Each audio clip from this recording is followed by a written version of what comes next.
Hello and welcome to Trial TV Live. I am the Squeegee of Justice. Thank you so much for joining us today as we are beginning our coverage of Florida versus Donna Adelson with jury selection starting today. So let me just make sure my audio is okay. Hello and welcome. And there we are. Okay. Hold on a sec.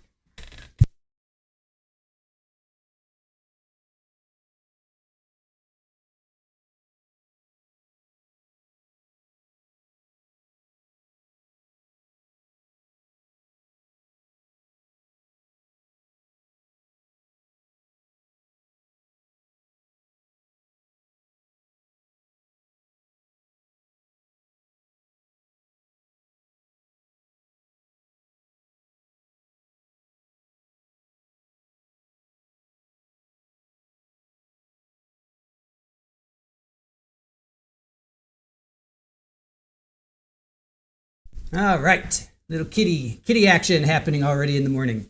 So, how are you guys doing today? We are waiting for jury selection to kick in. Day one of jury selection. So let's, kitty's all over the place. All right, let's see. Who is with us today? Great. Scaling the walls back there. Valeria. Oh, Valerie, sorry. Hello, how are you? Widespread Panic. Sinbad, good to see you guys. Kelia, hello to you. Thank you. Michelle Phillips, thank you for joining us. Lily Wayne, good to see you. Crazy Mary Jo, good to see you for baby's mom. Thank you for joining us. It was a lovely tribute you put up for Charles and Judge Boreski, so thoughtful. Yeah, Aaron did that, so thank you to Aaron for that.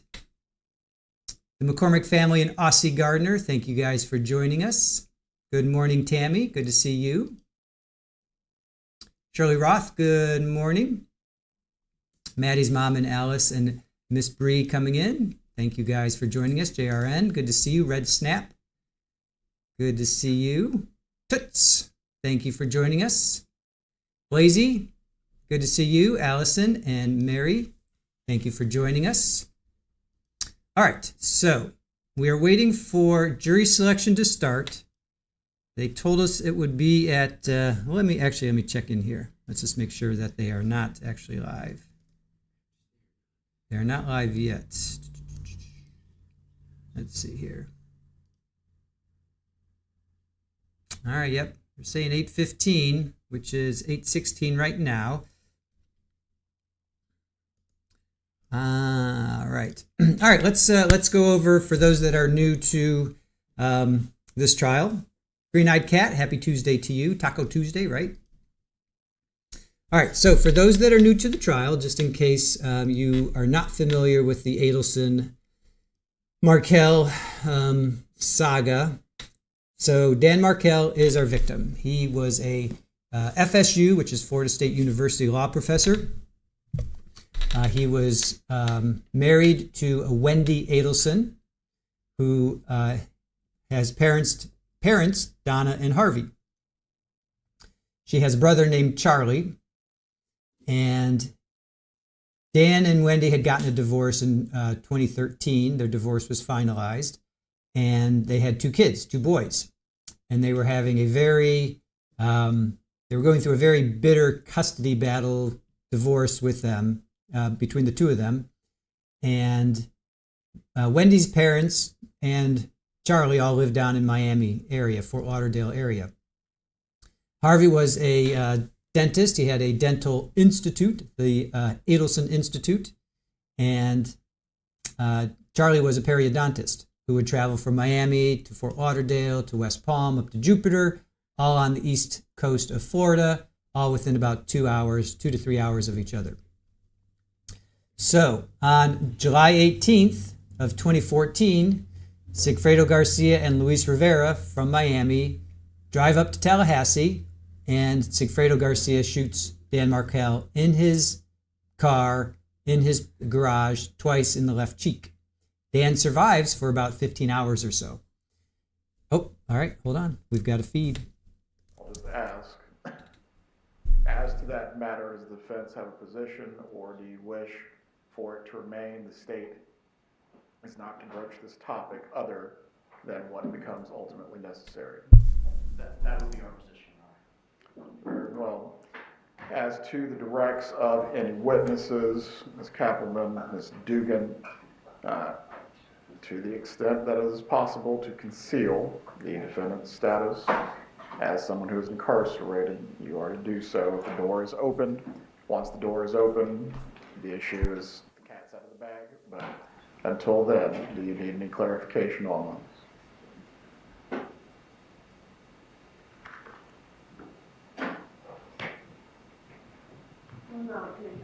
Go ahead.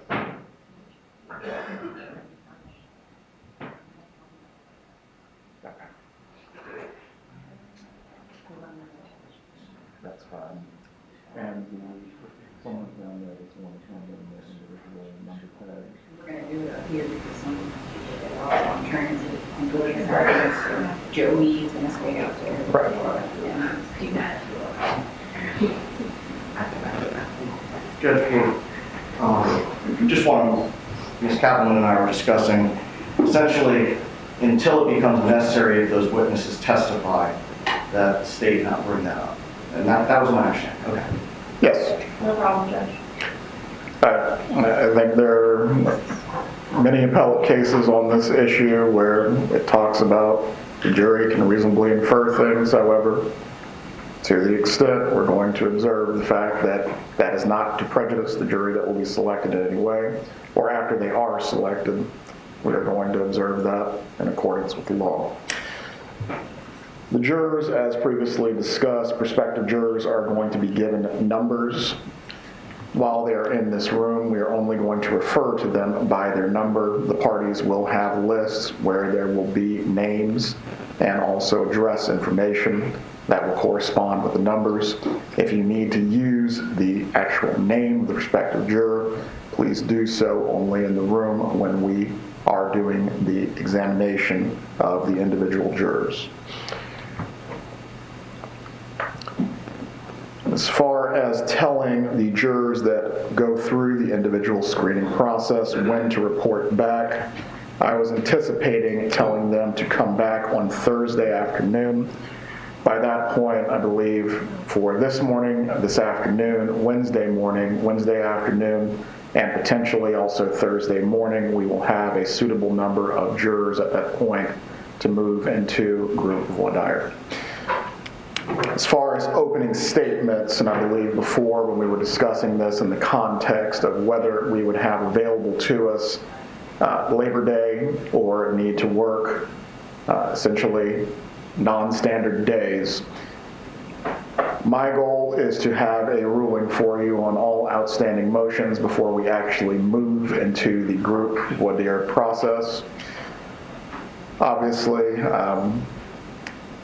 I'm not poking you, but hearing motions up through yesterday has impeded my ability to review the authority you've presented and actually prepare a thoughtful ruling. Until I can do so, we will still remain on track for getting to group voir dire, but if I don't get the ruling to you either today or tomorrow, by latest you will have it before it's actually time to start the group voir dire. Once we have selected a jury, if we are successful, depending on the hour, I believe we will need to move into going into opening statements.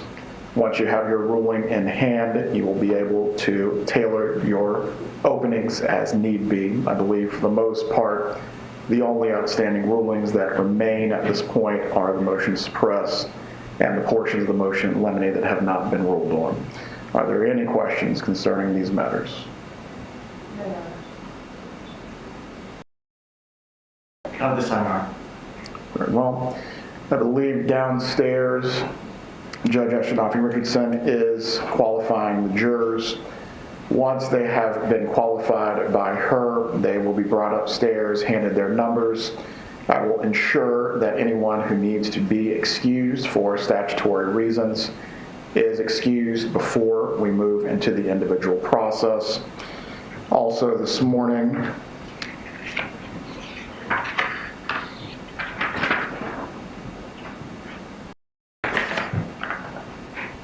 After going through anyone who needs to be excused who was not previously, I will give them their instructions concerning not talking to each other, discussing the case, or looking at any materials that are related to the case. I believe the reading material that's here in the room. It's right there on both sides. Oh, okay. Yes, provided for our prospective jurors some travel magazines, so they have something to look at while they are waiting to be screened. From there, again, they have their phones, they have their reading material. Other than that, the deputies are to ensure that no one is speaking to each other, and certainly no one in any way is trying to engage with content about the case. Does either party have anything they need to raise concerning this? Judge, can we go back to Ms. Dugan and I have a difference of understanding of what you said about how jury selection was going to proceed? Go ahead. Start individual voir dire today, and the ones that are coming back, we're telling them to come back Thursday afternoon. Yes. I think that's too long. In terms of what? I don't think it'll take that long to do individual voir dire. To start. If we need to tell them to adjust when they need to report on Thursday, that can be easily accomplished. But the goal being, if we need to go through at least 5 rounds of individual screening before we get to 100 or more, that would be the point of telling them to return Thursday afternoon. Okay, but it could be possible to start group questioning Thursday morning. Once we've hit 100 that have gone through the screening process, and it could be as soon as 3 groups of 50, but hard for me to guess on that aspect. Does everyone understand?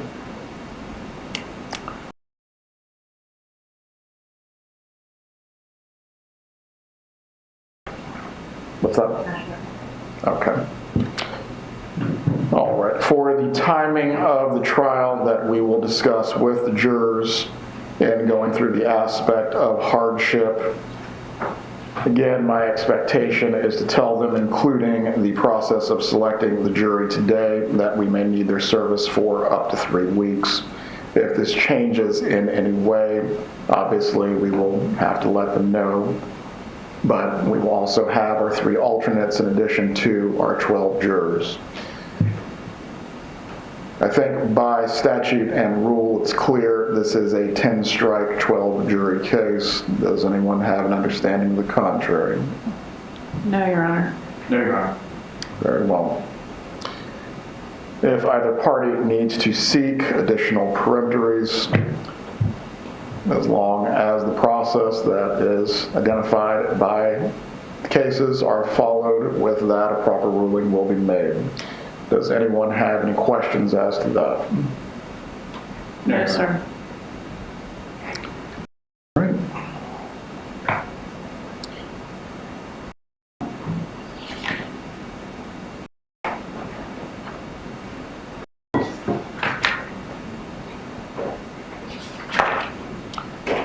We will wait then for our jurors to arrive so we can go ahead and get everyone properly seated in the courtroom this morning.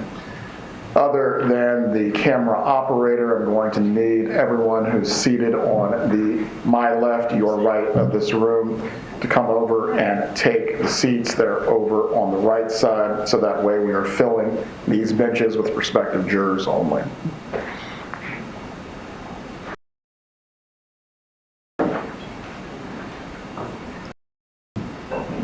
For the members of the media that are present, again, I believe we've already gone over this, but no faces are to be disseminated concerning the prospective jurors or the selected jurors. No names, nothing that can identify them. As far as once a jury is selected, of course, you can report on the biographical breakdown, male, female, what their occupations are, things of that nature. But as far as anything that could specifically identify them, that is where the line will be drawn.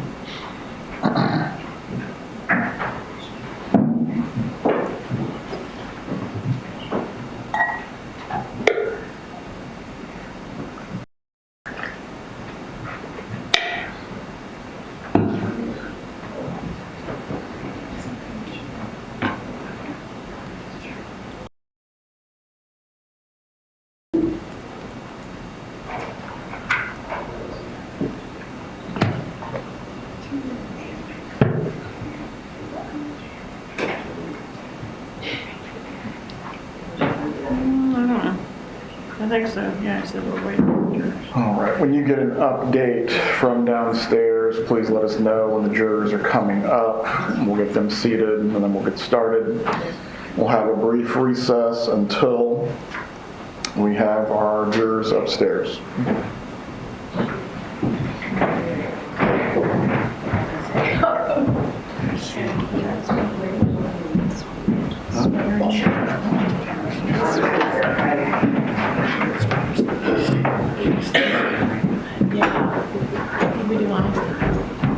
Well, I never had this. I assume it's going to be very simple.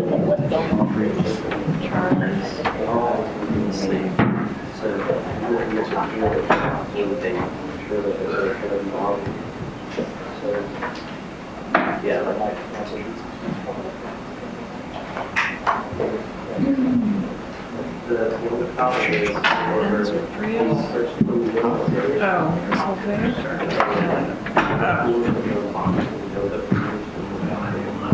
I just wrote what was highlighted here. It goes to here.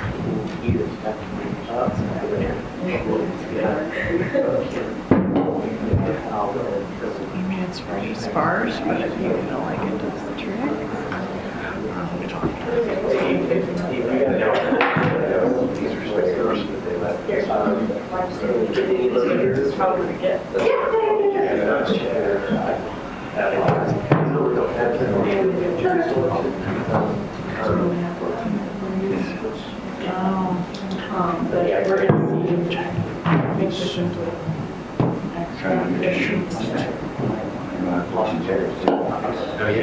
But we're going to see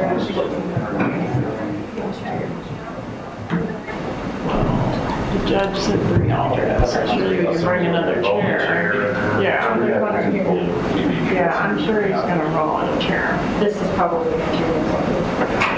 So, Or you can just sit I won't have a set, right? No, well, Probably be okay. depends on, He does have a set. yeah. the worst case scenario, if I can't do this, the judge said about real. So there's a chance we could all have them still. Chad, or something like this, or some sort of this, Okay. We'll make it work. How much further would you expect to be? Talking about this I know they kind of reserve those first two votes for you. Well, I don't know. Assuming, are they coming selection or? I don't know. Ask.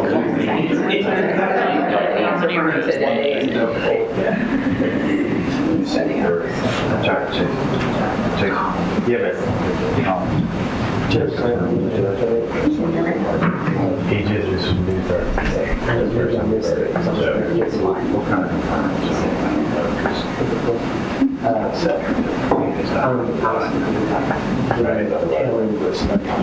You already. There's no speaker. Right, but I didn't see something. Okay, that's what I don't care if it's wrong.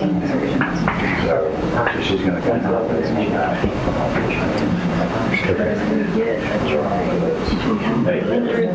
Special speaking.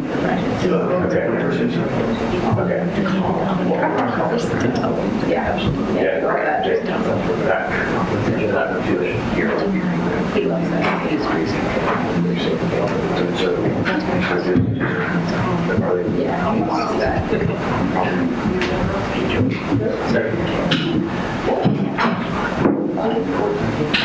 That's all I have to do. He had friends in all of it,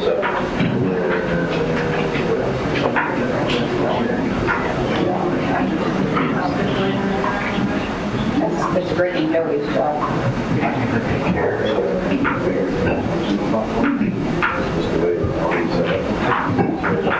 All that. Yeah. Sure. I just want to make sure. I don't know, it's old guy.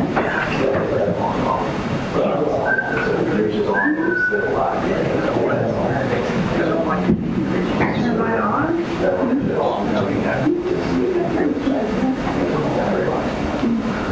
I'm pretty sure that's the news. Maybe you can do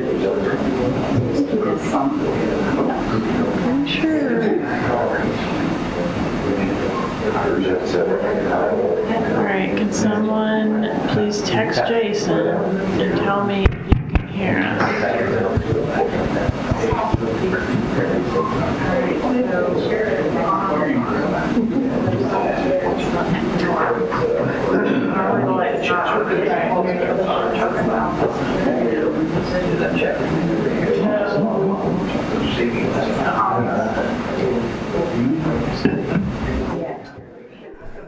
All right, it does seem like I like it. I wanted to leave the hot mic on, but I'm not really picking up anything. Just kind of a lot of noise. So, all right, guys. So, thank you for joining us today. We are beginning our coverage of Donna Adelson, jury selection, which it's very exciting because they rarely show jury selection in the trials that we cover. Okay, there they go. They must have heard us. They must have heard us say, "Whoop, we got hot mics." Yeah, so it's rare that they do jury selection, or they show jury selection, I should say. So appreciate you guys joining us. Yeah, Suber, it is. It's very rare that they showed.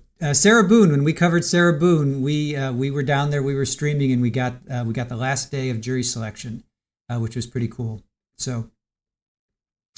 If you guys have any questions, we have check out our description. Plus, you can check out this graphic. I'm going to drop a link in for this graphic. You can open up this link.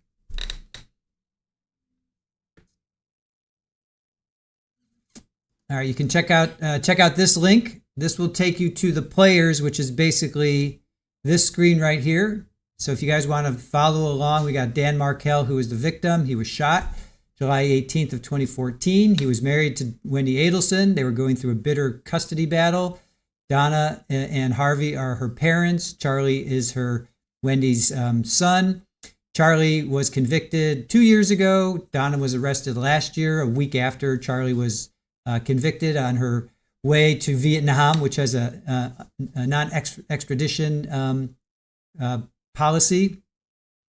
Catherine was girlfriend to Charlie. She had kids with Sigfredo Garcia, who was best friends since childhood with Luis Rivera, who is part of the Latin Kings, which is a gang down in Miami. Those two drive up from Miami to Tallahassee, which is a good 6 to 8 hour drive, probably 7-hour drive. And Sigfredo Garcia shoots Dan Markel twice in the left cheek and kills him in his car in his driveway. So if you want to follow along, you can check out that link right there. Let's see.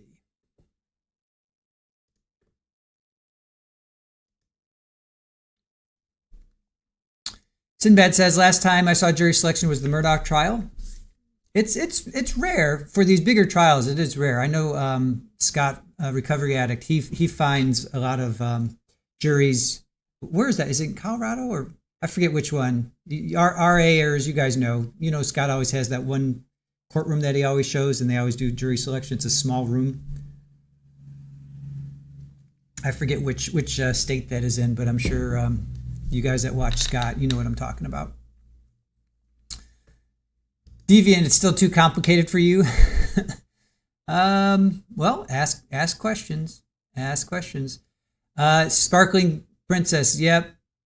That's what we think. She says no, but it's kind of I don't know, circumstantial, or I mean, jumping to conclusions. I don't know. She left the week after Charlie was convicted. So Charlie's convicted November 6th of 2023. November 13th, she's arrested literally on the walkway, right? She's like about to board this flight to Vietnam, and they arrested her right there in Miami, the Miami airport. So the Thurston County. Angela, Thurston County is the one that Scott always watches. So that's okay. So that's Washington State. Interesting. Holiday conference room courtroom. Yeah. Thank you, Sinbad. So that's interesting. That's where Ali was. That's where the Ihsan and Zara Ali was in Thurston County. Interesting. Michelle says, yeah, RA has the one that's so hard to see and hear, but you can see the jurors being selected and actually see them. Yeah, interesting. So Thurston County is where the Washington versus Ali and Ali, the Ihsan and Zara Ali. Holiday Inn courtroom, they show the jurors. Yeah, I know. I've watched a couple of them. Back in the day before we had our stream going, and we were so busy. Back when I used to be able to watch Scott more often. I still watch Scott, but not as much as I'd like to. All right, Arrest is interesting to watch. Yep, Blazy Y. We were doing a deep dive. We were in the middle actually of our deep dive pre-trial prep. We were going to do 5 episodes of Donna, and we got through 3. The first one was Who is Dan Markel? So if you guys are interested, if you want to go back and watch any of these, you can check out our playlist. But first one was Who is Dan Markel? So we went through Dan's father is Phil, his mother is Ruth, and they've been at every trial. And Phil read his impact statement, and it was pretty touching. Just kind of told, who is Dan Markel? And then we played a couple news clips, and then we had Wendy's interview after she heard that Dan was shot. So that's our first introduction to Wendi Adelson. His wife, they had been divorced, his ex-wife. And then episode 2 was The State Presents Its Case. So that was Luis Rivera and Catherine Magbanawa. And for those that are not familiar with those two, Catherine Magbanawa was a girlfriend, on again, off again, with Charlie Adelson. And she had kids with Sigfredo Garcia, a boy and a girl. Sigfredo Garcia was friends with Luis Rivera from childhood. Luis Rivera was captain or a leader of one of the North Miami Latin Kings, who is that's a gang.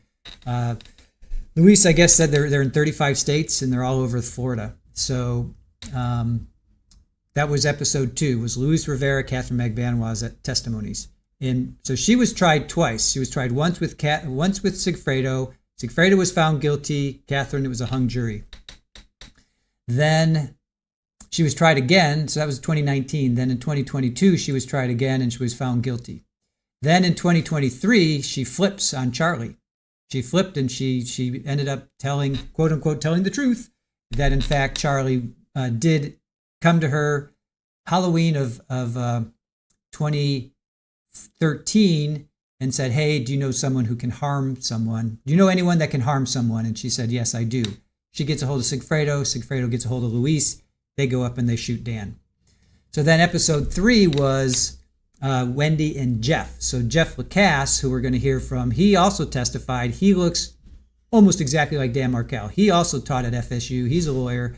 And he was driving this Prius, and Sigfredo and Luis were driving a Prius. So it kind of seems like they were trying to set up Jeff.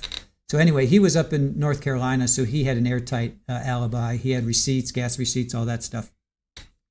So that was episode 3, was Wendy's testimony. She's testified in all 3. She testified in both Catherine trials and Charlie, her brother. She testified in Charlie's. So let me see some movement. Discuss the statement of the case that you did today. I will operate on the group that you were just going to be reading the same one from Mr. Adelson's trial. Just the indictment that has actually been filed, yes. Well, I'm referring to the statement of the case of the jurors. Can you think about what questions you were going to be asking them that? Oh, yes, go ahead.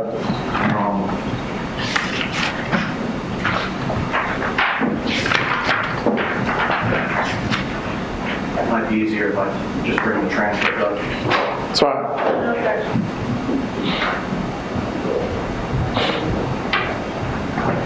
Last portion of it. That's the beginning.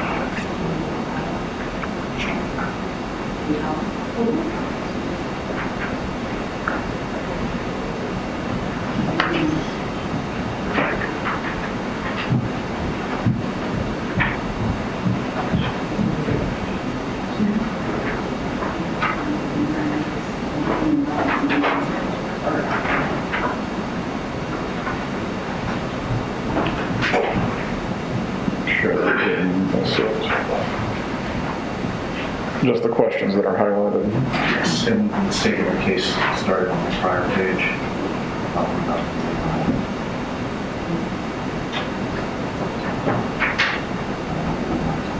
I'm sorry, I don't know what's in there. Yeah, I just thought that's good. You're just asking for this to be read? Yes, sir. Okay. Trying to see when this was given. This was in Charlie, this was in Charlie. Right. But at the point in which it was given.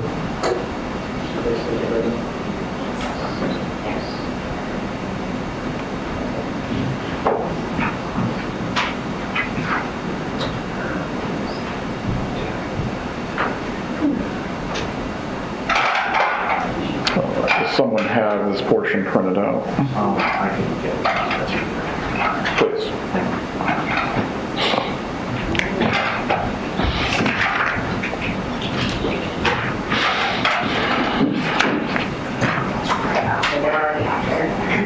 Should bring it to Did they not come up with the rest of the group? no, the one that hang out. Okay.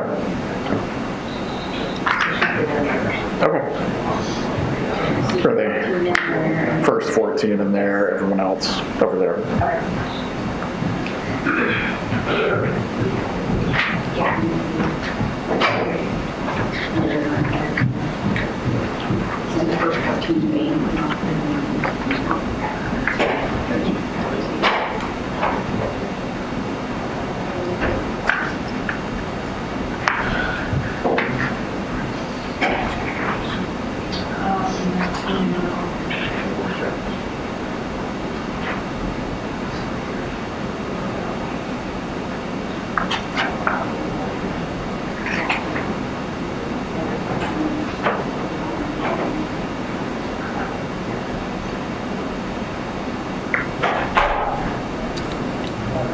So I want to correct myself. So Jeff Lacasse, who is Wendy's boyfriend and looks just like Dan Markel, he was not a lawyer. I misspoke. He's not a lawyer. He's got a PhD in social work. He does teach at FSU, which is where Dan and Wendi also taught. But he's got a PhD in social work. So he's an academic researcher and associate professor at FSU. So it's in social work. So he evaluates people. His research focus is psychiatric medications, mental health policies, ethics, and mental health treatment. So I misspoke. He is not a lawyer. So I just want to put that on the record.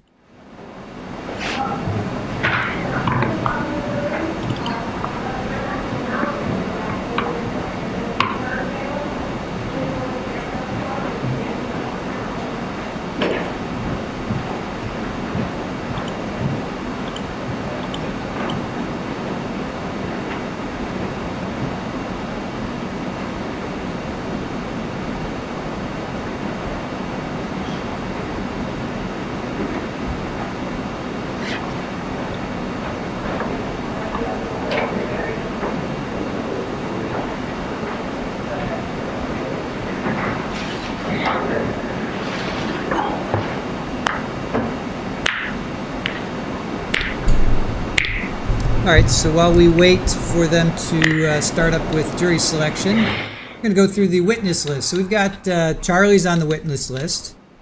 Rob Adelson, who is the older brother, he is on the witness list. Wendi is on the witness list. So all three Adelson children are on the witness list. Good morning. Your one. This way, please.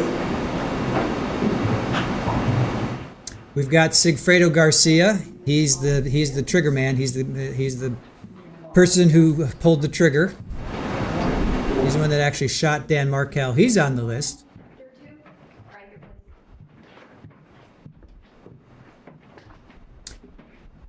We have Thank you. Great. Just skip that seat right there next to that gentleman and you'll sit down. Hold it. Right here. Yes, sir. Please. 4, 5, 6. Right here, please.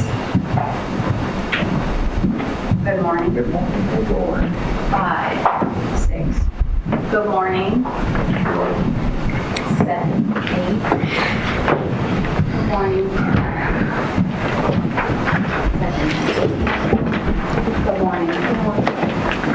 So you're going to start the new roll all the way down for me, please. 9. Good morning. Right here. Am I going? All the way through here. Right here. Okay. Sorry, may I have a seat? No, not a problem. You're going to go all the way around. Good morning. Right here. Good morning. All the way through here, please.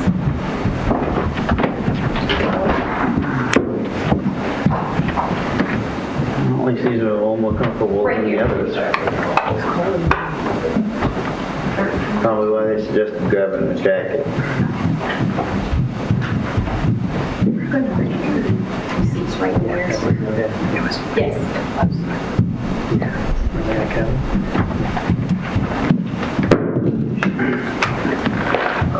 Want to use this to warm up for the moment?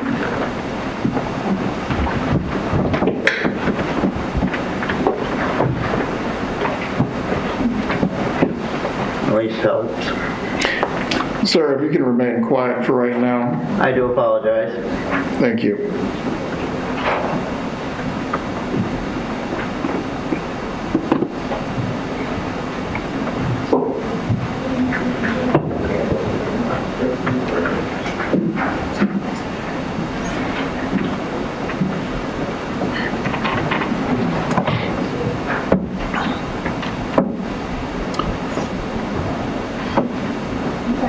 You can be seated. Once the bailiffs have directed you to your chairs, you may be seated.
We're still waiting for anyone outside. About 10, 11 more to go. Okay.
Everyone can be seated.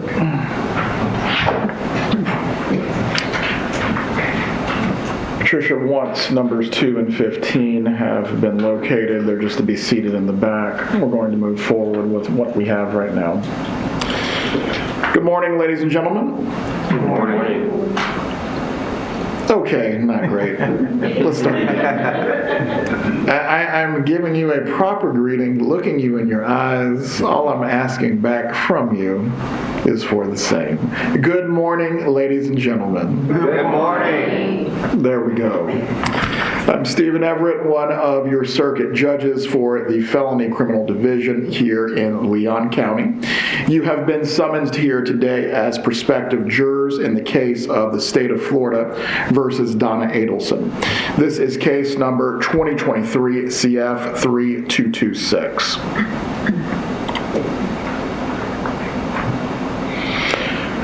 This is a criminal case. The state has charged Mrs. Adelson with the crimes of first-degree murder, conspiracy to commit first-degree murder, and solicitation to commit first-degree murder. You will notice at times during this jury selection process today that I will be reading to you. It is not that I do not wish to have a normal or free-flowing conversation, but rather any explanation that you receive on the law during this process must be uniform and it must be specific according to the Florida Supreme Court. Is the state ready to select a jury in this matter? Yes, Your Honor. Is the defense ready to proceed as well? Yes, Your Honor. And for the record, I'm noting that Mrs. Adelson is present in the courtroom with her counsel. I believe downstairs a few minutes ago you spoke with Judge Ashenofi Richardson where she went through the qualification process with you concerning who is actually eligible to serve as a juror in the state of Florida. What I'm going to do, just to make sure that anyone at this point would otherwise qualify to be excused by statute, I'm just going to confirm this information. By a show of hands, is everyone who has been brought up this morning at least 18 years of age or older? Please raise your hands. For the record, all prospective jurors have answered in the affirmative by raising their hand.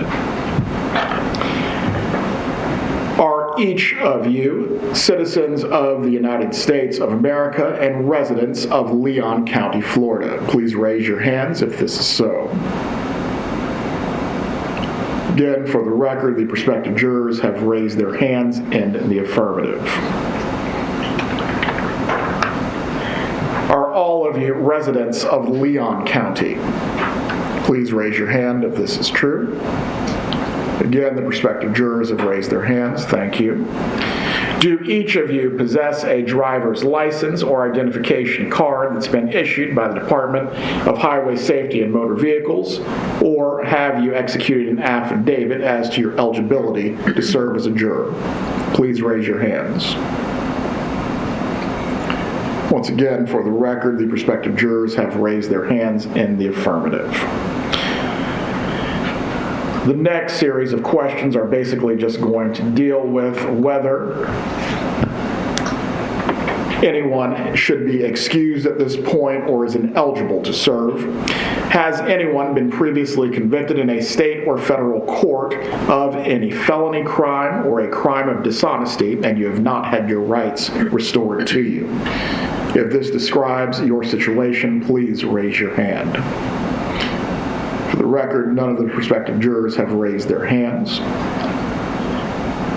Are any of you at this time under current prosecution for any crime, either in a state or a federal court? Please raise your hands if this describes your situation. Once again, for the record, none of the prospective jurors have raised their hands. As to matters in which you can be excused by law, is any person here a sworn federal, state, or local law enforcement officer or investigative personnel? No hands have been raised in response to the court's questions.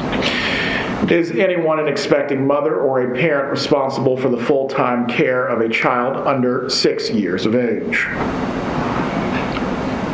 All right. Sir, if that is, please form a line, and I will deal with you momentarily, just in the middle. Is anyone present 70 years of age or older? No hands have been raised in response to this question. Has anyone performed state jury service within the last year? And by last year, what I'm referring to would be August 19th, 2024 to today. No hands have been raised in response to that question. Is anyone responsible for the full-time care of a person with a physical or mental incapacity who is incapable of caring for themselves, and your presence will create a hardship? No one has responded in the affirmative to that question. Is anyone a full-time student between the ages of 18 and 21 years of age who is attending a high school, state university, private post-secondary educational institution, Florida college system institution, or career center? Right, if you please can stand behind the gentleman in the aisle.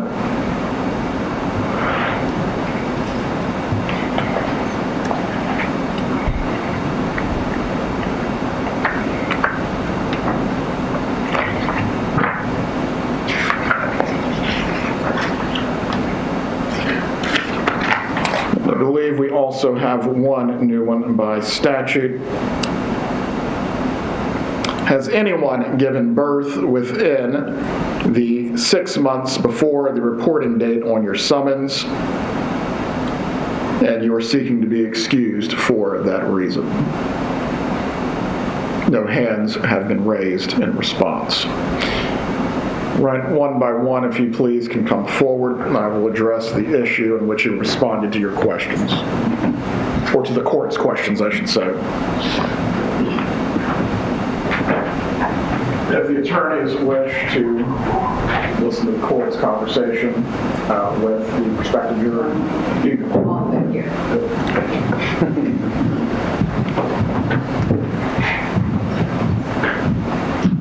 This might sound fun in the courtroom, with the microphones everywhere, and we'll try to keep the distance as far as possible.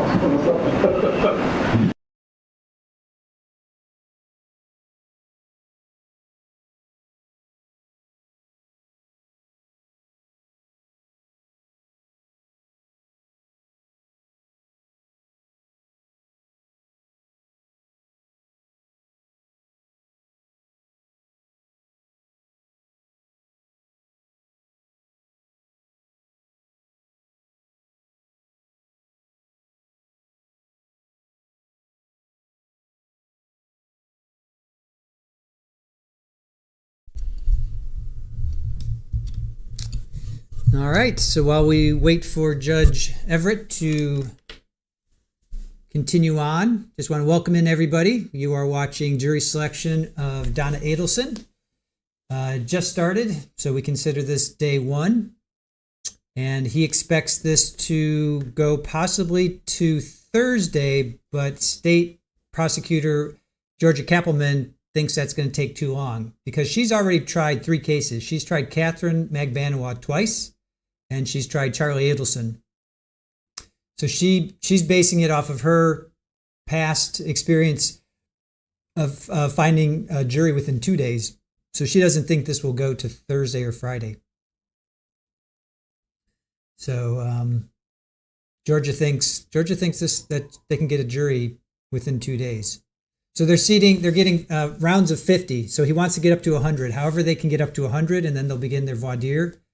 So, hey, Alexis, good to see you. Good morning. See, Lisa, good morning to you. Glad the audio is better. Yep, I did some tweaking on my end too. We, with software that we have, we can do some tweaking here. Because if it's just the raw feed, it was pretty bad. But we can do some tweaking here. JRN, yeah, love Georgia. Georgia's definitely, she's fantastic. So she tried Catherine Magbanawa and Sigfredo Garcia. And this was in 2019, and the jury found Sigfredo guilty, but they hung on Catherine because they were both parents of the same kids. So there was a couple jurors that just couldn't put both of them in prison. So they hung on Catherine. Then they retried Catherine in 2022. That jury found her guilty. So Georgia won against Sigfredo, won against Catherine, and then they tried Charlie November 2023, found him guilty, and then now here we are with Donna. Right, it was 2023, right? I gotta double check gotta make sure it was I'm pretty sure it was 2023. Hold on a sec. I feel like that seems too long ago, but I think it was.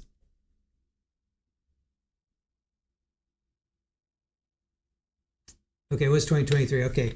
God, it seems like so long ago. I thought it just seems like it was like a couple months ago, but no, this has been going on. So then Donna was arrested. So his jury found him guilty November 6th, and then November 13th, Donna's arrested on the tarmac, on the walkway, whatever you want to call it, going to board an airplane headed towards Vietnam a week later on the 13th. So Charlie gets convicted the 6th, the 13th of November of 2023. They get Donna. And then all of last year, she was supposed to go to trial. I forget when. I'll look it up. But she was supposed to go to trial. And Rashbaum was Charlie's lawyer, and then he was representing Donna as well. And right before the trial was about to start, like the day before, Charlie says, nope, I revoke. I don't want you.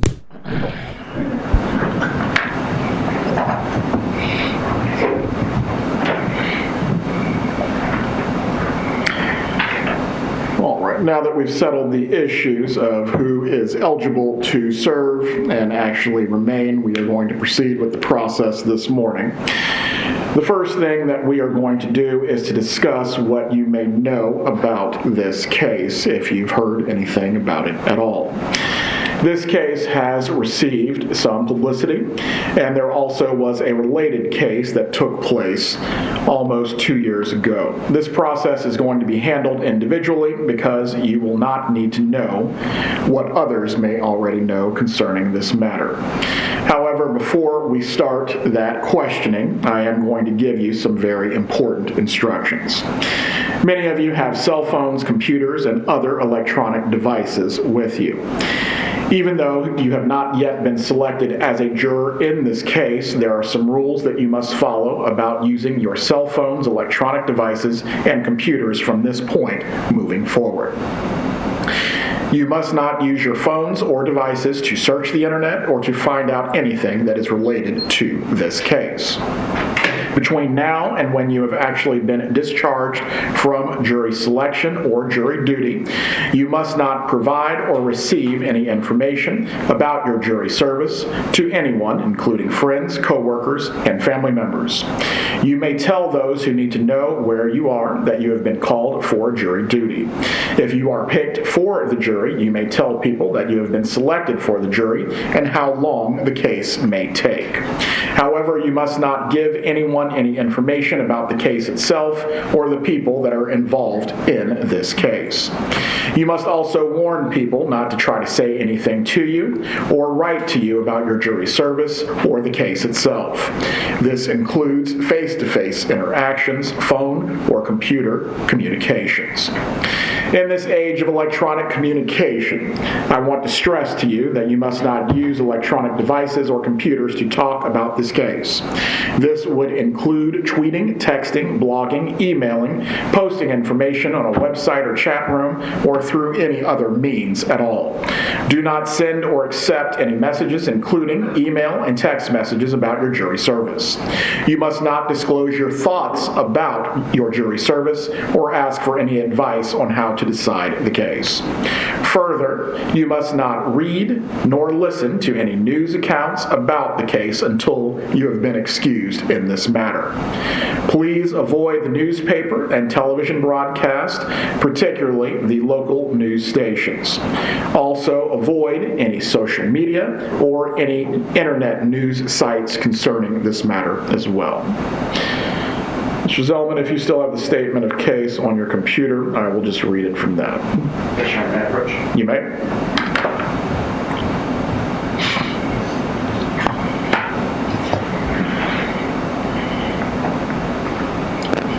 I'm going to read to you at this time a statement of the case that has been agreed upon by the parties. On July 18, 2014, FSU College of Law professor Dan Markel was shot while seated in his car. This happened in the driveway of Markel's home on Trescott Drive in the Benton Hills neighborhood. The killers traveled to Tallahassee from Miami to commit the murder in a rented silver green color Prius.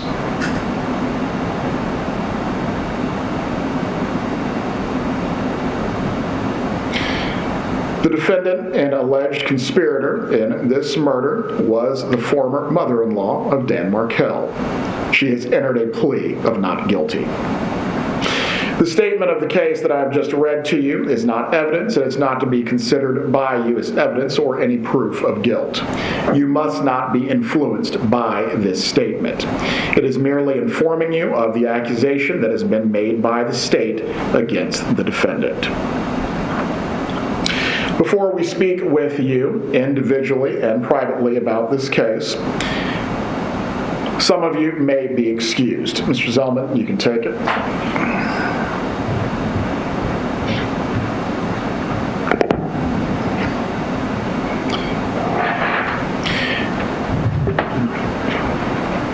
I'm also going to read to you at this time the material part of the indictment that has been filed against the defendant. Once again, the indictment is not evidence, and it's not to be considered as evidence or any proof of guilt.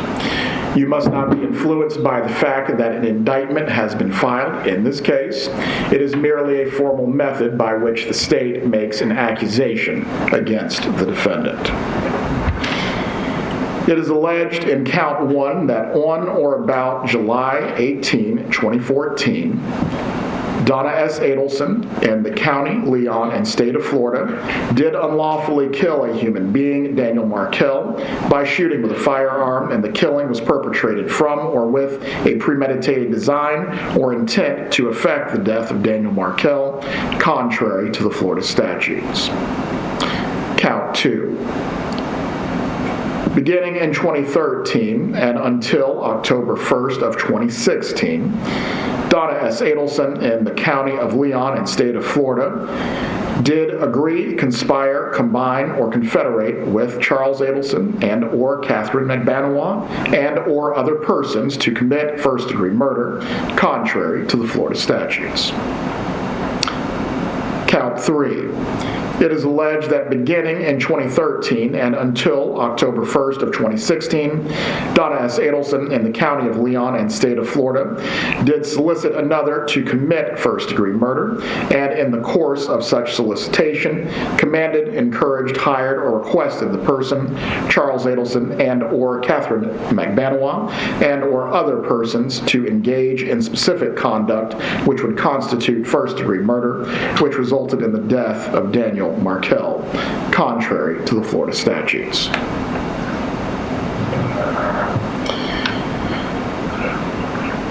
I believe I said this before, but we are now going to speak with each of you individually and privately about this matter. Some of you may be excused during this process. The rest of you will remain to participate in the next phase of the jury selection process. Individual voir dire is time-consuming, but will go a lot smoother if you are prepared to tell us what we need to know. The basic questions that you will be asked are the following. Number 1, what do you know about this case? Number 2, what sources have you obtained this knowledge from?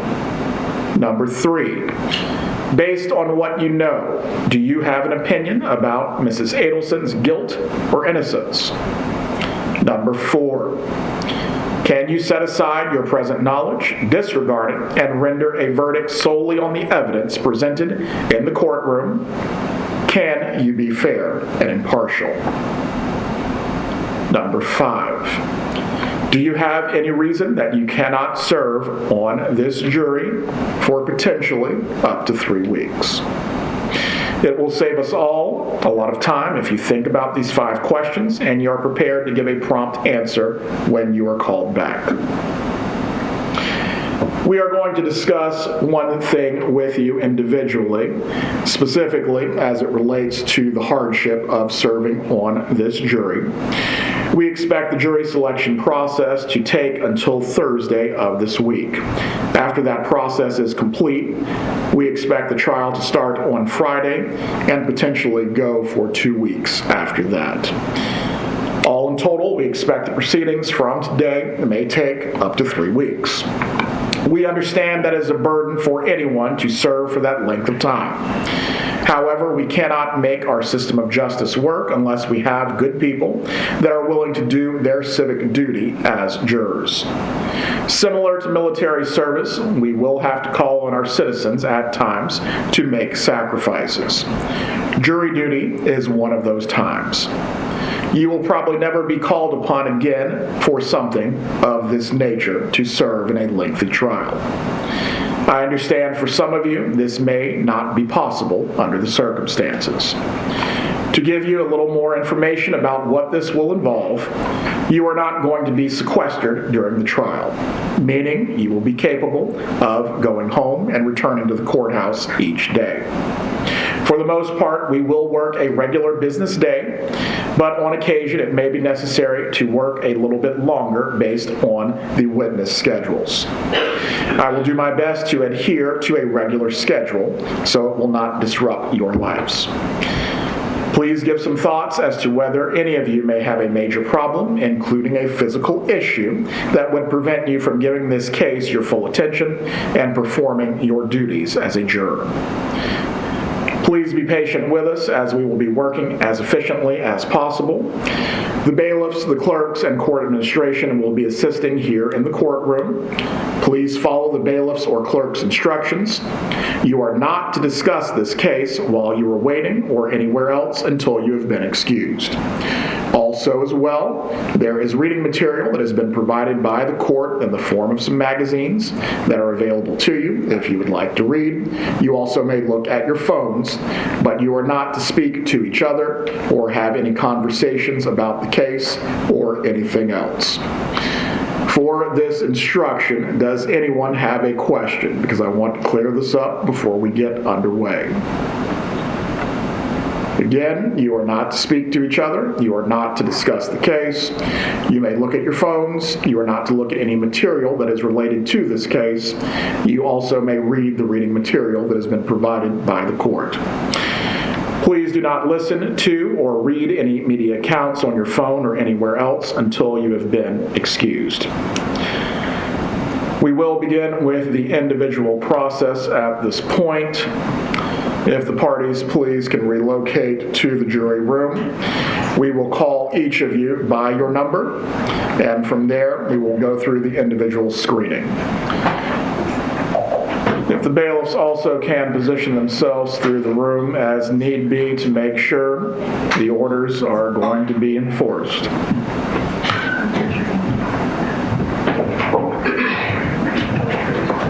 Mr. Cohen. Got it.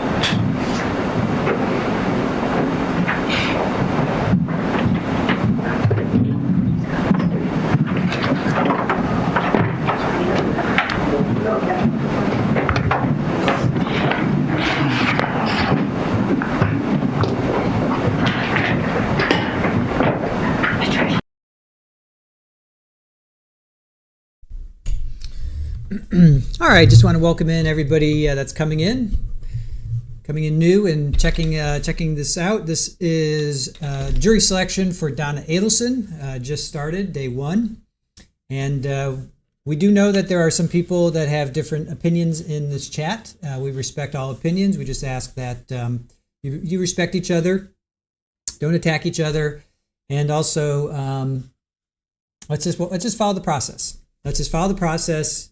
And let's just see where the evidence takes us and what the jury decides. But I do ask that you guys just be respectful of each other and to each other. And I think we can all play in the same sandbox together and get along. And let's just leave it at that. So we just heard from Judge Everett. He's one of my favorite judges in Florida. I was saying earlier we have three great judges: Judge Kranick, Judge Carroll, who was the Maya Kowalski judge, and then now Judge Everett, who's done Charlie's trial that we watched, and then also now Donna's trial. So great judge. Really like Judge Everett. So again, this is jury selection day 1 for Donna Adelson. They are going to get 10 strikes. Each side will get 10 strikes, and a strike basically is just saying, no, I don't like this juror for whatever reason, and then that juror is gone. So, hey, Sweet Vampy, good to see you. Thank you for joining us. Suber, I only respect Aaron's opinion, actually. That's the smartest post I think I've seen in a very long time, if not ever. Charlotte, but I don't like sand. All right. Let's all just get along, play nicely. Don't make me stop this bus and pull over. All right. So let's see. Okay, so strikes are okay. So each side gets they're trying to get to 100 jurors, right? And then from there they're going to voir dire them, and then they're going to break it down. So right now they're basically just saying, are you going to have a hardship? Do you know Donna Adelson? Do you know Wendi Adelson? Do you know this trial? And if so, will you be able to be impartial? Because Tallahassee is not the largest, town. I mean, it's pretty big. It is the capital. Let me see, how big is it? Let's see, Tallahassee. Population.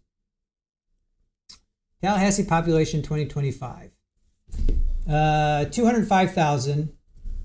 So it's grown about 0.7% annually. So 205,000. So just so you can kind of gauge. Let's see, where does that in comparison to Florida cities? How big is it in comparison to other Florida cities? So it's the 8th or 9th largest. The largest is Jacksonville, and then Miami, Tampa, and Orlando. They also surpass Tallahassee. So if you guys have ever been to Miami or Orlando, Tampa, Jacksonville, Tallahassee is smaller than those. So that kind of gives you an idea of how large Tallahassee is. So Judge Everett, who I did a quick search, you can find his bio, 2nd Circuit, Leon County.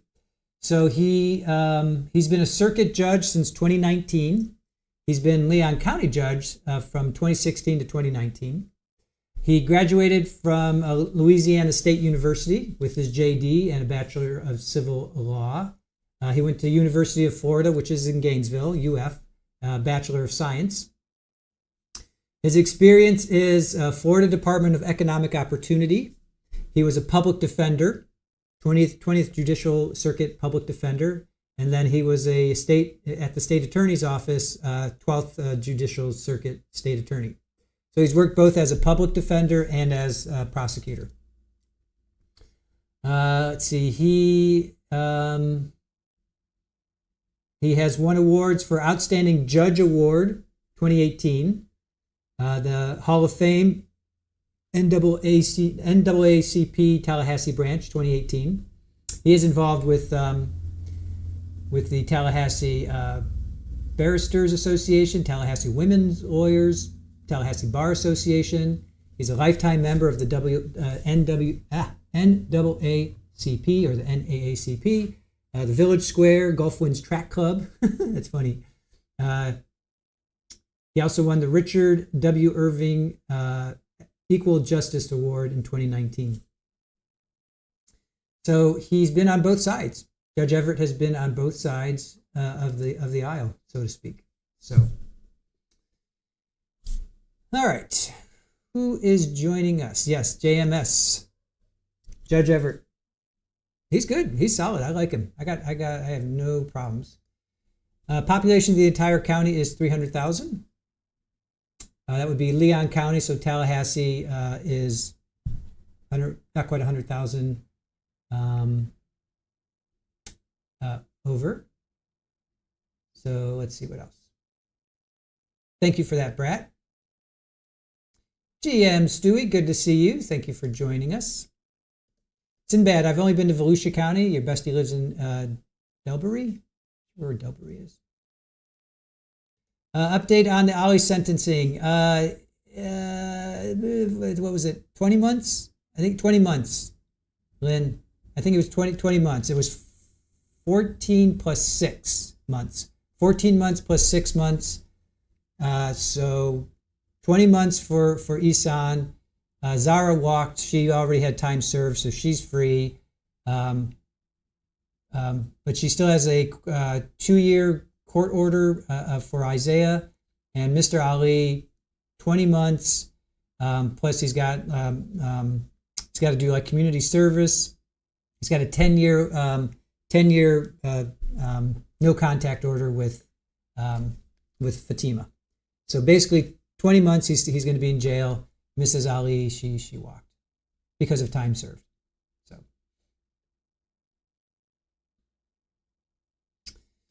Chris, good morning to you. And I see Petunia saying good morning as well.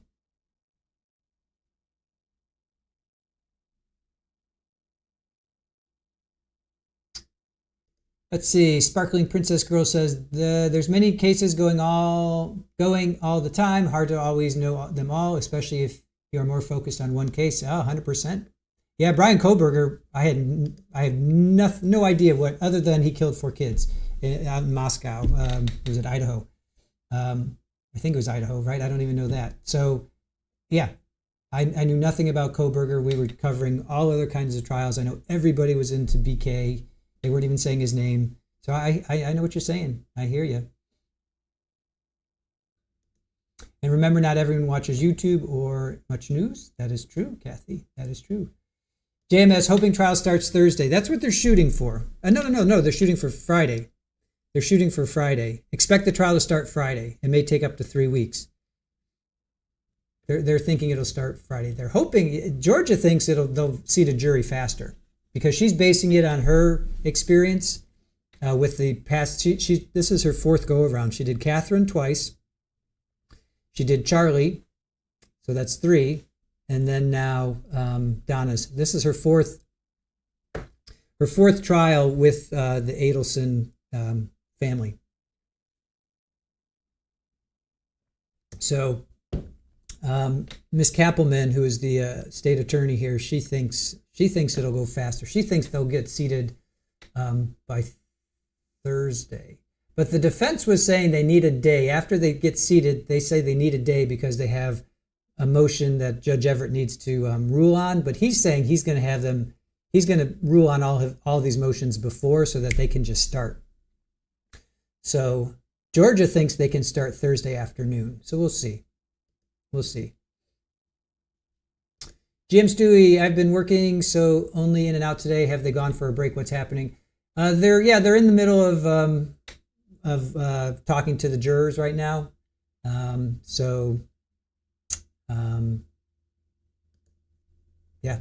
kind of in a waiting game for now. Golden Girl, good morning to you. Carol, good to see you. Thank you for joining us.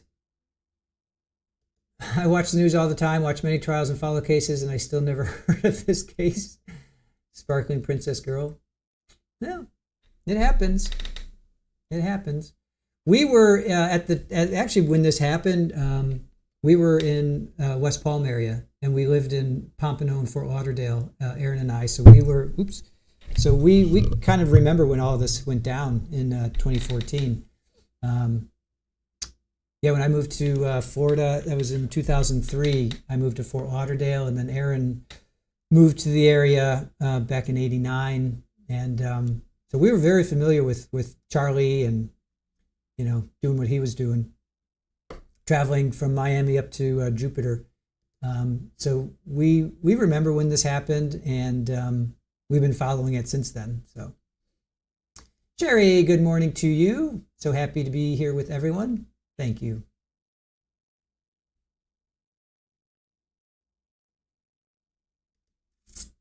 Ali got 14 months plus 6. He's already served 10 already.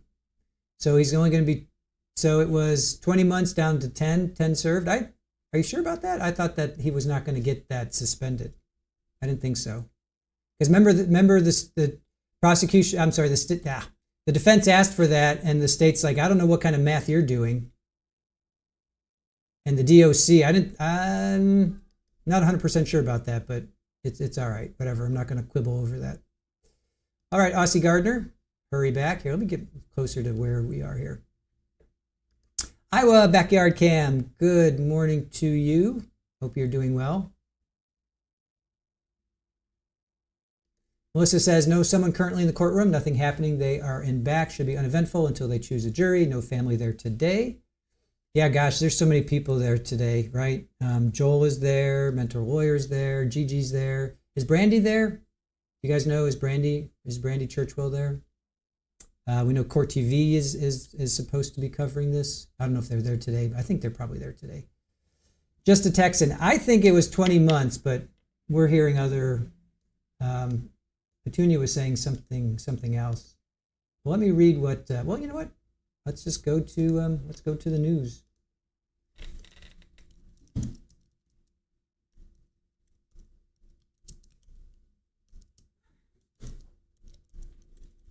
Let's see what the news is saying. All right. KOMO.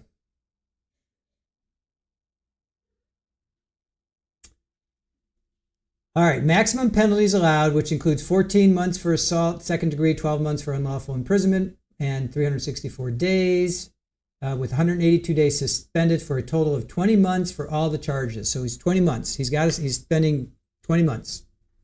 So 20 months. He's also required to take a DV evaluation, 10-year, no contact order. Oh, Gigi's not there. She's home right now. Aaron's saying Gigi's not there. All right, so Mr. Ali, 20 months. He's serving 20 months plus 10-year, no contact order. Mrs. Ali is, she's time served, so she doesn't have to, she doesn't have to spend any more time in jail. So, 20 months.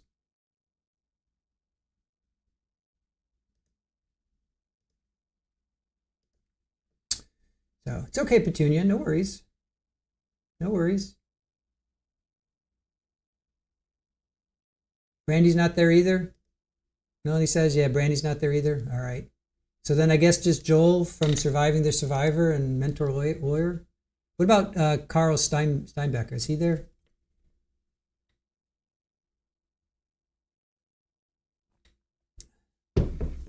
I'm sure we could go watch their shows afterwards. They'll be doing, I'm sure, recaps afterwards.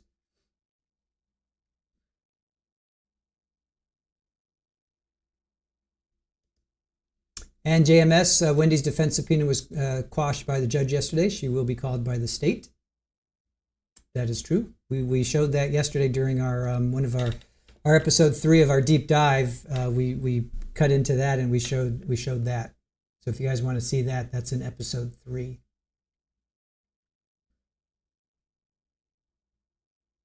Correct. 20 months with time served already. Yep. It was like 20. It was 14 plus 8 with time served. So took it down to 20 months. So he has to serve 20 months. Has to serve 20 months. Joel's on his way there. Sherry says Joel is on his way. All right.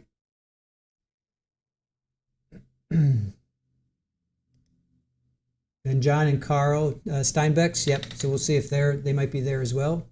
Joel is Surviving the Survivor. His channel is Surviving the Survivor. Carl isn't going. His brother John is supposed to be going. Melissa says. Yep, we've talked to them. We've talked to Joel. We've reached out to Mentor Lawyer. We haven't heard back from him, but we have talked to a couple of the other content creators that have been covering this from the get-go. What's up, Hellrider? Holly got off easy. Well, it was the charges, man. It's judge did what she could do. She gave him the maximum at least, but it was the charges because they found him not guilty in the the attempted deletion. So It is what it is, unfortunately. Red Snap, 10 months of community service. Yeah, I think so. Yeah, I think it's, was it, there were a couple. It was like 12 months. One was 12 months, one was 10 months. Hold on, let me see. Since we do have some time to kill here. Carl's not there right now. He might come out for closing or during the trial, Aaron is saying.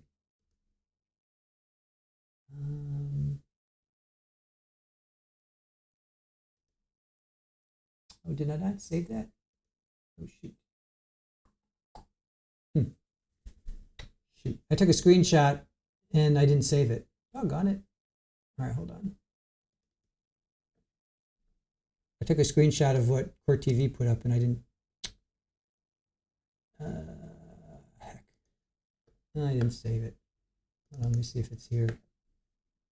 I took all these great notes yesterday and I didn't save them. All right, so I guess I can't tell you what. I took all these great notes and I didn't save them. So much for that. All right. Anyway, yeah, I'd taken screenshots and notes and they didn't. I didn't save them.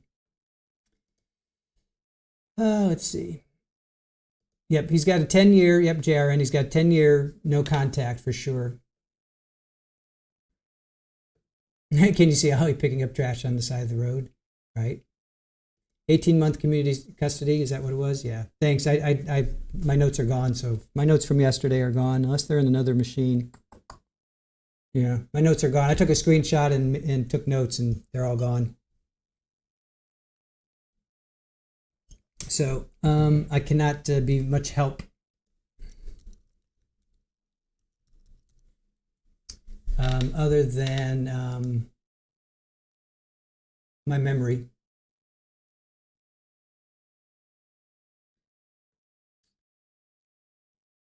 Let's see. Yep, Joel is surviving the survivor. That's his channel, and yes, his mother. I think it was Auschwitz. Is that where she was? She was obviously a child then, I think. So that's what he's surviving the survivor. So his mom is a survivor, and he's surviving her.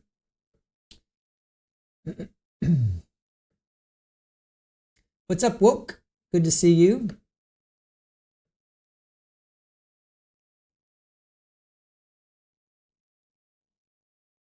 All right, I see JRN, you asked, and yes, everybody's told you, so I don't need to continue on with that. So yeah, there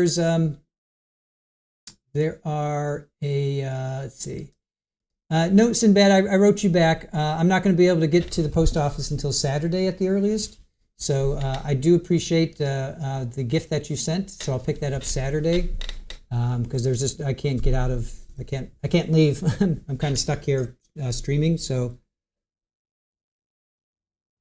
the earliest I can get to the post office is Saturday. So I'll pick it up then, and I plan on showing it to the chat, which will be nice.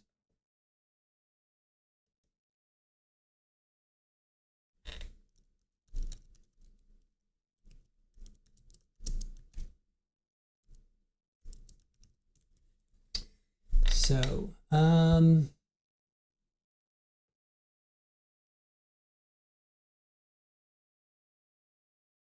see what else.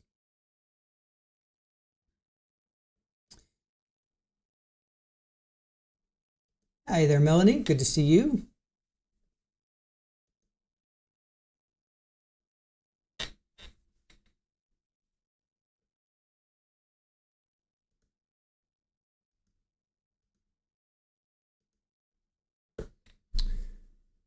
Well, I have no idea how long this is going to be.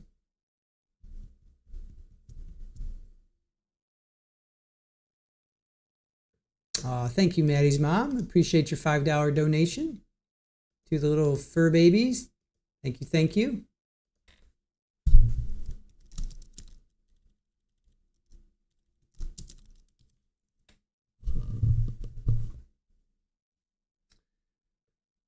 Let's see.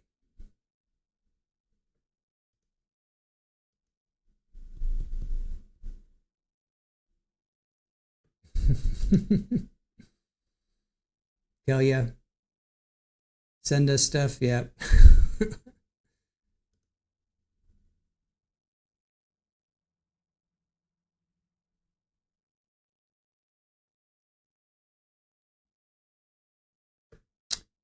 See, how do we know that Aaron and I get our gifts? It also says delivered, but no tracking info. Well, I usually do an unboxing. And then, let's see. We have the receipts that come in the packaging. But a lot of times, or often, we don't know the name. So, let's see. Saudi girl, jury selection muted by the court? No. Well, I don't even, yeah, I guess so. I'm not sure what's going on right now, to be quite honest. I don't know if they're on a break or if they are, I don't know if they're on a break or if they're actually talking to the witnesses. Because if they're talking to the witnesses, this is what I was afraid of, is that they're just going to do this. So we may show some other content. We may get to, we were gonna do Charlie today. Today's episode of our deep dive was gonna get into Charlie's trial. So let's just stay here for a little bit and see what happens. Like if this is gonna be, if this is all they're gonna show all day, then this isn't gonna work for me. So.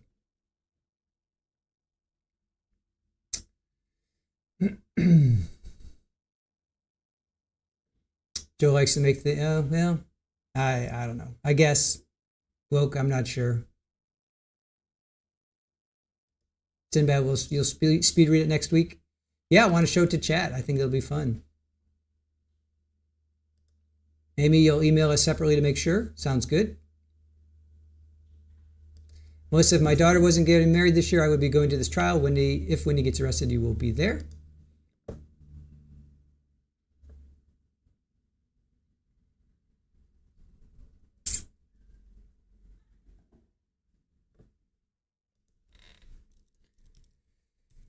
All right, so it seems like I have no idea when they're going to come back. So let's show Charlie's testimony. Or let me see. Let's see. What can we do with Charlie?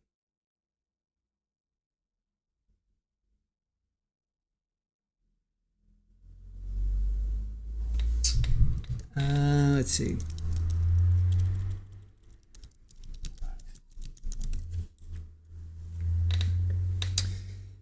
Let's see, they were 3 and 4 when this happened in 2014, which is now 11 years. So they're 14 and 15, Shirley. They're 14 and 15.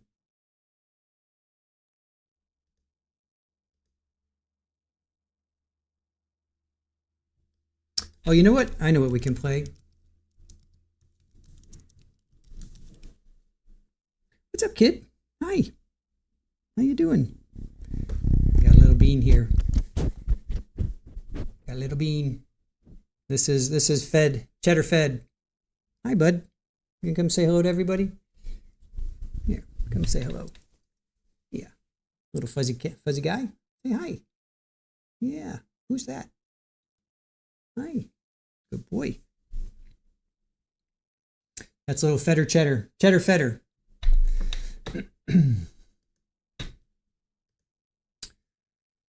All right. Did you hear the purrs?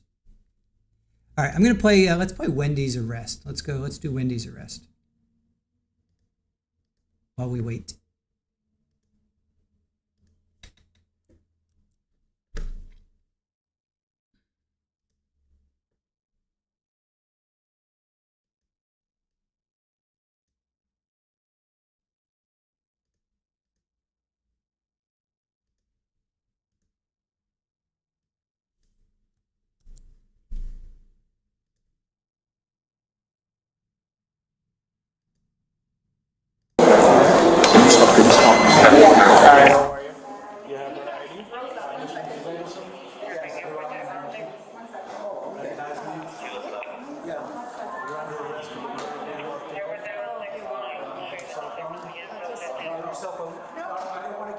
Because my attorney said not Why do I have to give it to you? This is evidence.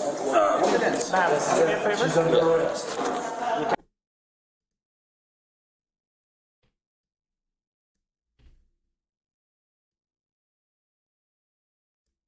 All right, we'll do this.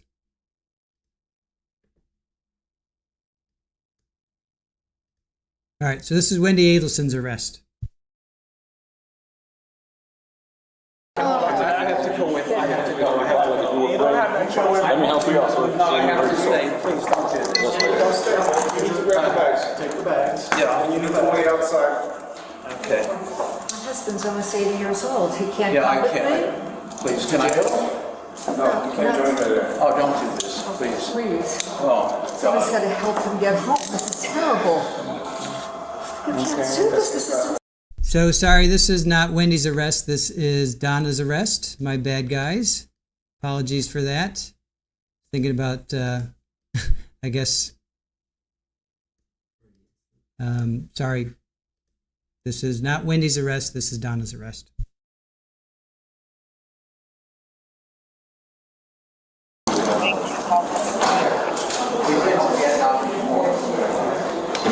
Hi, how are you? You have an ID?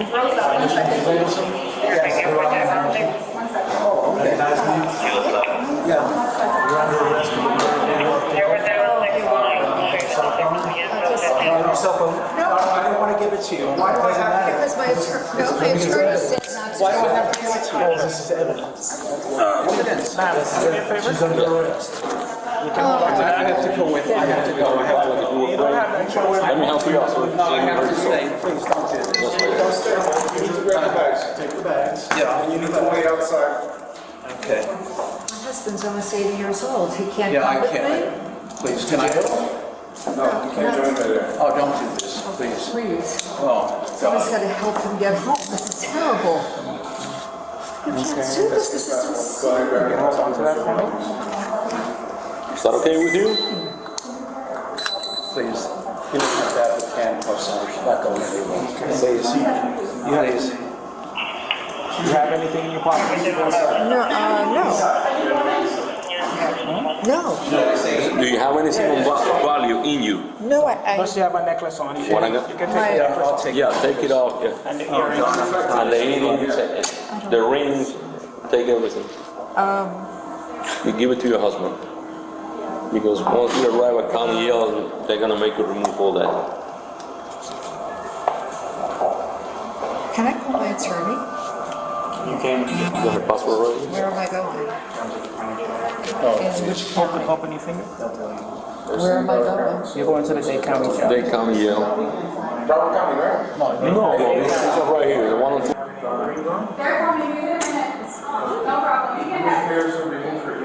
I'm sorry, remove your earrings? How it happened? 1 minute.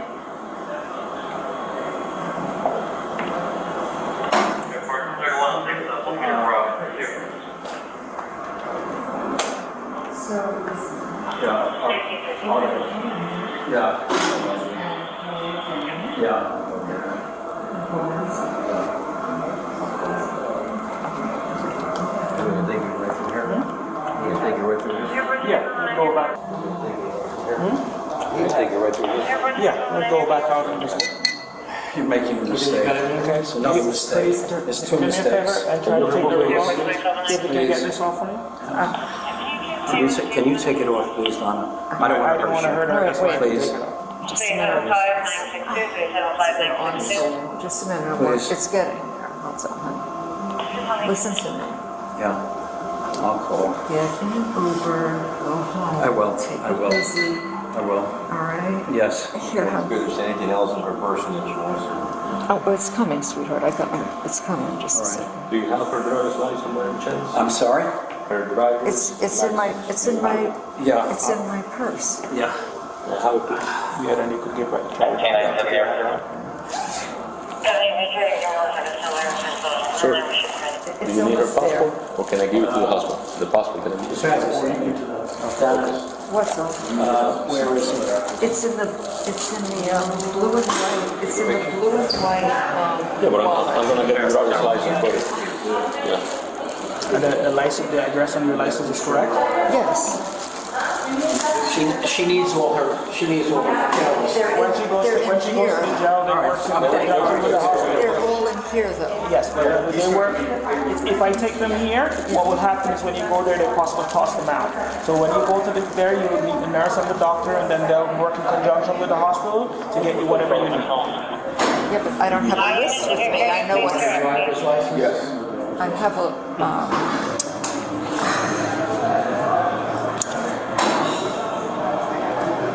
Is it multiple or is just one or two? It's no. There's a bag of medication in here. Is that what you're asking me? She can take medication. No, I know. I was just trying to find out if it was like one or two. Yeah, if it was one or two, then she maybe could take the name down. Do you need anything else from her? Can I ask So you we're good to something? go? Please, can someone just get my husband outside and So I'll get him. The gentleman here will assist them in any way. Any way possible. Wait, I'll be I okay. have Wait. the ring. Hold on. Let me have the ring, please. No, I'll take it. This is crazy. Okay, thanks. All right, so I don't have the meds, honey. They're all in here. Give me 1 moment, please. Hold the body. 1 moment. Thank you.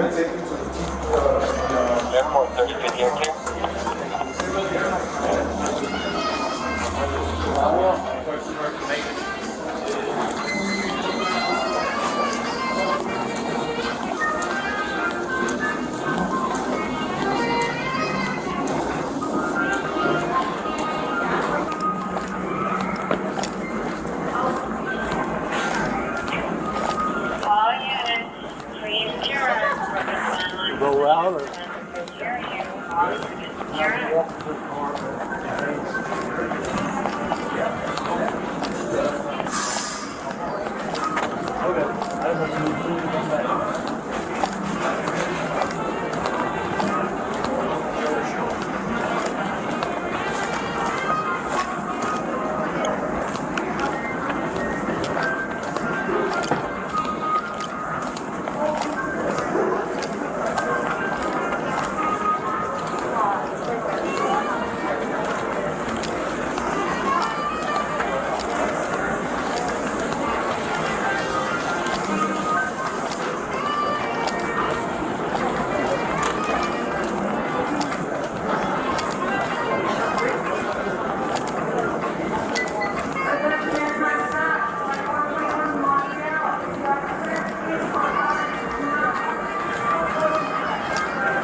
You have your case number, Vicky? No, Okay. All right. I have an issue with the new system. Yeah. And I'm in a good mood. I'm going to 06 from now, from here, and then I'll get the case number for the video.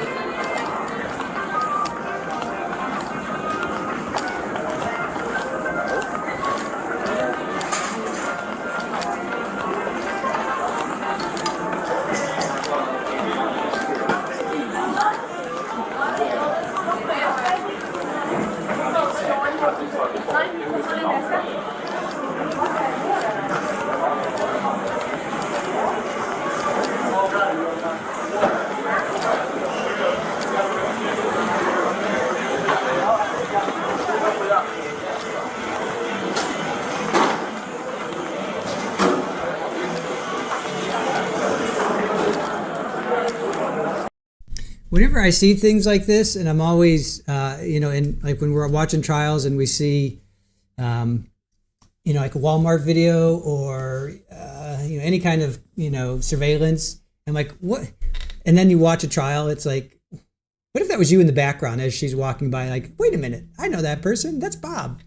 Or wait a minute, I know who that was. Or you see yourself, like this person's buying all this stuff at the Walmart, and they're next to you, and you're like, oh, there I am on on surveillance as Monica Sementili walks out, or something like that. And that's just what I think.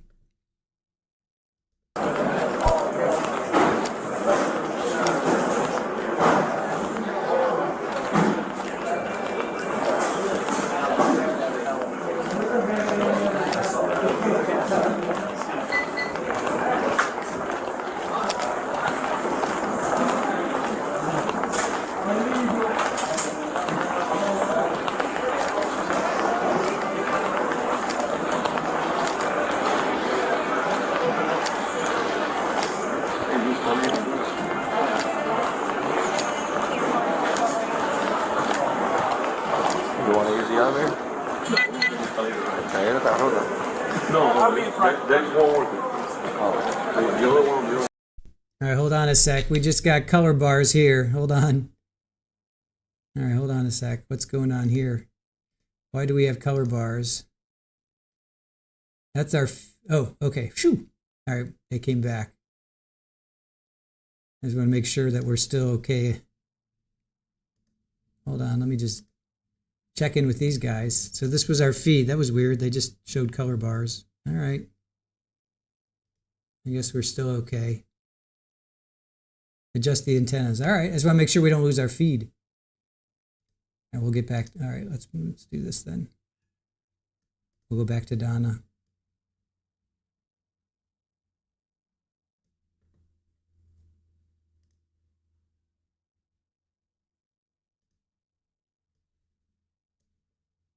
I got a treat for you guys after this. Yeah, I'll hold you. All right, stay tight.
Okay, we want to thank Morgan & Morgan for sponsoring this body cam video. I mean, I think it's pretty clear from the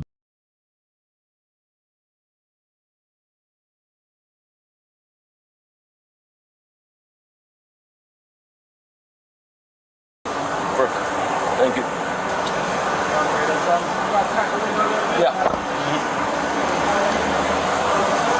Oh, you're welcome.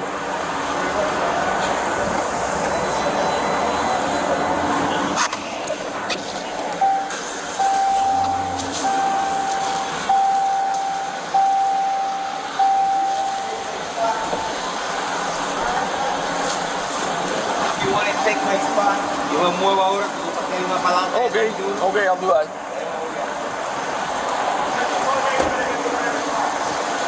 Huh? Yeah. No, it's okay. I'm gonna leave it like that.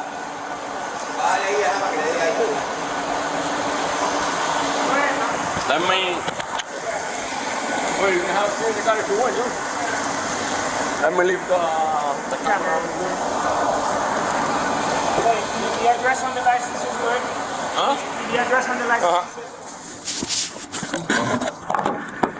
That's a camera, okay? Recording.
It's a little bit that's fine.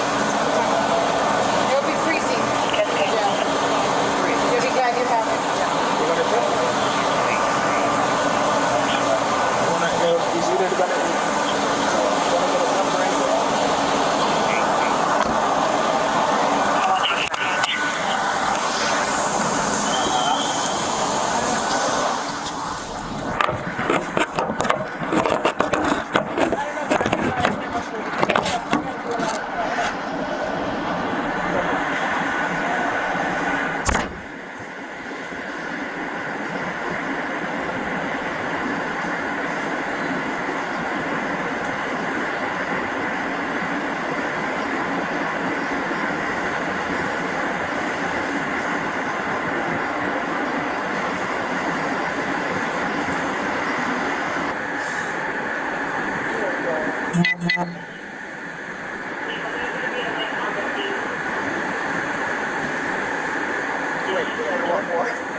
Do you know how long we're going to sit?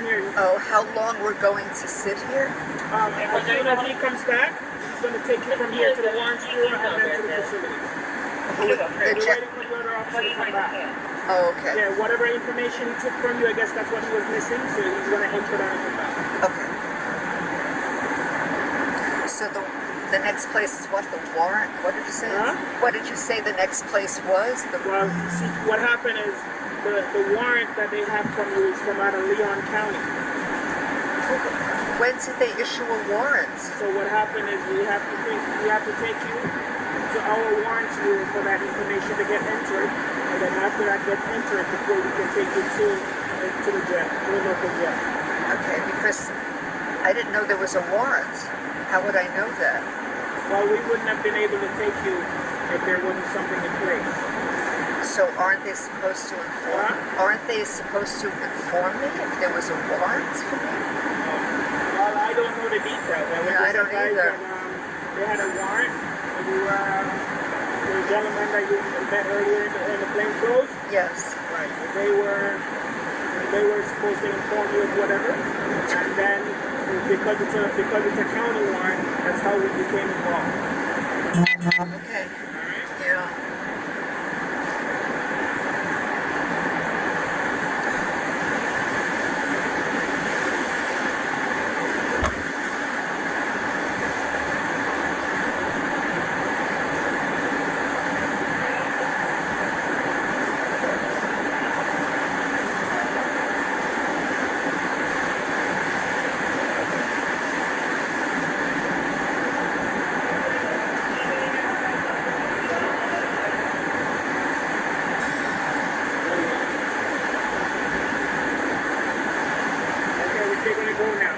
Can I have the wrist? 1 second, Ray.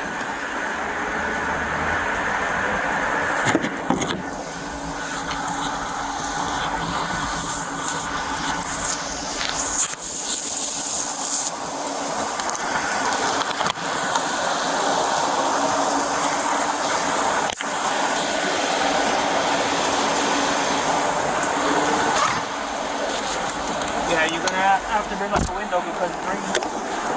It's raining a lot, yeah? Been raining. Okay, brother. Thank you, man. Alrighty. I'll see you.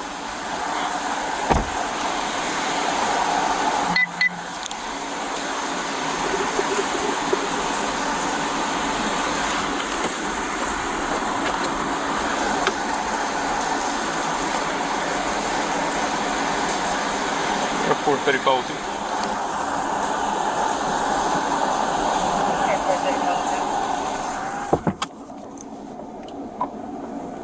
Change my QTH to Warren, transporting a white female.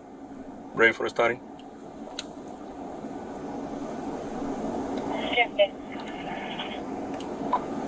6003.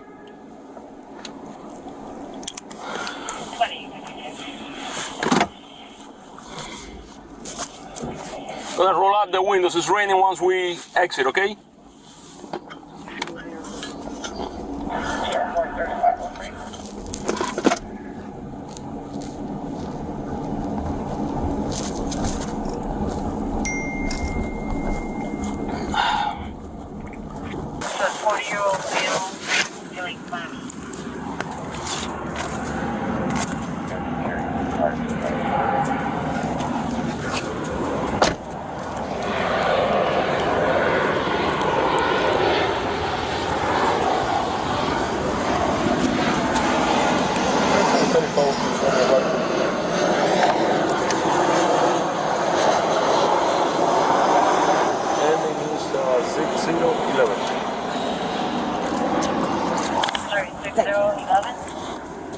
Refusal. Let me lock the door.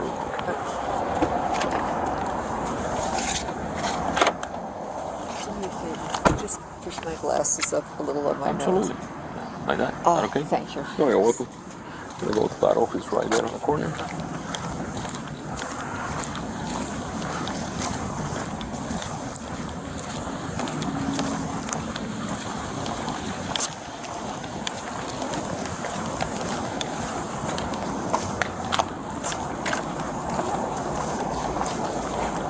Let me get the door for you.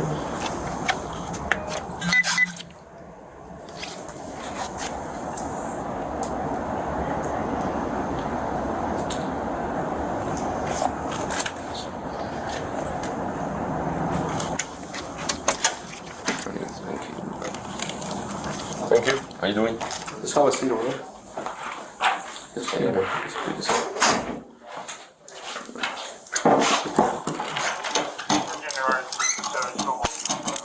We turn around a little bit this way, so it's protocol that we need to follow, you know? Rules and regulations.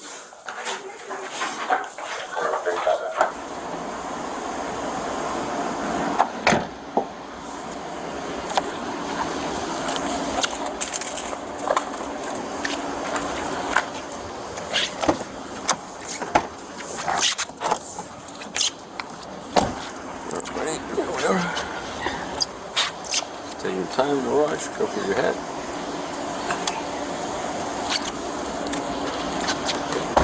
And we're gonna go through that door over in the corner.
Could you show me arrival of UK? Ready for ending?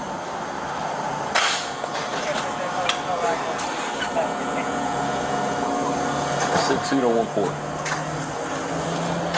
Let's have a seat. Oh, you know why? It's all red. Yeah. That's why.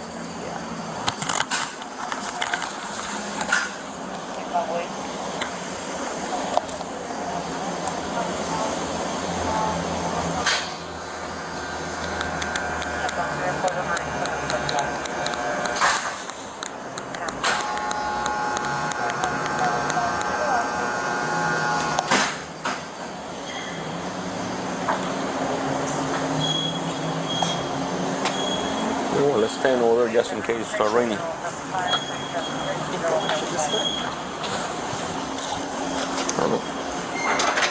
How you doing, boss?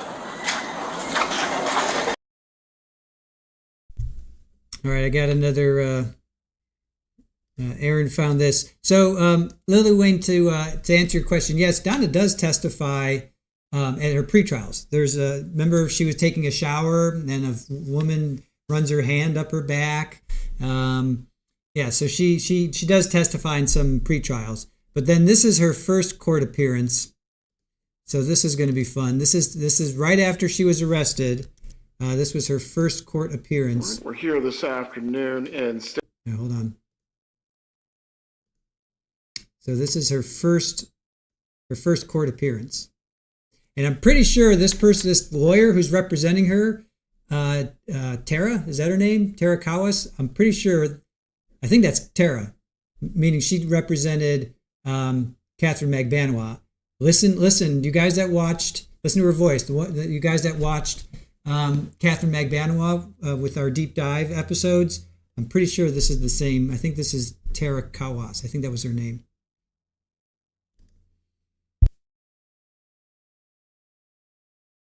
We're here this afternoon in State of Florida versus Donna Adelson, 2023 CF 3226. Counsel of record as to each party may make their appearances. Georgia Kappelman and Sarah Catherine Dugan for the state. Marisol Descalzo on behalf of Donna Adelson, who's present in court and seated to my left. Mr. Pimentel, Mr. Toomey, go ahead. Greg Toomey, Your Honor, for both the Sheriff's Office and, yes, Chair, the medical provider in the jail. Sheriff's Office. All right, hold on. That did not sound like her. Hold on. Oh, come on, man. Stop. Mr. Toomey, Dugan for the 3226. Counsel of record as to each party may make their appearances. Georgia Kappelman and Sarah Catherine Dugan for the state. Marisol Descalzo on behalf of Donna Adelson, who's present in court and seated to my left. All right, so that's not Kawas, I think, or what was her name? What was her name? I'm totally forgetting her name right now.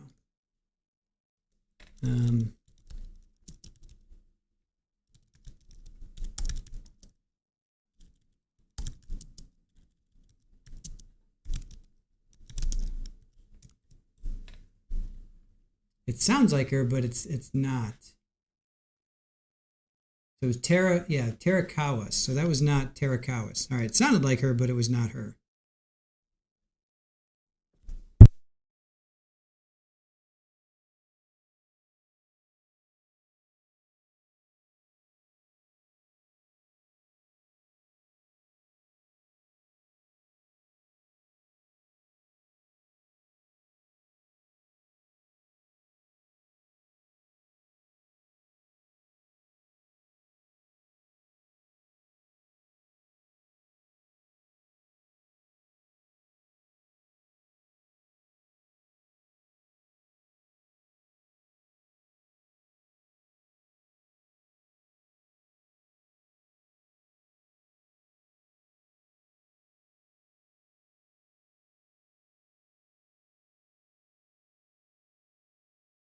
So I guess when she pleads, was my mic muted? I've got kitties flying around right now. I don't even know if my mic. Thank you, Aussie Gardner, for the Trial TV Live gifted memberships, and thank you, Sally, for your uncle enjoying our channel. Appreciate that.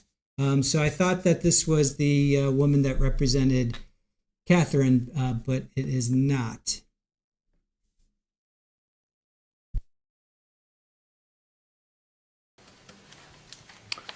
Mr. Pimentel, Mr. Toomey, go ahead. Greg Toomey, Your Honor, for both the Sheriff's Office and, yes, Chair, the medical provider in the jail. Sheriff's Office General Counsel James Pimentel. All right. For everyone that is observing on Zoom, please do not interfere with the hearing. Of course, you may observe as to everything that takes place. Mr. Scalzo, I've reviewed your emergency motion to enjoin the jail. Is there any further argument or testimony that you wish to take in support of your motion? Your Honor, I'll just add to supplement to my motion, which was filed last week, that we are now on day 22 of direct observation. Mrs. Adelson continues unable to participate in her defense. She's not permitted any papers. I cannot mail her anything. I did have a call with her on Friday, but only because Mrs. Kappelman facilitated it for me. And on that call, it was not a private call. Ms. Adelson was forced to put me on speakerphone with guards listening. There is just no way that Mrs. Adelson can prepare for her defense in this manner. All right, there is one question that I had specifically as to this issue, and I noticed within your pleading that you had quotes from your client and also some observations of what has been taking place with the correctional staff. Are you alleging that you have no ability to access your client or that there is limited contact with your client? No, Your Honor, I'm not saying that there is no ability. The direct observations that are contained within my motion were not observed by myself, but Daniel Rashbaum, Charlie Adelson's attorney, had a visit with Charlie Adelson, and he was able to swap it out for Miss Donna Adelson the week of, I think, November 27th or 28th. So he was able to have that conversation with her in person. I've had a conversation with her, like I said, over the phone. I have been told that I can do a 60-minute increment visit with her in person. There is no video visitation ability. So I would say that my ability to meet with her is limited. It's not non-existent. However, my ability to share, for example, discovery, paperwork, the motion I filed with Ms. Adelson is non-existent because she's not permitted to have paper. Very well.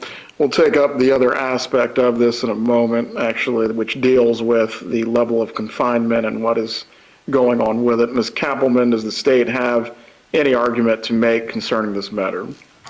The state would defer to Mr. Toomey, who's here to speak on those matters that I think you're addressing right now. Very well. Mr. Pimentel, Mr. Toomey. Good afternoon, Judge. Good afternoon. As far as this particular issue goes, there is no impediment to her speaking with her lawyer, seeing her lawyer, over and above using a tablet. The tablet has a headset that can be used as a ligature. Otherwise, she's free to enter the jail. Chief Mack is here. He's assured me that they can have visit. I don't understand the problem that is perceived, but there is no impediment to an attorney-client visitation. Am I correct? The first question, we'll have Chief Mack give some testimony so that way we have a clear record. But the level of confinement and also the current restrictions that are in place, are these because there were at some point statements alluding to self-harm during the jail phone calls? And at booking here. When she was booked into the jail here, she made a statement that she wanted to die. Now, before she was arrested in Miami, she also had a phone call with her son, who's obviously in jail here. 25-minute phone call. I personally listened to it. She very clearly spoke about a plan to kill herself using sleeping pills. One moment. Ms. Adelson, please keep your comments to yourself. Let your lawyer argue on your behalf. Spoke of a plan to kill herself if she could not escape the country before arrest. That was known to the folks in this jail when she got here. That's why she's on watch. The mental health professionals see her every day. They are not satisfied that she's safe. And it's up to them to decide it. I'll give you an opportunity to respond, Mr. Scalzo. Mr. Toomey, one more thing before we move on into taking Chief Mack's testimony. Is there a specific procedure that the jail has for dealing with inmates with a threat of self-harm?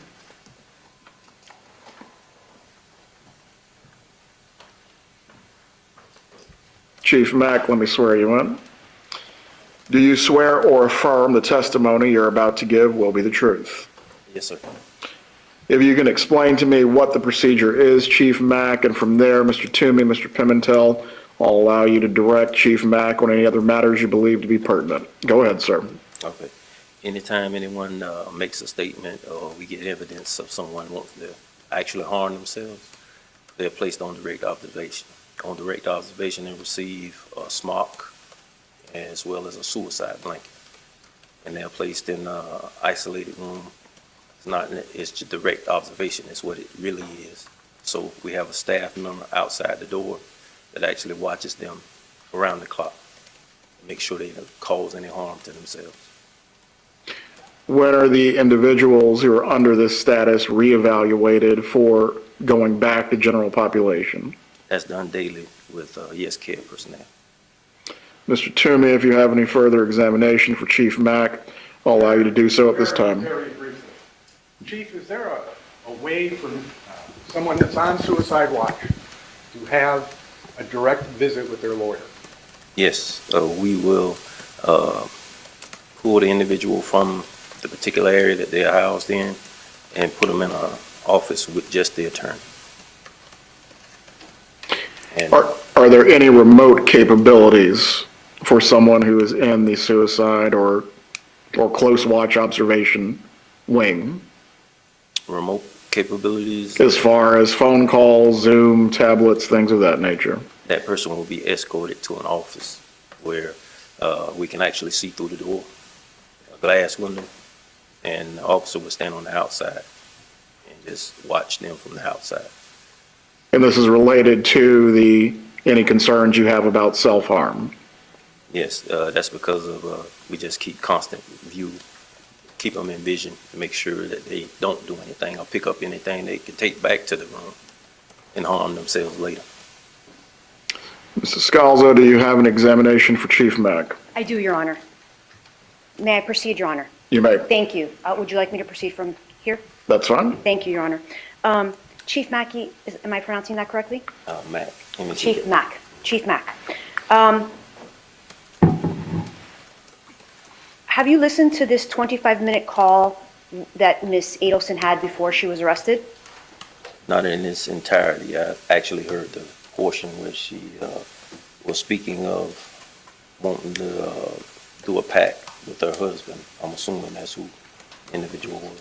Chief Mack, do you participate in the decision on whether Ms. Adelson needs to remain on direct observation?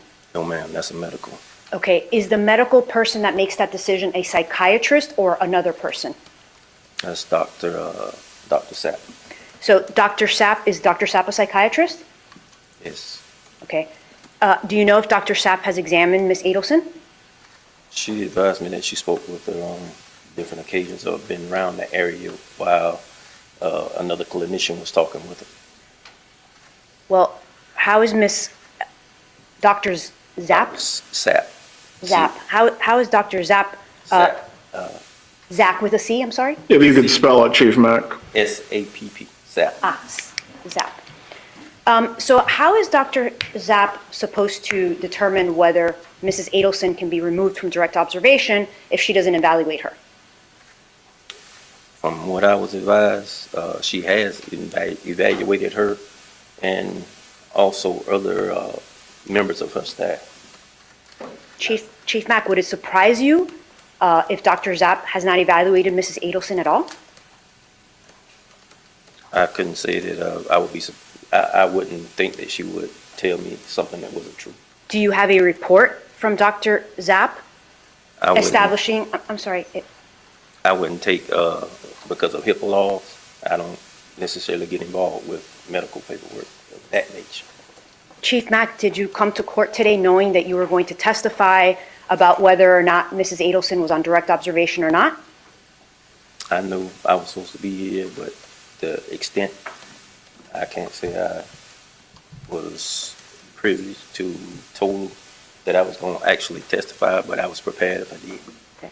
And Chief Mack, knowing that you had to come here today possibly to testify, did you inquire how many times Dr. Zapp had met with Mrs. Adelson? I did not, because they actually see everyone that's on direct daily, and it's more than just Ms. Adelson. Chief Mack, are you aware that Dr. Zapp has never evaluated or met with Mrs. Adelson? I can only go what I've been told by Ms. Zapp. Chief Mack, are you aware that Dr. Pugh is the only psychiatrist that has seen Mrs. Adelson, and that was on November 27th? I didn't get that information as to who saw her. All I needed to know, or all I need to be privileged to, is that she needed to be on direct observation. Chief Mack, do you have a list of all the times that Mrs. Adelson has been evaluated to determine whether she can be removed from direct observation? Like I previously said, the only time I know they see them daily. And with that, I don't get any paperwork because I'm not a medical professional. I'm just making sure that her safety is taken care of. Of course, Chief Mack, but just to be clear, I'm not asking whether you've seen any paperwork. I'm asking in preparation for coming here today, were you advised how many times she had visits? No. Did you ask how many times she had been visited? Not just knowing that she's being seen daily. I don't ask who actually saw her or what the conversation was pertaining to. Chief Mack, if she is being visited daily, would there be a report of those visits? Yes, it should be notes that they take. To the daily. Right. Okay. And Chief Mack, if what you're saying is what you were told is correct, there should be a report from Dr. Zapp and from whatever clinician is meeting her daily, right? About the evaluation. Yes, I would assume it is. And Chief Mack, did you know that Mrs. Adelson was actually arrested in Miami? Yes. Okay. And did you know that she spent some time in jail in Miami? Yes. And did you know that she was there for about 5 days before she was transported to Leon County? It should be something like that, yes. And were you aware that she was at a county jail, very similar to the Leon County jail? Well, I've never been to Miami's facility, so I can't tell you exactly what they do or what their policies are. Okay. Chief Mack, were you aware that Mrs. Adelson was also on direct observation in Miami-Dade County for a period of time while she was there? No, I didn't actually see any paperwork of it. And Chief Mack, did anybody tell you, any of your clinicians tell you that actually Mrs. Adelson was evaluated by the same psychiatrist over a period of 72 hours in Miami, and she was released to general population? I heard something of it, but I don't necessarily, I go by our contract provider when we're doing anything in the inmate health. Who told you that she might have been evaluated in Miami and released to general population? It was just something that was said. I think she may have spoken to an officer and said it. Chief Mack, if she would have spoken to a clinician about that, you wouldn't know about that, right? Because that's HIPAA? I wouldn't have known about it because I didn't speak to my clinicians. I just speak with them about Ms. Adelson in general. What general conversations are you having about Mrs. Adelson with your clinicians, Chief Mack? It's just how they evaluated her and where she is in her evaluation. Okay. If she's going to be released on a step-down program or anything of that nature. Okay, can you tell us generally what you have been told? What was her evaluation like? When will she be stepped down? What's happening? That's something that they will tell me when that occurs, in the way of when she feels as though that Ms. Adelson is at that stage in the process. She will inform me of the step-down process. Who is she? That's either of the yes care personnel. Normally, it's Dr. Sapp, Dr. Pugh, or Ms. Smith, Ms. Richardson, Tori Richardson. Okay, so it's Ms. Richardson, Dr. Pugh, and Dr. Zapp. Those are the three people you're communicating with about Mrs. Adelson's treatment or step-down process? Periodically, I have a captain that actually is over medical, but I go through medical frequently. Okay. Chief Mack, what did you do to prepare for today's hearing? I actually just looked at some of the notes, even read the allegations concerning what Ms. Adelson was actually, I think it was more your allegations of what occurred in the facility. What notes did you review before you came here, Chief Mack? Other than looking at event logs, pretty much that was the extent of it. What are event logs?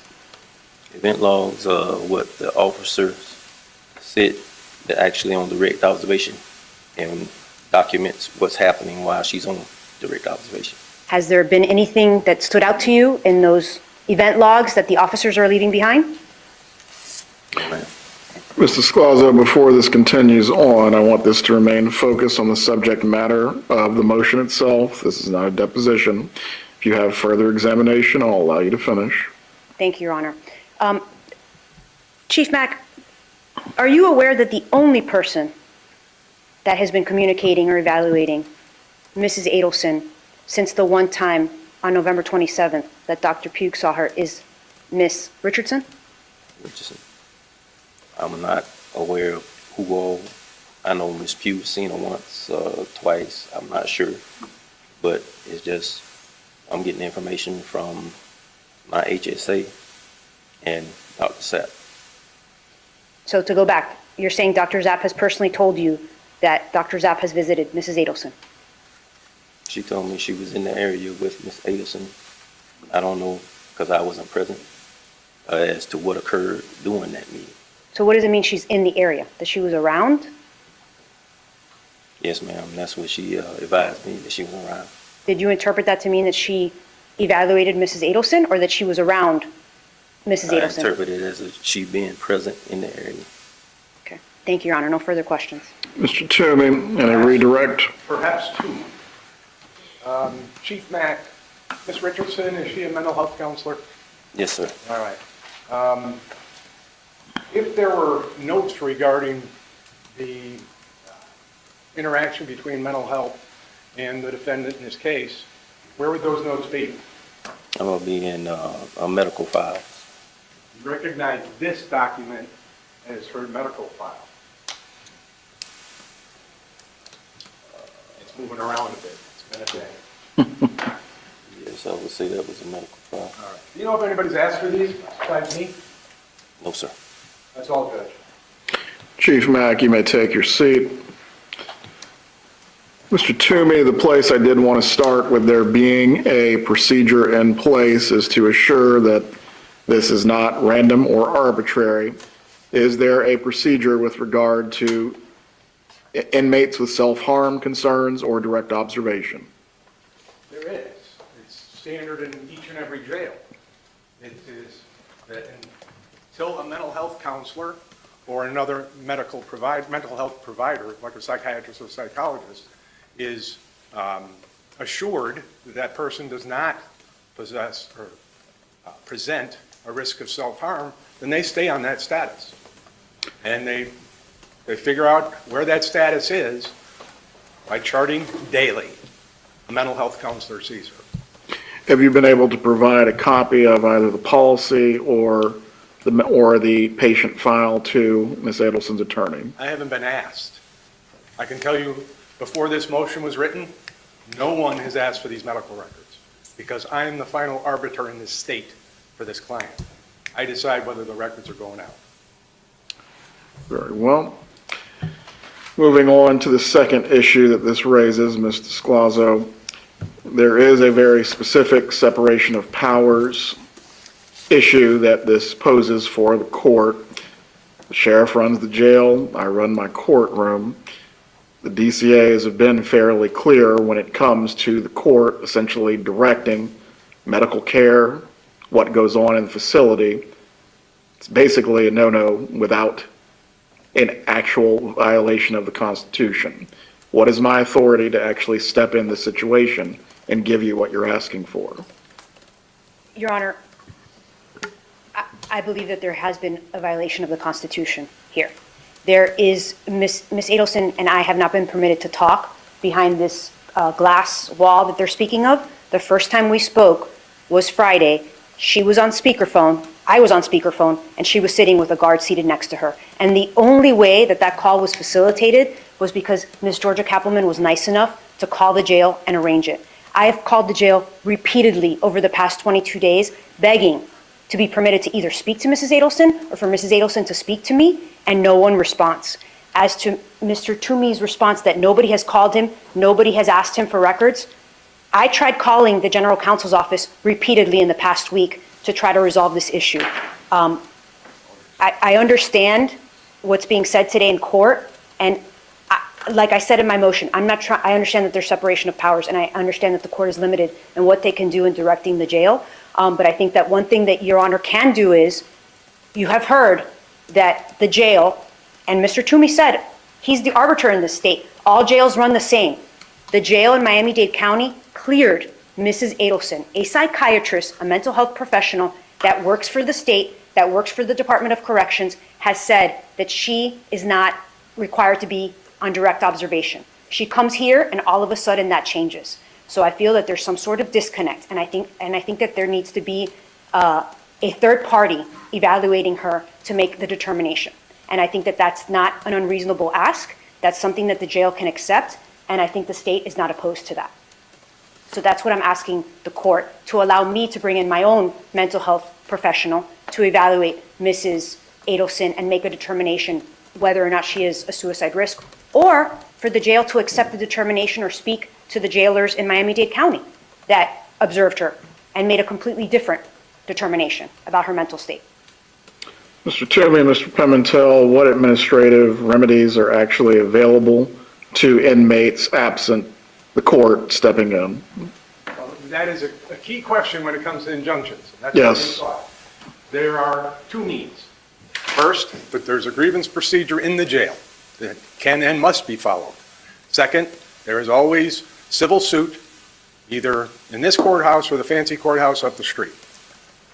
So there are legal avenues in place that preclude the entry of an injunction. There was something that was just said.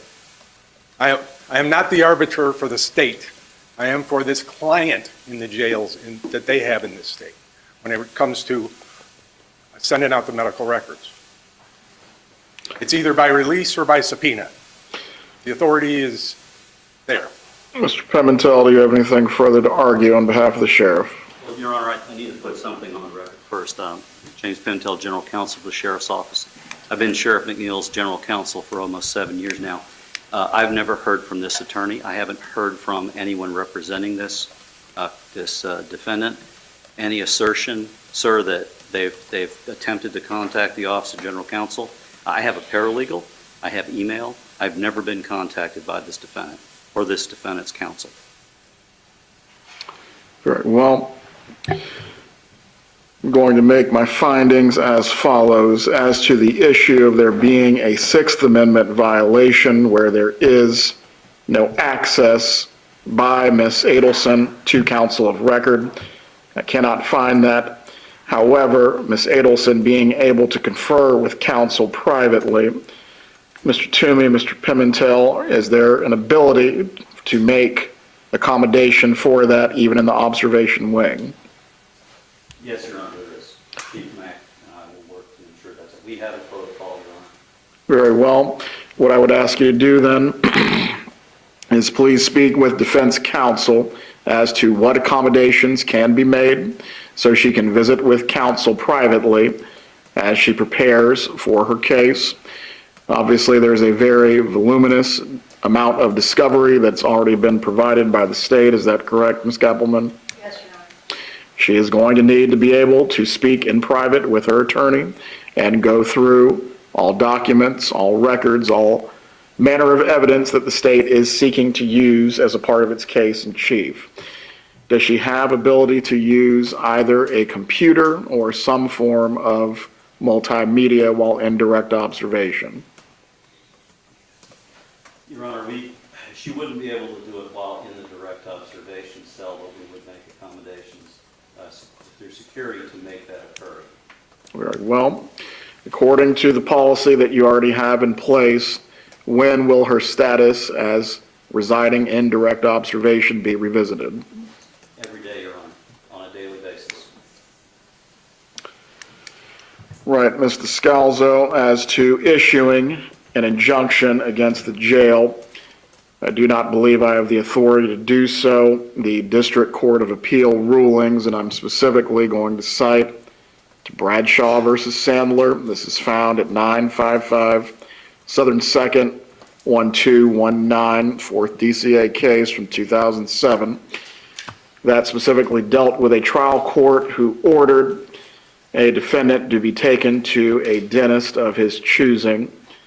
Similar, by analogy, for me to allow Ms. Adelson to be seen by a psychiatrist or psychologist that is a third party is stepping on the separation of powers in that regard.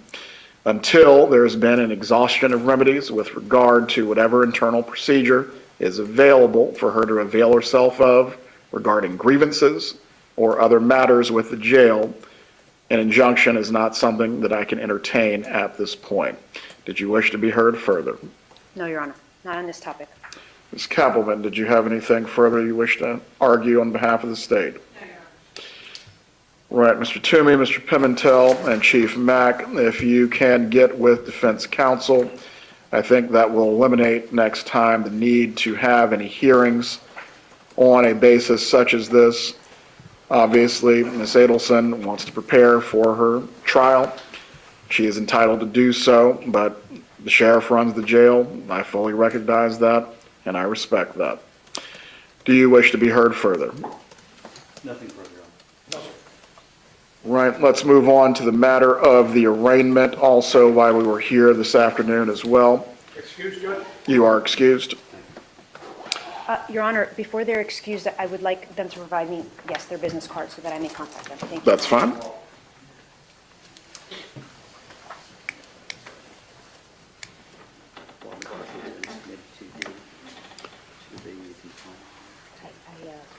wrote to you on LinkedIn because I couldn't find you in the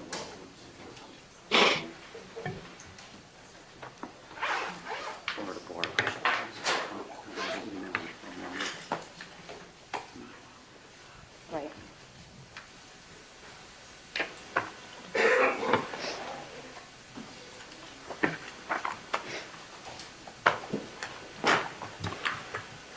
As to the matter of the arraignment, does your client waive the reading of the indictment? Yes, Your Honor. How does she plead? Not guilty, Your Honor. Not guilty plea is entered for the record. While we're here, we might as well have a brief case management as well. Ms. Kappelman, I believe you stated you've already provided discovery to the defense. Yes, Your Honor. Mr. Scalzo, realistically, how much time do you think it's going to take you to go through what you've already received? Your Honor, as long as I have access to Mrs. Adelson, as has been stated here in court, and she has access to be able, as you know, there's recordings in this case, and as long as she's able to listen to them and we're able to listen to them together, we plan to proceed to trial promptly. All right, so that was Donna's first hearing where she pled not guilty, and I just want to check in on the feed here because I'm watching this and the camera is slowly drifting. The camera's like slowly drifting up because originally it was on the seal, but then well, hold on, let me go over here and make sure that we're not wait, hold on. Let's just make sure we're still live. We're still live over here. Yeah, we're still live over here. So nothing's going on there. So it's 10:45 East Coast. I guess they're talking to the jurors. I was hoping that we would hear all of this, but we're not even hearing this. They got me all excited. I thought we were going to hear all this. So this is expected to last. Today's Tuesday, Wednesday, Thursday. Georgia Kappelman, who represents the state, she thinks that they can get it done sooner, but they just have to get to 100 jurors. That's what they're shooting for, is 100 jurors, and then they can. Right now, they're just kind of going through the high level, 30,000 foot level. Is there anything that's going to keep you from participating for 3 weeks? Do you have any hardships? Have you ever heard of the Adelsons? Do you know who Dan Markel is? Do you know these lawyers? Do you know all this? How do you feel about law enforcement? All that typical stuff. Then they're going to whittle them out, and they're going to get it down to 100 jurors. And I think they're taking blocks of 50. I think that's what Judge Everett said. They're taking blocks of 50, and they're talking to them. Yes, Sparkling Princess. Wendi does have kids. Dan and Wendi had 2 children, 2 boys. They were 3 and 4 at the time of the shooting, which was 2014. So right now they're 14 and 15. And she changed their last name from from Markel back to Adelson. She even changed their middle names because they were grandparents' names. So she changed those as well, or she got rid of them. The word is on the street that she's in Texas, possibly Colorado. We're not 100% sure. She testified in both Catherine trials as well as Charlie's trial. We watched all of her testimonies yesterday. So if you want a taste of Wendi, you can go back and check that out. And then in episode 1 of our deep dive, we showed her her interrogation. Well, I'm sorry, her interview. It was her interview, not interrogation. She was never, even though she kept asking, "Am I a suspect? Am I a suspect?" But it was her police interview the day that Dan got shot. So. Blue Liberty Linus. I really loathe Wendi. I hope they can find something to charge her. Alternate juror, you're in Colorado. I thought that's what. Oh, you have no idea. You have no idea. They called him Gibbers, which is a derogatory name towards people of the Jewish religion and Jewish faith. It's anti-Semitic. She called him. Donna wrote some really nasty things about him. She wanted the kids to dress up in uniforms of German, you know what, and another thing, she wanted them to go to a Catholic school, knowing how much Dan was devout Hebrew. He was very devoted. That's all I can say. He was very devoted, and it started with their wedding, that they were expecting it to be kosher, and then the Adelsons, because Donna had so much to do with the wedding, she made it kosher-like, so it wasn't even kosher. So right from the get-go, Donna had her. Well, you saw how much she kept looking at her lawyer and making faces, and she wants to. And when she got arrested, you saw what she can do. She's a piece of work, that one. She wants to control. She is the matriarch, and she wants to control. All right, here's something I want you guys to check out. This will be fun. Let me see if I can pull this together. And we now.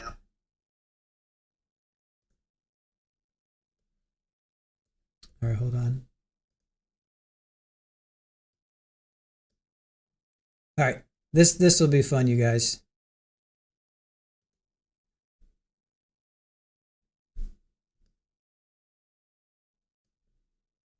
So this is her on Wheel of Fortune. Imagine that. Donna on Wheel of Fortune. Wasn't Lori on something as well? Wasn't she on? Joe, wasn't Lori on Wheel of Fortune, or she was on something?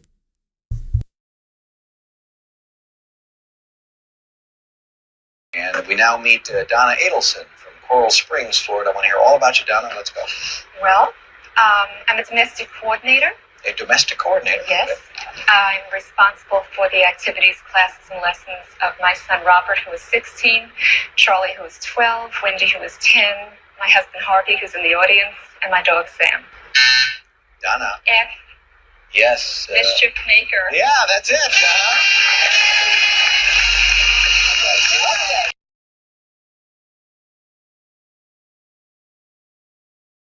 And we now meet Donna Adelson from Coral Springs, Florida. I want to hear all about you, Donna. Let's go. Well, I'm a domestic coordinator. A domestic coordinator? Yes. I'm responsible for the activities, classes, and lessons of my son Robert, who is 16, Charlie, who is 12, Wendi, who is 10, my husband Harvey, who's in the audience, and my dog Sam. Donna. F. Yes. Mischief maker. Yeah, that's it, Donna.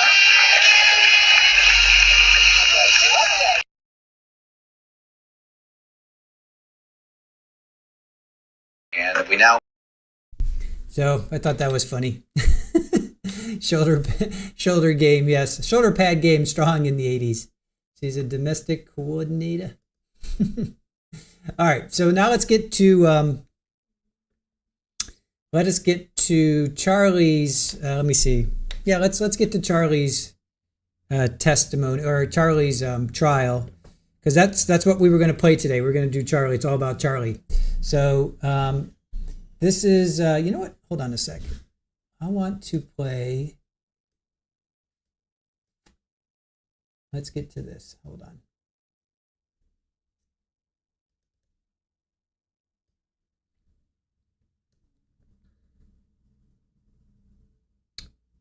All right. So this is a tour of Charlie's house. We're gonna step back a little bit, and we're gonna go check out this. Let's see. Just make sure that they're all right.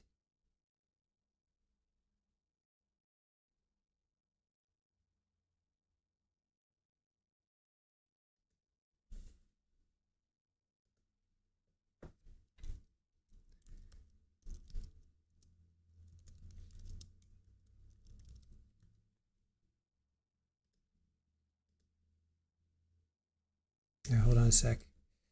All right, so while we wait for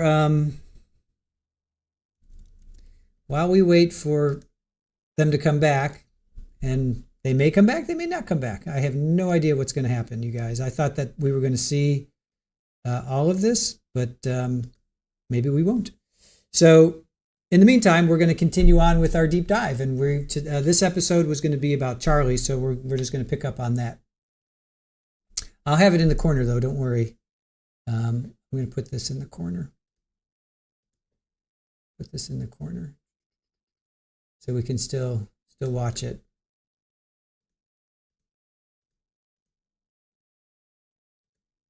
And then this is fun. I thought it would be fun to do and to have.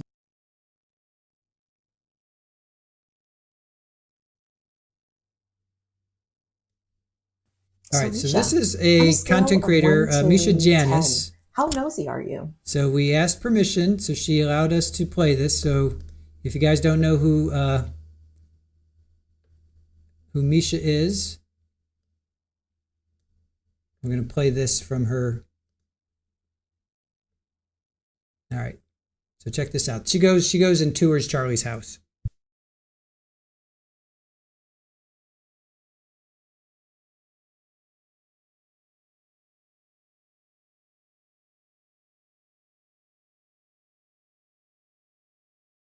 So Misha, on a scale of 1 to 10, how nosy are you? Well, I am definitely nosy enough to go to an open house owned by a convicted murderer. I did it, and I filmed it for you. So if you're interested in seeing the home where Charlie Adelson lived, where he was arrested, keep watching.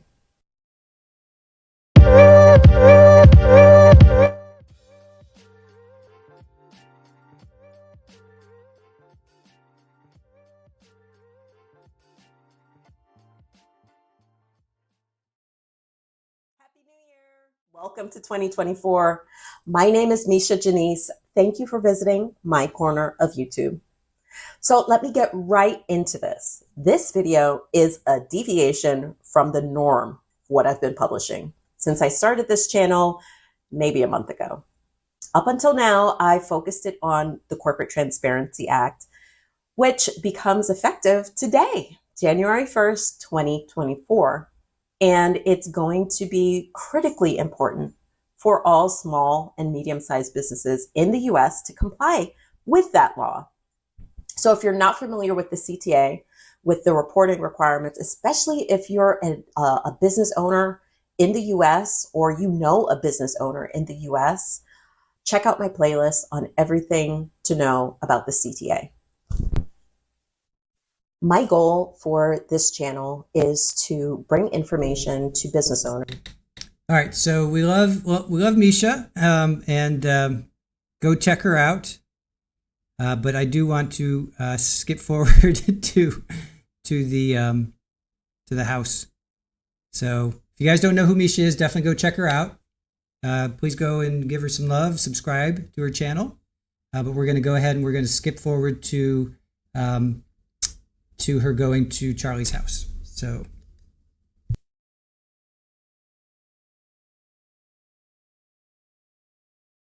Photographer.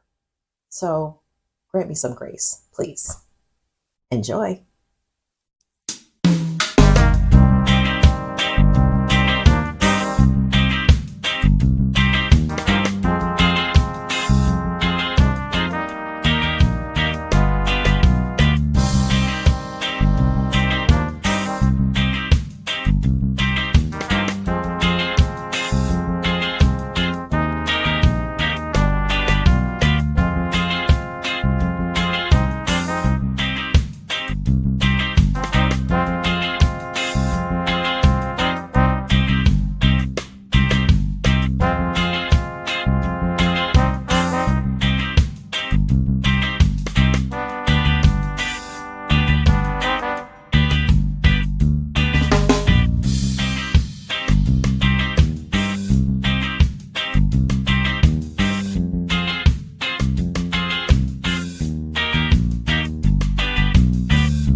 Remember, Charlie liked Ferraris and his vanity license plate.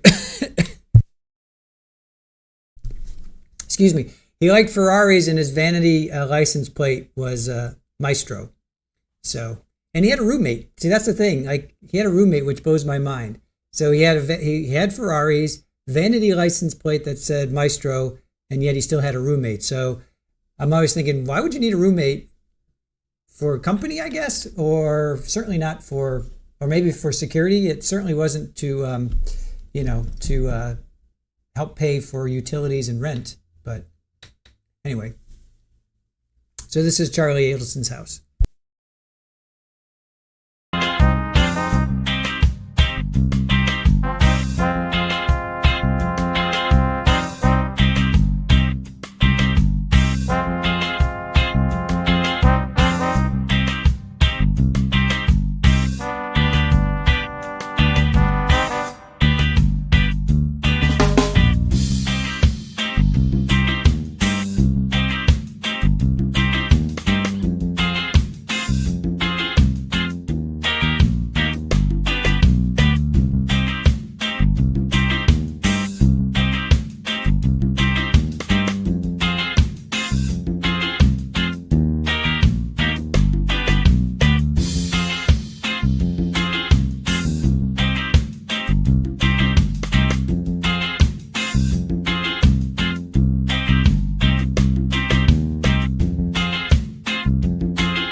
Yeah, she's going to step outside. So you can see, I don't think he was on the intracoastal per se. I think these are just canals.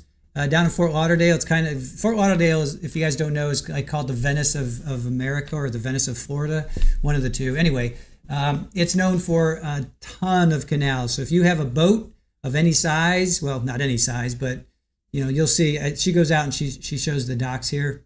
Ooh, awesome. Aaron found it. All right, cool. Thank you, Aaron. All right.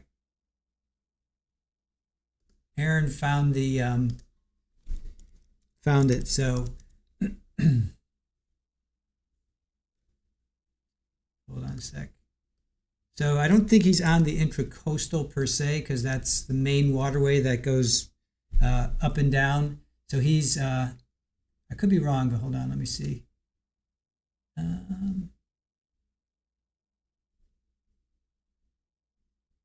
Yeah, no, he's not. He's inland. He's actually inland. He's near 95. He's a good, like, I'd say, mile inland. All right, I'll keep playing this, and I'll show you. Actually, I'll keep playing this, and then I'll show you where he lived in relationship to Fort Lauderdale and everything. So he's on a there's a bunch of canals in Fort Lauderdale, and then the intracoastal goes right next to the ocean. It's 100 yards sometimes, right up against the ocean.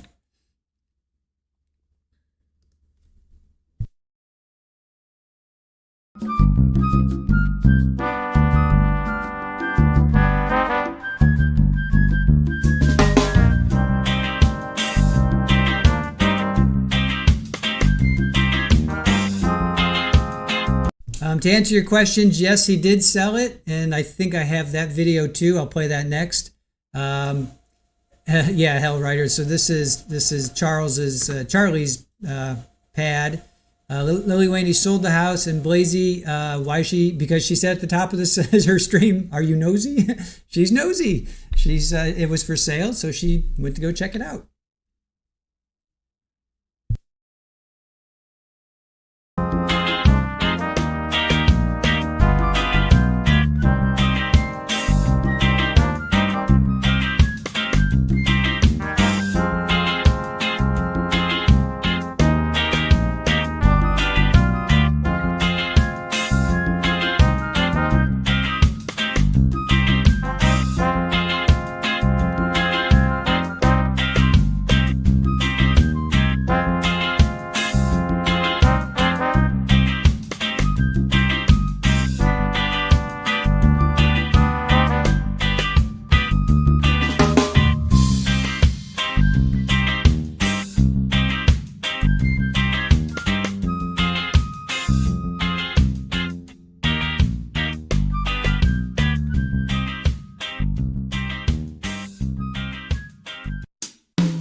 So again, apparently he had a roommate. So he had a roommate that again, they're not, Charlie's making hundreds of thousands of dollars. I think he made $1 million in 3 years or something like that.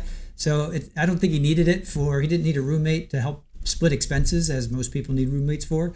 So I'm not sure why he had a roommate, but he did have a roommate. And Lanai, Joe Schmo said, usually pools are, closed in. So definitely keep critters out, mosquitoes, alligators, for sure. And then Albert, his I lived in New York City for 17 years, and his this bathroom was bigger than some of the studio apartments I stayed in. If you know, you know.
And no, I would not suggest swimming in that.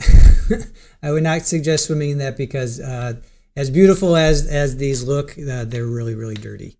Meaning, as beautiful as the water looks, and you may want to jump in it. I'm sure boaters, you guys know, you would not go swimming in that because it's just filled with oil and just stuff. So you don't want to go swimming in there. You want a boat. That's one thing, but you do not want to jump in there. A, because it's dirty, just straight up dirty, and B, there could be alligators. Anything, any kind of water south of South Carolina, even North Carolina, but South Carolina, Alabama, Georgia, Florida for sure. Any kind of water, even though this is brackish, I guess, because it is part seawater, is part freshwater. I would not want to swim in there. For alligators, snakes.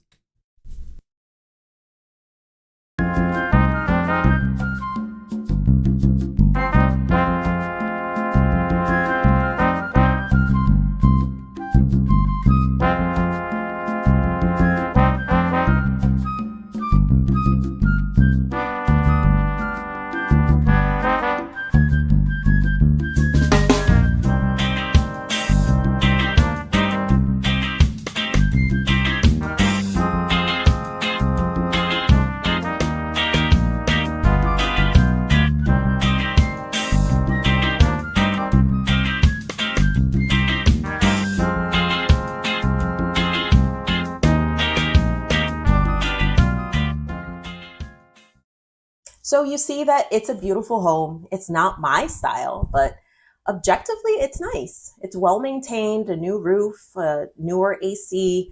The dock is great with ocean access. It's in a nice neighborhood, and it's not unreasonably priced compared to similar properties. The asking price is $1.375 million. Let me know what you think about the property. I did look for a safe and for stacks of stapled money. I don't know, but I didn't find either thing.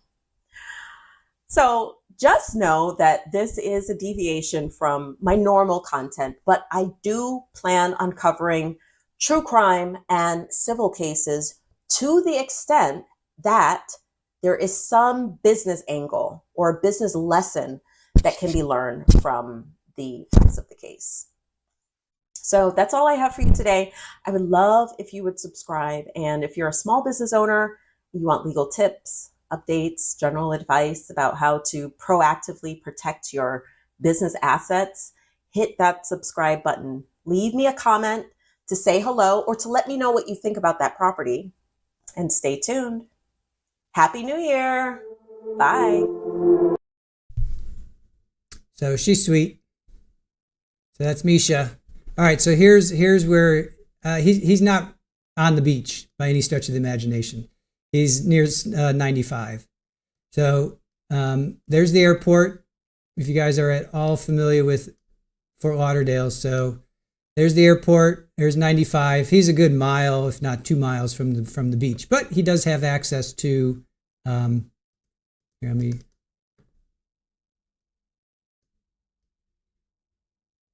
All right, so Port Everglades, that's where a lot of cruises, if you guys have ever gone out of Fort Lauderdale, Port Everglades, that's ships come in, that's where you have commerce comes in, a lot of cruises leave out of Port Everglades. Of course, you got the international airport right there, and it is international, so it is pretty big. So he's closer to 95. Well, 59. Well, yeah, it's closer to. Actually, that's the turnpike. Sorry, he's even further. So he's even further in. So he's even further in. So 95 is near the airport there. Florida Turnpike. He's in between the airport and 95 on 441. So 441's fairly major. It's like it's not a highway, but it's 2 lanes both ways. But they do have lights, so you can go 50, 45, 50, 60 miles an hour. But yeah, he's not on the beach. He's not on the beach by any stretch of the imagination. He's a good. 95 is usually about 1 mile to 2 miles from the ocean, all the way up. So he's probably at least maybe another half mile to a mile. So I'm guessing he's probably 3 miles from the ocean. So get there within 10 minutes, no problem. But yeah, he's not on the ocean. So there we go. You went to Turks and Caicos from Fort Lauderdale? Yep. Yeah, Fort Lauderdale. I flown out of Miami a lot to go to the Caribbean, but that was coming from New York. But yeah, so this is where, and there's Las Olas. That's a pretty that's like the Greenwich Village of Fort Lauderdale. A lot of bars, restaurants, nightlife happens in Las Olas. So he's pretty close. And then he spent a lot of time in South Beach, which is way down here. I don't think I got a screenshot. Yeah, so South Beach is Miami area. So it's a lot to do. Yep, a lot to do. So Port Everglades is where the cruises would leave and or just commerce in general coming in and out. So that's that.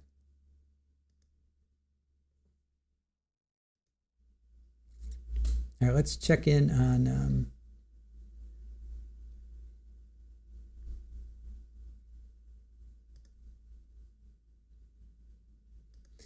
All right, here she did another one where it was sold.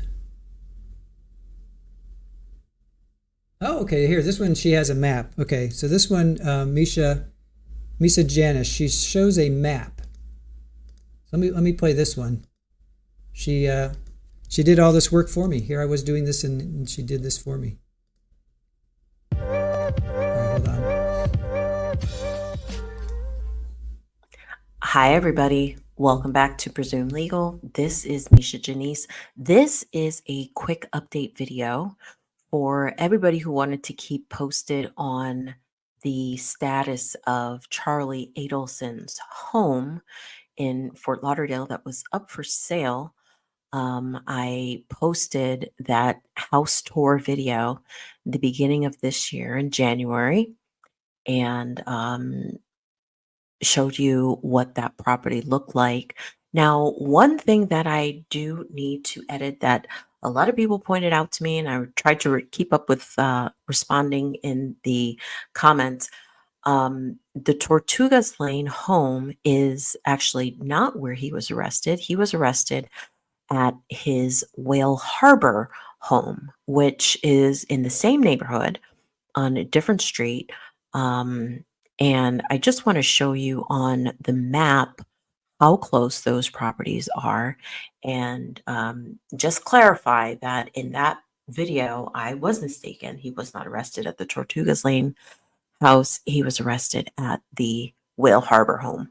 So let me just pull up the map really quickly so I can show you guys where the two properties are in the general vicinity. Okay, so this is South Florida here on Google Maps.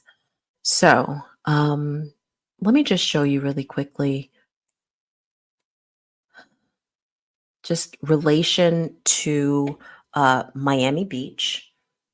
And this would be the, the South Beach area in Miami where those condos were purchased by the family, and where Wendi went after she left Tallahassee.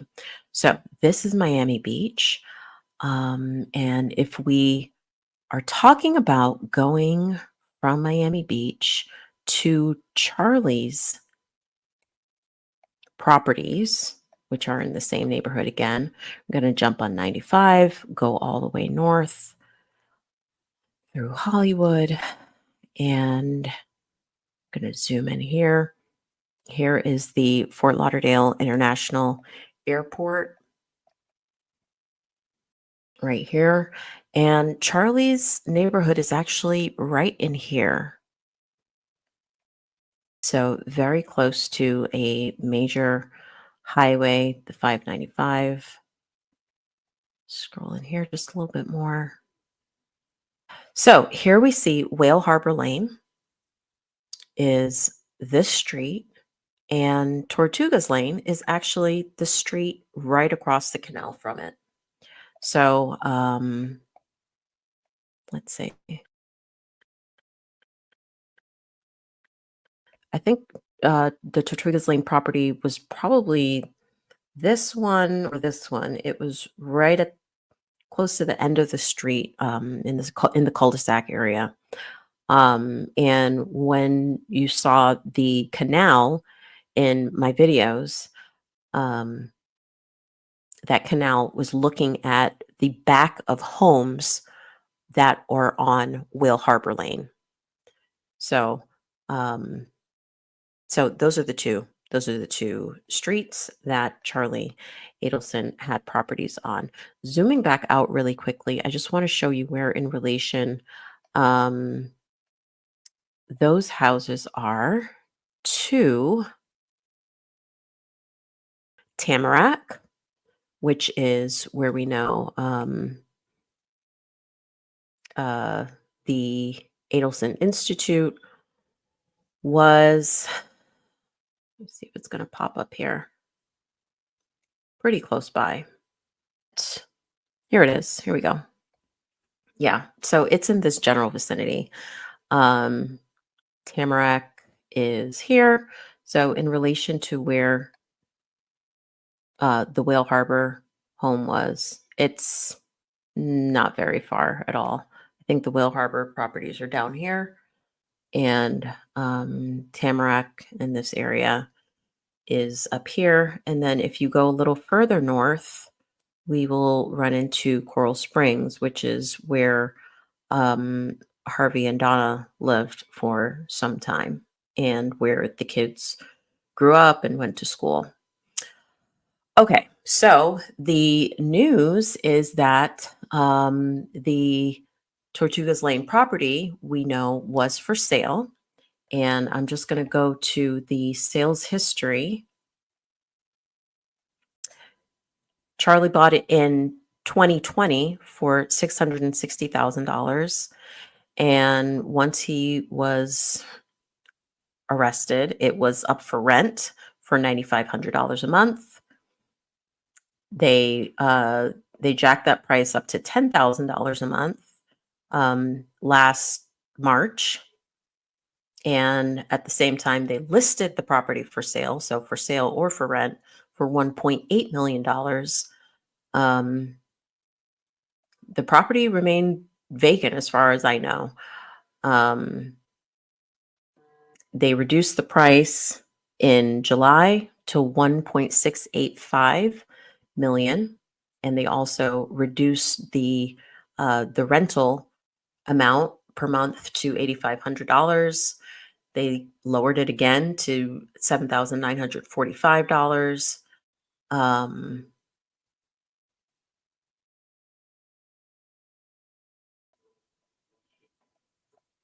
Apparently, the property was just vacant the entire time. It couldn't be rented out. It couldn't be sold.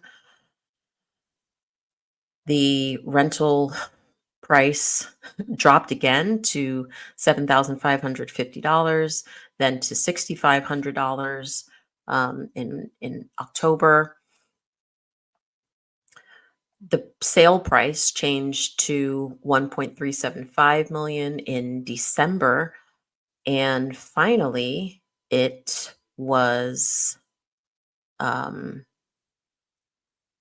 finally sold in February. So the documents were finalized, and we're going to take a quick look at those documents really quickly. It was sold for $1.270. So from the original asking price of $1.8, the Tortugas Lane property was finally sold for $1.270. All right. So we'll see that it was sold through a warranty deed, and that sale went through February 7th. Let's take a look at the warranty deed. I've just redacted some of the information just because the new owner, we don't need to put his information out like that. But these are public records available through the county, through Broward County. So we know that the property was owned by the trust. So we have signatories to the deed is Charlie, Harvey, and Donna as all three trustees of that trust. They sold the property to a single individual, a single man. And we see that they signed these. Their signature is required. So Charlie Adelson signed on February 7th, and he produced as identification in jail. I guess they had the notary go on to the jail in Wakulla County. I'm assuming this is a prisoner ID number, C62153 or 33. I can't tell. But we do have his signature on that document.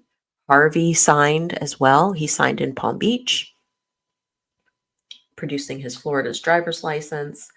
And finally, we have Ms. Donna Sue, signed in Leon County on February 5th.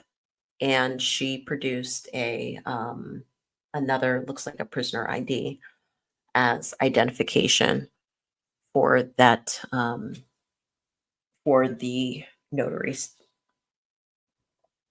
So that's all I have for you today. This is just a quick video updating you on what was going on with the property.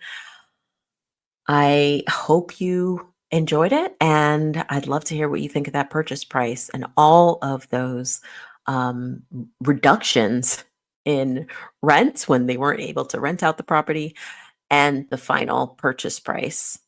Like I said in that video, the property, its bones are nice, but it does need a lot of work.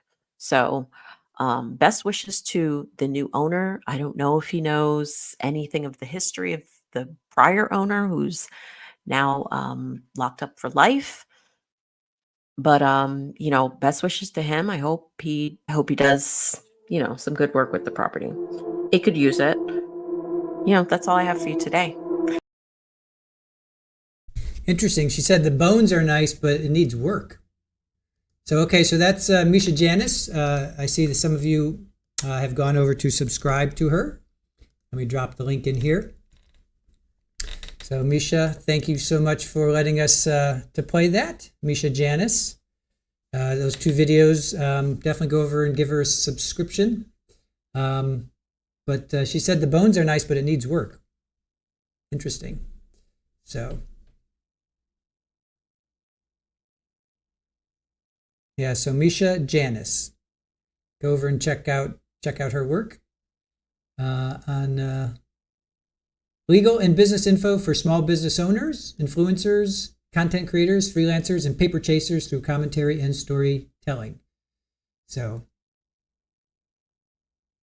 she's been around since October of 2023. She's got 3.15 subscribers, 78 videos, 199,685 views. So when's the last time she... So she streamed Karen Reed 3 months ago, 5 months ago. She hasn't been too active lately, 8 months ago. All right. She hasn't been too active, but we'll give her love wherever we can, right?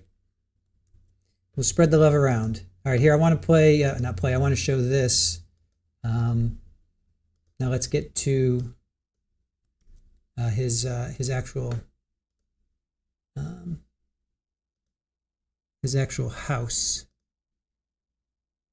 I mean, that was his house. What am I saying? All right, so let me see if I can sort this out. All right. So there's his house, right?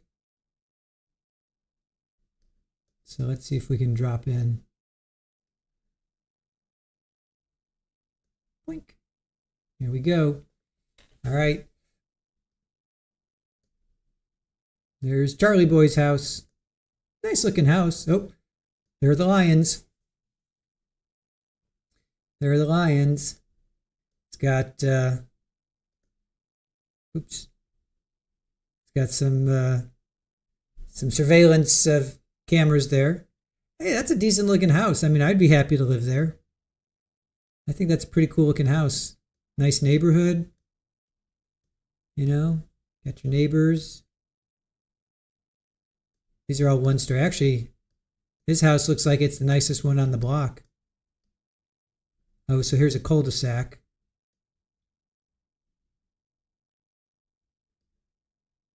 Yeah, I mean, this is typical Florida house, South Florida housing, I should say, with the single level. You know, because the hurricanes, you don't want to be too far up, too high up with hurricanes. But yeah, I mean, the neighborhood it's pleasant, right? Nothing spectacular. But very, very nice. And then okay, so that's his house there. So she said this was the Tortuga house that she took the tour, and then he was arrested at the Whaler. What did she say? The Whaler? What's it called? Whaler Harbor House. That's where he was arrested, was the Whaler Harbor House. So he was arrested at another house. So, all right.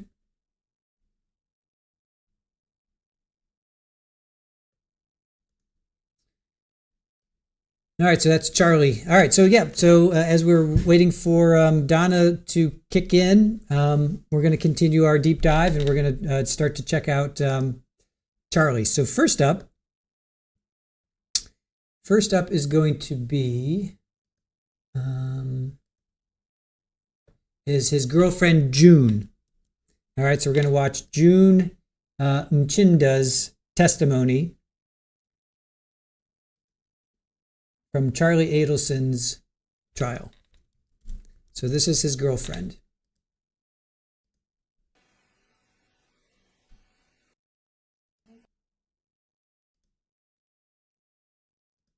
And I've got live court here, so we're not missing out anything. I do have live court right here.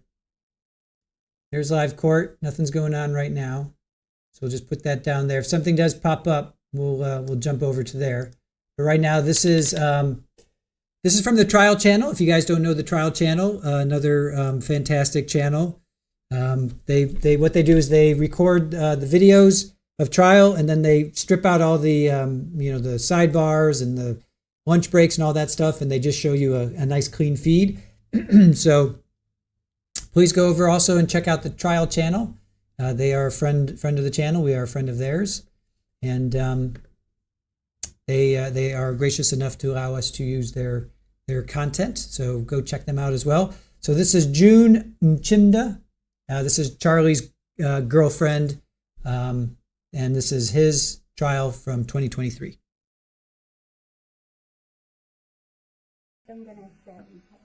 You're good. You may.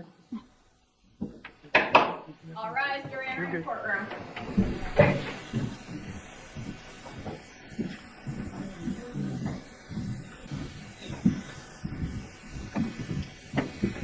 Everyone but the witness may be seated. Please raise your right hand now. Do you swear or affirm the testimony you're about to give will be the truth? I do. You may take your seat. Please state your name and spell your name. Hi, I'm June Mchinda. It's June, first name, last name Umchinda. You don't have to, I don't think you're going to have to lean that close to the Oh, microphone. okay. We can let you know if we can't hear you. All right, like that. Where do you live, ma'am? I'm in South Florida. Do you know Charlie Adelson? Oh gosh, I'm sorry. It was my alarm to come here, down here. Is it silent now? Yeah. Okay. Sorry. Wait, let me just check if it's, I'm so sorry. That's okay. I don't want it to snooze. Okay. It's okay. Do you know Charlie Adelson? I do. How do you know him? He's my ex-boyfriend. Do you see him here in the courtroom? I do. Could you please point him out and describe what he's wearing? He's the middle one there with the navy blue suit on. The record reflects the witness has identified the defendant. The record will reflect. When did you date Mr. Adelson? We initially met in, I think it was like February or so, and then... February of what year? 2015. Okay. And we didn't speak for about 8 months. We just had like a brief meeting, and then in October we officially started dating. October of 2015? Yes. And how long did you date him? For roughly 2.5 years, like officially. Okay. Does June of 2017 sound like the correct end of your relationship? Officially, yes. All right. And did you continue to talk to Mr. Adelson after the breakup? We did. When was the last time you spoke to Mr. Adelson? A day or so before his arrest. Okay. We were playing phone tag, and I was supposed to see him. We didn't see each other for a long time, but I was supposed to see him. I didn't get to, and then I wrote him back. I saw a message from him, and then the next day he was taken away. All right. So when... That's obviously significantly after the official breakup. Oh, right. This was in April of last 2022. What was the nature of your relationship after the official breakup? Were you kind of on again, off again, or just casually seeing each other when you were both single, or what was the deal there? I mean, it was a lot of years that went by after our official relationship, so there were like different periods of times where we were seeing each other and then casual, but we always stayed in touch throughout the years. So. All right. And do you still have feelings for Mr. Adelson as we sit here today? So he's my last serious boyfriend, so I would say yes, that there's something still there. I care about him, but obviously I haven't seen him in God knows how long. So. All right. And do you recall being interviewed by the Tallahassee Police Department in reference to this case on July 24th, 2018? I do. Okay. And back at that time, when you were interviewed, it had been about 2 weeks since you had talked to him. Does that ring a bell? Something like that, yes. Okay, and you had talked to him prior to that interview around your birthday, is that right? On the phone, yes. And when is your birthday? June 28th. Okay. So is that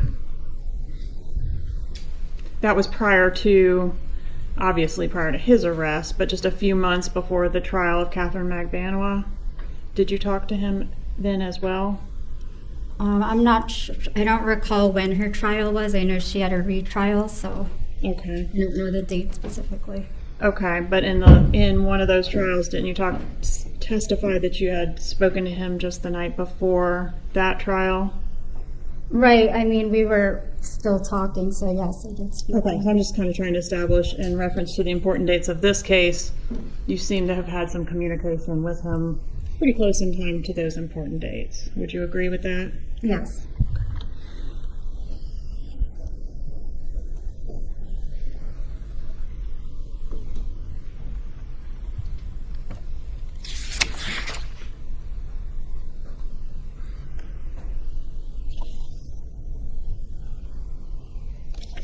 But you haven't had any contact with him in reference to what you're going to say here today? No, not since he got arrested. I haven't heard from him. Okay. Were you dating him when what we're calling the bump occurred back on April 19th of 2016? Yes. And are you familiar with what we mean when we say the bump? Is that the money extortion thing from... The thing when Donna Adelson was approached by an undercover officer?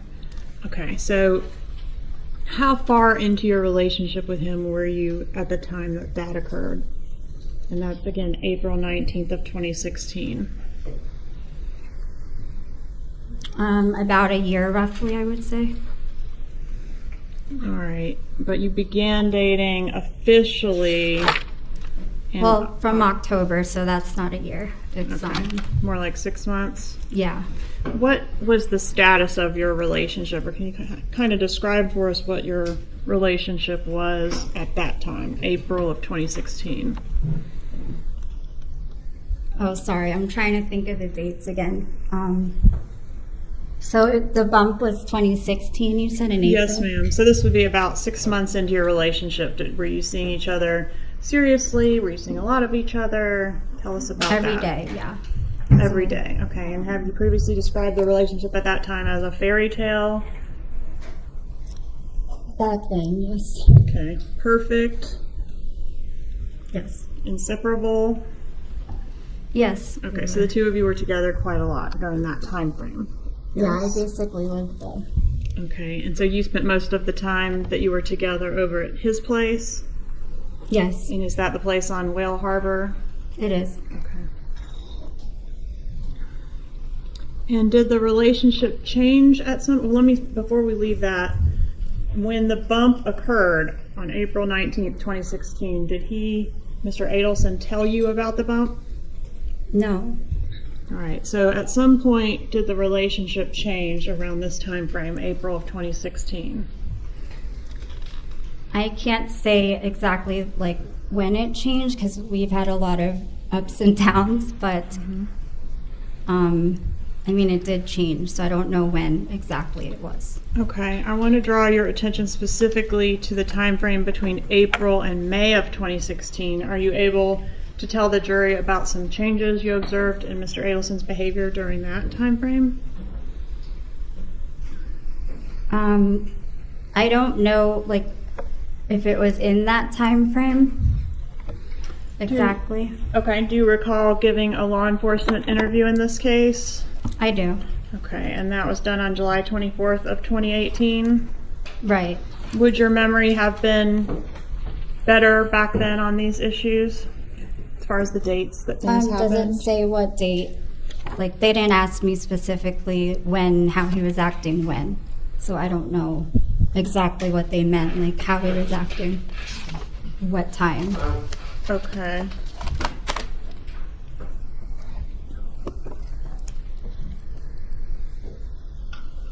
So you didn't tell them that he began to freak out around that time and act sneaky and go places without telling you where? I said that, I just don't know at that specific time frame if that was referring to that. Like Okay. right now, I really have no idea right now. Okay. At some point, did a reporter approach you in Mr. Adelson's driveway? They did. Right. And was that the first that you learned about this murder? Yes. So Mr. Adelson had never even told you during your serious relationship with him that his brother-in-law had been murdered? He mentioned that he'd been murdered, but there were no details. It was just, he said, we don't know who did it, and this would happen, so. Okay. So do you know when this reporter approached you? Like what time or when? Was it approximately around June 17th of 2016? Does that sound right? It was right after, like, I think a political holiday, because I had a Band-Aid on my arm from a burn that we went to at a barbecue, and it was embarrassing that they took a photo of me with it. So I remember that I still had that Band-Aid on my arm. So it might have been around May or something. All right. Maybe Memorial Day. Are we sure it was in 2016? Well, there's a picture, like, the reporter has on the internet. So whenever that article came out, it would be then.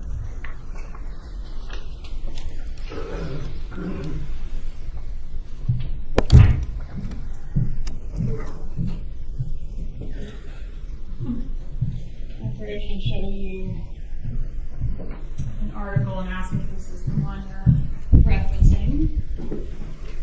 Yes, so there's a Band-Aid on my arm, as you can see. All right, and what is the date of that article? That says June 17th. So when is Memorial Day, May? Yes. What is the year on the article? 2016. Okay, so can we agree it was approximately in June of 2016 that you got approached? I believe it was May, but I think they published the article in June. But yes, around June, May, June. I thought the reporter had the article with them when they approached you. Is that not the case? No, I mean the photo. Like, he made that article and posted it, like, from the interaction. Story. Yeah, from, I guess, our candid shot or whatever. All right, so maybe you were approached in May and then the article came out in June. I believe that's correct, yeah. Okay, and that was, when that reporter approached you, that was when you found out that there was this whole backstory to this murder that may involve Charlie Adelson. I actually didn't find out at that moment. They like ran up to me asking if I'm Catherine, and I had no idea who that was. So I didn't even know who they were. How come you didn't know who Catherine Maganoa was? Not at all, no. All right, so is that the first, did you eventually find out who she was after you learned that name from the reporter? Yes, eventually. Who was she? She was Charlie's ex-girlfriend, and she also worked for another friend of mine at the front desk. And who's that? Jerry Obed. All right. And what was she working for Jerry Obed at the time that you learned about her, I guess? Learned of her existence? No, so I guess I met her in the front of Jerry's place once briefly, and then when I heard of her, my mind went back to that day, but I had no idea like her name or anything back then. All right, so you were confused in May of 2016 for her by a reporter. Yes. And then you learned, oh, she was an ex-girlfriend of Charlie Adelson, right? Eventually, yeah. Okay, and then subsequent to that, you realized, oh, that's the girl that used to work for Jerry Obed. Yes. Okay, I'm with you. All right, once you found out about this sort of backstory to this homicide and investigation, did the defendant, Mr. Adelson, tell you anything about how to handle the police if you were to be approached by the police? he said if anyone came knocking on the door asking questions, I don't know anything. And at that time, I really didn't know anything still, so. So he told you not to talk to the police? Right, because I think he had to go away that weekend or week, and I was at the house by myself, so. And had he been acting strangely for weeks before that article was published? And again, that article was published June 17th, 2016. I believe so. All right, tell us what acting strangely means. I think I said it in my interview that he would kind of run off to places without really giving me an explanation. We kind of had a routine going. We would work, go to the gym, and then every night usually see each other at a certain time. But it was getting to the point where like he was running late or things were happening, and I didn't really know the reason. And also, I think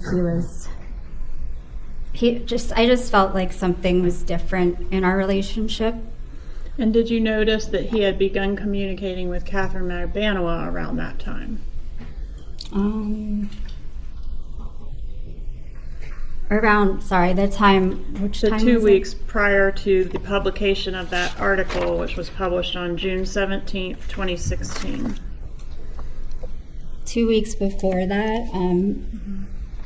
I can't remember exactly when I found out about Catherine Magbanua. Like, I know it was after May, so if it was in that 2 week period before the article came out, then Did you say in your interview with law enforcement that in that time frame you saw him going back and forth with Katie on the calls, and I said, oh, why do you guys talk so much? And also you were commenting about the calls being at odd hours and how you know he's not normally up that early, and that's when you saw the call activity on his phone. Do you remember telling law enforcement that? I remember saying I saw her name come up or something at some point in time. Again, I don't know if that is the same time, around that time. And also, the odd hours thing, I was referring to another girl, I think, that lives in Philippines. Okay. I'm going to draw your attention to page 72. I don't have a binder. I'm going to bring you one. Page 72, lines 7 through 22 on your interview. This is a mini, so it'll be bigger. I can work on that. But this is 72 here. Okay. If you'll read to yourself, lines 7 through 22.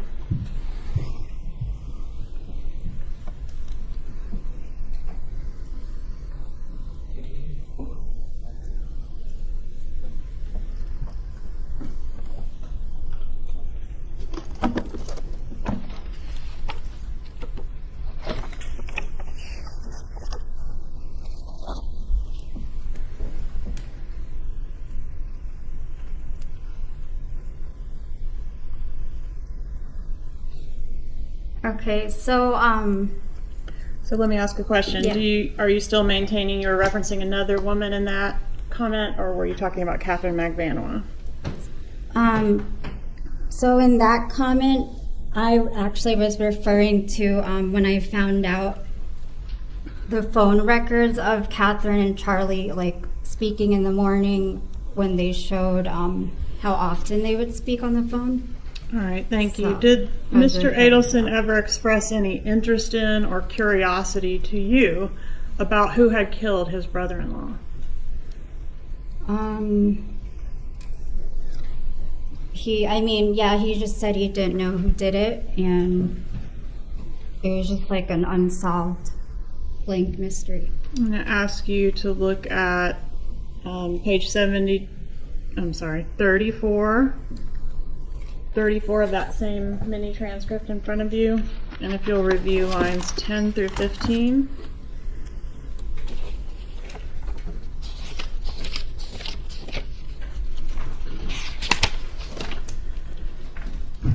And just let me know when you're done. 10 through 15? Yes, ma'am. Okay.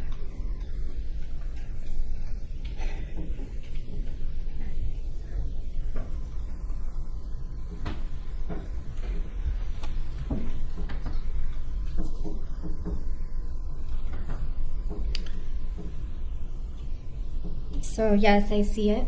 And didn't you tell law enforcement back when this interview was conducted, quote, if it wasn't him, he never said, oh, I wonder who killed Dan. Or like if it was just him saying, just like fearing, like he used to have like clothes by his bed in case they came to get him and stuff, like in the middle of the night. He was just very scared that they would come and take him. Is that what you said? So I was saying... Sam, is that what you said? Well, no, I didn't say that exactly. Okay. I said, he never said he wondered who You've killed answered Dan, the question. Don't speak over each other. Please wait for her to ask you question, then answer it. So the transcript is incorrect. Good, improper question.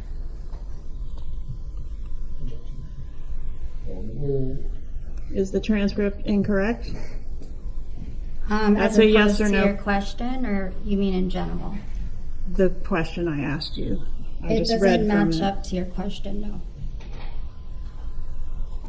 Judge, may we get sidebar? I'm going to request that we not go to sidebar. I have another question to ask the witness. Did Mr. Adelson ever express any sympathy regarding the death of Dan Markel in your presence? I mean, yes. We'll turn your attention to page 84 of the transcript, lines 23 and 24.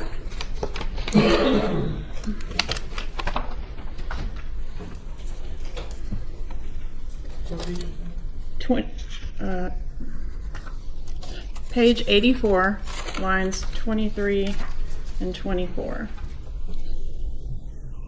I'm sorry.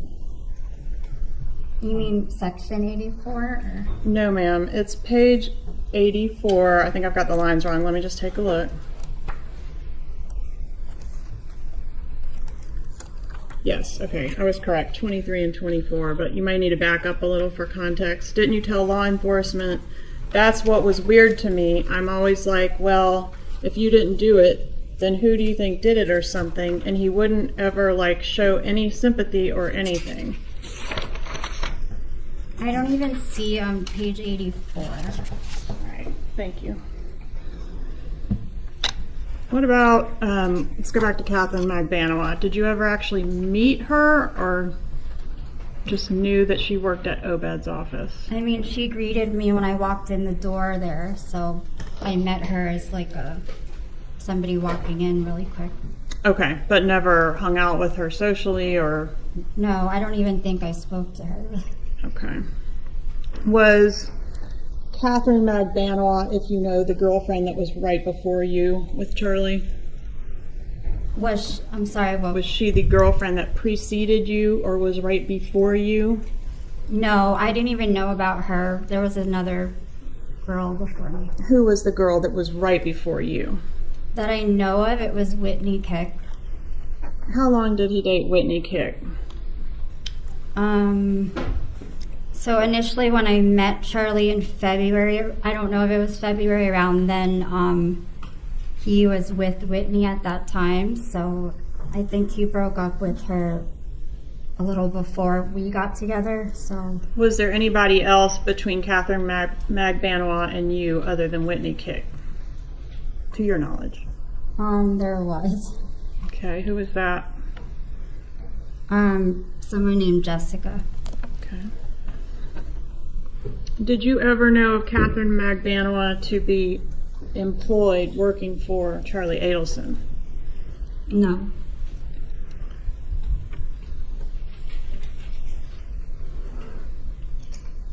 During the time frame of the bump, so the bump in April, but prior to Ms. Magbanawat's arrest in October, was the defendant picking up communication with Catherine Magbanawat? Did you notice that he was communicating with her more? I don't know if it was that time frame, like I said. During this time frame that I'm talking about, did the defendant express concerns to you that his phone was being tapped? I mean, it was probably during that time frame, but he did say that at some point. So.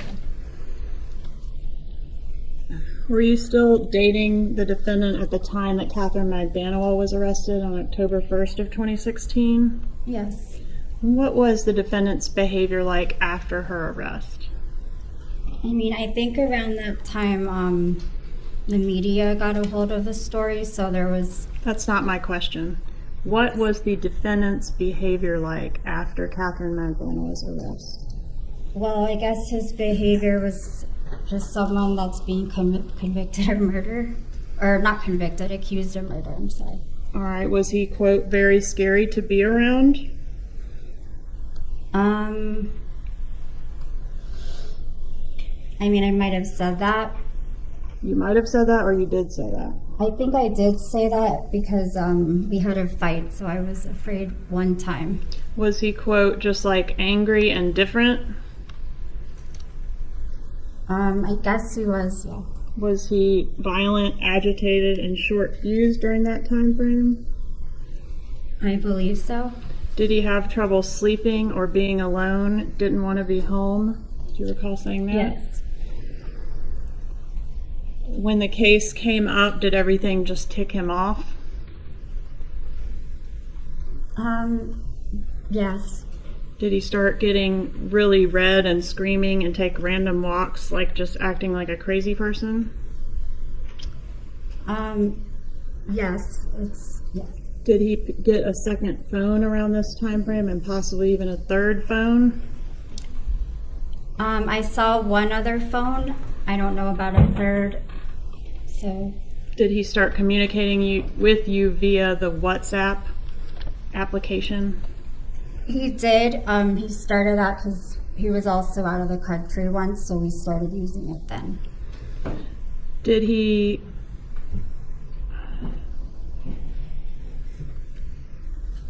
sleep with a gun at night? In that time frame specifically? So when you say sleep, do you mean like physically in the bed or? You tell me. So where was the gun? He had guns because he had his carry license, so he had a few at different places. So in his bedroom. But specifically in this time frame, did he change his habits in reference to the gun?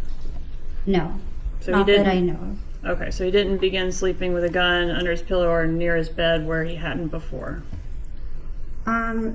Not sleeping with it, like it was in the room though, so I don't know. All right. Was he super stressed and very affected by the arrest of Catherine Magdalena? Yes. But not super stressed and very affected from what you observed by the death of Daniel Markel, was he? I have no idea about that. Well, you said he wasn't. Where is that? In the interview that we just reviewed, I mean, where what you line said. is it?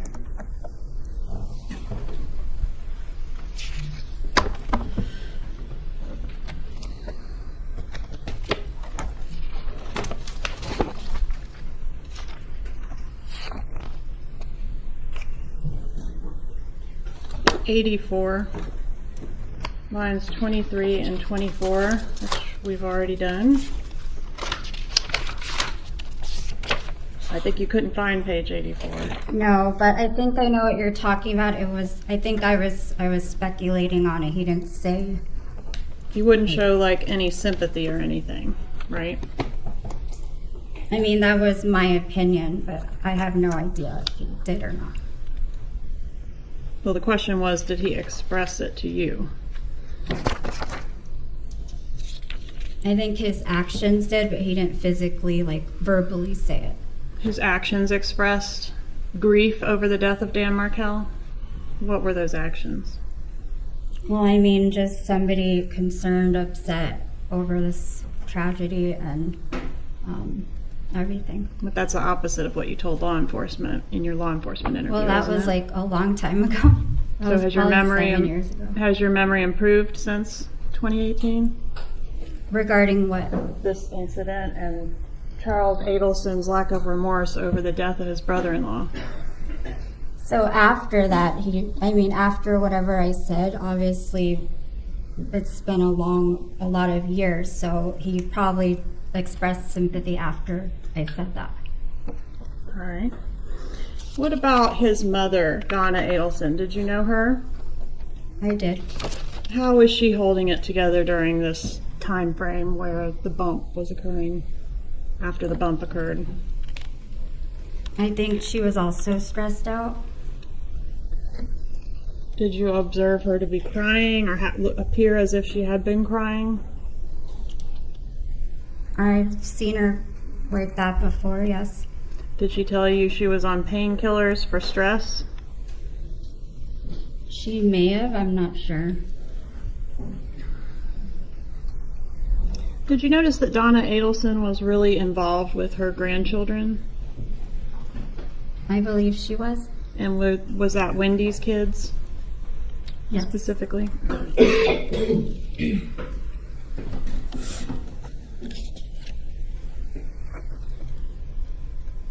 Did Donna Adelson ever express any concerns to you about who killed Dan Markel?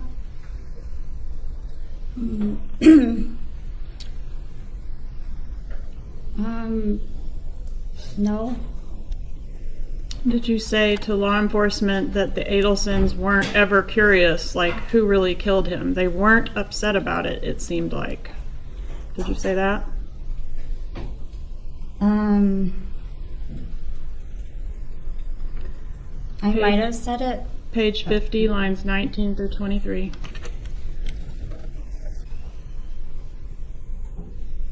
Okay, so what were you asking? I'm sorry. Did you say, quote, like they weren't ever curious, like who really killed him? They weren't upset about it, it seemed like. I did, and I was speculating again, so. Did the defendant ever say anything about something he did coming back to him? Where is that? Why don't you answer the question first? Wait, what was, you said something coming back to him? What do you mean? Yes, ma'am. I mean, did the defendant ever tell you about something bad he did coming back to him? I think he was referring to a horoscope. Yes, tell us about that, please. From what I recall, I think we were just reading horoscopes, and I don't even remember at this point. I'd have to look it up again, but. Page 109. Okay. Did you review this transcript this morning before your testimony today? I reviewed it beforehand in the email that you sent.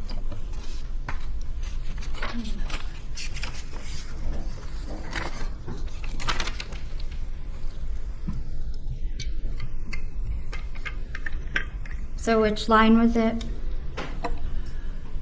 Page 80, I'm sorry.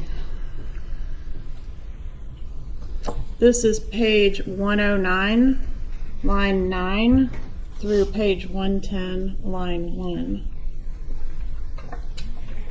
And the question is, did you say that the horoscope was something about something you did in the past will come back and take a big toll on your life? And he said, quote, "Isn't that so true? Wow, that's on point," or something. Yes. Was this before or after the arrest of Catherine Magbanua? I really don't remember that part. Did you ever ask him about what happened to Dan Markel? I did, yes. And what did he tell you? Well, he told me he was shot and they didn't know who did it. Okay. What about Wendi Adelson? Were you ever around her during the time that you were dating her brother? Yes. Did she ever express any concern to you about the murder of her child's father? I don't really remember too much of it. Did the topic come up at all regarding the death? I think a topic about her being a single mother came up, and that's all I remember. Did she make a comment to you that things were still hard for her even though Dan was gone? Did she make a comment, you're asking? Yes. I think it was something along the lines of that, if I remember.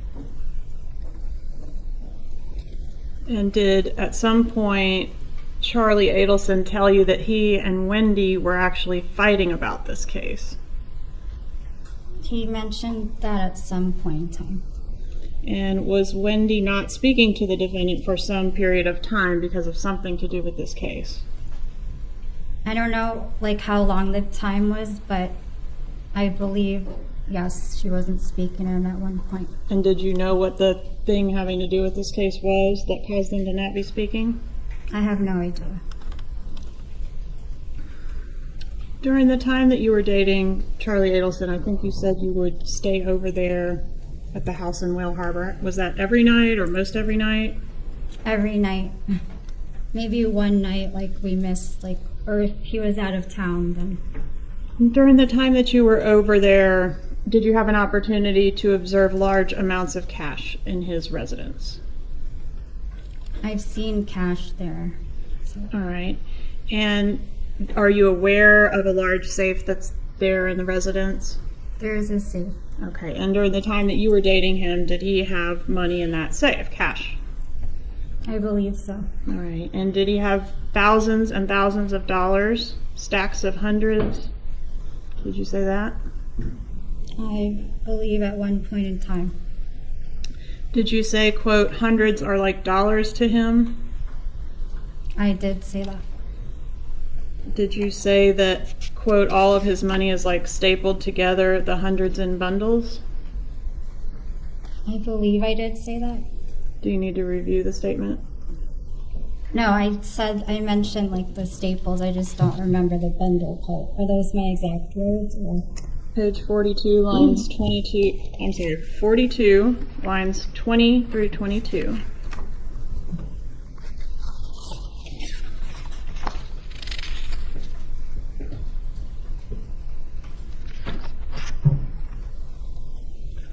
Okay, I see it.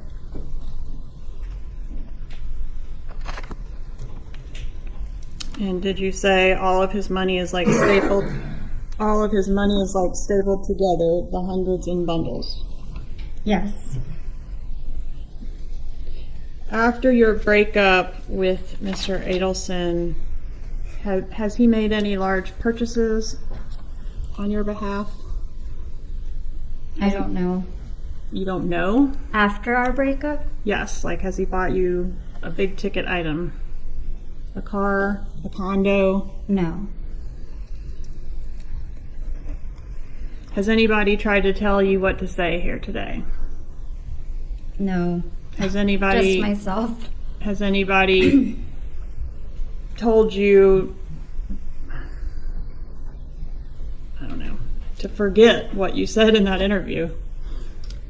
Did anybody instruct you to do that, is my question. No. One moment, please, Your Honor.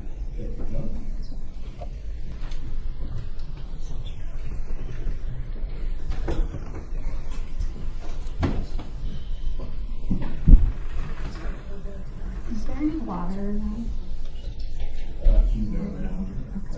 You'll be off the witness stand soon. Okay, thanks.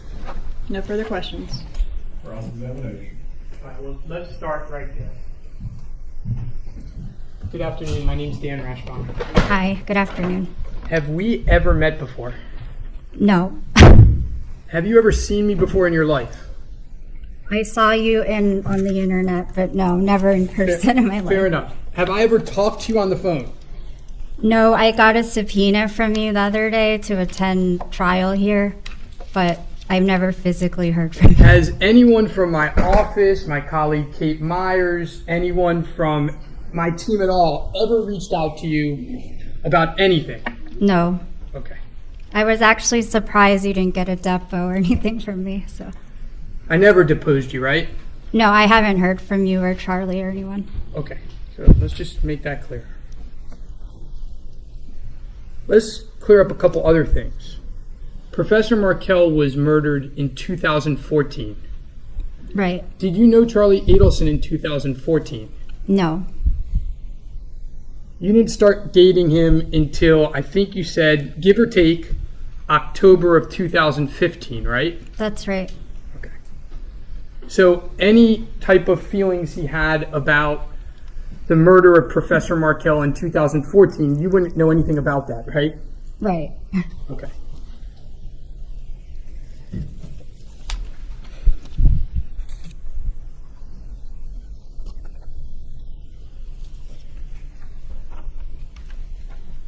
we're going to do a little bit more of this in a little bit, but that time period that Miss Kappelman was asking you that you were confused about, where Charlie was acting odd. Right. You know what the bump is, right? The Donna thing, the Yeah, extortion. where law enforcement approached Donna Adelson on the street. Yes. You've probably watched it on TV. Yes, everywhere. Right. And you know there was a wire involved in that, correct? I do. And that's the point in time that Charlie Adelson was acting kind of weird, right? Yes, I believe so.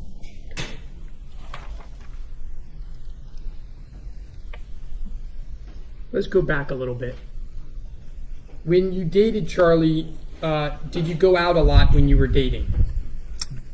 It was like 50-50, but yes, in the beginning we went out a lot. Every weekend, if we could do nights sometimes too.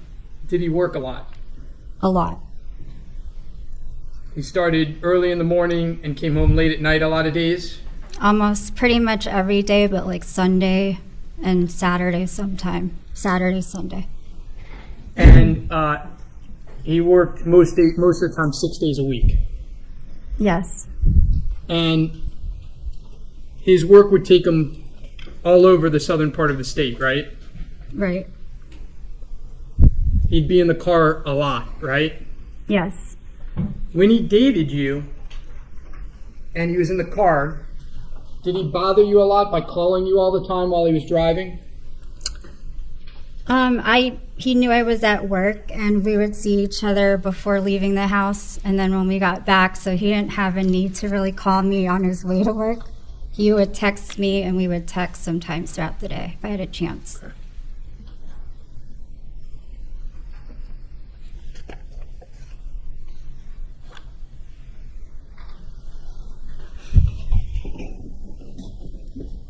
Now, you said Charlie keeps a lot of cash at his house, right?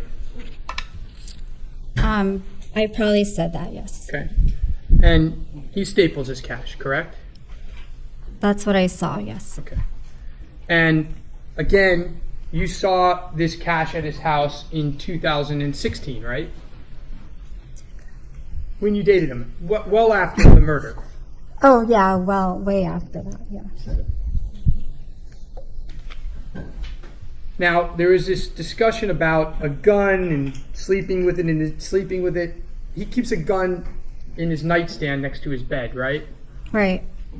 Are you aware that that habit started on July 18, 2014? I have no idea. But ever since you knew him, he kept a gun on his nightstand, right? Not on it. In the drawer in his nightstand, apologies. I think it was in his safe and in the car. Okay. But by the way, his house has a lot of camera equipment, right? Yeah. Like a lot of camera equipment, right? Yes. Are you aware that that camera equipment was installed within 2 weeks of Professor Markel's murder? Are you aware of that? No. But it was there when you were there, correct? Right. How about the barbed wire behind his house? His barbed wire, right? Yes.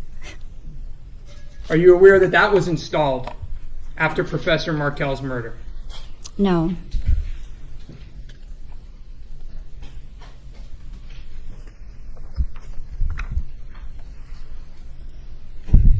Did you ever go to the Adelson Institute? I did.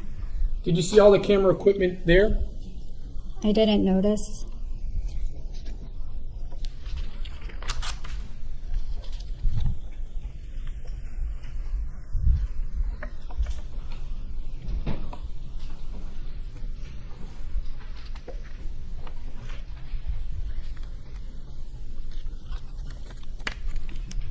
Now, I think you talked about this, that there were a lot of, that media was starting to come around, right? Yes.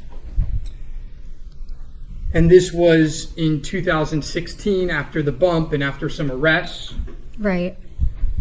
And after the Tallahassee Police Department released an affidavit saying that Charlie Adelson was part of the murder. You recall that? Right. And you asked him, and he said he didn't do it, right? Staying is self-serving hearsay. Members of the jury, to disregard the last question by Mr. Rashbaum. Please continue.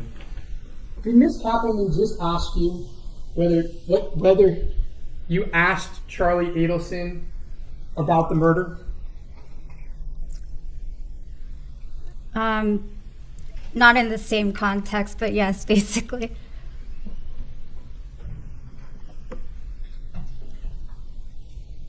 Judge, may I go sidebar? I want to make sure I don't step on. You may continue with your examination. Let me ask it this way. After you asked Charlie Adelson if he knew anything or participated in the murder, did you continue to date him? Yes. Did you continue to stay at his house almost every day? Yes. We were every day until we broke up. You didn't have any worry about your safety, right? No. By the way, during this time period... Oh, can I interrupt you? Sorry.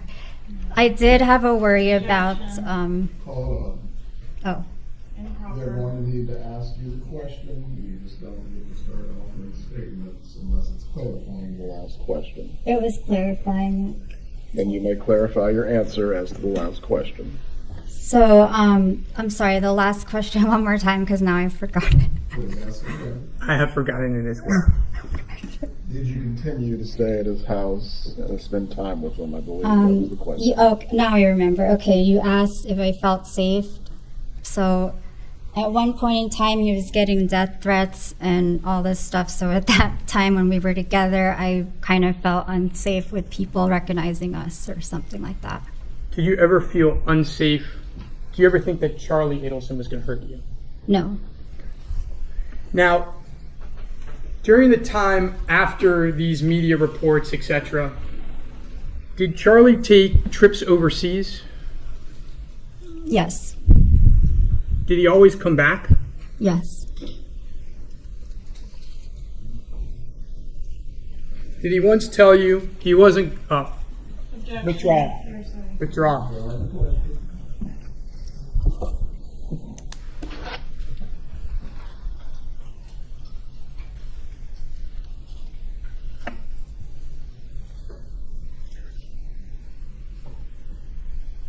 Ms. Kappelman asked you about how he was angry, how he was upset. Do you recall those questions? I do. At that time, there were Dateline specials being aired, right? Yes. More than Dateline, but... And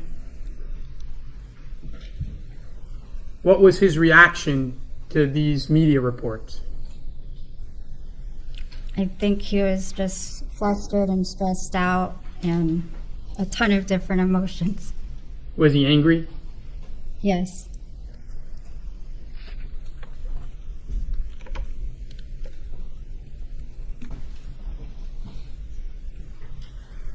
Now, you were interviewed by law enforcement in 2018. I think that's what we established finally today, right? Yes. And your testimony then was essentially the same as it was today, correct? My testimony, from being, yes. They asked you pretty much the same questions. Yes. We just went over my transcript, basically. So. That was in 2018. There's nothing today that they asked you different, is new from 2018, right? No, my memory just didn't remember the dates, but no. But their questions were the same. There's no new topic. Right. When was Charlie Adelson arrested? I believe it was April 2022. So 4 years after they asked you those very same questions, correct? Correct. May I have one moment, Your Honor? Go ahead. Has Charlie ever told you to lie? sorry. Has he ever told me a lie? Yeah. Conviction, hearsay. Oh. He has, yes. He's told you to lie? Oh, I thought you said a lie. Has Charlie ever told you to lie? No, never. No further questions. Redirect examination. If he has told you a lie, he's not told you a lie. Right.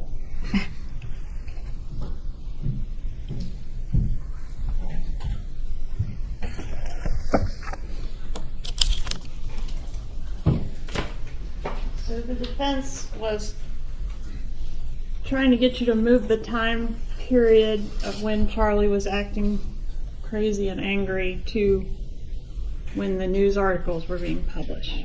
Right. But in your law enforcement interview, you articulated that he had been acting weird for weeks prior to that first news article. Isn't that right? And you didn't know why. That's what I remember, yes. Ma'am? Yes? Yes. Okay. And did they raised, oh, didn't he tell you? He didn't have anything to do with it. Did he tell you that he had purchased a vehicle for Ms. Magbanua or given her a vehicle? He didn't tell me, but I saw that in the 2020 thing and asked him about it. Okay, and he admitted he gave her a vehicle. He said his father, it was an old car that his father Did he give her a vehicle? I don't know. Did he mention giving her or contributing to a breast augmentation for Catherine Magbanua? He said he never contributed to that.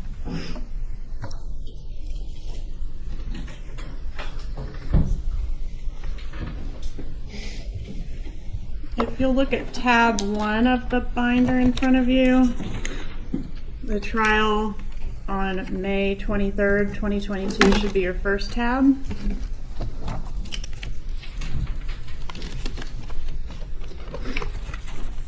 And if you'll look first on page 1197, lines 19 through 24.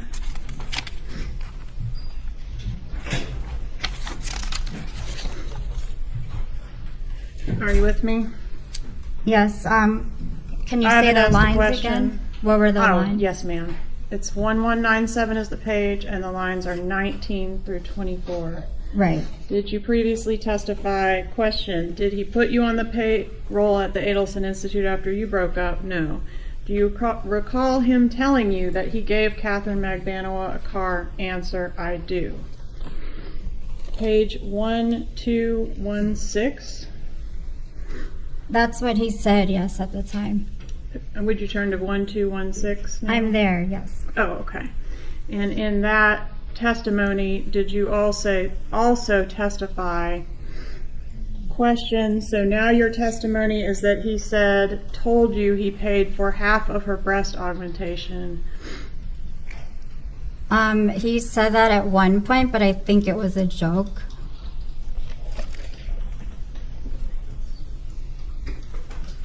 No further questions. You may step down. Will the witness be recalled by the party? Because we do have her on subpoena, so there's a possibility. You may step down.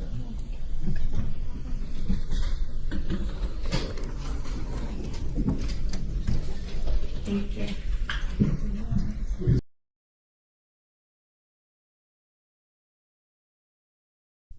All right, so that was June, I should say, June, Charlie's girlfriend, June Chimba.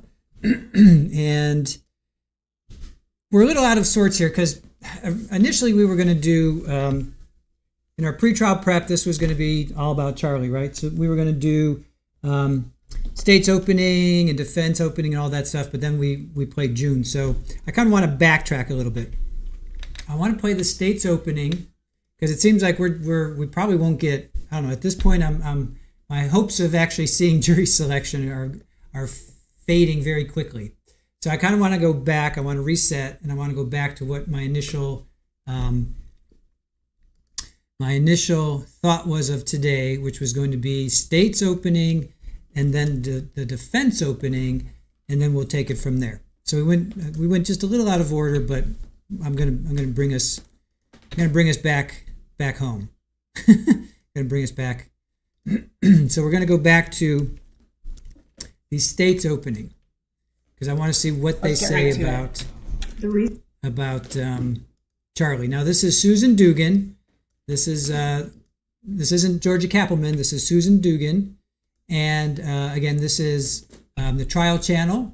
Which, if you guys do not know the Trial Channel yet, please go and give them a huge subscription and like their content. They put out great content. What they do is they take trials and they cut out all the sidebars and the breaks and the lunches and all that stuff. So that is literally just a clean stream, which is what we were.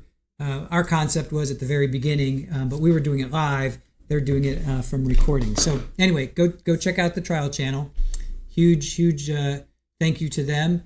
So this is the state's opening. Here, let me pin this so everybody knows, so that you don't have any questions. State opening. Susan Dugan, Charlie Adelson trial. From October 2023. All right, so now no questions. Just go to the pin if you have a question. Pinned it. State opening, Susan Dugan, Charlie Adelson trial, October 2023. All right, let's go. Let's get right to it. The reason that we're here today is because the defendant in this case, Charlie Adelson, hired a hitman to kill his former brother-in-law, Dan Markel. This murder was set into motion because back in 2014, the defendant's family, the Adelson family, had a big problem. And that big problem was Dan Markel. And the solution to that problem was this defendant. This defendant was the solution to that problem because he had a girlfriend with connections to the type of people who were willing and capable of pointing a gun at a complete stranger and pulling the trigger. The victim in this case was known as Danny to his friends and family. He was a loving father to two little boys. He was a highly respected professor at Florida State College of Law. And tragically, on July 18th of 2014, Dan Markel was shot twice in the head in broad daylight in the driveway of his home in the Benton Hills neighborhood here in Tallahassee. The last day of Dan Markel's life that day began like any other of his mornings that summer. He woke up, he drove his two little boys to preschool and dropped them off, and then he drove over to the gym to work out. After finishing his workout, he returned home. He pulled in his driveway, opened his garage, but little did he know that throughout his just normal routine that morning, he was being followed. He was being followed by two hired hitmen who traveled all the way from Miami to Tallahassee for the sole purpose of murdering him. And just like something out of a horror movie, he pulls into his driveway, and the car that, unknown to him, pulls in right behind him. Moments later, Dan Markel's neighbor heard a gunshot. He looked out the window and he saw a light-colored Toyota Prius backing quickly out of Dan Markel's driveway and then speeding away. The neighbor waited for a couple minutes to see if maybe Dan Markel came out of his house or backed out of his driveway too. And when nothing happened, this neighbor got that funny feeling that maybe something could be wrong here. So he walked over, and what he found was a gruesome scene. He walked in the garage and saw that the driver's side window of Dan Markel's car was shattered. He saw Dan Markel was still behind the wheel. He was alive, but he was moaning, he was unresponsive, and he was terribly injured. The neighbor then goes and calls 911. Law enforcement arrives, and they find Dan Markel unresponsive with gunshot wounds to his head. He was then taken to the hospital where he survived for several hours before he was actually pronounced dead. Dan Markel was 41 years old, and his little boys that were deprived of their father that day were just 3 and 4 years old.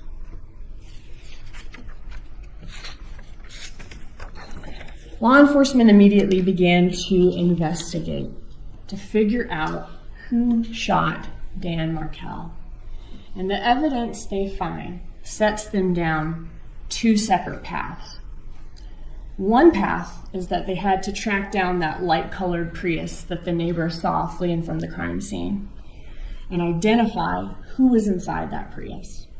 And the other path relates to Dan Markel's personal life.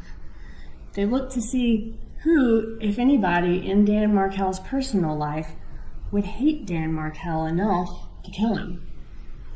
And after years of tireless investigation by law enforcement, both of these 2 paths led directly to this defendant. So let's talk about the path involving Dan Markel's personal life first.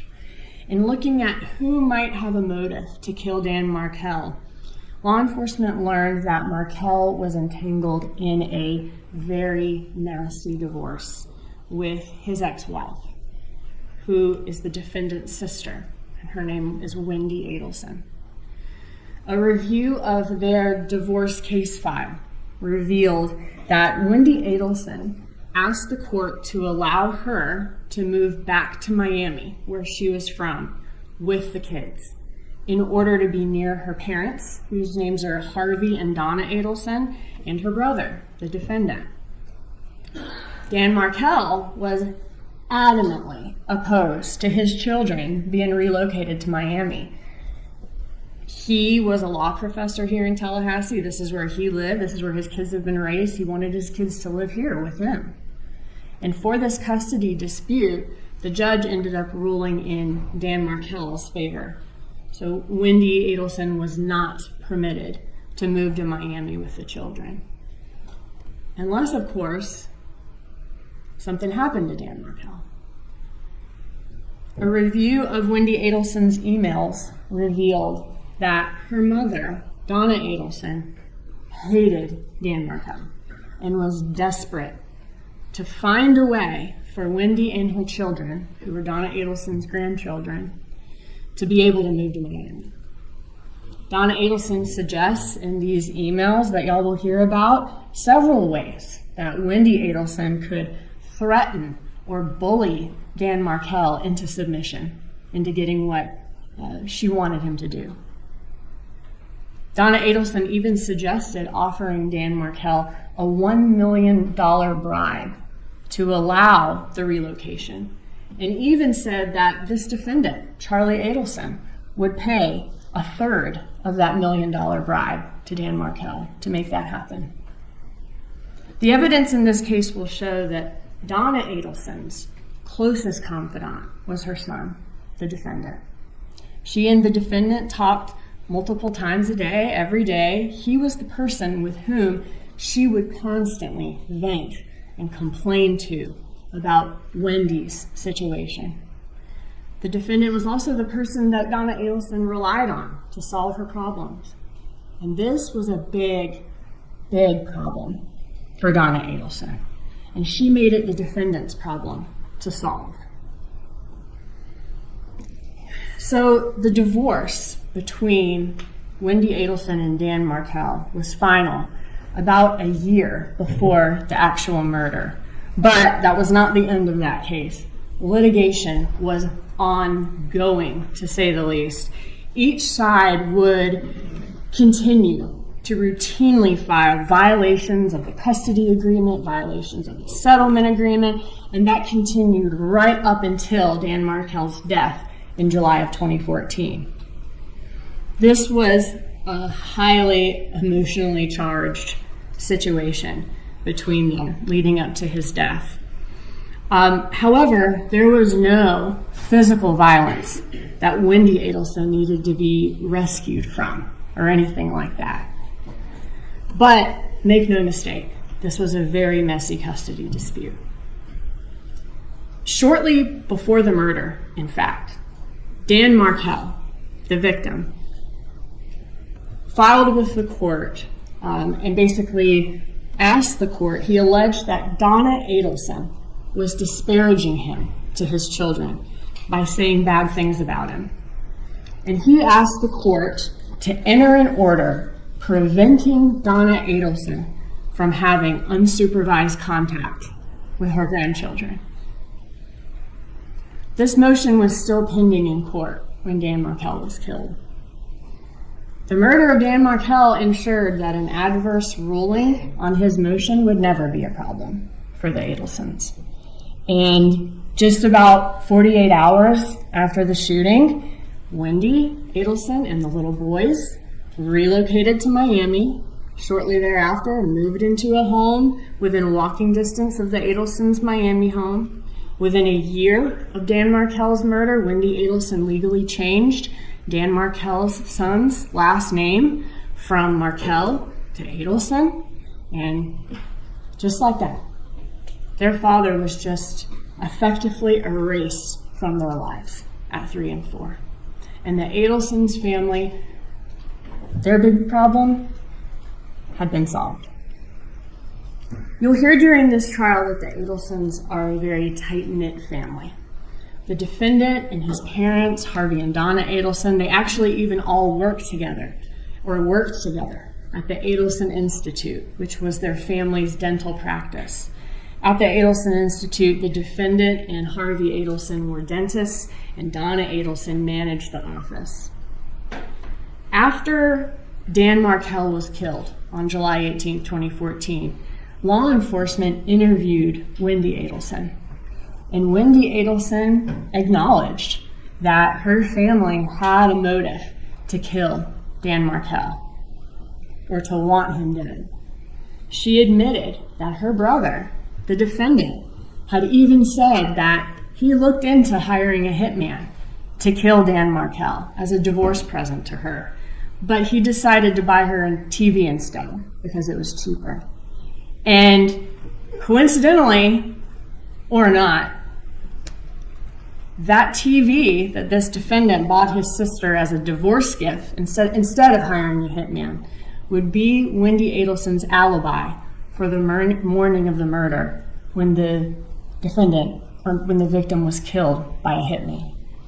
So this path of looking into Dan Markel's life to see who would have a motive to want him dead leads law enforcement to the Adelsons, including this defendant, a man who told his family that he'd looked into hiring a hitman to kill Dan Markel.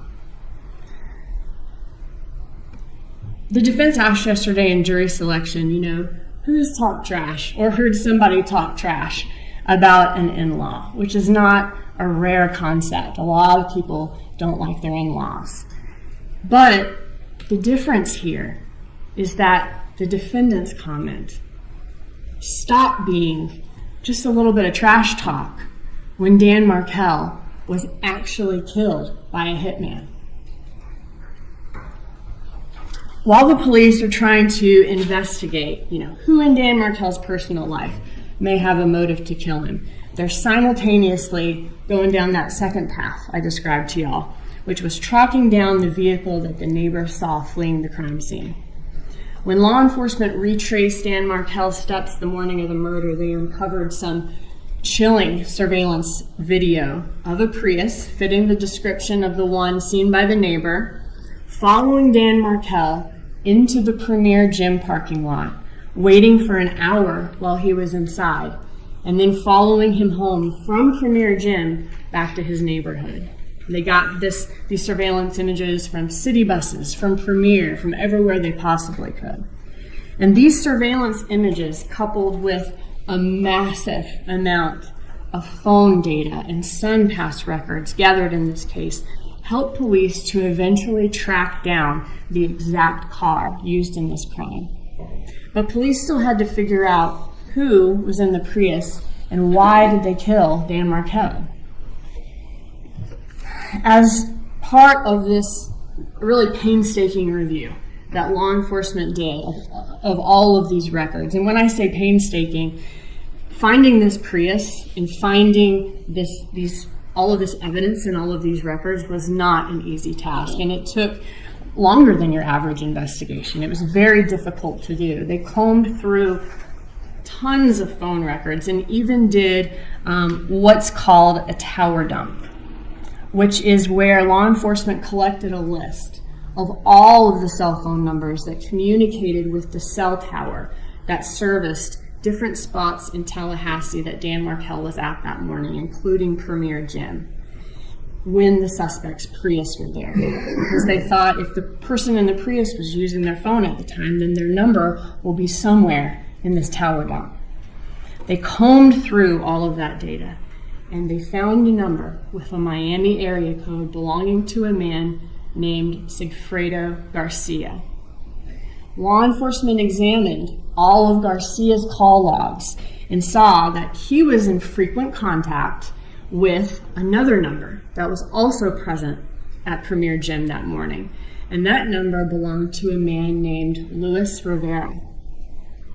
Luis Rivera is a lifelong friend of Sigfredo Garcia and is also from Miami. Police then looked at all of Garcia and Rivera's phone records, which showed that their phones left Miami about 2 days before this murder, on July 16th of 2014. The phones came to Tallahassee, and on the day of the murder, July 18th, they followed Markel to Premier Gym.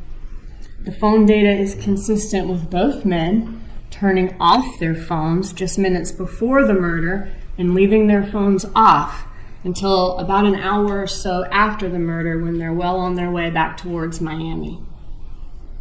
And then a bank's ATM camera caught both Garcia and Rivera in that light-colored Prius once they arrived back in the Miami area when they stopped at an ATM. So,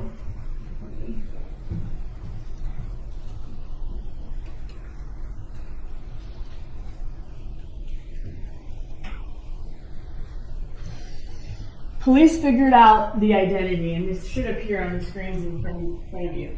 The identity of the two men responsible for following and killing Dan Markel. Luis Rivera, his nickname is Tato, and Sigfredo Garcia, his nickname is Tudo. But they continued to look for evidence of why two seemingly random men came all the way to Tallahassee to kill a man, Dan Markel, that they'd never met. What or who is the connection between these killers and the victim? Well, phone records reveal that one of Sigfredo Garcia's most frequent contacts was a woman named Catherine McManua. Her nickname is Katie. Garcia and Catherine McManua have a long history of an on-again, off-again relationship over the course of many years, and they actually share 2 kids in common. And lo and behold, when looking at the phone records, Catherine McManua is also one of the most frequent contacts of this defendant, Charlie Adelson. Law enforcement learned that at the time of Dan Markel's murder, this defendant was dating Catherine McManua. She was his girlfriend at the time. So Dan Markel was a problem that this defendant needed to solve for his family. The defendant was looking to hire a hitman to kill Dan Markel. Dan Markel ends up being killed by a hitman. And who ended up being the hitman? It was someone with a close relationship to this defendant's girlfriend. The hitman was the father of his girlfriend's children. So you can see how both leads in this case, followed by investigators, both of them charted paths to this defendant. Not only did looking into the motive lead law enforcement to the defendant because he wanted to hire someone to kill Dan Markel, but looking into the car, fleeing the scene, also led law enforcement to the defendant through his girlfriend at the time. So 2 different investigations arriving at the same conclusion.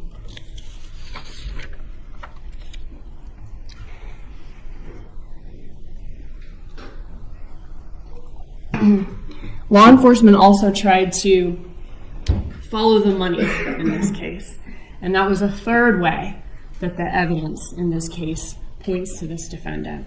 Law enforcement reviewed bank records, employment records, DHS-MV records of all of the suspects, and saw that in the months after the homicide, Sigfredo Garcia, Luis Rivera, and Catherine Magbanua all acquired some big-ticket items.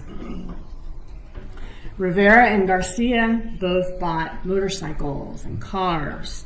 Catherine Magbanua got a breast augmentation surgery and later received a black Lexus sedan whose previous owner was Harvey Adelson. Catherine Magbanua's bank records were analyzed, and there was no check ever written or matching cash withdrawal for the car or the breast augmentation, which was paid for in cash. Bank records also showed that Catherine Magbanua's account had a huge spike in cash deposits right around the time of the murder. She deposited more money into her account in the 5 weeks following the murder than in the entire previous year before the murder. This was during a time when there was no record of her being employed anywhere. Also, about 2 months after the murder, the defendant added Catherine Magbanua to the payroll at the Adelson Institute.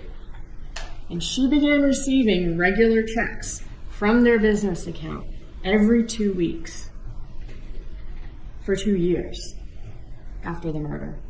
And this was despite the fact that she did not work at the Adelson Institute. So, the money was talking, but what were the suspects saying? That's what law enforcement wanted to know. So, as they're examining the phone records in this case, they see a distinct pattern surrounding important events and dates in this case. The phone calls, and they can't see the content, they can't hear the content of these calls in these phone records, but they see that the calls are occurring. And the phone calls always went from Donna Adelson to the defendant, then from the defendant to Catherine Magbanua, then from Catherine Magbanua to Sigfredo Garcia, and back the other way. Kind of like train cars, they only touch the car right in front of them. You know, Donna Adelson never calls Catherine Magbanua or Sigfredo Garcia. Charlie Adelson never calls Sigfredo Garcia, or vice versa. So, if this is a murder for hire, as law enforcement suspects, could it be that the defendant was wisely insulating himself from the actual shooters by having Catherine Magbanua act as a middleman between them? Law enforcement decided to launch an undercover investigation designed to clarify who the members of the conspiracy were and how information traveled within this conspiracy. So police applied for and received court authorization to listen in real time to the phone calls of the defendant and Catherine Magbanua. And this is what's known as a wiretap. By this point, the point that the law enforcement received authorization to do this wiretap, it was April of 2016. So it's been not quite, but almost 2 years since the murder of Dan Markel, which occurred in July of 2014. So by April of 2016, the defendant and Catherine Magbanua are no longer dating at that point. They've been broken up since the fall of 2014. Catherine Magbanua is actually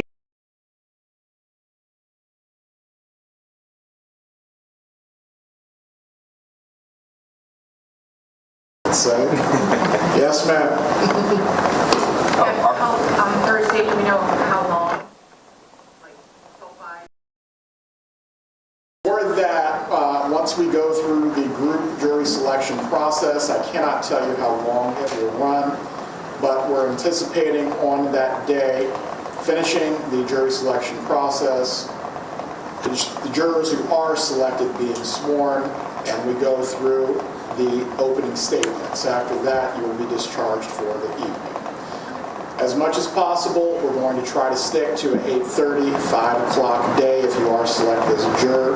We may have to make exceptions on certain days, but that is the goal. Any other questions before you are dismissed? Yes, sir. If we are currently here, we expect to return Thursday? That is correct. Thursday at 11 a.m. Any other questions?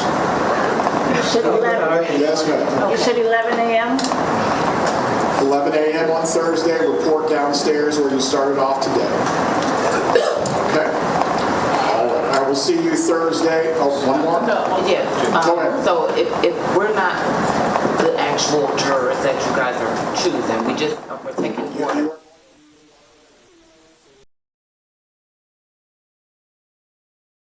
It won't relate to that until after that. So if I need to address it, then now I can address it now. It's work related, but I know with y'all with court that'll be. Say it to Thursday. Okay. Believe me, we'll get it out of you. Yes, sir. No, sir. No problem. Any other questions? Yes, sir. Just to reiterate for my clarity, so this is.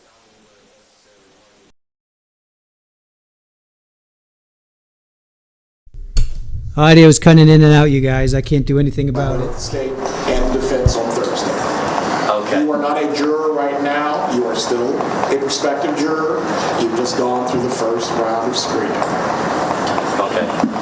Don't read anything. Don't watch anything. Anything else? Have a good lunch break. See you Thursday. Yes. Give me your numbers.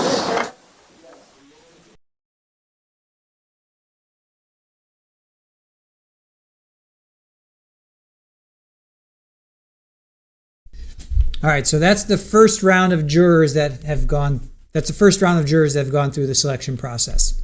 So they have made it to the cut, if you will. So they've made it through the cut. That's the first round. They're going to do 100, or no, they're going to do 50 every day, I think. I'm sorry, 50 every session. So you got a morning session, afternoon session for Tuesday, Wednesday, and they think they're going to have, they're having 50 people come in. They're having groups of 50 come in. So they made it through the morning session and they've got some prospective jurors already. So that's pretty cool. I can't rewind, unfortunately. I would love to rewind because I looked down and I saw them. I'm like, but I can't rewind. They don't have their DVR set for this this stream. So, but what I am going to do is I'm going to read you some tweets from a gentleman who we're following right now, and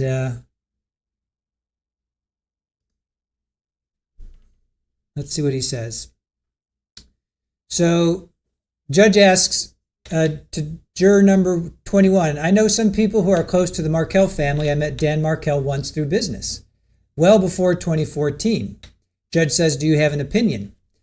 Juror says, I am biased and feel like she's been found guilty through the media and the public. I lean to supporting that opinion.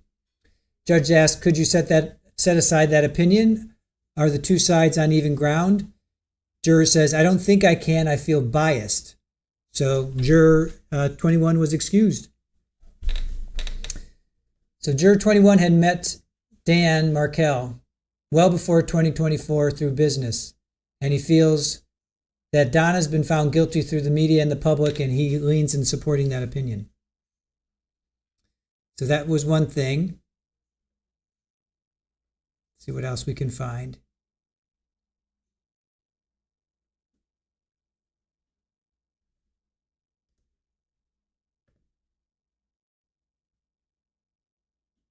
Juror number 10 was excused. He'll have one of the shortest days of folks here. Not sure why he was excused. Lots of long faces in the gallery, which is understandable. One guy's napping. Another smartly brought his iPads. So we're now in a side room where the one-on-one questions happen. So they're taking this pool and then they're taking them one by one and they're talking to them. Are you biased? Potential juror says, yes, as I spoke with a retired detective about the case, I regularly read the newspaper and TV stations. Any concerns? I'm in physical therapy, potential juror says. Donna Adelson is seen taking notes and referring to the jury list. Jurors continue their one-on-one questioning with the judge and the attorneys in a private room. And huge shout out to Widespread Panic for finding this link. Appreciate you. We were already following the guy on X, but thank you, Widespread Panic, one of our fantastic mods, for bringing this to our attention. Prosecutor says, can you see the PT after hours? So let's see, PT, physical therapy maybe? Potential juror says no. Oh, and then we see that. Ooh, that's gonna hurt some eyeballs. Let me put this down.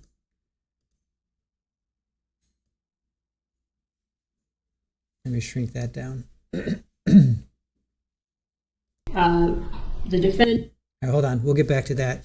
So let me do this, our thumbnail here.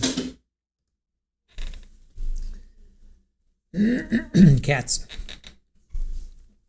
All right, so one potential juror was excused for medical reasons. Donna Adelson is very involved in her own defense. She's taking copious notes and is referring to the jury list. At least one of her hands is free. I don't see leg shackles, but it's hard to tell.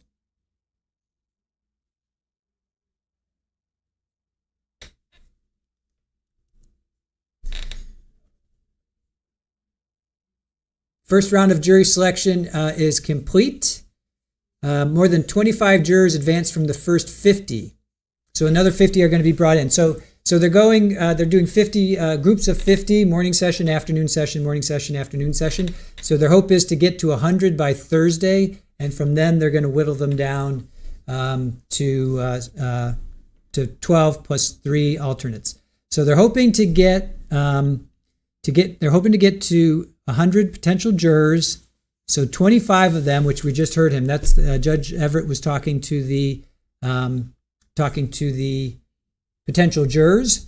So out of more than 25 advanced. So that's pretty good. That's pretty good. As soon as they get to 100, they're going to stop. So they could get to, let's see, the most they could get to today would be 75 because they have 50 to go through. So it's going to be 50 in the morning session, 50 in the afternoon session, and they got to more than 25. So the most that they could get to is 75, maybe to 80. I'm not sure. It's unclear how many exactly. So that's a good start. That's a good start that they got to 25.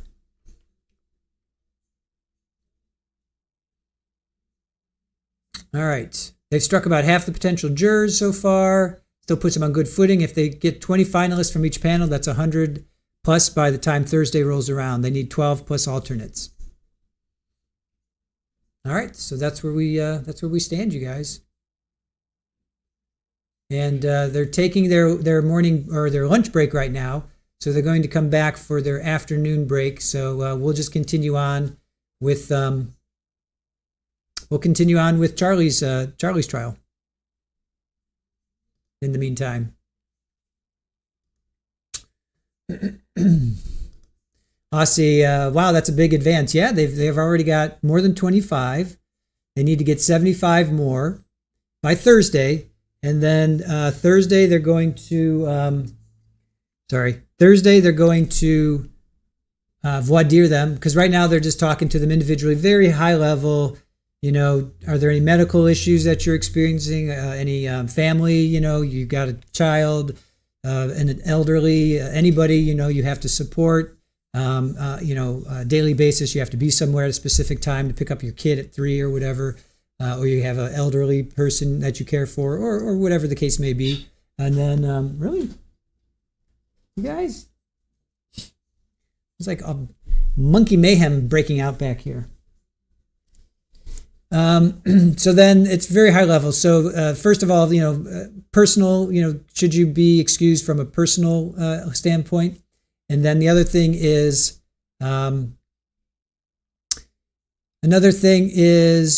that do you know the Adelsons? Have you ever heard of the Adelsons?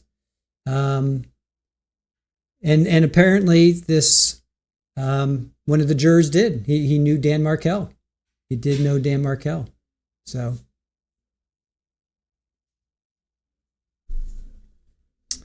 All right. Let's continue on.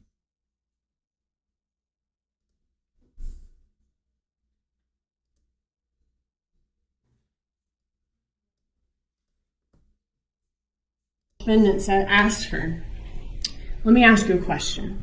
And then he asked her about money. He says, when everybody was there the next day, did you take any money? Like, are any of you driving around in light of some of the things that y'all will hear the defendant say to Catherine Magbanua in the Dolce Vita recording? He starts giving Catherine Magbanua several analogies, all involving rental cars used to commit crimes. He reassures her that, hey, if DNA is found in a car, all that means is that at one point the person sat in the car. And if that car was later used in a crime, police can't prove that just from a person's DNA being in the car. The defendant points out to her that if a rental car is found that was at a crime scene, police also have to prove who was driving it at the time. He gives her a very relevant hypothetical of her renting a car in Miami and someone asking to borrow it and driving to Orlando to commit a robbery, and how she would be innocent in that hypothetical because she wasn't in the car at the time of the robbery. So through these analogies, the defendant is reassuring Catherine Magbanua that even if police identify who rented the car that fled the scene, they still would not have enough evidence to hold anybody responsible for the murder, even if they did find out it was Garcia and Rivera. The defendant also says that crimes are tough to prove unless someone actually witnessed the suspect commit a crime, or a suspect makes a confession, or a suspect is caught on a wire talking about the crime. So the defendant's trying to reassure her about the lack of evidence. And hey, as long as we all stay quiet, then we don't have anything to worry about. At one point, the defendant asked her, let me ask you a question. And then he asked her about money. He says, when everybody was there the next day, did you take any money? Like, are any of you driving around in a Bentley? It's not like any of you are driving around in a Bentley or cruising around in a mega yacht. So here the defendant's pointing out that the money wasn't used to buy anything flashy that would draw the attention of the police. And when discussing, and you all will hear during the course of this trial why his statement or his question about the money from the next day is particularly important. The evidence will show that Catherine Magbanua went to the defendant's home the night of the murder, where he paid her in cash. And the next day, Catherine Magbanua paid Garcia and Rivera their cuts of the money. When discussing the possibility of whether this is actually some gangster trying to blackmail his family for money, the defendant says that whoever this person is, whoever it is, knows information. The defendant told Catherine Magbanua that there are two ways of dealing with this guy. They could call the police, but then the guy blackmailing them would be charged with trying to blackmail his family. And the blackmailer would start talking, and he would start calling out Catherine Magbanua's name. And then police are going to be asking questions about what happened. The other option is to pay the blackmailer, but let him know that this is a one-time thing, and try to scare the blackmailer off by saying, hey, if you come around again, we're going to the police. So the defendant then gives Catherine Magbanua very precise instructions. He wants her to call the blackmailer and tell him that this would be what he wants Catherine Magbanua to say. My friends, meaning the Adelson family, have no idea what you're talking about. And I don't have any idea what you're talking about either. But the name of the person who you said is incarcerated sounds familiar. So I'm going to give you this money as charity to help the less fortunate. But don't contact these people again, or they're going to go to the defendant. Said he would give Catherine Magbanua the $5,000 to pay off the blackmailer, except he's concerned, though, that this won't resolve the issue for good. The defendant is worried that this guy is not going to go away, that he's going to keep coming back for more and more money. And the defendant offers a solution to have this blackmailer killed, and he says he's willing to pay whatever it takes. The defendant tells her that, this is the defendant talking to Catherine Magbanua, this guy, meaning the blackmailer, is effing with him and his wife. And you better kill him or he's going to be a big problem because he knows who you are. And the defendant then says, if he can't handle this, I'll have somebody else do it. The defendant says, so help me God, if they fuck with my family, it's going to be Nazi shit because this will be done. I mean, Katie, I don't care what I spend. It's important to note during this conversation in the entire wiretap, the defendant never says Sigfredo Garcia's name. But the evidence will show that the defendant was talking about Sigfredo Garcia when the defendant says that the blackmailer was effing with him and his wife. And if he can't do it, I'll find someone else who will. Because immediately after that, the defendant checks with Catherine Magbanua to make sure that Garcia has no hard feelings towards him, no reason not to help him. He says, hey, I have you on salary. You think he'd be happy about that? And he also says, our paths never crossed, meaning, hey, Garcia wasn't in the picture when he and Catherine Magbanua were together. There wasn't any overlap. After hearing that the defendant wants someone killed and is willing to pay whatever it takes to get it done, Catherine Magbanua then asks the defendant to help her out. And the defendant reassures her that she'll be taken care of by saying, he says, I don't have to.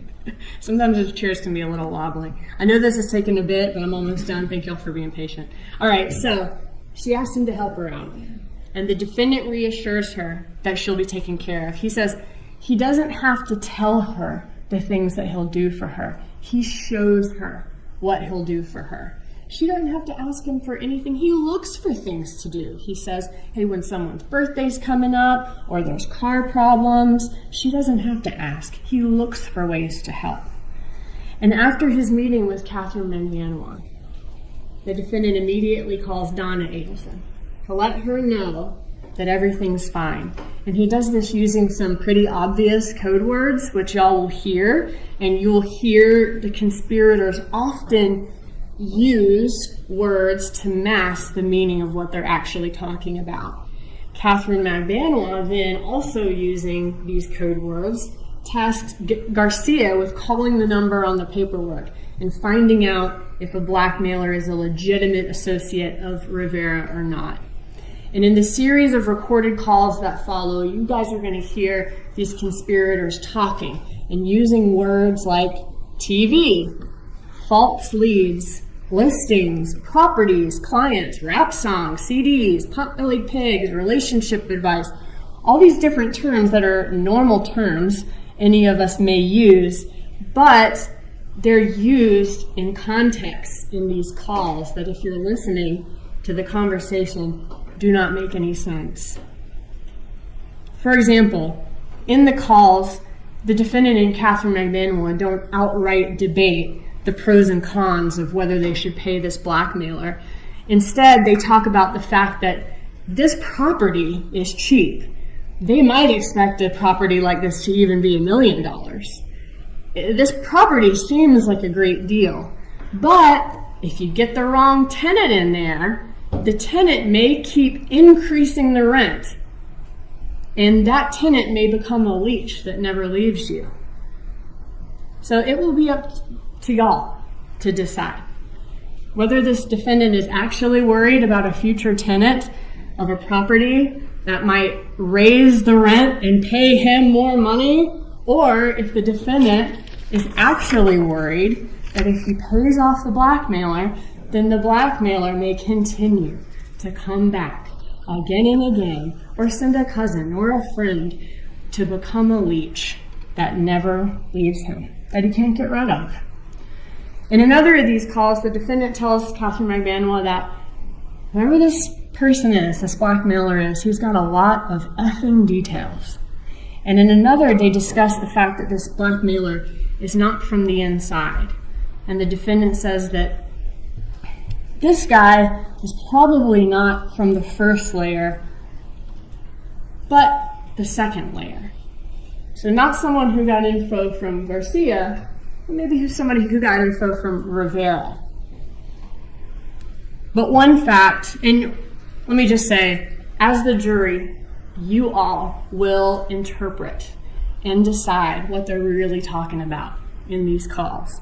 Only y'all can determine the meaning and the weight to give this evidence, and only you can separate just mere coincidences from evidence in a conspiracy.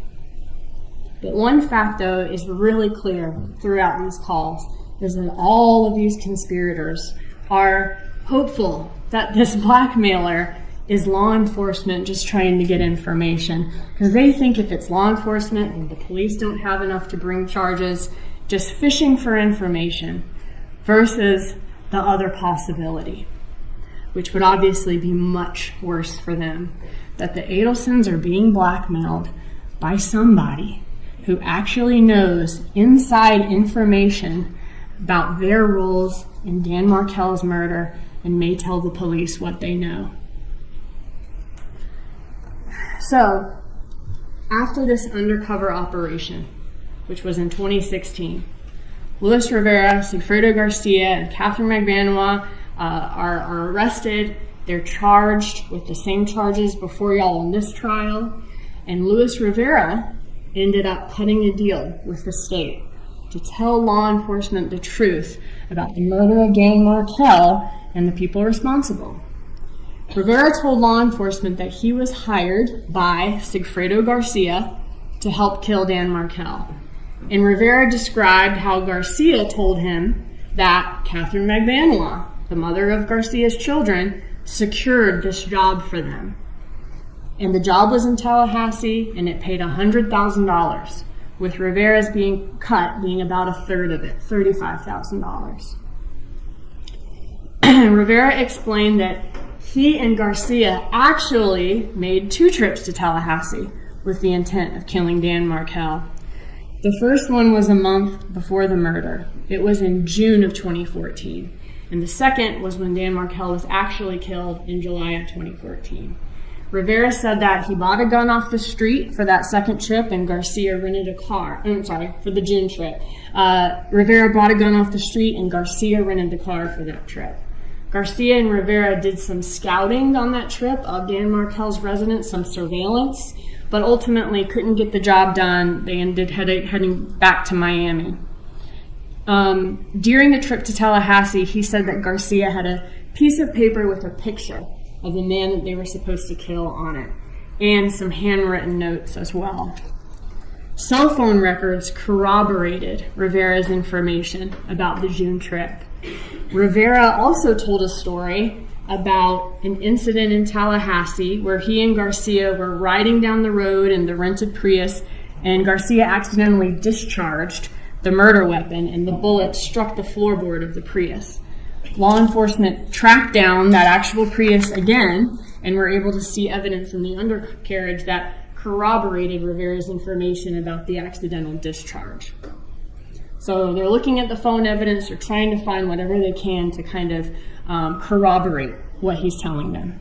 I mentioned earlier that both men, Garcia and Rivera, cut their phones off from the time that they left Premier and kept them off until well after the murder when they're on their way back home.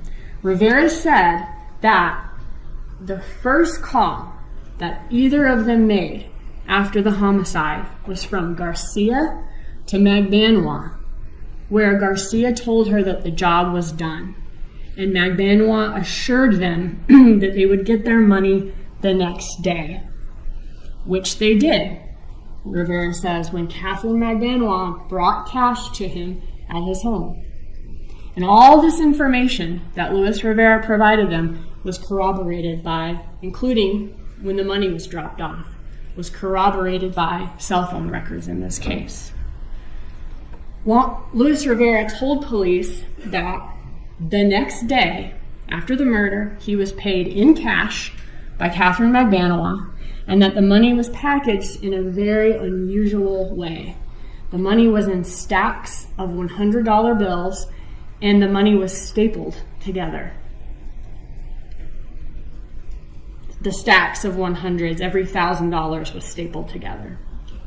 During this trial, y'all will hear that the defendant had access to a lot of cash, and nothing's wrong with that.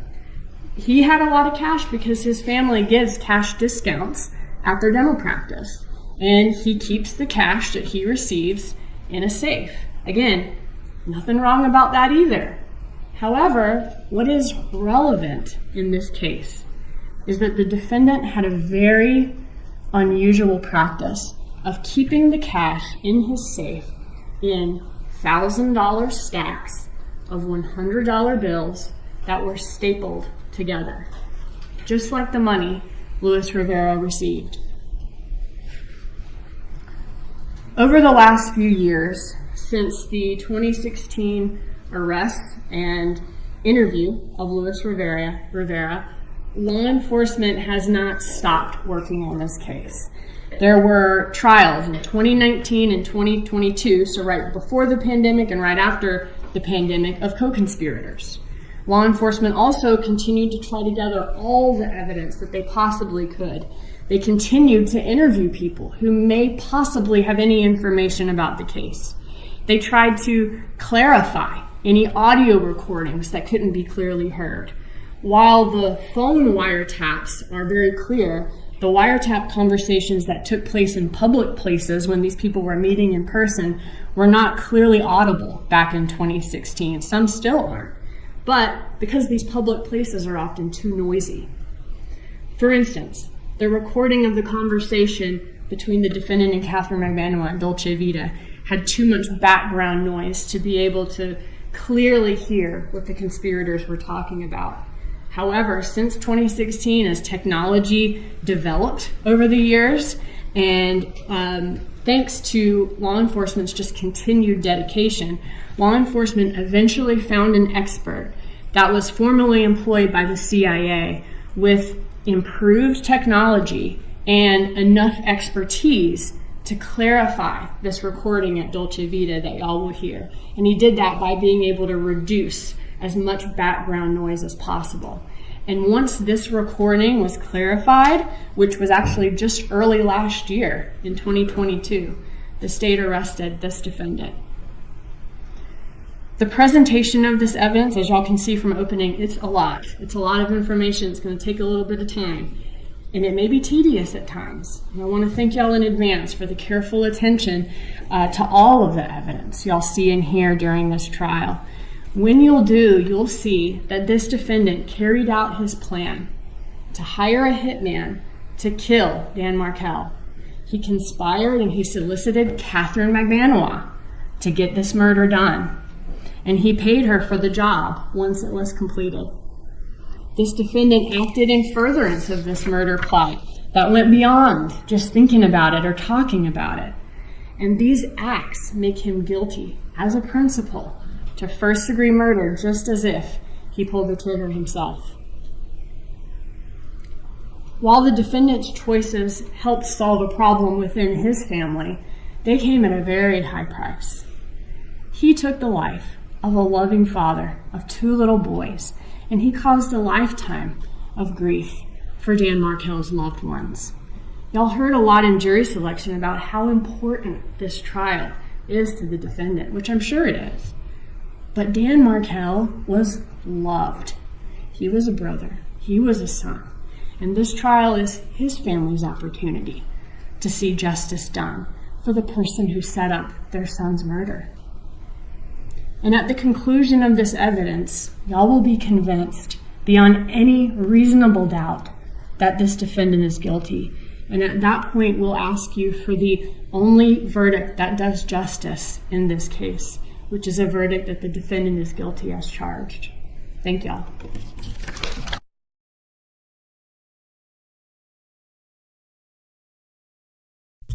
All right, and again, that is that was rude. Let me see. Let me pull that away.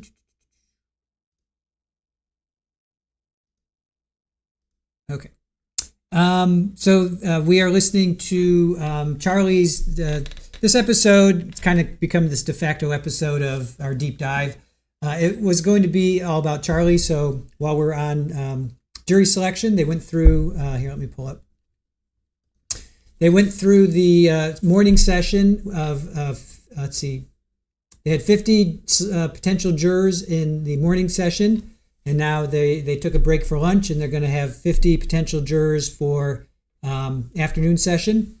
They got through a little bit more than 25, I believe. So they're now at lunch. So in the meantime, we're going to continue on with Charlie's trial. So this episode kind of could be called, it's all about Charlie, but we're calling it Jury Selection Day 1. And Sally's saying, thank you for all this. I did not see Charlie's trial. You're welcome. You're welcome for that. So that was the state's opening. Now, I don't know how you guys feel about Rashbaum. I'm not sure how you feel about Rashbaum, but we're going to hear Rashbaum's opening. So if you like him, you can hear him for 49 minutes. If you don't like Rashbaum, sorry. Sorry. We'll do it. We'll do what we can. So do what you can to make it through. Hold on. This is what I want. You're gonna listen to Rashbaum for 49 minutes. Sorry, guys. And this is from the trial channel. So again, thank you. Big props to the trial channel for providing this for us and for you. And we hope that you guys appreciate. If you haven't already subscribed to them, please go subscribe to the trial channel. Yeah, he is passionate, that is for sure. Yep, Rashi, I know. It's such a terrible nickname, but he is a bit dramatic. All right, so Mr. Rashbaum, here we go.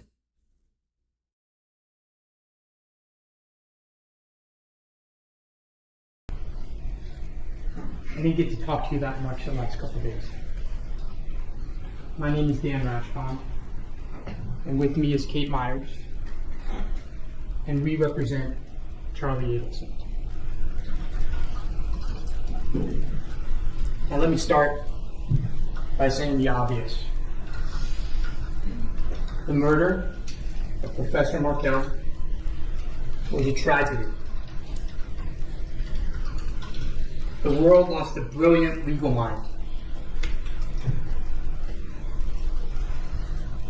His family lost a son and a brother. This community lost its sense of security and lost a good citizen.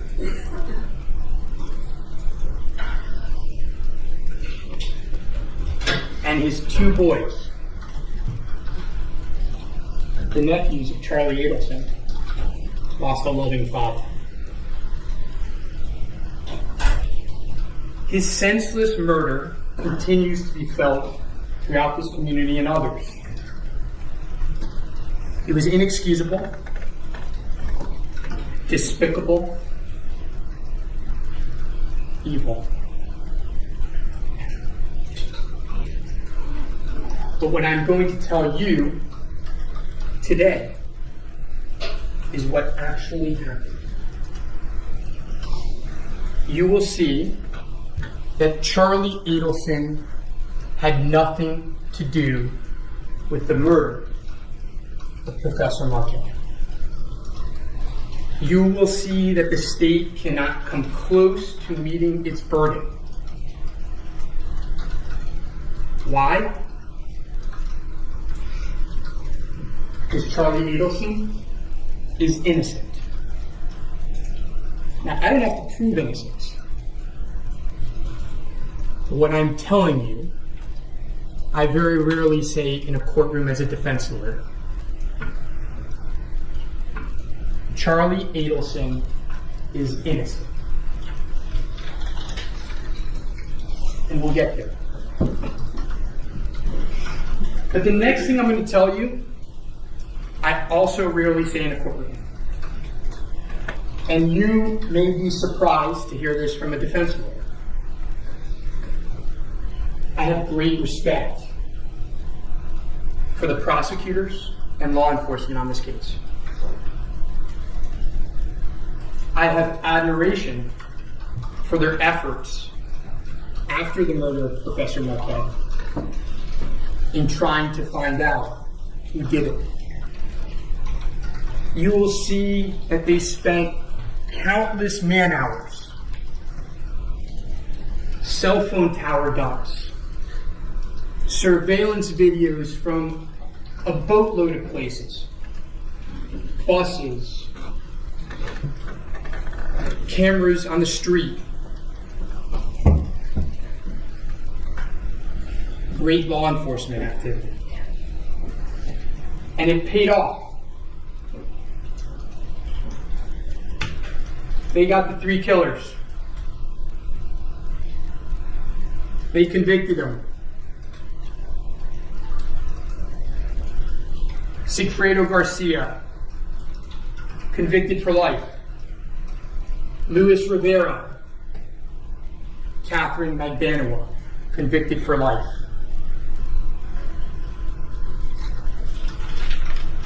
The problem is, as you just heard, the state saw no connection between these people and Professor Markel.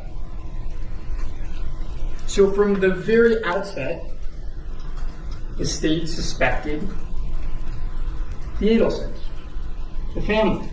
You saw the chart. It wasn't limited to Charlie Adelson. Unindicted co-conspirators in this case, the state has said it, Wendi Adelson, Donna Adelson, Harvey Adelson. The state knew, as you heard, that Wendi Adelson and Professor Markel had gone through a brutal divorce. You're going to see it. But they couldn't find the connection. But then they had their aha moment. As you heard, they determined that at the time of the murder in 2014, Charlie Adelson was dating Catherine Magbanua. And they learned that Catherine Magbanua had had a previous relationship, on again, off again, with Sigfredo Garcia. They learned that Sigfredo Garcia and Catherine Magbanua shared 2 children together. They had their connection. The problem is, that's where the state began to guess, began to make assumptions. And you will see, we will show it, that those assumptions didn't make sense. Now, I love jigsaw puzzles. I've loved them since I'm young. The reason why I love them is because they only work if every piece fits. No matter what you do with the jigsaw puzzle, if a piece doesn't fit, it becomes a mess. You can't hammer it, and you can't ignore it. Because if you ignore it, you have holes in the puzzle. What you're going to see is, with regards to this case, that's exactly what the state tried to do. They heard things, they saw things, but there were problems. They couldn't fit all the pieces together under their theories. Their theories that they told you about today. I'm going to show you how those puzzles, those pieces, they didn't fit. They don't fit. And why? Respectfully, the state does not know what happened on July 18, 2014. On that day, 2 crimes occurred. The first one, the state knows about, and that was the brutal, heinous murder of Professor Markel. The other one, they don't know about. They're about to find out like you. Because that day would forever change Charlie Adelson's life. But before we get there, I like cliffhangers. It's important to give you some background and timeline of the events.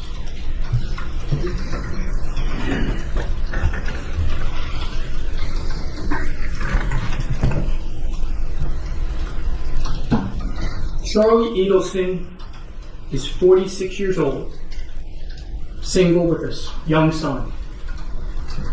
He grew up in South Florida, in Coral Springs in Broward County. His father was a dentist, a local dentist.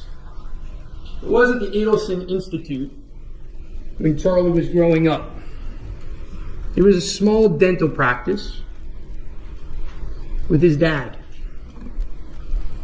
Charlie is the middle child of 3. He is very close with his parents. As they said, he is very close with his mom. Growing up, the family was middle class.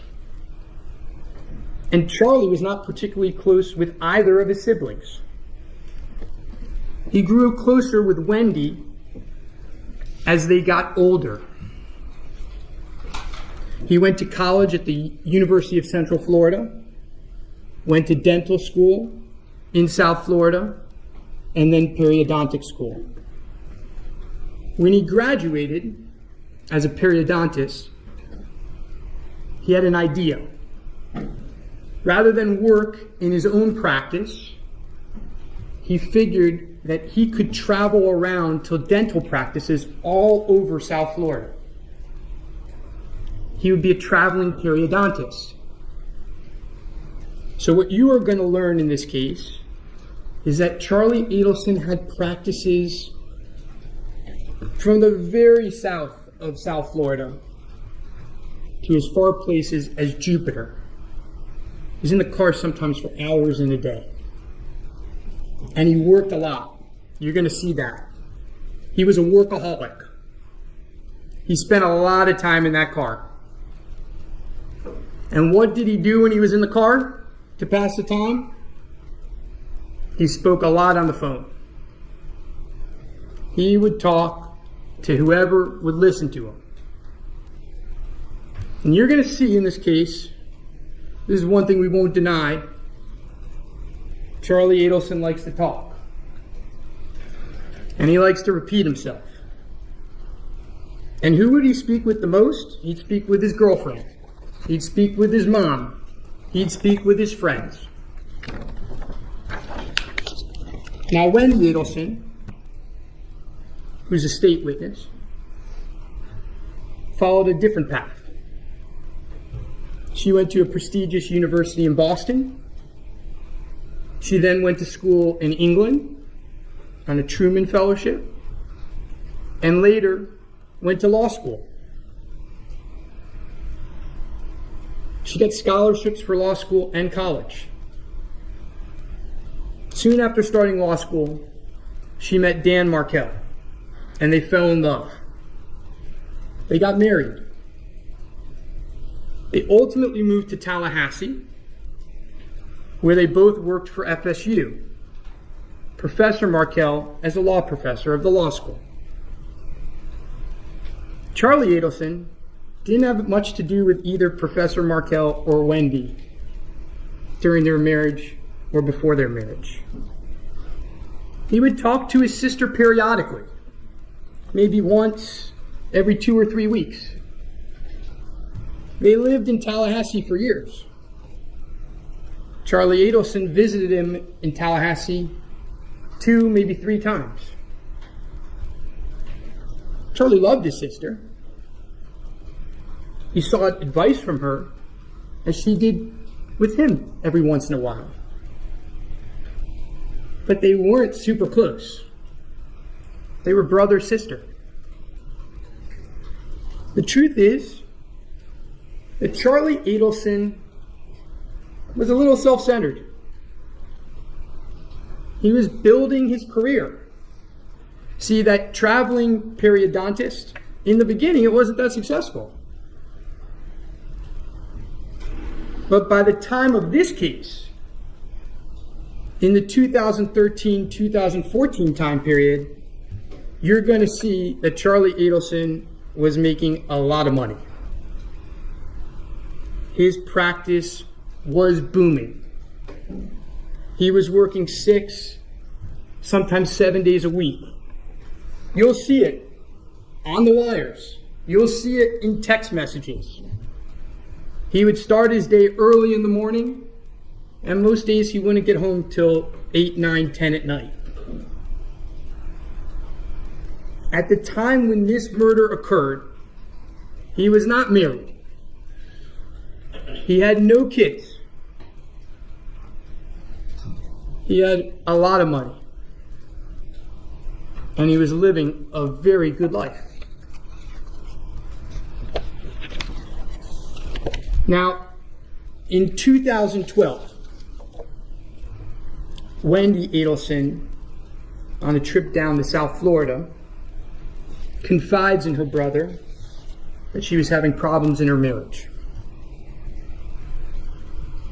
She told Charlie that she and Professor Markel had been going through marriage counseling. She asked him what he thought. He said, "Look, I want you to be happy, but you have to do what's best for you. I'm here to listen." Charlie had no involvement whatsoever in Wendi's decision to divorce Professor Markel. You'll hear that. And in September of 2012, Wendi filed for divorce. And you're going to hear about how she filed for the divorce, and you're going to learn that Charlie had no involvement in her leaving the house. Had nothing to do with him. But we got to talk about TVs. And you're going to hear a lot about TVs in this case. Excuse me.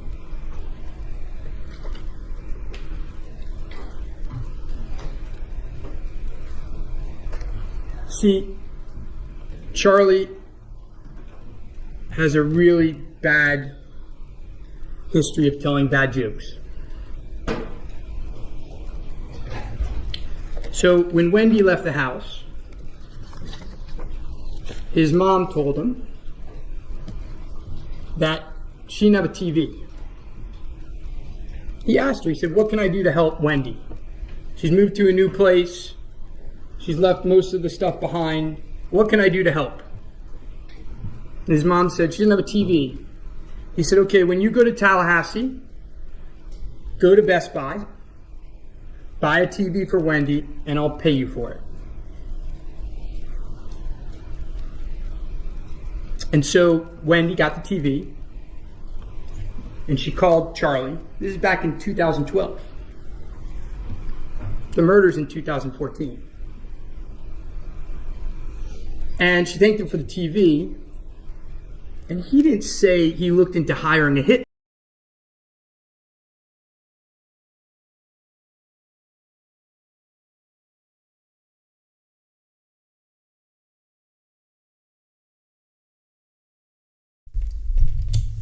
They just came back from color bar, so I just want to make sure we're not missing anything. So I don't think we are. So they're just coming back from color bars. I just want to make sure we're not missing anything. They might be coming back from lunch. I just want to make sure that we don't miss anything here because this is our main focus. So we're just going to stay here for a second.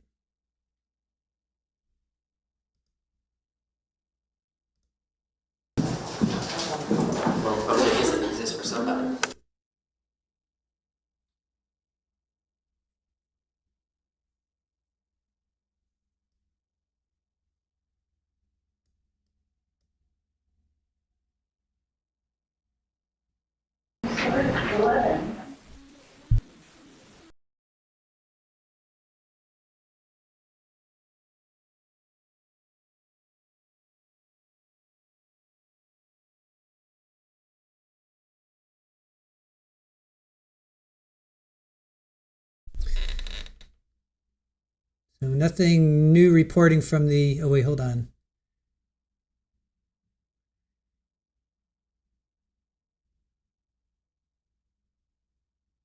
Just checking the feed here to see if there's anything new.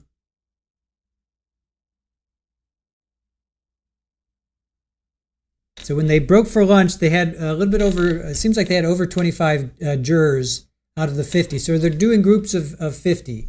So they did 50 in the morning, 50 in the afternoon for today. Then they're going to do 50 on Wednesday, 50 in the afternoon, morning Wednesday. So they're hoping to get to 100 by Thursday. And then from there, they're going to voir dire them even further. Voir dire, however you say it. It's like tomato, right? I got my eye. Well, it was, thank you, Sharon. Well, it was that big color bar. And then I saw some movement. So it seems like they're going to go back to what they were doing before, which is they're taking them into rooms and they're talking to them individually and they're asking them specific questions. When I went through I sat on 2 juries. I've been to jury selection 4 times.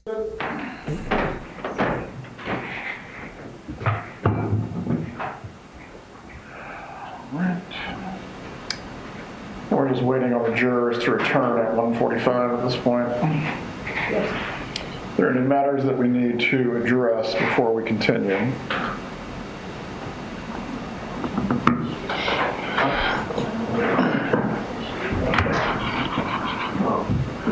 Can we approach? Yes.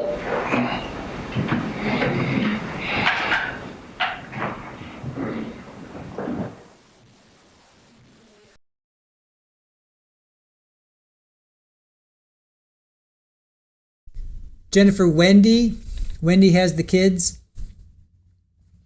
Wendi has always had the kids. She's never not had the kids. So Wendi has the kids. Rumor is that she went to Texas, then she might be in Colorado. So Wendi has always had the kids. Widespread Panic says, Judge E looks grumpy. Don't be grumpy, Judge E. Don't be grumpy.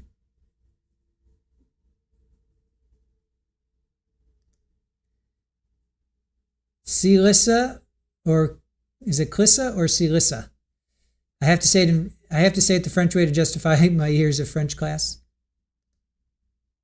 I didn't see what you said. Potato. Right, exactly, Chris.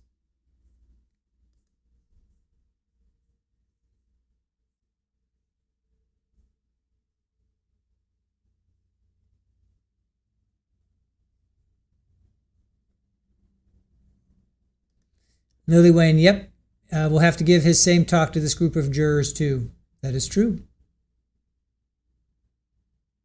And then tomorrow and the next day, and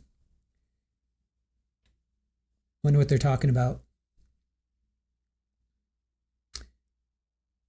Does anybody read lips? Does anybody know what George is saying?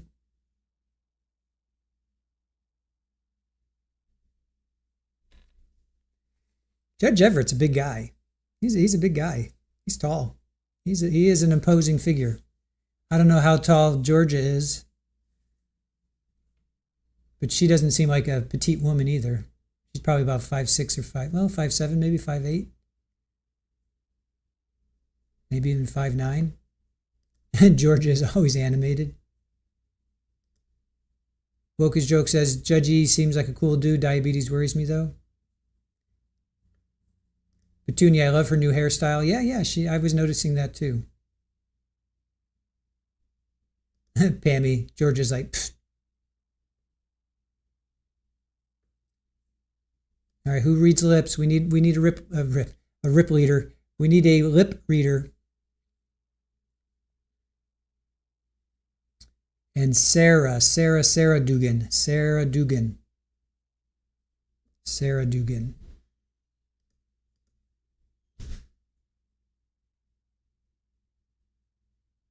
that's Mr. Zellman. I always wanted to say Fellman. Zellman. And there's Fulford. That's Miss Fulford there. She was the woman with the glasses there on the left. She was a judge in Tallahassee. She ran afoul by doing some things that were not so legal. So she did run into some problems, unfortunately. But now she's a defense attorney. So Zellman and Fulford. Yeah, Georgia doesn't look. She looks like she's definitely.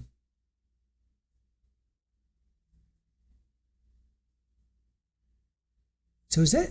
He's using his phone? Is he recording her? I think. Oh yeah, he's recording her. He is recording her, so this is on the record. I think that's a recording. That's like a mic. He's holding a mic. Yep. That's a microphone. Yep.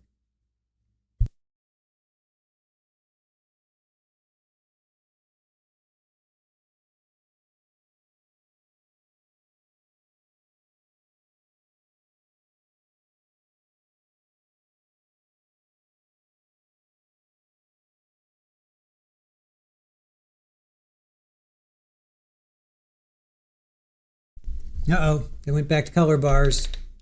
Dang it. I thought they'd let us, oh, and they're back.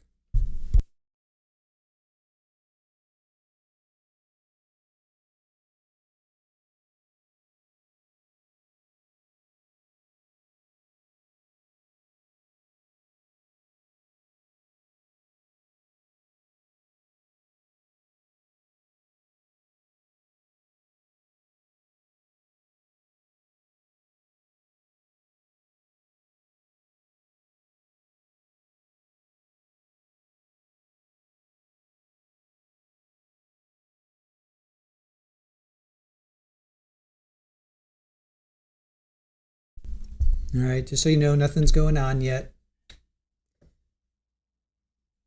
Judge is getting ready. Can I move this? Oh, hold on. There. This is what I want to move. There. Okay. Yeah, nothing's going on yet.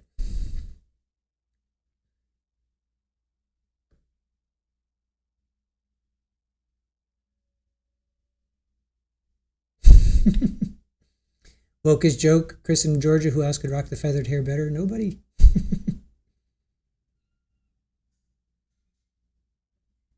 Hey, Mike, how you doing? They're discussing what they had for lunch. I know, right? Usually we're always like, so what are you going to have for lunch? What's your lunch order? But they already had lunch, so yeah. So now they're like, so what'd you guys have? It is Taco Tuesday after all. Hellwriter, I love me Farah and had her poster. How many men in here had that? I didn't. I did not. But a lot of my buddies did.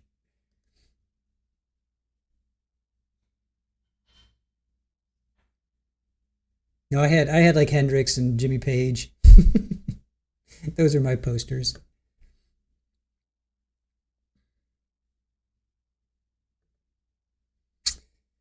Petunia says they're waiting for the jury. I agree with you. Oop. Chris is saying, Chris Mass said, would rather have feathered hair come back than the bell bottoms I've been through 3 times. I dig boot cut and bell bottoms. I'm okay with that. Petunia, I think they're waiting for the jury. I think so as well.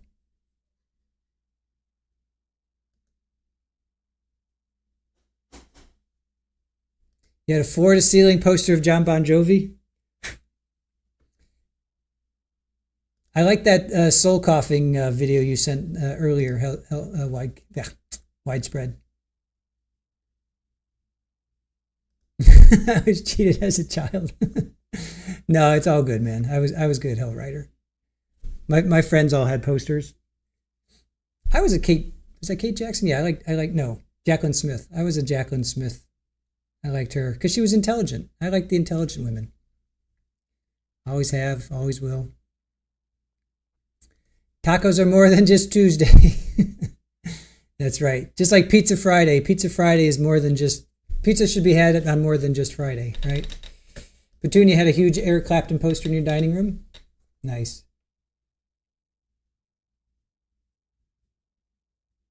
Mallory loved Farrah Fawcett, named her first daughter Farrah. It's a pretty name. It is a pretty name. Michelle says Farrah's hair was on point. That is true. We had Duran Duran, Kajagoogoo, and the Hooters. It's really funny. We can tell how old you guys are just by the bands that you have on your wall. Okay. Right, here we go. Got some act.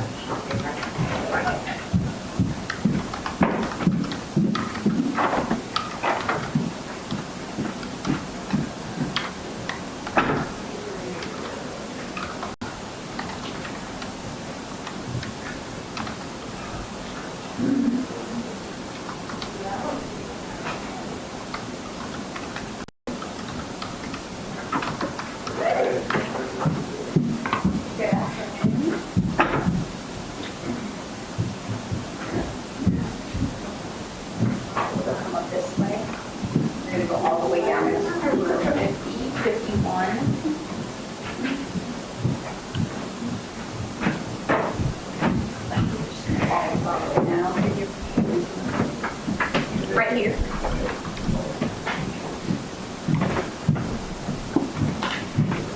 Good afternoon. I'm here with you. How are you doing?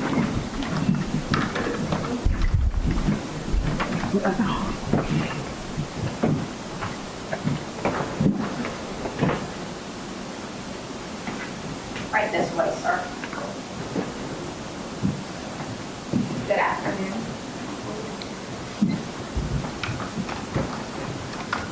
Building right here on the 54, 55, 56. Good afternoon.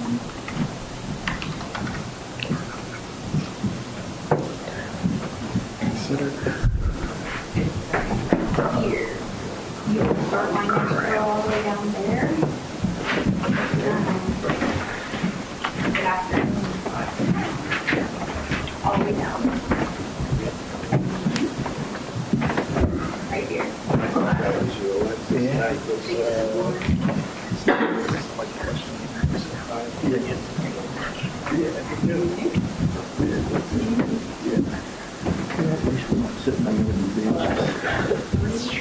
Chair's full. It's better than that. I know that. I'm like, take my bag. Yeah. Big chair, I need a Yeah. chair that helps me sit up straight. Feel your pain.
Everyone can be seated at this time.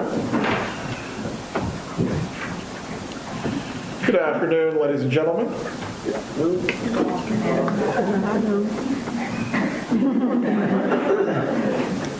Take two.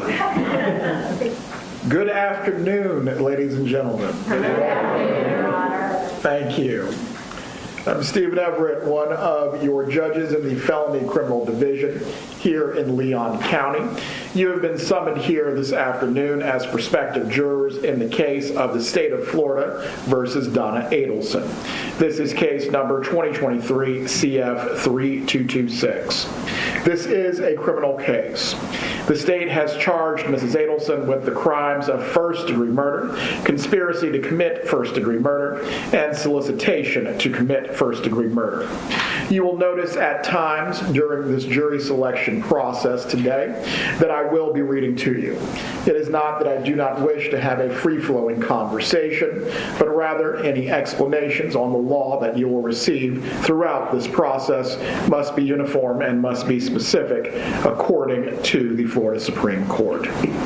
Is the state ready to select a jury this afternoon? Yes, Your Honor. Is the defense ready to proceed as well? Yes, Your Honor. And for the record, I'm noting that the defendant is present in the courtroom with her counsel.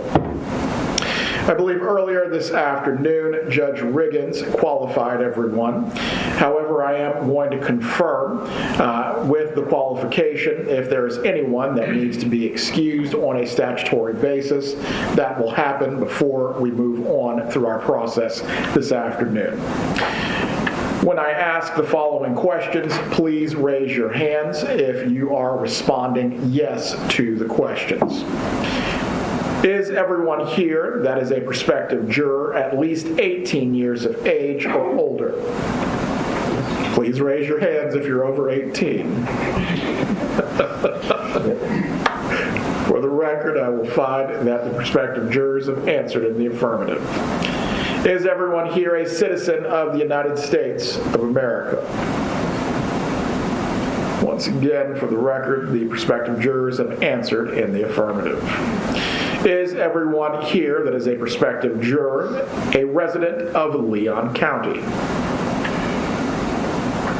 Once again, the prospective jurors have answered in the affirmative. Do each of the prospective jurors possess a driver's license or identification card that's been issued by the Department of Highway Safety and Motor Vehicle, or have you executed an affidavit as to your eligibility to serve as a juror? Once again, the prospective jurors have answered in the affirmative. Once again, please raise your hand if your answer is yes to any of the questions that now follow.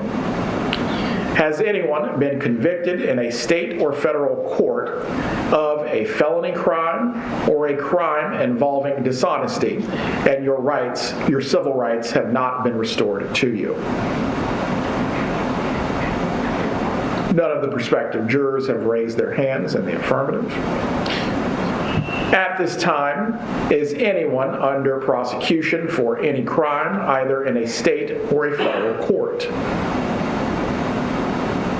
No hands have been raised for the record.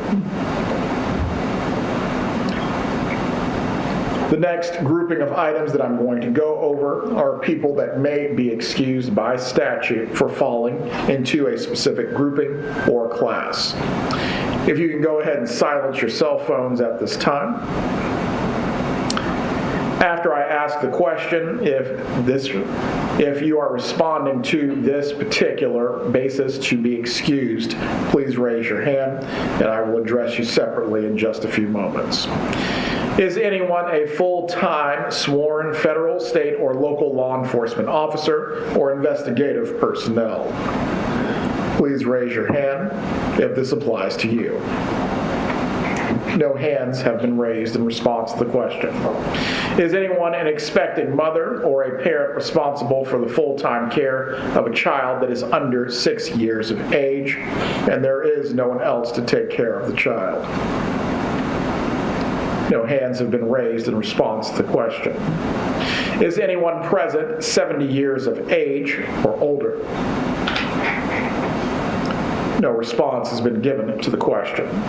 Has anyone performed state jury service within the last year? The last year meaning August 19th, 2024 to today. No hands have been raised in response.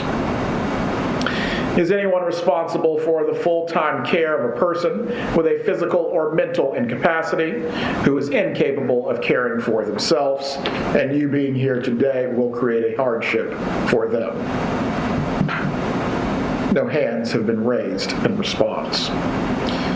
Is anyone a full-time student between the ages of 18 and 21 who is attending high school, any state university, post-secondary educational institution, Florida college system institution, or career center? Please raise your hand. All right. I will address you in just a moment. Are there anyone else in the back? One hand was raised in response. Lastly,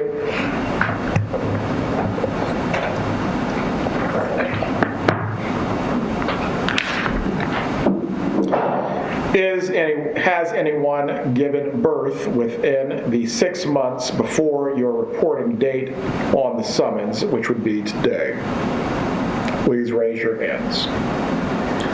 No response has been given. Right, the one hand that was raised, please approach the bench. The attorneys may come up as well.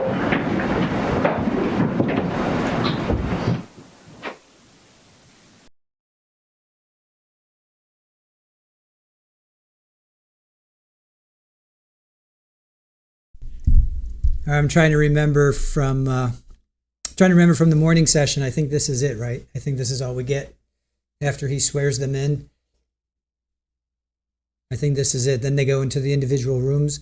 So I'm trying. Okay, so I was in the process of telling you I've served on two jurors, two trials. One was civil, one was criminal, and then I've shown up at two more jury selections. One I just sat around all day, so I was let go. The other one I actually was pulled into the room and was voir dired, but it was with a group of people. It was probably like we all sat in the jury box. It was probably maybe 20 of us. And this was recently. This was last year before I started. I think it was. Oh, are they coming back? All right, yeah, it was before. I think it was before we started this channel. I think it was like in February or March. And I joked. I said, well, if I got asked, I'd say, well, I know Emily D. Baker and Peter Tragos and Rob, Law and Lumber, and Ian Runkle, Scott, recovery addict. But I never actually got questioned directly. There was some general questions they said, which I answered in the affirmative. But I was not chosen. So I want to tell you about going into the individual room. I'm going to get to that story later.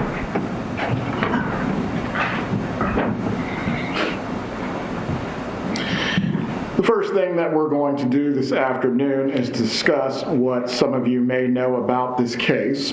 This case has received some publicity in the past, and there has also been a related case that was tried nearly 2 years ago. This process is going to be handled individually because you all don't need to know what the others may know about this case. However, before we start the questioning, I'm going to give you some very important instructions. Many of you have cell phones, computers, and other electronic devices that you have brought with you.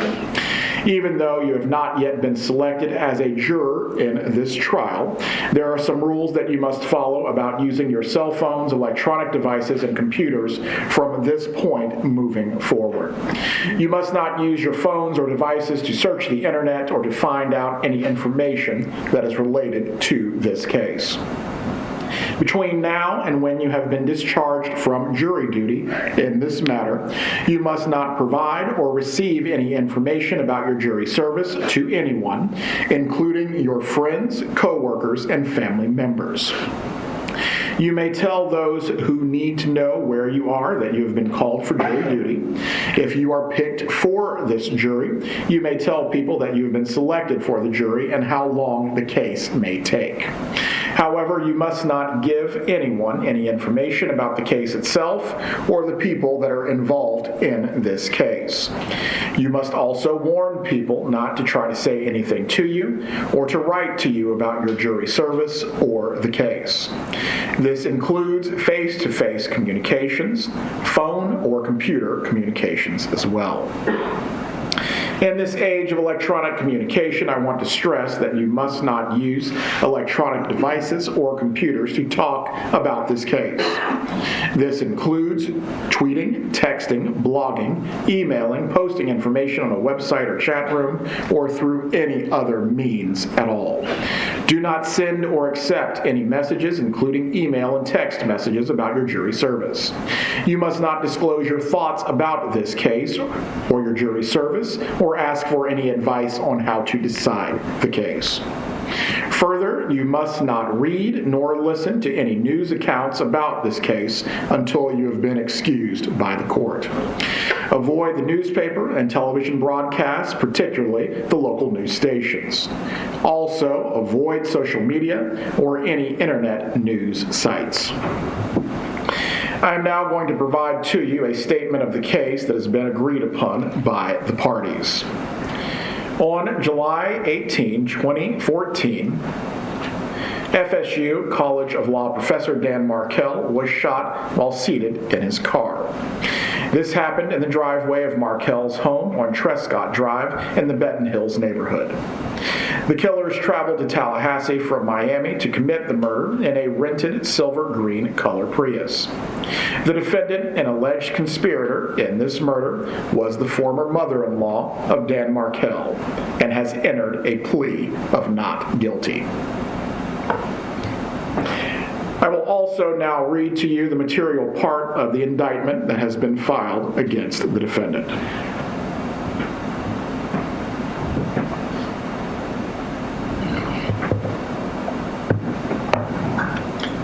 Count 1.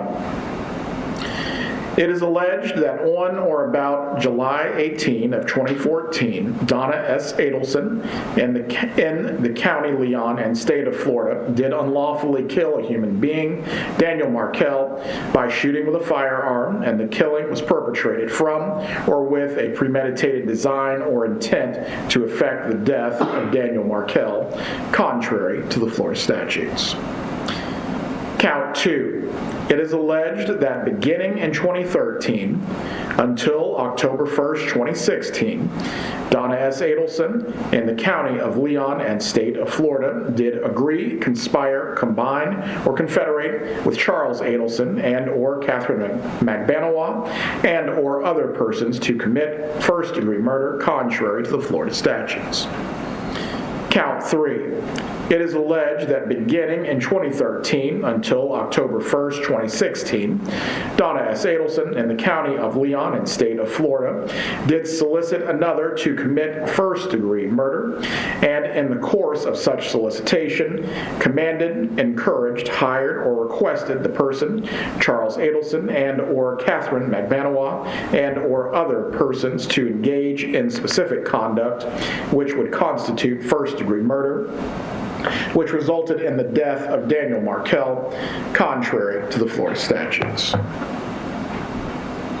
The statement of the case and the indictment I have just read to you are not evidence, and are not to be considered as evidence or any proof of guilt. You must not be influenced by the fact that an indictment has been filed in this case. It is merely a formal method by which the state makes an accusation against the defendant. We are now going to talk to each of you individually and privately about this case. Some of you may be excused. The rest of you will remain to participate in the next phase of the jury selection process. Individual voir dire is time-consuming, but will go a lot smoother if you are prepared to tell us the information that we need to know. These are the basic questions that you will be asked, or some variation thereof. What do you know about this case? What sources have you obtained this knowledge from? Based on what you know, do you have an opinion about Mrs. Adelson's guilt or innocence? Can you set aside your present knowledge, disregard it, and render a verdict solely on the evidence presented in the courtroom? Can you be a fair and impartial juror? Do you have any reason that you cannot serve on the jury for potentially up to 3 weeks?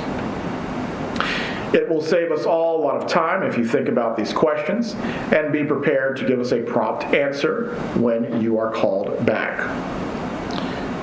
The last question that we will discuss with each of you individually deals with hardship. We expect the jury selection process to take until Thursday of this week. After that process is complete, we expect the trial to start on Friday and last for 2 weeks. All in total, we expect the proceedings from today will take up to 3 weeks. We understand that it is a burden for anyone to serve for that length of time. However, we cannot make our system of justice work unless we have good people that are willing to do their civic duty and serve as jurors. Similar to military service, we do have to call on our citizens to make sacrifices, and jury duty is one of those times. You will probably never be called on again to serve in a trial of this length and nature. However, I understand for some of you, service in this matter may not be possible under the circumstances. To give you a little more information about what this will involve, you will not be sequestered during this trial. What that means is you will be able to go home as you normally would and return the next day.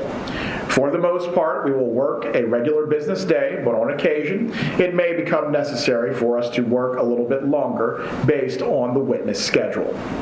I will do my best to adhere to a regular schedule each day, so please give some thought to whether any of you may have a major problem, including a physical issue that would prevent you from giving this case your full attention for the time period in which we are discussing. Please be patient with us. We will be working as efficiently as we possibly can. The bailiffs, clerks, and court administration will be assisting in the courtroom. Please follow the bailiffs or clerks' instructions. Do not discuss this case while you're waiting, here or anywhere else, until you've actually been excused. Do not read or listen to any media accounts on your phone or anywhere else until you've been excused. Also, you are not to speak to each other while you are waiting to be examined by the court and the attorneys. You may read your phones. There are some magazines here available, provided as reading material, but ultimately you are not to speak to your fellow prospective jurors. Again, you are not to seek out any information about this case, but you may silently either read your phones, read the reading material that has been provided, or even if you want to, get some shut-eye, then don't start snoring. But you're not to speak to each other. Are there any questions about this before we get started? Very well. If the parties can come to the jury room at this time, we will get set up and then we will start summoning back each of the jurors.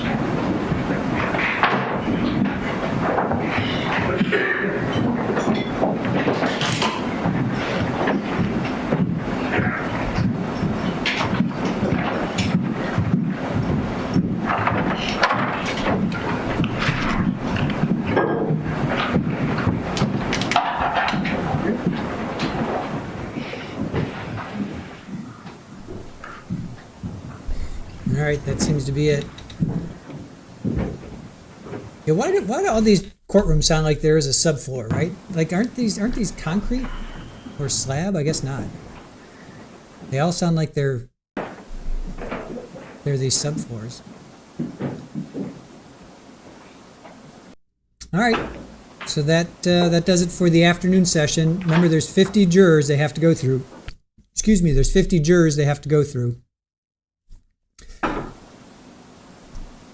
So what I was telling you guys before was that the one trial, I'm pretty sure it was the civil, was it the civil or criminal? I can't remember right now.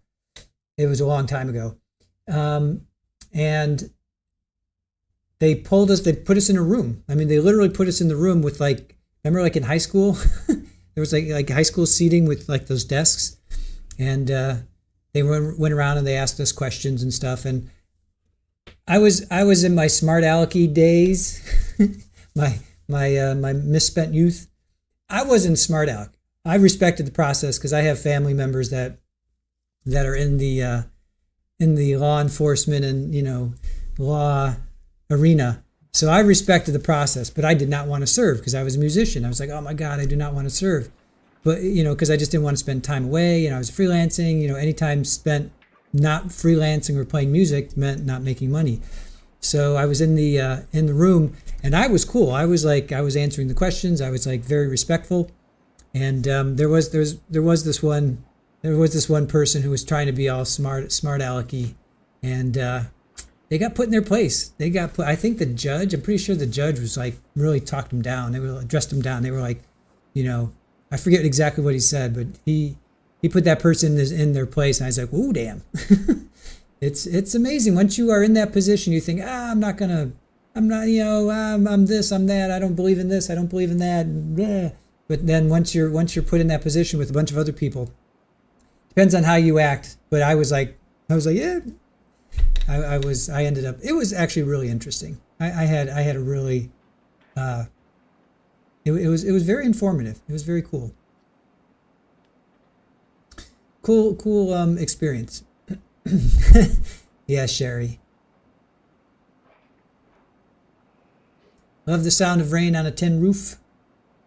I know you guys, I saw B-52s earlier. I just think of tin roof, rusted.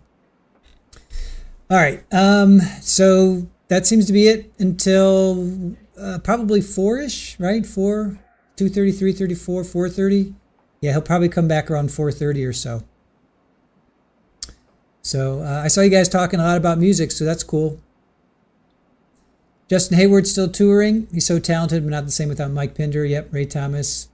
You never liked John Hodge that much. His voice was grating.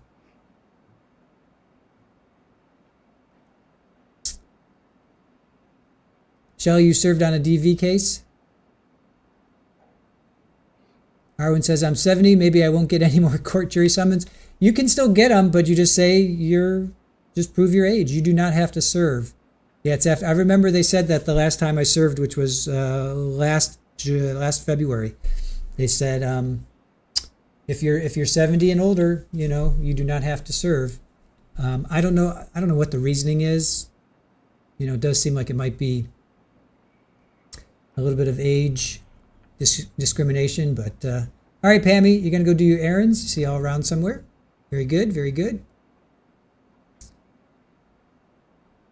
Deborah says, if you do, they ask if anyone is 70 and wants to not serve. Yeah, there was somebody, actually, she got called. There was a woman who said she was 70 and they actually called her, or they picked her. She was in the group, the one that was just recently. She was in the group, and they chose her. So they did choose her. Victoria, you had a doctor malpractice case, lasted 4 weeks. I did as well. It was an eye doctor. It was medical malpractice. Yep. Probably bladder issues. Oh, now you're bladder shaming people. That's funny. All right, let's get to Mike. Will they be held in contempt if they snore? This one tweet that we're following, he did say one guy was kind of falling asleep in the morning session.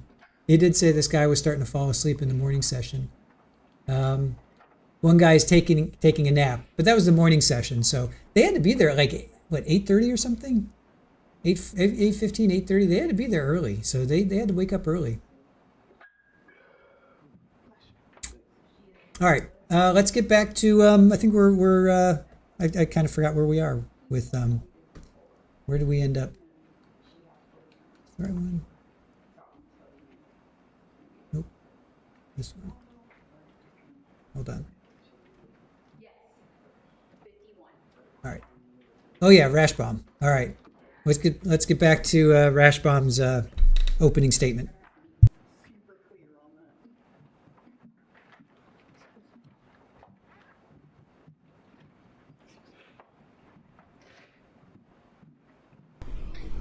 His mom said she didn't have a TV. He said, okay, when you go to Tallahassee, go to Best Buy, buy a TV for Wendi, and I'll pay you for it.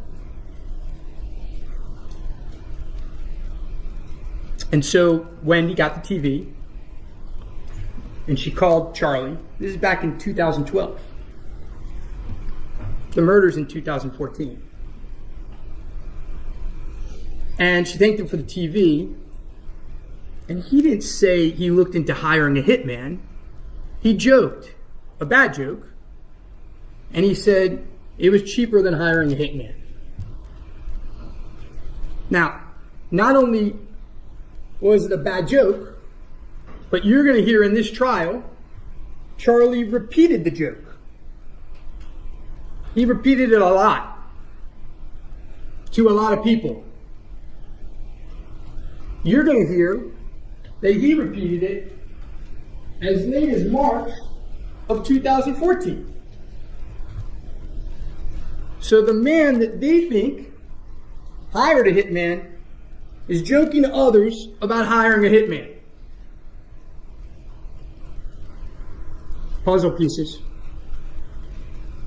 And you're going to learn why his repeating of that joke is going to be so important. I'm going to tell you in a little bit. Keep in the back of your mind. But let's first go back to the divorce.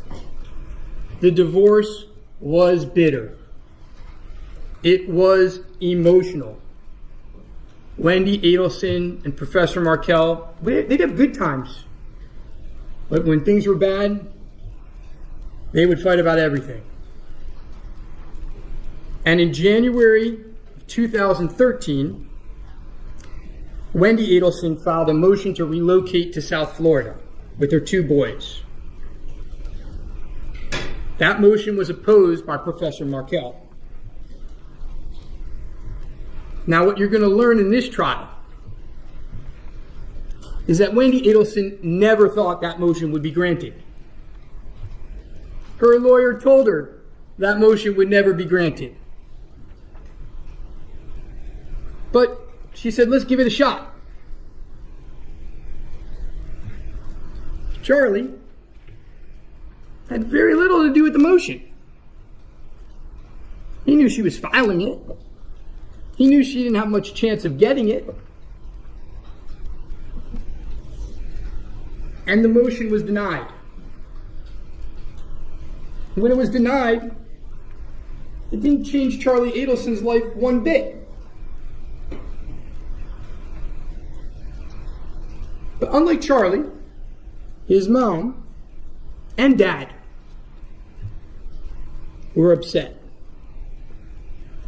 They were upset because their daughter had a job opportunity in South Florida. She had no family support in Tallahassee, and they wanted her home. And you will see that Donna and Harvey Adelson are very involved in their children's lives. We won't run away from that. You will see that Donna Adelson and Harvey came up with a lot of crazy ideas.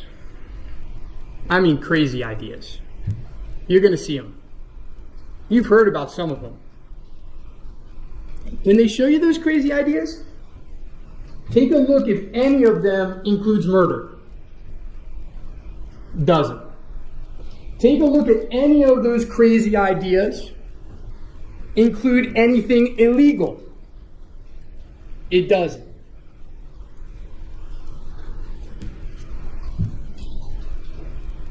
Take a look at if they're actually then go to lawyers to make sure that their ideas are legal. Murderers. You heard it. Unindicted co-conspirators going to lawyers to make sure that what they're offering is allowed. You're going to see that. But the ideas were crazy. You're going to read the emails, a lot of emotion. A mother-in-law, a grandmother with a lot of emotion. And you're going to see that Wendi Adelson, she rejected him. She rejected the ideas. They were never presented to Dan Markel. And then you're going to see that there was another idea. They have mentioned it in their opening, but they don't understand the importance of it. See, at one point in time, Donna Adelson and Harvey Adelson came with an idea to pay Professor Markel $1 million to allow their daughter to relocate. And they went to Charlie, who frankly by this point in time had more money than them. And they said, will you lend your sister $350,000? She'll pay you back or we'll pay you back. And he said, sure. And you're going to see that they presented this idea to Wendi Adelson. And the idea wasn't to take the boys out of Professor Markel's life. The idea was that with the $1 million, if Professor Markel agreed, he could live in South Florida and commute back and forth to Tallahassee. He could work out his schedule. He didn't teach every day of the week. He could work out his schedule so that he could still teach at the university and go back and forth. You're going to see that Wendi Adelson never made that offer. But it's very important. Like the joke, I want you to put it in your back of your mind for now.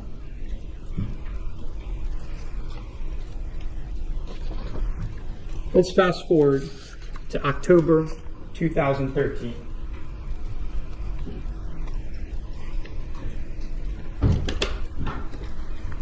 October 2013, Charlie started dating Catherine Magbanua. We'll call her Katie. She was beautiful. She was smart.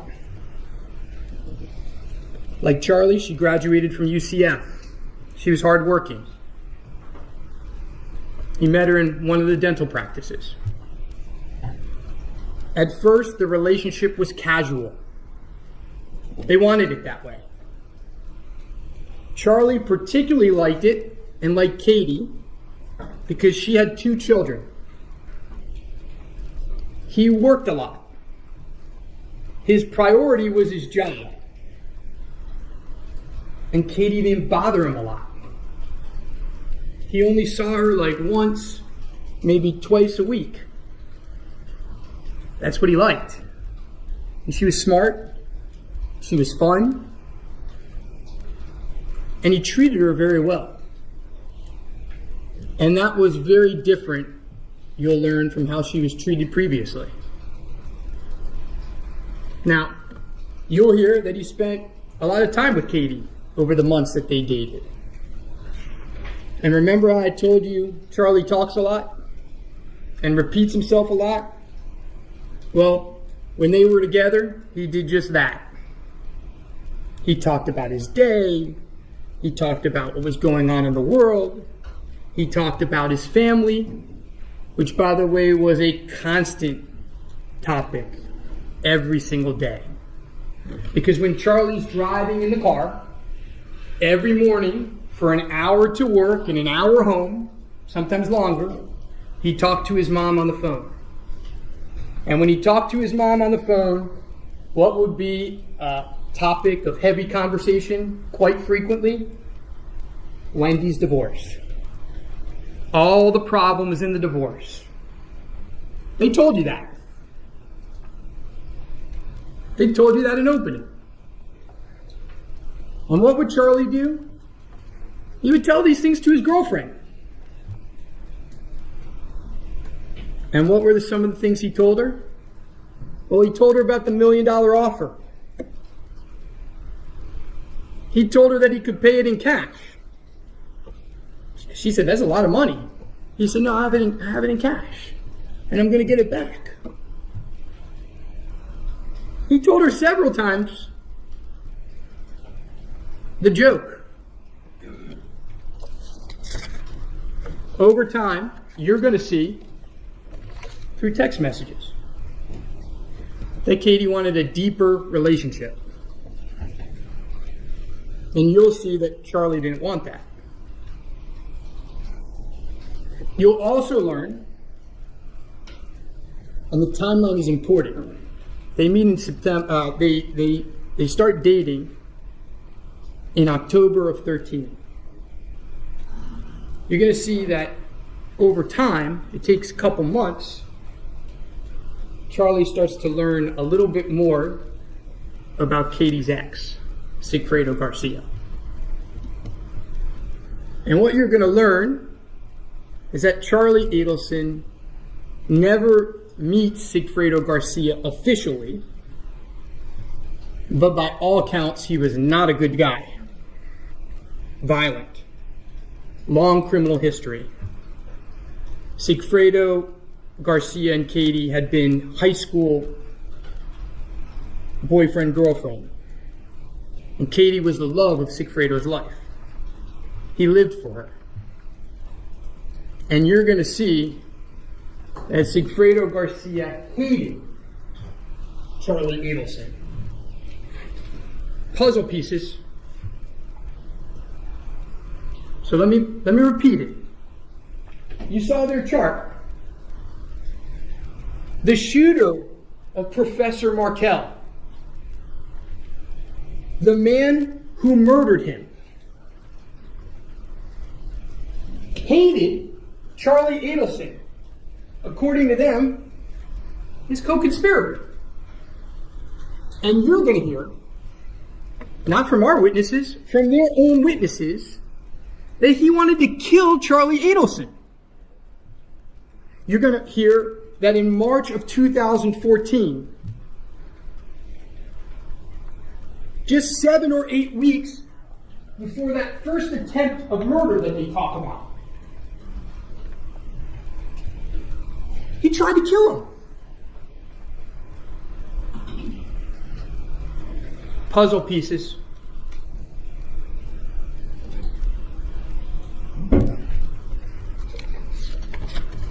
You're also going to hear about a phone call on July 1, 2014. You're going to actually hear that July 1, 2014 call is how they found these guys. It's actually the craziest fact in this entire case, and there's a lot of crazy facts. You're going to hear that on July 1, 2014, Sigfredo Garcia made a call to the cell phone number of Harvey Adelson. It's the only call that helped investigators connect these folks to the Adelsons in the beginning. It actually broke the case. What they don't know, what you're going to see, it's in text messages. It's discussed on the wires. They don't know it because they don't understand it because they weren't there. Is that on July 1st, 2014, just 3 weeks or so after the first murder attempt. And by the way, just 17 days before the murder. Let me repeat that. The murder happens on July 18, 2014. On July 1st, 2014, Sigfredo Garcia tries to run Charlie off the road.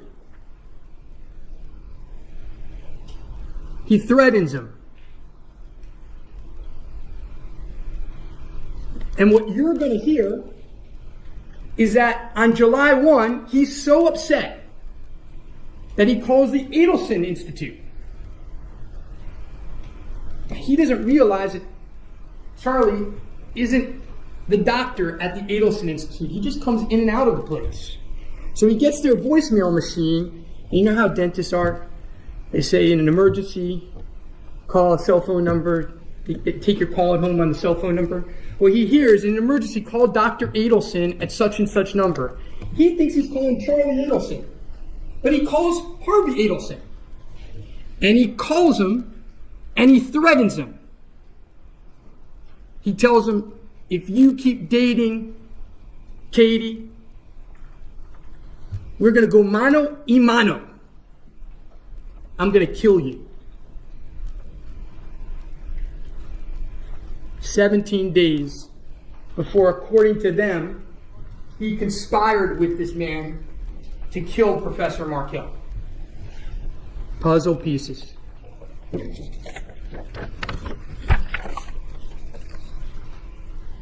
What you're going to learn is that in the spring of 2014, it became apparent to Katie that her dreams of financial security with Charlie were not going to work out. You will learn that Katie heard the hitman joke. You will learn that she heard the $1 million offer and she got some ideas in her head.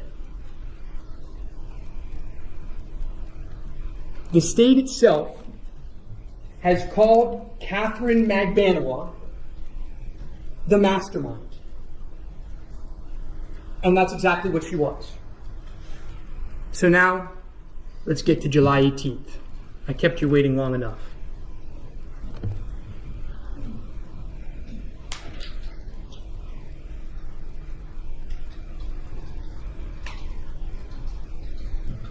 The June attempt didn't happen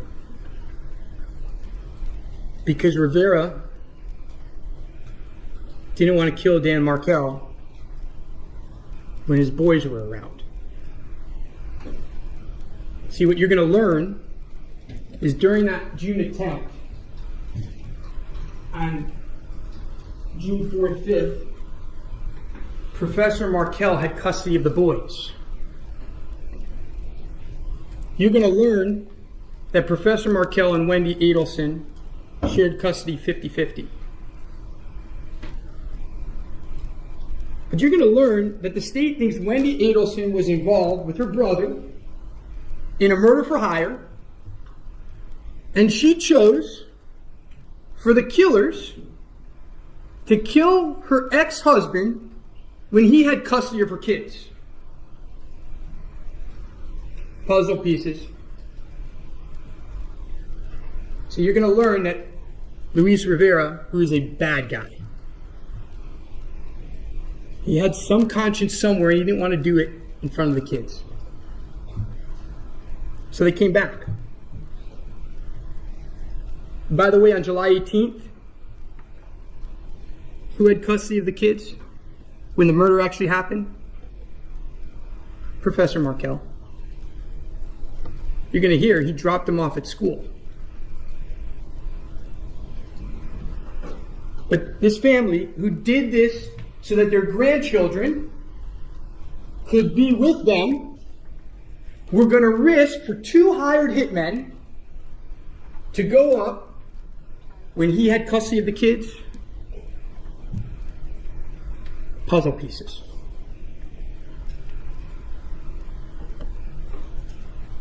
July 18th for Charlie starts as a normal day. He works. You're going to see he lives in Fort Lauderdale. Now, I don't know how many of you are familiar with South Florida, so I'm going to give you a little bit of geography lesson.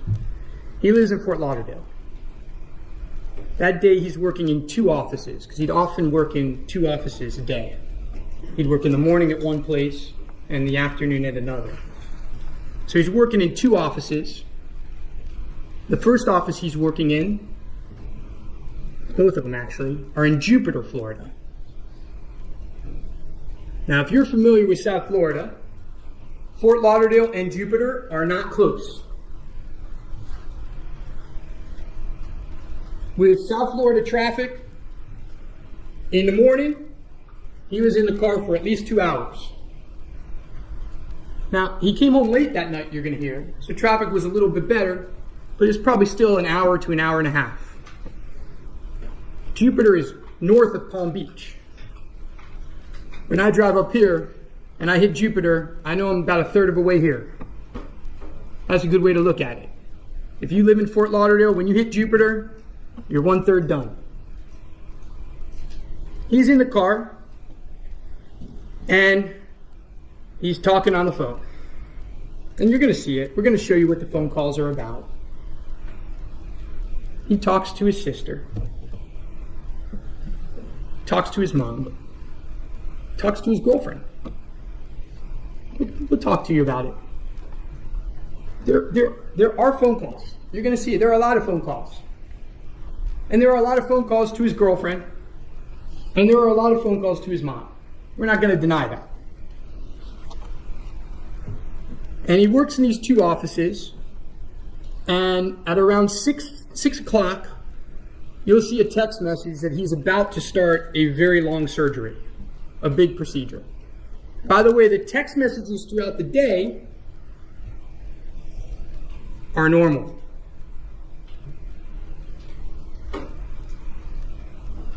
Just after 7 p.m., he gets a call from his mom. And he's told that Professor Markel has been shot. And he's shocked. He's upset. His first reaction is, Wendi and the boys okay?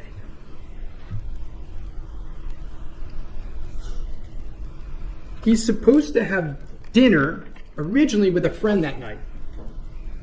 But earlier in the day that changes, and he's supposed to have dinner with Katie. And you're going to hear that Katie and him had gotten in a fight a couple days earlier about dinners. You'll hear it.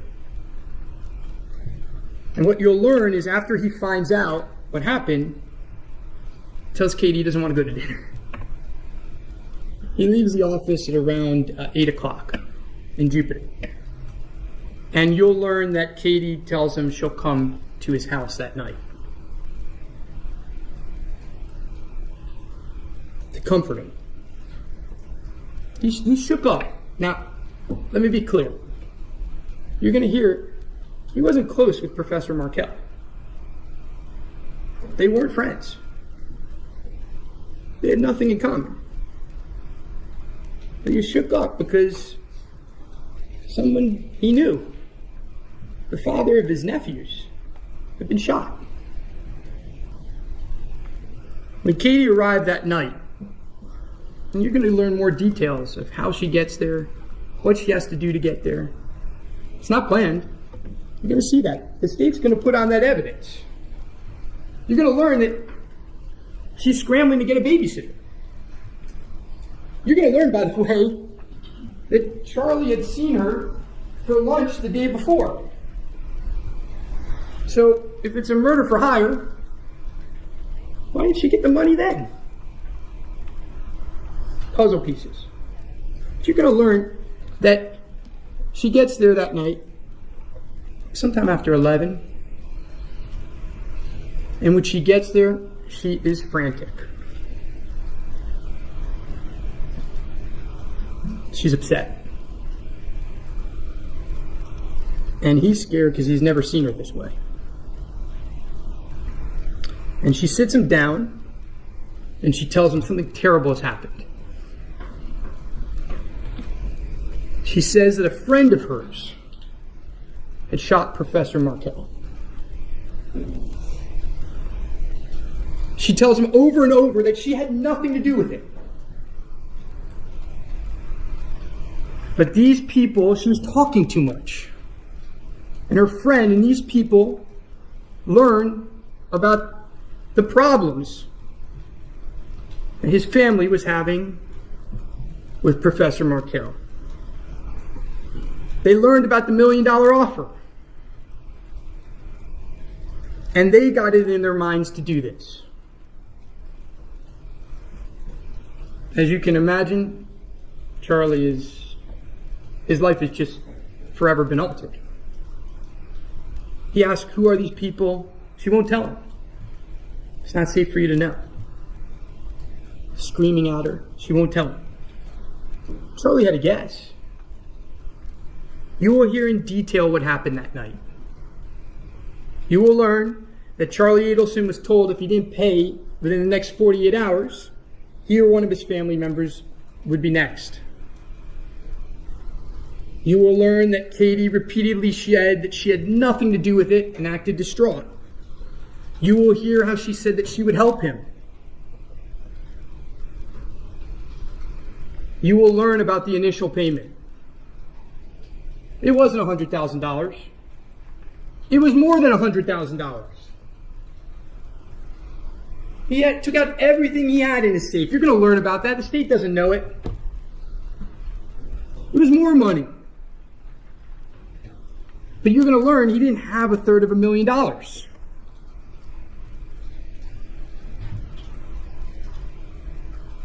So he had to pay every month. They don't know about that either. Payments every month. Does that sound like a murder for hire? Or does that sound like extortion?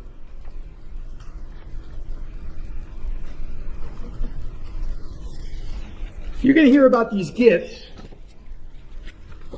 And you're going to learn that the gifts were just that. They were gifts. Because as time went on, he became more and more certain that Katie was not involved. He became more and more certain that she was helping him. And he wanted to keep her happy too because he needed her. He needed her help. And you will hear that the payments changed a couple months after the night of the extortion. 2 crimes. You'll hear that the payments changed and that Katie was put on the books of the Adelson Institute. Paper trail. They created a paper trail. Puzzles don't fit. Pieces of the puzzle don't fit. And you'll hear that in order to put her on the books, despite Katie telling him the night of July 18th, you can never talk about this with anyone. You can never talk on the phone about this. You can never talk about it in public. You can never talk about it anywhere. Because if they find out, they will kill you and your family. If they think the police are coming to you to talk to you, they will kill you. Look at what they did to Professor Markel.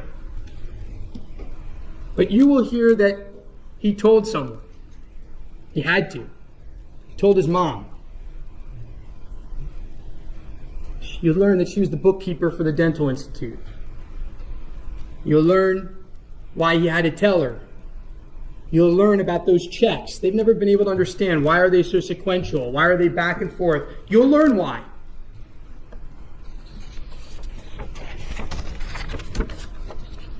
They talk about the bump in 2016.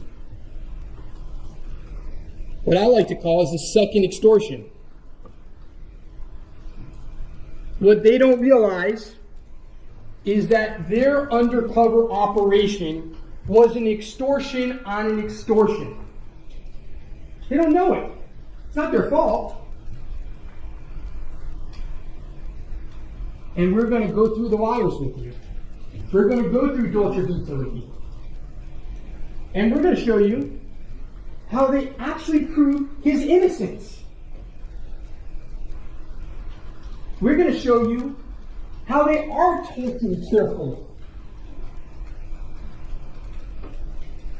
They're talking to him. He's talking about an extortion.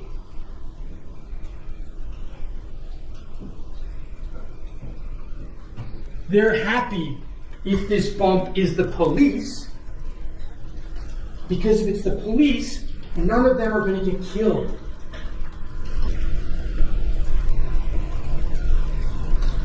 If it's a bad guy, they're in danger.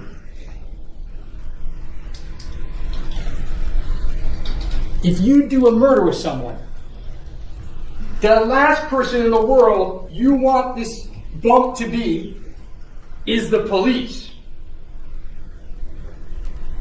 Because it means they're on to you. Puzzle pieces.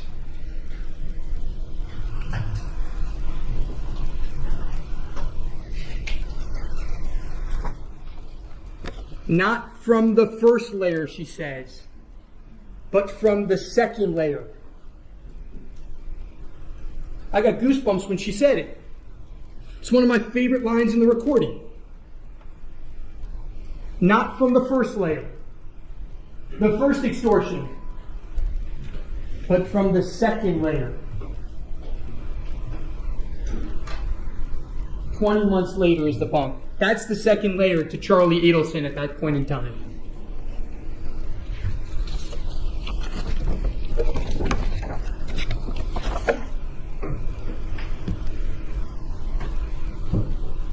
you will also see, and what's going to be weird about this case, ladies and gentlemen, and you're going to start to see it today, much of their case, I agree about. They're going to put witnesses up there. I'm not going to ask them one question. Some of their evidence is exactly the truth. It just doesn't prove a murder. The stapled money, it's his money.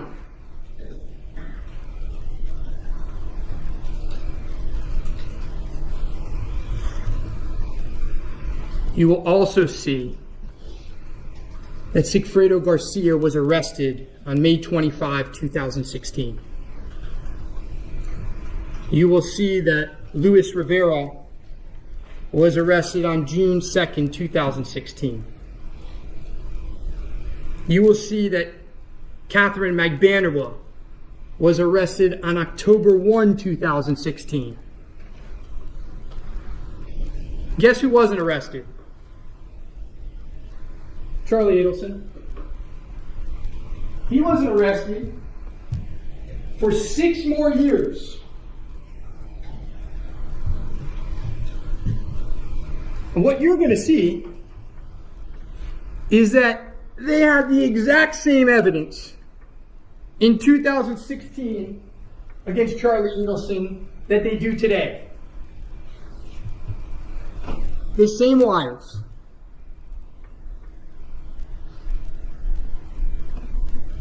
They talk about an enhanced Dolce Vita recording. You're going to get both recordings. You determine if you can hear anything better.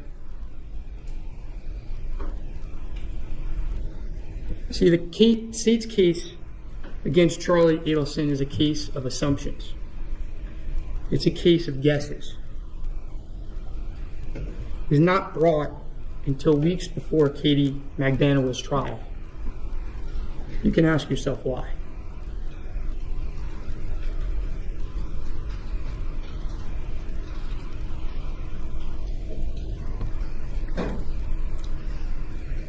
Ladies and gentlemen, I want to thank you for your attention. I want to ask for your patience in this case. A man's life is in your hands.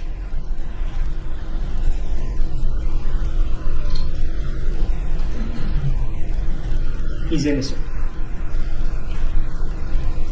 Send him home. Thank you, Al. Thank you.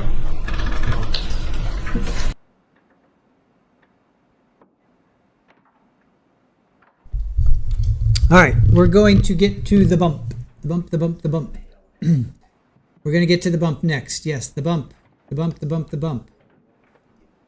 We're going to get to the bump next. Because we've been hearing all about it, so let's get to the bump. The bump is basically the FBI. No. Is it the FBI? Was it the FBI? I forget now. Law enforcement. Well, we're going to get to it. So instead of me explaining it incorrectly, let's actually just get to it. So you guys can understand what exactly is the bump. Wendi Adelson advised. All right, hold on.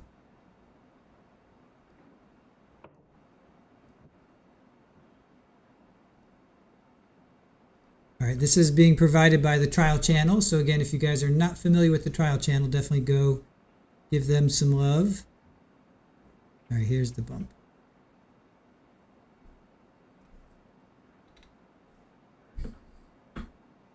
All right, let's move on to the bump.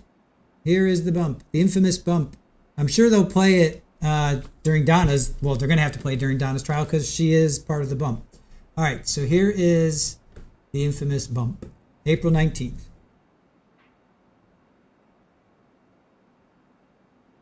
$2016? Correct. What time of day was the bump? I believe it was around 1:45, 1:50, somewhere around there. Okay, in the afternoon? In the afternoon, yes. Were you involved in that operation? Yes, I was. What was your role? I was the lead agent. Came up with the brought the undercover down there, and I coordinated everything. Okay. What was the purpose of the bump? The purpose was we had just began the Title III on the individuals, and we knew it had been 2 years after the homicide, and we wanted to purport the undercover agent to pretend to be somebody that Luis Rivera knew. Luis Rivera was currently in prison at the time, had been in jail, was in prison, and we wanted to make it seem that Luis Rivera was talking to people and telling people what he had done, and possibly even want more money out of it because his family was struggling because he was in prison. Why did you select Donna Adelson to be the recipient of this bump?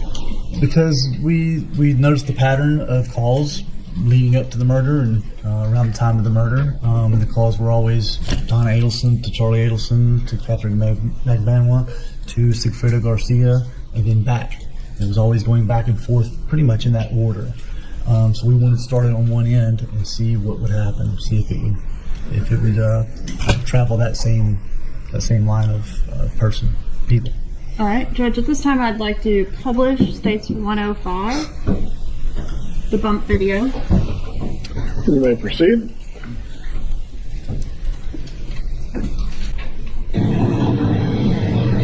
Black choice. What is it? Pause it for just a moment. All right, so on the left side of the screen, we've got two different things going on here. Can you explain what we're looking at? Yes, on the left side is a body recorder that the undercover agent was wearing, and it has video and audio on it. So what you're hearing is audio coming from the undercover agent and his video. On the right side is a separate video taken from surveillance agents that were in the area watching. All right, so the woman we're seeing on the stairs here, is that Donna Adelson? It is, and she's exiting the Icon, which is on South Beach, her condominium. That's the stairs coming from her condominium toward the street. All right, please proceed.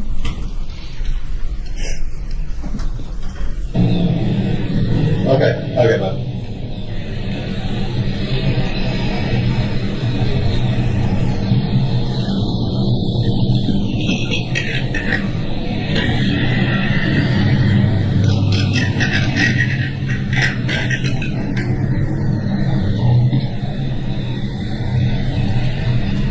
Excuse me, Mrs. Adelson?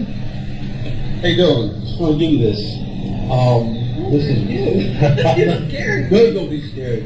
Listen, just want to let you know that we know that your family has been taking care of anything that's going to do so for quite some time after your blood test was resolved. And I want to let you know that my brother, he's incarcerated. He helped your family with this problem you guys had up north. And we want to make sure that he's going through some rough times. We want to make sure that you take care of what he's going through, the way you're taking care of Katie and Tuba. So this will explain it. Thank you.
Where does Mrs. Adelson go after the conclusion of the bump?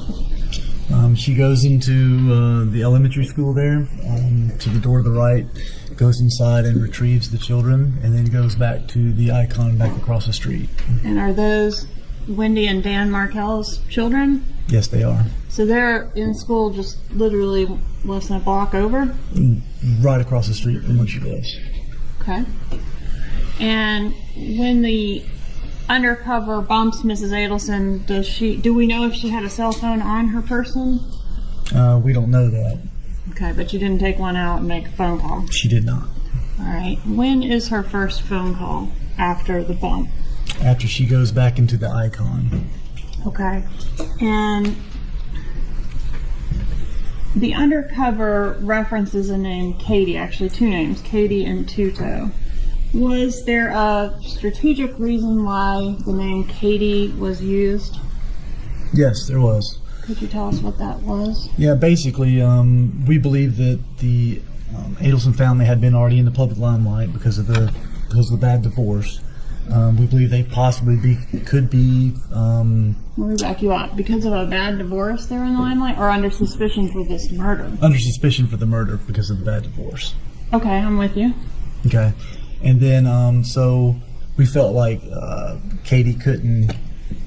We felt like Katie's name had to be put in there to let them know that it wasn't a random person just trying to come and extort them. That it had some legitimacy to it because the person actually was in prison. He's the one who did commit the murder, and he was the one that we wanted to portray that he was providing information to other people about the homicide. And who is the first person that Donna Adelson calls after this bump? Charlie Adelson.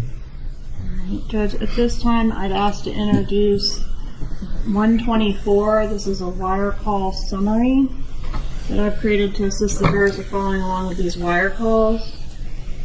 Any objection? No, Your Honor. 124 is admitted at this time.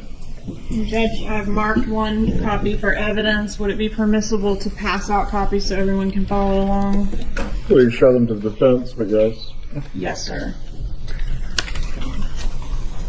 Judge, for the jury's purposes, will they be able to make notes on this and take it with them, or do they need to make their notes separately?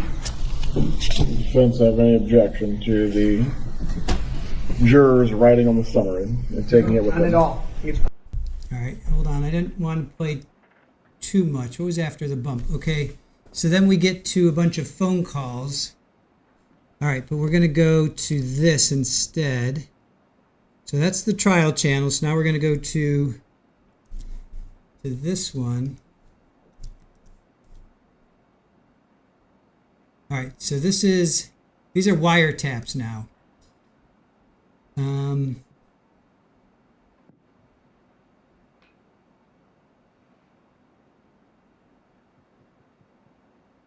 right, so these are wiretaps.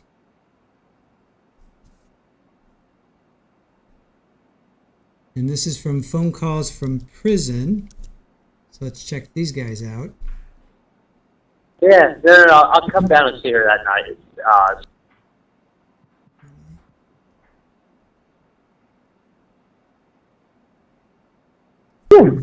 Yeah. So you find some time to see your sister, hopefully Sunday maybe. If you're not Yeah, no, I mean, it's the only day I can. I know. It's also the only day I have to do anything for myself. Well, so do something for yourself, that's all. Yeah, no, I'll come down and see her that night, Sunday night or something. Yeah.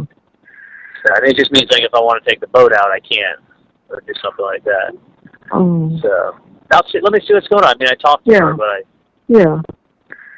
It's lightning out here. I don't know what it's like where you are, but it's not raining, but it looks like there's rain up ahead. Yeah. We haven't had the rain yet, but lots of lightning. Yeah, I mean, you got to understand too. I mean, I'll try to come down and see him, but it's like it always depends. I mean, Sunday she has a party till 2, his birthday party till 2. She has a birthday party, yeah. Yeah, so it'd be after 2, and then you never know what other people are around or people who are visiting her. No, I don't think she has anyone. She has no one visiting. All right. I mean, you could probably try to. I'll talk to her. Okay. Yeah, I'll try to. It can't be contrived. No, I know. I know. So I can't. That one day was like perfect when I came down, and I was like, oh, Mom, Dad, like I was happened to be working in Miami, and then you happen to have tickets, and then I got to go like talk to her for a little bit. I mean, but I'll talk to her. I mean. Yeah. Oh, I know. It's going to be one of those times. It's like it's close again to her. Probably, I don't know whether she's going to break up with him or not. I don't know. What's that? I don't know if she's going to break up with him or not, but in my mind, you don't see somebody and then not see them on your birthday. That just doesn't make sense. Mom, let me tell you something. I'll talk to her. I know you will. I took her. Sorry, I'm going to pause. I see something going on here. I just want to make sure we don't miss anything here.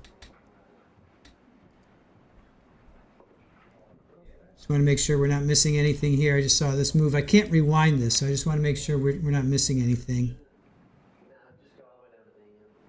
I can't rewind. You guys did see that move, right? They went from the seal. I just want to make sure that we don't miss anything.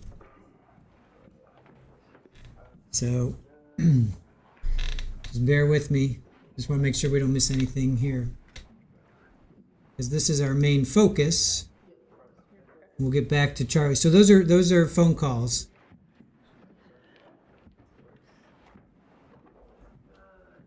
And that was after the bump. So that was after the bump. So that was what, April 19th, 2016, I think? April 18th, April 19th, something like that?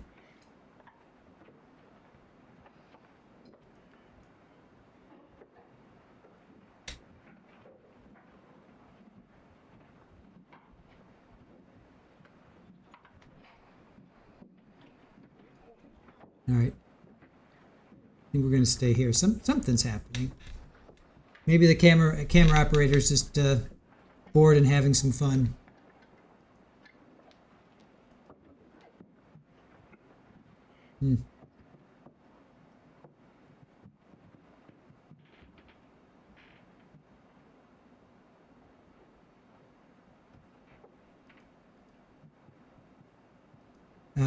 Deborah, yeah, this upcoming trial of Donna will be something else. It will be. That's why we're so on top of it. There's a lot leading up. When did Donna find out about the bump? Anyone know? Chris asks. I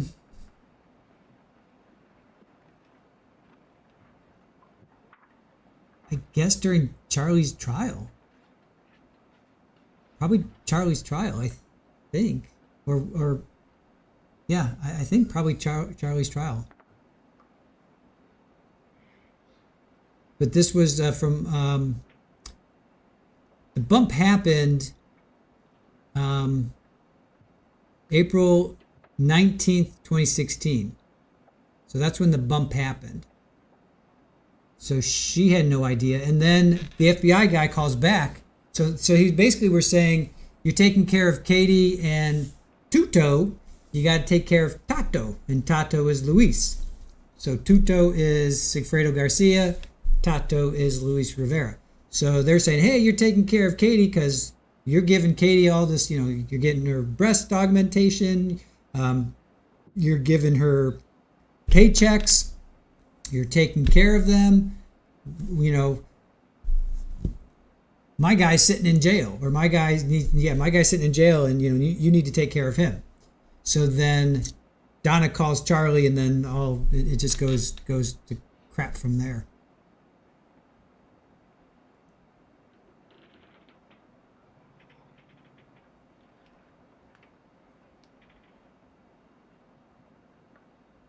Richard, maybe he dozed off. The prospective juror bumped the camera. All right, seems like, maybe nothing's going on. All right, let's get back to this phone call.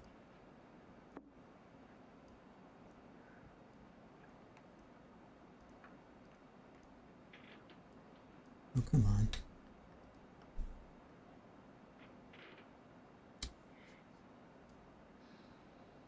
All right, I'll put you back down here. All right, we'll go back to this.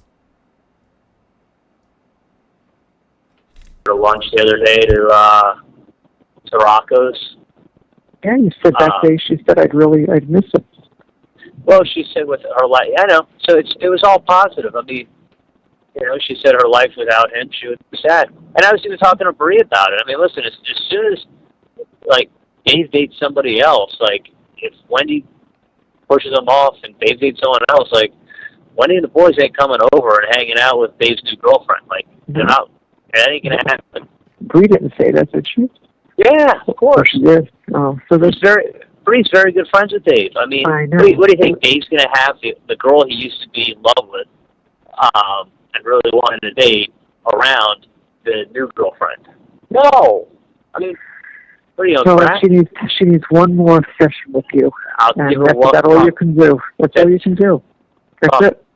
Because part of let me just tell you something, and it's like a double-edged sword. Her life is very, very, very good. And the reason her life is so good is because she's getting so much help from everybody around her. I know. Which makes the importance of having a husband there or whatever not as like crucial. And what I'm saying it is like she has lots of friends and she has lots of family around her and she has no financial needs that are not going to be met by herself. So now she's a strong, independent woman. So my point is it's a double-edged sword. It's like when you give your kid a trust fund, then you wonder how come they don't want to go to medical school and deal with all the bullshit and the lawyers and the aggravation and the fucking nonsense of medicine in 2016. I mean, it's nice you gave them a trust fund, but they stop, some of the drive, a lot of the drive is gone. I mean, I'm just saying, that's not an exact parallel, but it just goes to show you there's like an equal and opposite effect. I mean, if dad was insanely successful, I wouldn't have become a doctor. I probably would have done nothing. So it's a double-edged sword. I mean, do you wish dad was insanely successful? Yeah, but you know what the rub is? Your kid goes, why the fuck am I going to bust my ass? I mean, you know what I'm saying? I think what you need to emphasize with her this time is more about what her life is going to be like. Well, without the kids, that's right. what Mom trusts me. And the children. What happens is this: people only see today. Right. And not looking 3 years from now when she's 40. And the boys are not going to accept anybody else. Not going to like anybody else. That's what she needs to say. And how good he is to them now. Right. I mean, this is the thing. Will be heartbroken if she breaks up with him. Well, she can't pick her husband based on the kids, but this is what I'm telling you. I will talk to her. I know. Charlie? That's what I'm telling you. I will talk to her. I know. And I will do my best job possible. I mean, I know. That day that she was like, I literally, that guy Rodriguez or whatever, Rodrigo, whatever, I literally, in 20 minutes, took her from the point that she was thinking about dating him to saying, thanks for ruining it for me. I'm not going to hang out with him anymore. I go, Wendi. I know you're good. And then what I do is I let her fill in the blank. I go, Wendi. First of all, he's a moron because he's sitting there talking to you and your brother, your dad's a dentist, I'm a dentist, and he's like. All right, hold on a sec, you guys. I'm going to go back to the trial channel only because they have it in order. So I do like phone calls from prison. Nothing wrong with that. So, yeah, it's confusing, guys. Just hold on. Just bear with me. I'm going to go back to the trial channel. Just hang on. I know you guys are confused. Just hold on a sec. We're going to go back to the trial channel because they have it. That's just some B-roll, if you will. They're just basically just showing trial. Wendi Adelson advised. So just hang on. Let me go back to the trial channel because they put it in such perfect order. So we're just going to go back to this. That was awesome from the from phone calls from prison, but we're getting a little out of order. So let's go back to the bump, and then the phone call right after the bump and all that stuff. So this is more in order. Now let's do this. And not that it's not like it just immediately jumps out that they implicate themselves, but they talk about the TV repair. They talk about TV guys here. They talk about coded language. They talk about concerns about being under surveillance. I mean, all this stuff. It's like, why would you? And just because, so if somebody comes up to you on a street, you have no idea who this person is, and they hand you a piece of paper and saying, hey, you're taking care of Katie and Tudo, you need to take care of Tato, you'd be like, who the hell are you? I don't know who you're talking about.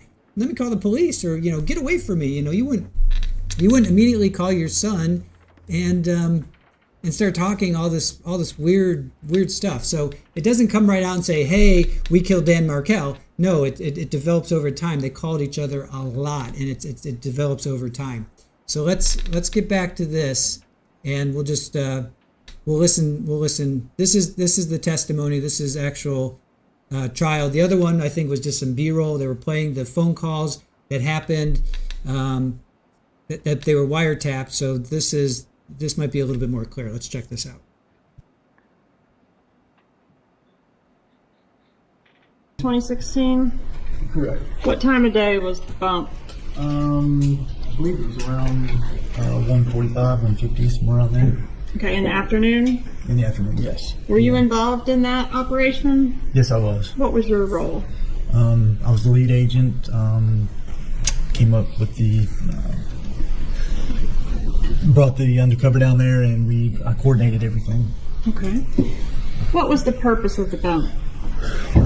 The purpose was we had just began the Title III on the individuals, and we knew it had been 2 years after the homicide, and we wanted to purport the undercover agent to pretend to be somebody that Luis Rivera knew. Luis Rivera was currently in prison at the time, had been in jail, was in prison, and we wanted to make it seem that Luis Rivera was talking to people and telling people what he had done, and possibly even want more money out of it because his family was struggling because he was in prison.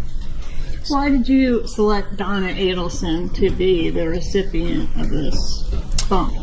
Because we noticed the pattern of calls leading up to the murder and around the time of the murder. The calls were always Donna Adelson to Charlie Adelson to Catherine Magbanwa to Sigfredo Garcia, and then back. It was always going back and forth pretty much in that order. So we wanted to start it on one end and see what would happen, see if it would travel that same line of people. All right, Judge, at this time I'd like to publish States 105, the bump video. You may proceed.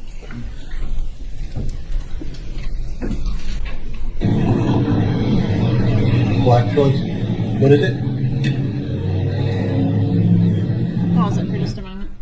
All right, so on the left side of the screen, we've got two different things going on here. Can you explain what we're looking at? Yes, on the left side is a body recorder that the undercover agent is wearing, and it has video and audio on it. So what you're hearing is audio coming from the undercover agent and his video. On the right side is a separate video taken from surveillance agents that were in the area watching. All right, so the woman we're seeing on the stairs here, is that Donna Adelson? It is, and she's exiting the Icon, which is on South Beach, her condominium. That's the stairs coming from her condominium toward the street. All right, please proceed.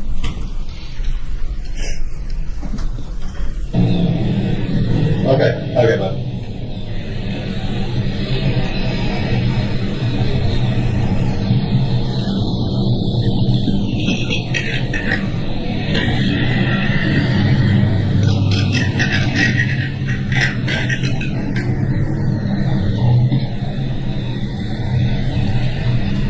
Excuse me, Mrs. Adelson? How you doing? Just want to give you this. Listen. Don't be scared. Listen, just want to let you know that we know that your family has been taking care of Katie and wanting to do so for quite some time after your your death was resolved. And I want to let you know that my brother is incarcerated. He helped your family with this problem you guys had up north. And we want to make sure that he's going through some rough times. We want to make sure that you take care of what he's going through, the way you're taking care of Katie and Tuba. Well, this will explain it. Thank you.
does Mrs. Adelson go after the conclusion of the bump? She goes into the elementary school there, to the door to the right, goes inside and retrieves the children, and then goes back to the icon back across the street. And are those Wendi and Dan Markel's children? Yes, they are. So they're in school just literally less than a block over? Right across the street from where she lives. Okay. And when the undercover bumps Mrs. Adelson, do we know if she had a cell phone on her person? We don't know that.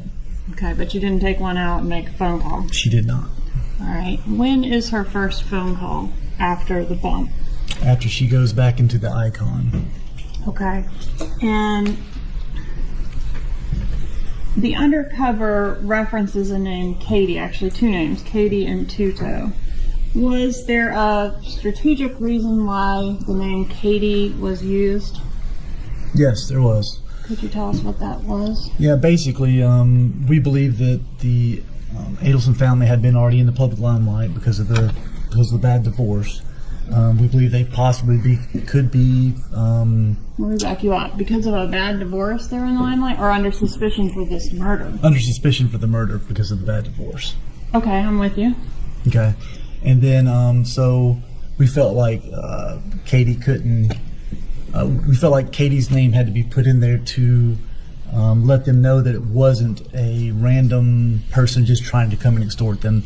That it had some legitimacy to it because the person actually was in prison. He's the one who did commit the murder, and he was the one that we wanted to portray that he was providing information to other people about the homicide. And who is the first person that Donna Adelson calls after this bump? Charlie Adelson. All right, Judge, at this time I'd ask to introduce 124. This is a wire call summary that I've created to assist the jurors in following along with these wire calls. All right, so that's clue number one. The very first person after the bump, who does Donna call? She calls Charlie. Right? So the very first person, so those that were asking, why is this so important? That's pretty important right there. She doesn't call the police. She doesn't call her husband. She doesn't call Wendi. She doesn't call her best friend. She doesn't call whoever. She calls Charlie. The very first person after the bump, she calls Charlie. And now we're going to hear those phone calls.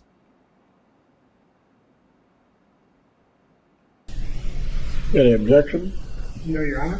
124 is admitted at this time. Judge, I've marked one copy for evidence. Would it be permissible to pass out copies so everyone can follow along? Please show them to the defense, but yes. Yes, sir. Judge, for the jury's purposes, will they be able to make notes on this and take it with them, or do they need to make their notes separately? Does the defense have any objection to the jurors writing on the summary and taking it with them? Not at all. I think it's a great idea. Well, that settles the matter. All right. At this time, Your Honor, I will ask to publish what's marked as call A on the... Have I introduced this before? Introduce the wire calls themselves, and those are 108, Your Honor. 108, I believe, has already been admitted over objection. Okay. And they're already in. So this will be call A from 108 that we'd like to publish at this time. So, if you have time tonight after work or some other time in the very near future, I need to meet with you with you. Okay. Okay. Did someone write a letter to you or something? I've got some paperwork hand delivered to me. You're being sued? No, that's what I thought it was, but I'm going to reach out to you. Okay. Okay,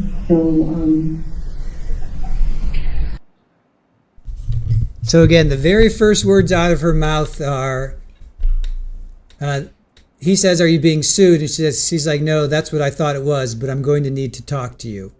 Right? So the very first words out of Donna's mouth are, "I need to talk to you." Charlie thinks she's being sued, and she's like, nope, I need to talk to you. So again, you know, they don't come right out and say it because, of course, who's going to do that? But it definitely is. What does she need to talk to Charlie about? All right, so let's continue on. I have to figure out something to control it. You'll be wherever you are. Well, I'm in Mitch Klein's office. I'm in Park Boulevard. Okay. So I'm right now on the sign showing a copy of his office in the afternoon. Yeah, the boys have finished their piano lesson. We're on the porch and the traffic and they take a ride with them up there. Does Dad know about this? No, Dad would work today, fortunately. What's IRS? You know, those IRS people that kind of bother you sometimes, but fortunately not now. Okay. So I will talk to you. I'll give you a heads up if I'm going to have to drive up that way. Okay? And Does Wendy know that? Is it involved Wendy? No. So let me just talk to you later, and Is there help okay? Yeah. Does it involve me or other people? Yeah. Probably both of us. What's that? Probably the two of us. So you probably have a general idea what I'm talking about. So let's just find some time to talk to each other and take the boys there, okay? Yeah.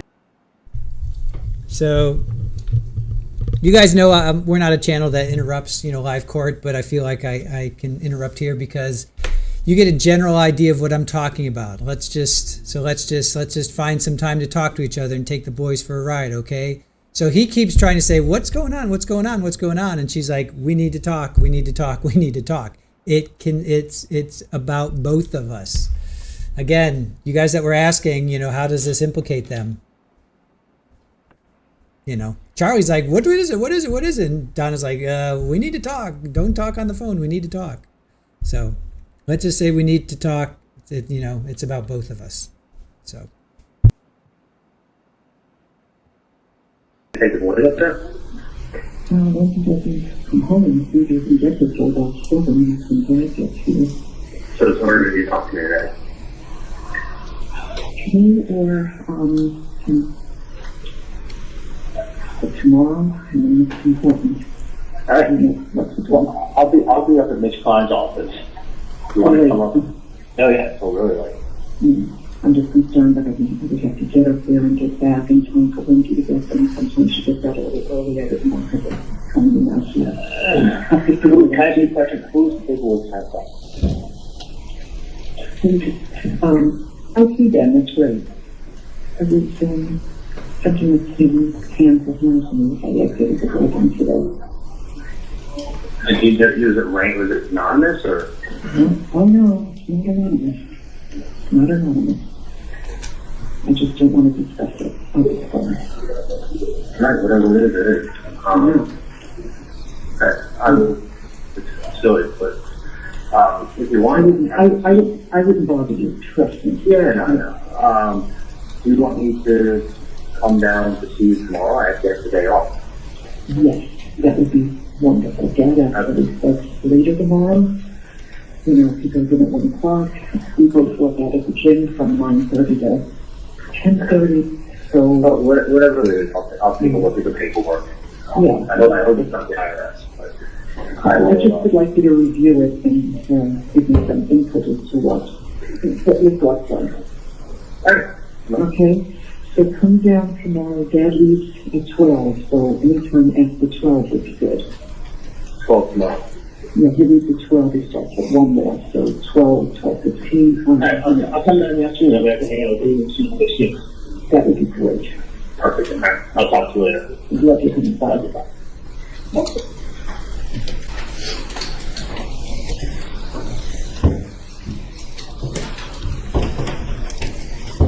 All right, so we've got seems like we're picking up mid-stride there a little bit, like we might have missed the first couple words. Can you explain if that's true and why that is? Yeah, it could have been a couple reasons. Technology missed it, or it could have been that the officer picked it up and hit the record button a little bit late, just after a few seconds. All right. And in this call, does Donna Adelson, the thing she was handed is State's Exhibit 78, right? That's correct. Does she ever mention to the defendant even the name Dan Markel? No, she does not. Danny? No. Jibbers? No.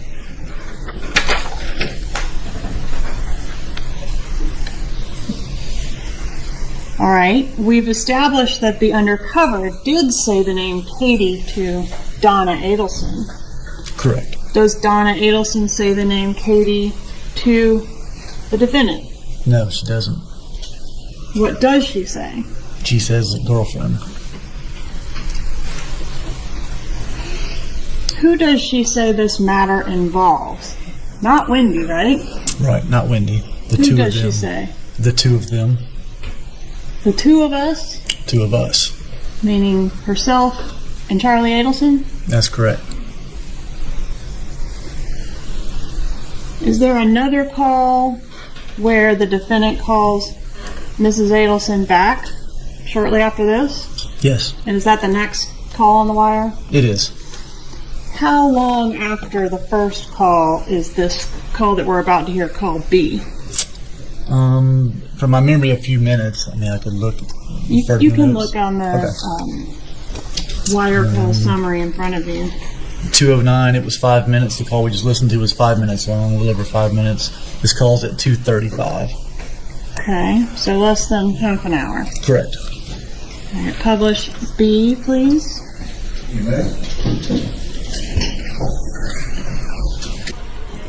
Hey, how are you? Okay. Good. Is it me not paying the sun pass? I'm just kidding. No, listen, what was I going to say? Do you mind paying my Brown and Brown insurance? No. Mm-hmm. Okay. Because I'm going to just stay with the same company. Yeah, but the thing is this, if you stay with the same company for 3 years, they can then try to bump you down into a lower bracket. Oh, okay. That's a good idea to do that. So I might as well stay with them and then hope that that's actually true and they can do what they said about putting it in a lower bracket. Okay. So you want me to call Pam Hall? Yeah, because I told her that my mom would call her because she's handles like that stuff at the office. Okay. And then just send them in a check. If they have to have it before, I want to say 29th or something. Okay. And then do that. And listen, whatever it is, whatever someone sent you, I wouldn't worry too much about anything. Okay. I mean, so someone can write whatever they want to write. Someone can say whatever they want to say. I'm not worried. Okay. Was it another bad review on Yelp? There's reviews come in. Sometimes they are bad reviews. This is a particularly bad one. So, So I'm not being sued. No. Okay. All right. Honestly, it's whatever it is, and I wouldn't just judging from what you're making it sound like. I wouldn't stress about too much. Okay. That's not enough. Oh, yeah. Listen, people can always write. People can always say anything they want. Mm-hmm. It doesn't. If someone says you're a bad dentist, it doesn't mean you're a bad dentist. So. But anyway, I'll definitely come down. It actually works out perfectly because I have the day off. Okay. So they can take me out to dinner, so make sure you bring cash with you. All right. Okay? Do I need to bring cash? Yeah, if you take me out to dinner, then I can that's probably a good idea, right? Yeah. Was this? I should bring cash. I don't have much cash to bring. Yeah, I'll see if I have another today. Let's see what I have here. Okay. Was it, can I ask you, is someone blackmailing you? Well, it's always a good possibility. You think someone's trying to blackmail you? Maybe. Yeah. Could be. No. Well, that's crazy. Is there, I don't know what blackmail is for, but is there any way I could see you? You can't come up here at all? It's going to be difficult because they don't finish the piano lectures wouldn't leave till about 4:15, and even if I came up there and got there a little after, it would be 5:15. It would be tough to, necessarily get back here in time for them to pick them up. Was this? Can I just ask you this?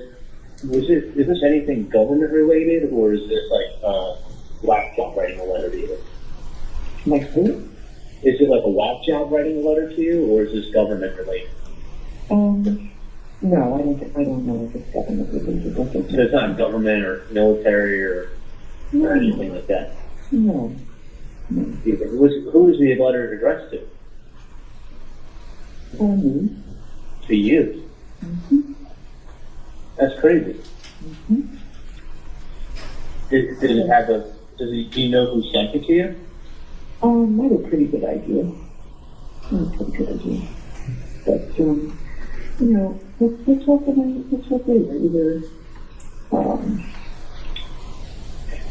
would like to, I'd like to try to get to see you today. I will definitely, I just don't know if I'm going to get back here in time for Wendi. I don't know how to Wendi is going to me. Is it, so whoever sent you a letter sent you an anonymous letter? No, it's not really anonymous.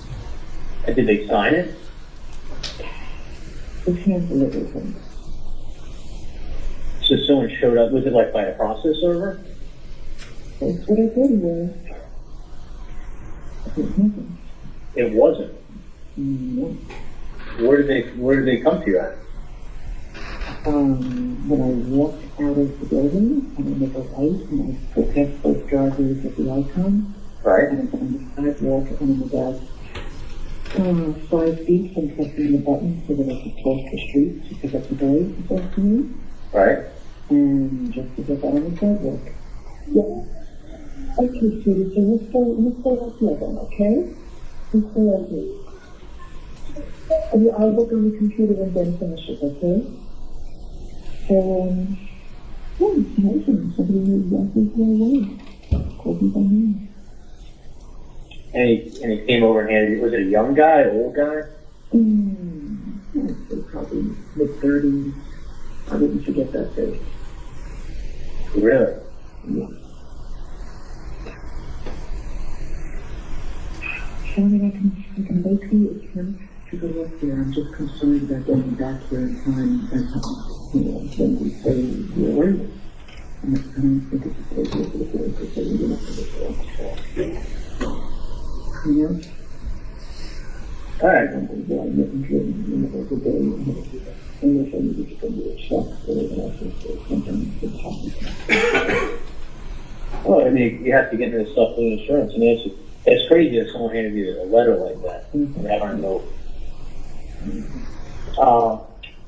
Maybe we better just keep it as, small, as I thought, 15 to 21. Is the person like threatening you or anything? You never know how to interpret these things. So, let's not worry, and let's meet tomorrow. I think that's better. Let's meet tomorrow afternoon.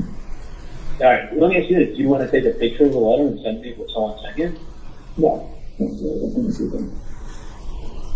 it wasn't the government or the military or somebody, it was just some random person. Yeah. That's fucking crazy. Mm-hmm. How long was the letter? It was just a copy of an article. It's not what's written on the letter, but it's what's written on the copy of that letter. Is the person threatening you? I don't think we should Alright. I mean, it's kind of, listen, it's kind of thing, if there's a threat, you go to the police. Yeah. Yeah. But anyway, let me, well, I don't mean it's, people threaten, you gotta go to the police, but let me talk, let me see what it is, let me see what nonsense it is first. It won't be the first time I've been threatened. Yeah. But. Yeah, I'd like you to just see what you think. Yeah, I mean, no. official, honey, right here, right up here, honey. So let's do that. Let's make it, 12:20, 12:30 tomorrow. That would be the idea. Okay? Okay. You got it. Come down, you'll play with the boys a little bit, okay? Alright, yeah, no, I'll come down, I'll see you, I'll play with the boys. Yeah. That'll work. Okay. Alright, if it's something serious, I'm gonna recommend going to the police, so. Oh, no, I know. That's what I'm supposed to do. So, alright, sounds good. Let's go tomorrow, okay? Alright, you got it, love you. Love you.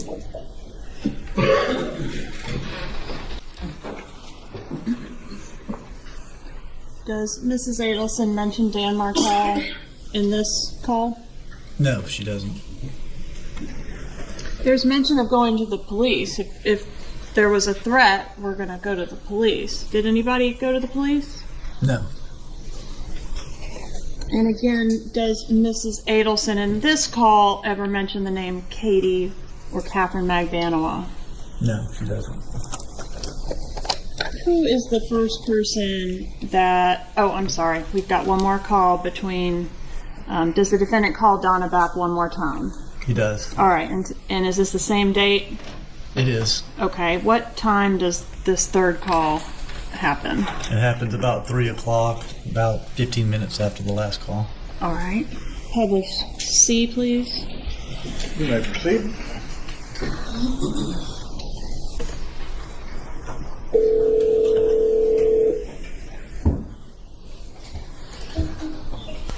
Hey, Jen. Hey, sorry about that. Quick question for you. One thing I was going to tell you is obviously don't talk about things in the apartment or any place. Oh, obviously. The other thing is, was the person black, white, Hispanic? What? And they just came up to you and they said your name and they handed you a piece of paper? No, didn't have it otherwise. That's to me for a while, and then handed it to me. Really? Mm-hmm. And they weren't hat sunglasses or? No, nothing. Nothing. Describe them to a T. What's that? You could describe them to a T. No, nothing. Was the person nervous or were they angry or? No, calm as could be. Totally calm. That's really crazy. Are they trying to ask for money or something? Yeah. It's someone trying to, I mean, listen, if it's something like that, it sounds probably like to go to the police, but and they have to, but I'd rather talk to you first. I mean, yeah, I mean, I wouldn't, there's scumbags out there all the time that try to do stuff like that. Oh, I know. Yeah. So that's why, I just want you to see, because I don't want your father upset. So. Don't say anything to Dad and Dad take a look at it, because Dad flies off Absolutely. On everything. That's why I suggested after he goes to work tomorrow. Did the person give you any kind of like time frame or anything? No. Okay.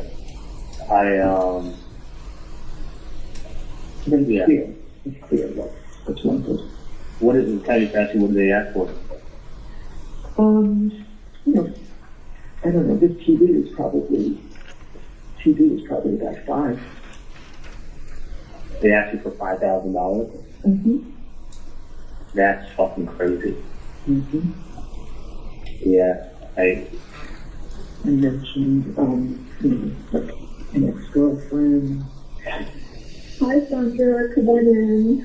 Good. How are you? Okay. That's crazy. Let me take a look at it. Mm-hmm. And then I'll go from there. Okay. Lincoln's going first. Okay, do that one. Yeah, that would be good. Okay. Let me take a look and then I'll go. If you want to go to dinner, we'll see where we go. Yeah, I'll go down in the afternoon and I'll take a look at whatever whatever someone said. Maybe we'll go for a walk on the beach or something. It's going to be nice. All right, sounds good. Okay. All right, sounds good. Love you too, honey. Bye-bye. Yes. In this call, does the defendant tell his mother, obviously, don't talk about things in the apartment or any place? He does. What is the significance to your investigation of the reference to a TV? This TV is probably about 5. He had made statements. I believe Wendi Adelson made the statement that he had offered to have a hitman hired early on, but thought it would be cheaper to have a TV, to buy her a TV as a divorce present. All right, and what about the use of the word 5? This TV is probably about 5. And the 5,000 is what was written on the paper that the Undercover had provided. All right, in this call, was an ex-girlfriend mentioned? Or the term ex-girlfriend? Yes, the term ex-girlfriend. Okay. Was it ever said up to this point, whose ex-girlfriend? No. The name Katie or Catherine McBanawa at all? No. And does the defendant, in this case, has evidence revealed he has a lot of ex-girlfriends? That's correct. Who is the next person that he calls after these? We've got 3 calls with his mother. Catherine McBanawa. Publish D, please.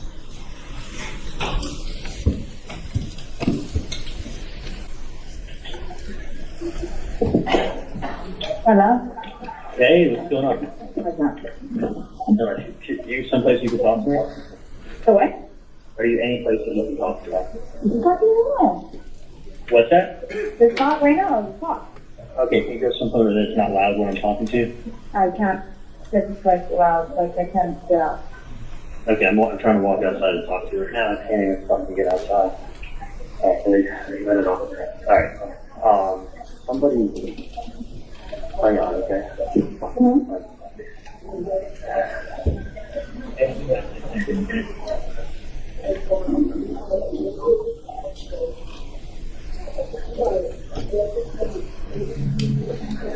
Can you hear me okay? I can hear. Okay. I just want you to listen to me. I'll be able to talk to you in person when I see you tomorrow. Okay. Because I don't know what's going on, but my mom walked the kids. Everything is part of the story, and I'm going to go down there and talk to her tomorrow to find out what's going on. Okay. She didn't want to elaborate, Uh-huh. but she said that someone approached her on the street, called her by name, handed her an envelope with something in it. Yeah. And she really wouldn't go into detail. And listen, I have no idea what this is in reference to. But something regarding her son, something regarding his ex-girlfriend, and the person asking my mom for some money. What? Yeah.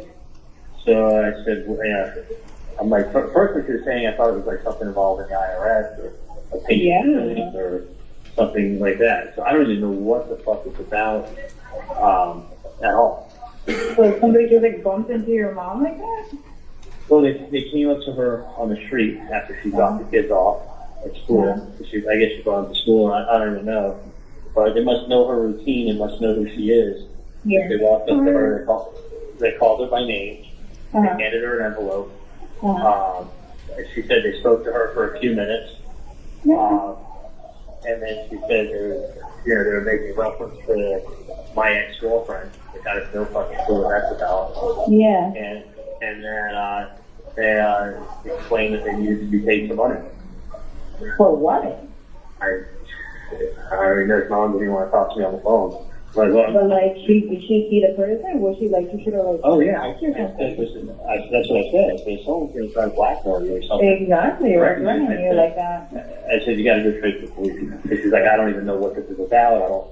I don't want to talk about it. I go, well, take a picture and send me where it is. She's like, I just want to see it first. So I'm going to go down. I can't even go there today because I won't get out of work until 10 o'clock at night. Yeah. So she's like, just... So who's like stalking your mom? I don't even fucking know. I don't know what's going on, what my mom's involved. I mean, you didn't do anything with my mom. I mean, yeah. Look what I do with my mom. Okay. Just checking. Just checking. I don't know. No, but I feel sorry for your mom. Like, what the hell? Yeah, well, I don't know. Person, like, just going up to your mom, like, hello. Yeah, and my mom said it involved your ex-girlfriend, so I don't even think she said who. I'm just like, you're my last girlfriend, so that's why I'm calling you. What do they want from her? I have no idea. So anyway, I'm gonna find out what they wanted money. I know exactly. Did she pay you? Like, what? Yeah, she was just probably like a little bit rattled and with the kids, and was like, listen, just she needs to have the day off tomorrow, so she's like, come down and talk to me. So I'm going down tomorrow to talk to her, and then I don't remember if it had anything to do with you. If they're mentioning you or any reference to you, I'll keep you posted. What does that mean? You have like a girlfriend. Well, we'll talk. It could be anything, so I just assume that. Exactly. But anyway, it doesn't matter. So I may want to see you tomorrow if it does have anything to do with you. If it doesn't, then I feel like a fucking idiot for even bothering wasting your time. Yeah, I would feel bad for your mom. Like, who the hell did she? If that was me, would have called me? I was like, what do they call me? I know. I said, Mom, was the guy wearing glasses? Mom was like, no. I could take the person out of line in a second. They came over to me. They spoke to me very politely. There was a white male in the 30s. No hat, no glasses. Just a white male in the 30s. Came up to her, knew who she was, and addressed her. So, but anyway, neither here nor there. I feel like an idiot if it was some other act. But anyway. Yeah, did you have any fight with anybody out there or something? I don't know. I mean, maybe I should just be calling everybody today. No, yeah, we should try to find out. I thought when I spoke to my mom, she said they mentioned your name in it. That's why I was calling you, but I'm going to feel like an idiot if they did. So, but anyway, are you working tomorrow? What's your story? Yeah, but you can always talk while you're there. Doesn't matter. All right. What time do you finish work? Thank you. All right. Let me know. What time do you finish work tomorrow? Oh, it doesn't matter. Well, like I told them, like I'm usually between like 9:30 to 2. You want me to get up? Okay. What? Anytime between 9:30 to like 3-ish, 4-ish. It depends. Okay. Like today I was like super like crazy. Okay, I gotta get back in there. I'm gonna be in Miami, and when I'm done hanging out down there, I'm gonna talk to you. Okay? Yeah, I'm like right there, so. So figure somewhere around 4-ish, I'll see you. Okay. All right. No worries, kiddo. All right. All right. Have a good day. I'll talk to you later. Okay.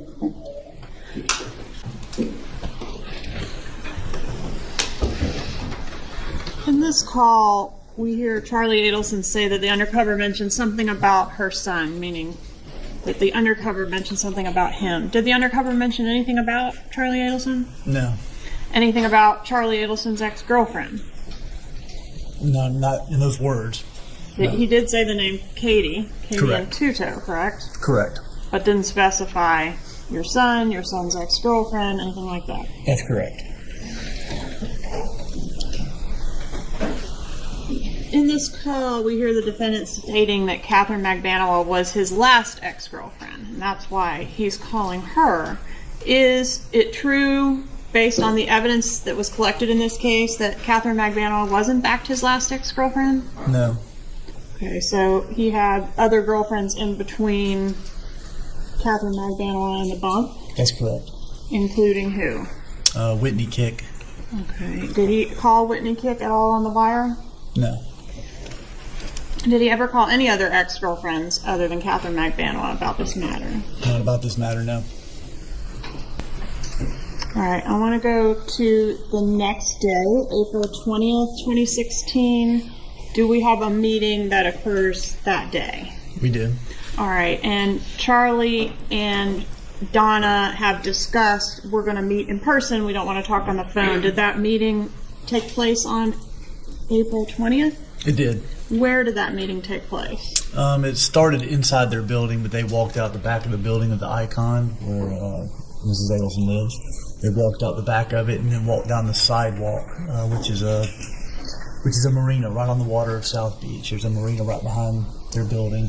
You walk down that sidewalk along the water, and there was a restaurant just down from their condo, and they stopped behind that restaurant at a little table and sat at the table right by the water. Is that restaurant Monty's on South Beach? That's correct. What time of day did this meeting occur at Monty's? Approximately 1 p.m. How long was the meeting? About 30 minutes.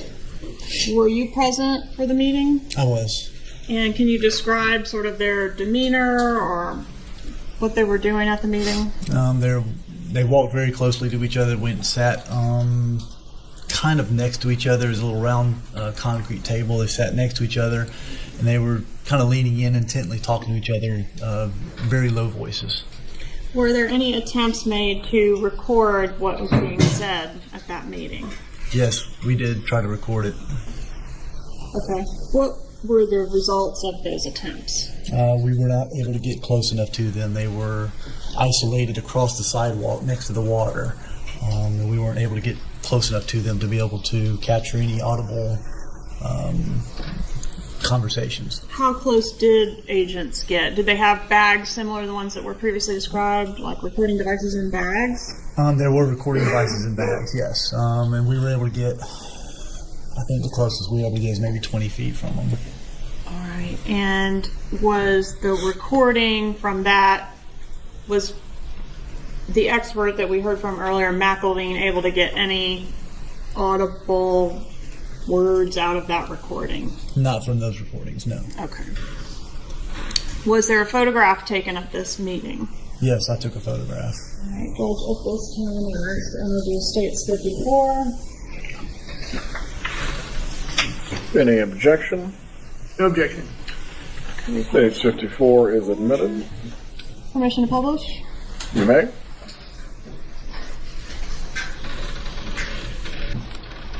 Once this meeting concluded, what is the next phone call that occurs on the wire? Charlie Adelson calls Catherine McManus. Right. And so what time did that call occur? Can I refer to the You may. chart? It occurs at 3:14 p.m. Okay, and in this call, are they just giving directions to each other to meet up? That's correct. All right, and is that the Dolce meeting? It is. Okay, what is Dolce? Dolce was a pizza sandwich shop. They was next to her business where she worked. It was in a shopping center. They met first in a car, and then they walked into Dolce and sat inside of the restaurant and talked. Right, and we've heard about the efforts to record the meeting as well as the clarification. Okay. Was the clarification that McElveen did put onto the Mo Better video that came from the other recording device in the restaurant? That's correct. Okay. And have we also got, for demonstrative purposes, the transcript that will play along with this recording and audio? Yes. All right. Judge, at this time, I'd ask to move into evidence that composite exhibit 111. Any objection to 111? Now, I do have two separate exhibits, Your Honor. I have 111 with a star, which is our demonstrative. We can call that 111A or demonstrative D, whatever is Your Honor's preference. Just make sure it's marked as demonstrative. Yes, sir. And then we've got 111, which does not have the transcript included. Right, Mr. Rashbaum. No objection other than our prior objections. Very well. 111 will be admitted at this time. I will also give the instructions if the state and defense desire concerning these recordings as well. Yes, sir. This is about a 40 to 45 minute recording. So for your planning purposes, we can do that and then break for the day, or we can, whatever Your Honor wants. We'll break for the day then after it's published. Okay. Members of the jury, you are about to view a video recording. I'm going to instruct you that the subject shown or speaking before the recording starts, and certain portions of the recording are inaudible. Like other recordings, you may determine this recording's context or lack thereof based on what you are able to hear. I'm going to give you a second instruction now concerning this same recording. You are about to hear recorded conversations. These recorded conversations are proper evidence, and you may consider them just as any other evidence. You are also being furnished transcripts of the recorded conversations. The recordings are the evidence, and the transcripts are provided to you only as a guide to help you follow as you listen to the recording. The transcripts are not evidence of what was actually said or who said it. If you notice any difference between what you hear on the recordings and what you read in the transcripts, you must rely on what you hear and not what you read. Thank you, Your Honor. Permission to publish. You may.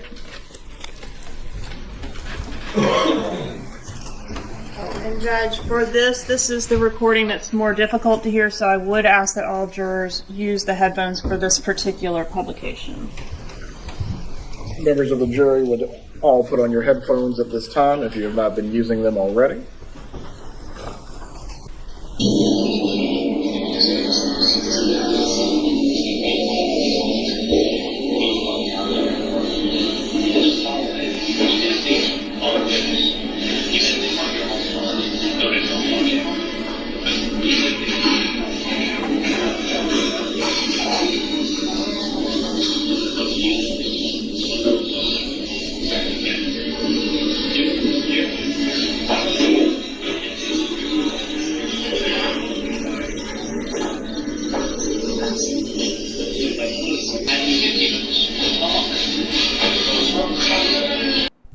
I know this is really hard to follow. Are you guys okay with this? Because the other thing is we could just jump straight to the verdict. What do you guys think? I was going to play this and then play the verdict. This is like 40 minutes, and then his verdict is like 30 minutes. So let me know if you guys want me to keep playing this, or if you want to just skip over this and go straight to his verdict. So let me know.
All right, it is hard. It's impossible to follow. Yeah. All right, so we'll go on. So 61% of you want to go to verdict, which is fine.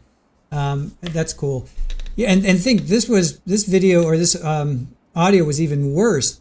They had to wait a couple years before the technology caught up for them to make this even better. I mean, this was even worse before. So, all right, yeah, it's impossible to follow. It is hard. I'm just reading the transcript. I'm kind of listening. I mean, you listen as much as you can, but I'm just really going with the transcript.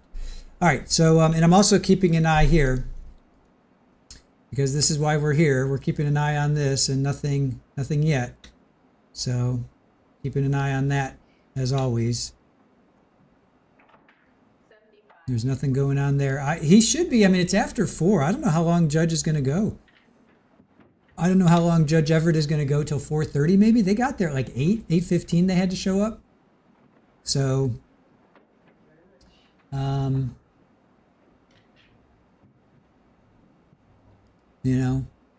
a long day. So they were doing 50 people, 50 jurors in the morning, 50 jurors in the afternoon. They've gotten 25 so far. I think roughly the Courtroom Insider thought it was more, 25 or more. Haven't seen any updates since then, which is kind of a bummer. Okay, Super Bowl. All right, so let's go to verdict and then sentencing. Spoiler alert: Charlie's found guilty, and that's like 30 minutes. So let's see where that gets us.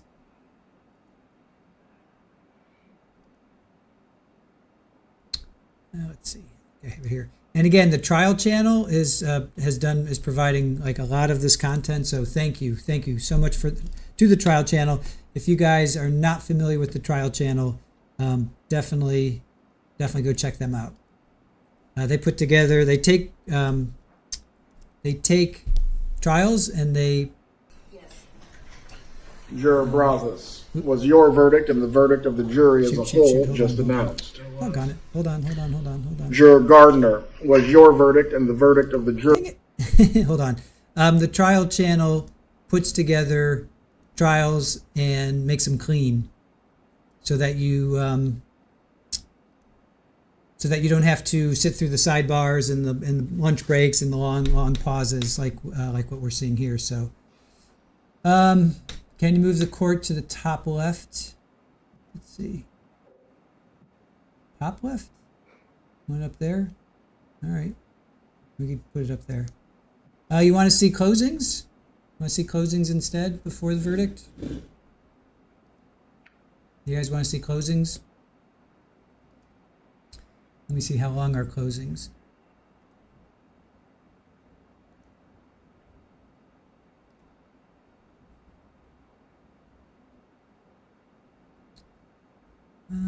Let's see. Closings are 3 hours. I don't have enough energy in me to do 3 hours, plus that'd be 4 more hours of streaming. I don't have the energy. I've been going since we went on at 8:10, so I don't have the energy to do that. I'm sorry, guys. We could do them tomorrow. We could do them tomorrow. Tomorrow's going to be Donna. Tomorrow's all about Donna. But maybe we can do Charlie's closings tomorrow. I don't know. Let's see. I'm sorry, I just can't do closings. It's 3.5 hours, plus another 30. It's four more hours. I cannot do that. I just cannot do that. So I'm going to put that on the shelf and let's just do the verdict and sentencing.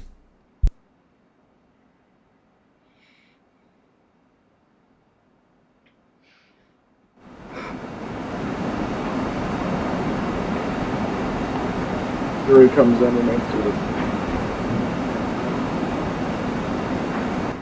Everyone else, please rise.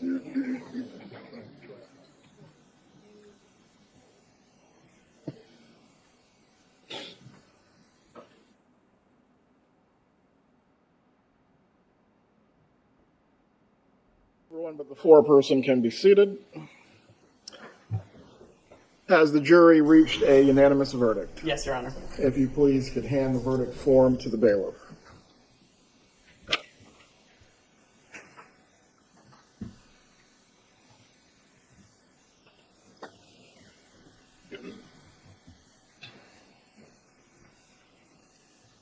The verdict form is in its proper order. Madam Clerk, please publish the verdict. In the Circuit Court of the Second Judicial Circuit in Fort Leon County, Florida, the State of Florida versus Charles Adelson, case number 2016 CF 3036B, verdict. Count 1. We, the jury, find as follows as to count 1 of the indictment, first-degree murder. The defendant is guilty of first-degree murder. Count 2. We, the jury, find as follows as to count 2 of the indictment, conspiracy to commit first-degree murder. The defendant is guilty of conspiracy to commit first-degree murder. Count 3. We, the jury, find as follows as to count 3 of the indictment, solicitation to commit first-degree murder. The defendant is guilty of solicitation to commit first-degree murder. So say we all this 6th day of November, 2023. Does the defense wish for the court to poll the jurors? Yes, Your Honor. Juror Moore, was your verdict and the verdict of the jury as a whole just announced? Yes. Juror Brazos, was your verdict and the verdict of the jury as a whole just announced? It was. Juror Gardner, was your verdict and the verdict of the jury as a whole just announced? Yes. Juror Strong, was your verdict and the verdict of the jury as a whole just announced? Yes, sir. Juror Kraft, was your verdict and the verdict of the jury as a whole just announced? Yes, Your Honor. Juror Milne, was your verdict and the verdict of the jury as a whole just announced? Yes, sir. Juror Hawley, was your verdict and the verdict of the jury as a whole just announced? Yes, sir. Juror Thorne, was your verdict and the verdict of the jury as a whole just announced? Yes, sir. Juror Brim, was your verdict and the verdict of the jury as a whole just announced? Yes, sir. Juror Williams, was your verdict and the verdict of the jury as a whole just announced? Yes, sir. Juror Douglas, was your verdict and the verdict of the jury as a whole just announced? Yes, Your Honor. Juror Platt, was your verdict and the verdict of the jury as a whole just announced? Yes, Your Honor. Members of the jury, I'm going to give you one last brief instruction, and from here you will be discharged from your service. On behalf of the parties, the lawyers, and the people of the state of Florida, I want to thank you for your time and consideration of this case. I'm also going to advise you of some special privileges that are enjoyed by jurors. No juror can be required to talk about the discussions that occurred in the jury room, except by court order. For many centuries, our society has relied upon juries for consideration of difficult cases. We have recognized for hundreds of years that a jury's deliberations, discussions, and votes should remain a private affair for as long as they wish it. Therefore, the law gives you a unique privilege not to speak about the jury's work. The lawyers and their representatives are not permitted to initiate any communication with you concerning the trial. However, you may speak to the lawyers or anyone else about the trial if you desire. You also have the right to refuse to speak with anyone. A request may come from those who are simply curious or from those who might seek to find fault with this decision. It will be up to you to decide whether to preserve your privacy as a juror. We give you our sincere thanks for the work that you have performed over this 2-week trial. You are discharged. Have a wonderful evening.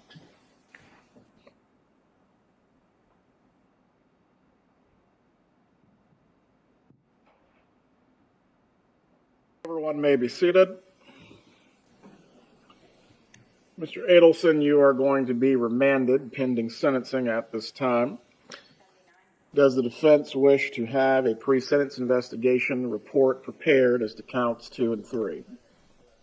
Yes, Your Honor. Very well. The court will order that the pre-sentence investigation be prepared by the Department of Corrections. believe it will take possibly a month. I'm not sure if it will take longer than that. From there, will the parties be prepared to move into sentencing? Yes, Your Honor. May I have a moment to confer with the family? If they wish to make any impact statements tonight, Yes, sir. go ahead.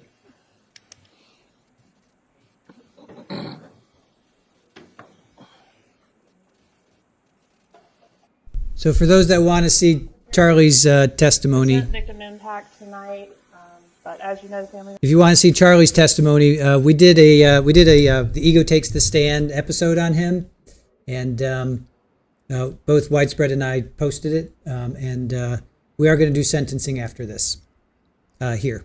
We did it also on the Ego Takes the Stand. Members have traveled a great distance, so we're hoping Your Honor will permit them to appear and make their statements by Zoom whenever we're reconvening for sentencing. That will be permitted. Anyone who wishes to provide testimony for the sentencing portion may do so over Zoom. I believe this does not implicate any right of confrontation unless the defense has something to raise concerning that matter. No, Your Honor. Very well. We are in recess at this point. Oh, yes.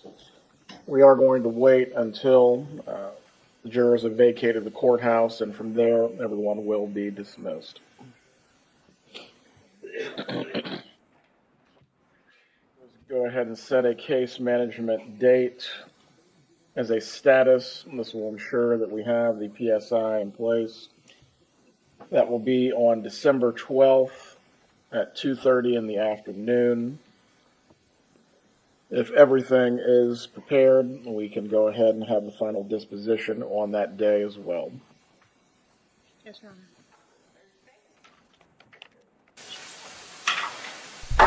All right, we're now in session. Now, Phil Markel talks, and it's really poor audio. So the first episode we did of this was Who is Dan Markel? We played Phil's video. We replayed this, and it's him. It's a really good recording. So if you can't hear this very well, I would suggest that you go to that. That's the first video, Who is Dan Markel, that we did, which I think we did that on Friday, just a couple of days ago. So this isn't this might be hard to hear, but he redoes it. Phil redoes it in a very clear way. Judge Stephen Everett presiding. Good morning, everyone can see you.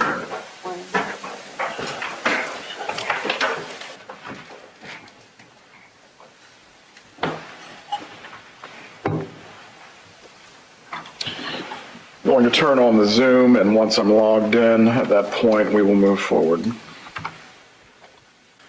As with all things computers, it needs an update. Let's go ahead and make the appearances while the computer is performing its function. Georgia Kappelman and Sarah Dugan for the state, Your Honor. Good morning, Your Honor. Dan Rashbaum on behalf of Mr. Adelson, who is present.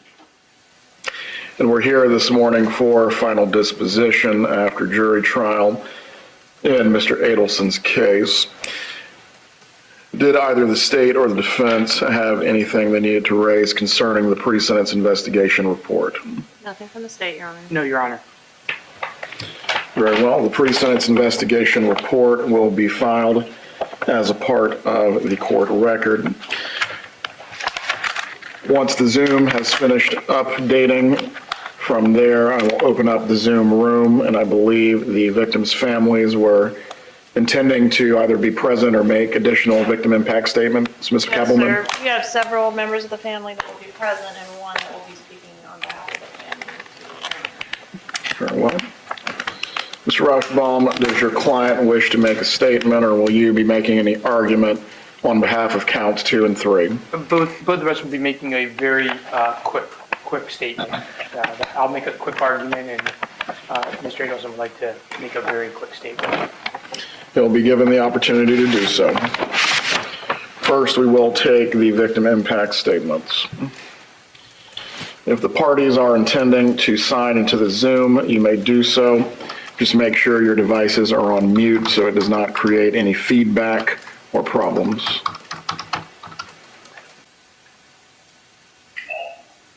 Good morning, Mr. Markel. Good morning, sir. believe Mr. Markel and Shelley Markel have now joined. Ms. Kappelman, how many additional members of the family were you expecting?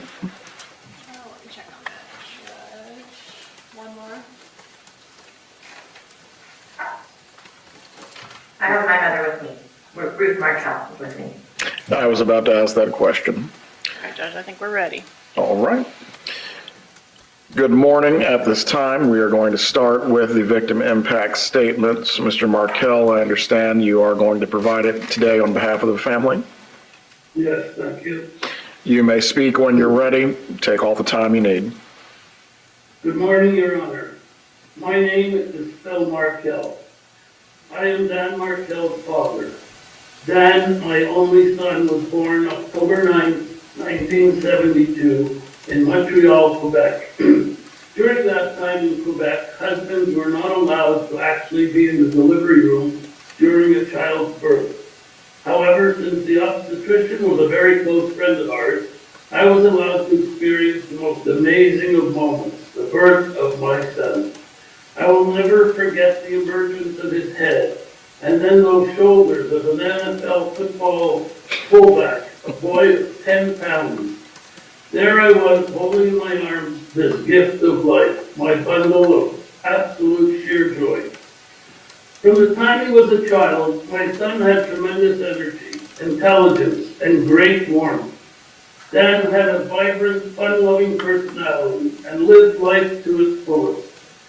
Danny loved to socialize, dance, cook, entertain, and play sports, and dedicated himself wholeheartedly to everything that he did. He always looked to do his utmost to improve and achieve better results in every activity that he did. This desire of improvement and commitment to excellence was a defining characteristic of his short life. I fondly remember taking Danny skiing up the hills in the Laurentian Mountains in Quebec when he was just 2 years old. He rode up the mountain between my legs, holding on to the T-bar, and then coming down the ski hill yelling with great joy, "Faster, Dad, faster!" Then, as he grew a little older, he played hockey at the local park. To improve his skating skills, he requested to take a speed skating lesson with a local coach who was from Russia, and he had a reputation of being a very tough coach. Dan persevered, and after every hockey lesson, he came off the ice with a red face, totally out of breath because he always gave it his all. At about the age of 13, Danny developed the idea that he was going to Harvard University for his college education. He discovered that the acceptance requirements for Harvard were not only good grades, but also work for the community and charitable work. To achieve these goals, he revived his high school newspaper. He became the newspaper's editor, the business manager, and performed charitable deeds and volunteered in the community. After years of hard work and determination, Dan was accepted to Harvard. He graduated from Harvard magna cum laude, went on to study at the Hebrew University of Jerusalem for 1 year, and then earned a master's in philosophy and political theory from Emmanuel College at the University of Cambridge in England. He returned thereafter to Harvard Law School to earn his law degree, and went on to become an extremely successful lawyer, influential legal scholar. Dan served as a law clerk for a federal judge, worked as an associate at a prestigious law firm in Washington, D.C., and then secured a prestigious teaching position at FSU College of Law. In a few short years, Dan became a full tenured law professor before the tender age of 41, quite unusual. Dan co-authored a book and published many articles in highly regarded law journals and newspapers like the New York Times. Dan's work was influential, and he gave lectures and presented at universities around the world. Although Dan was fond of his Canadian roots, he was very dedicated to the FSU Law School and the Tallahassee community. He was recognized as a scholar who contributed and made a difference in the world. While Dan's career was important to him, family meant everything to Dan. Danny's marriage produced two boys, Benjamin and Lincoln, who were his absolute world and beloved things to him. Dan made sure that he and the boys came to Montreal. Dan made sure that he and the boys came to Montreal and Toronto to attend every family affair and visit with all the extended Markel family, including grandparents, uncles, aunts, and many numerous cousins.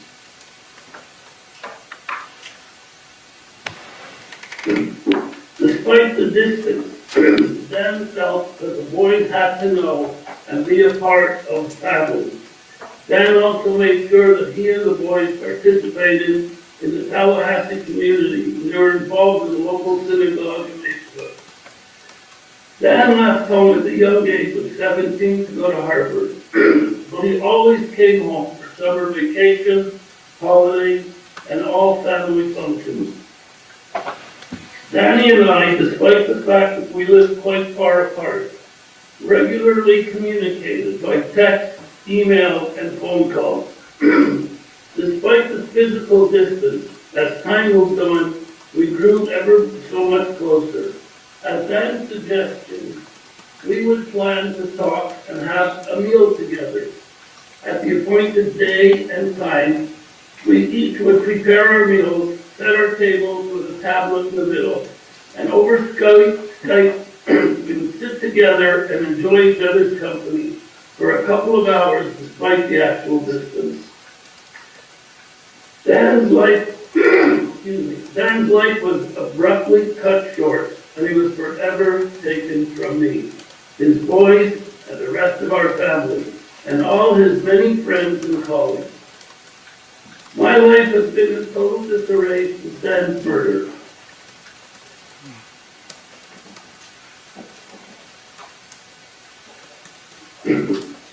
Many nights, I wake up in the middle of the night in a terrible sweat with thoughts of Dan's murder and all that has happened.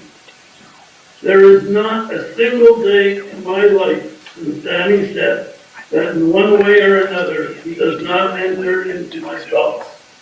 And I miss him with all my heart.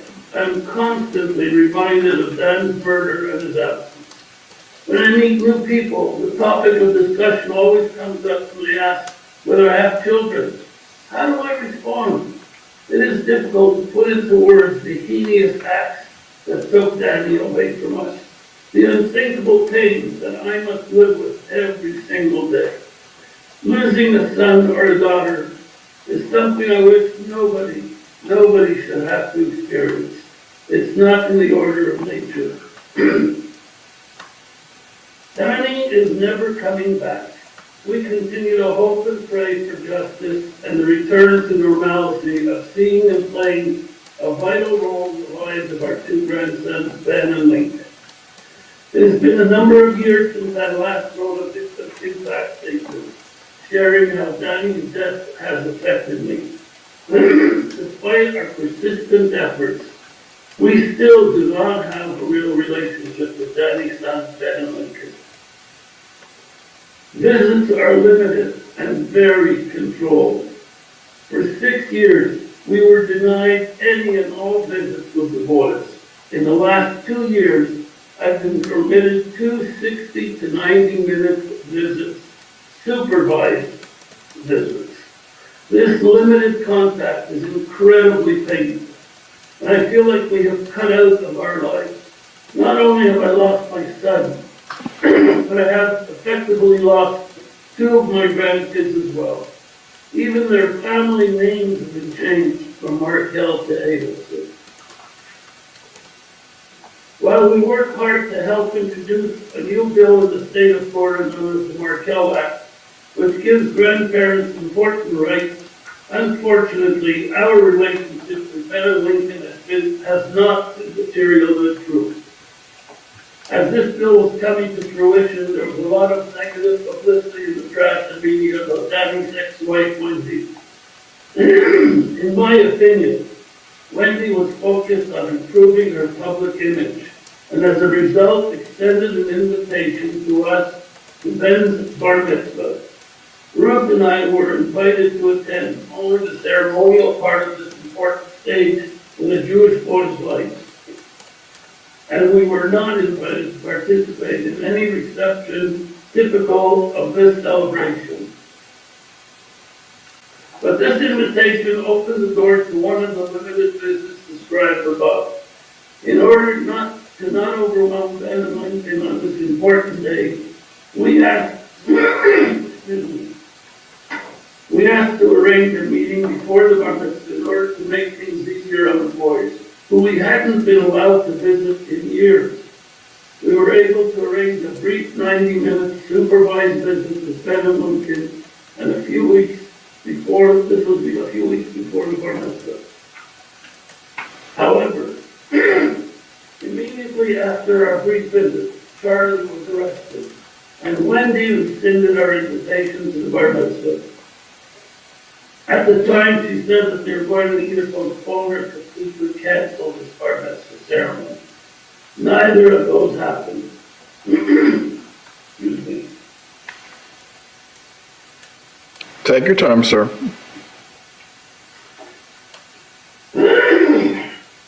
Instead, my understanding is that the Adelsons went on to have the bar mitzvah ceremony and party, all without the Markel family's presence or participation. Missing out on this important moment in Ben's life was incredibly painful. After so many years without Dan, we had hoped to make progress in forging a consistent relationship with his sons in this important life cycle event. Dan's murder brought his life abruptly to an end for no sensible reason and has affected a countless number of people. The legal community is deprived of Dan's wisdom and ideas, which made the world a better place. Dan's students are deprived of the experience of having Dan as a brilliant professor and caring mentor, showing them a path. Dan's colleagues can no longer benefit from Dan's friendship, insights, and scholarly discussions and debates. Ruth and I have been deprived of our son, who has been taken away from us so suddenly and totally against my schedule. Ben and Lincoln must go through life without their father, who loved them with all his being. The boys have been deprived of their father's entire family after Dan's murder. We have no idea of what these two boys know or have been told about Danny's death.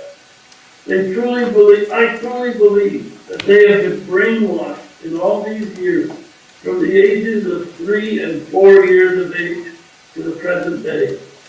I also have no idea what the boys know of us, the entire Markel family, our history, etc., and especially how much we all love them and how we wish they were active part of our family.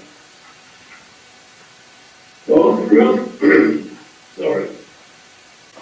Ruth and I are approaching 80 years of age. At this moment we are healthy, but one does not know what tomorrow brings. The wheels of justice turn very, very slowly, but so far we're very grateful that they're still turning. We're very grateful to Tallahassee law enforcement, to the state attorney and all their staff, to all our relatives and friends, including the hundreds of Danny's friends and colleagues around the world, for their constant support over these long 10 years. To all the podcasters who work hard to keep alive this unbelievable story. We are still waiting for Benjamin Lincoln to have a more normal relationship with the Markel family as we wait in pain and anguish. The Adelson family, in particular Charlie Adelson, has been a major cause of our heartbreak and the murder of our son Danny and the loss of our 2 grandsons.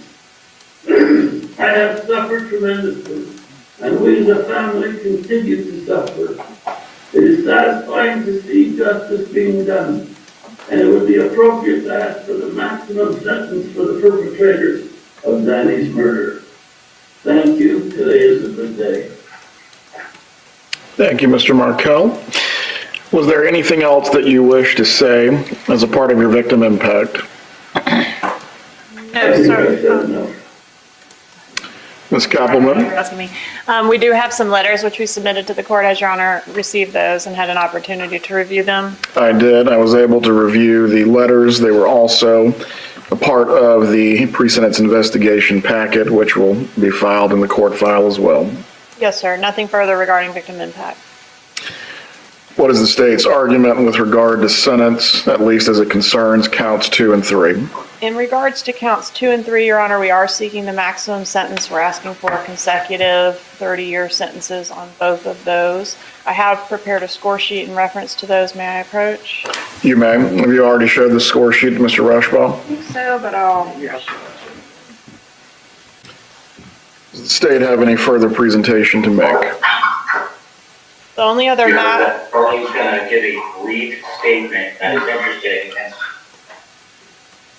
Go ahead. The only other matter, Your Honor, is that in reference to costs of prosecution, we've been attempting to gather up some of the necessary financial paperwork from the FBI and TPD and my office as well to see if we can come to an agreement with the defense on what costs of prosecution should be ordered in this case. We have not been able to do that yet, so I would ask for Your Honor to reserve that issue for 90 days. It's possible, as I said, we can reach an agreement on it, but if not, I would ask for a hearing sometime around 90 days to make a determination about costs of prosecution. Mr. Rauschbaum, do you have any argument to make on behalf of your client as to counts 2 or 3? Judge, we understand the situation. We just ask that those counts be run concurrently. Very well. Mr. Adelson, I'm going to give you the opportunity to make a statement if you wish. You do not have to speak. However, this is your opportunity if you choose to do so. I do. Very well.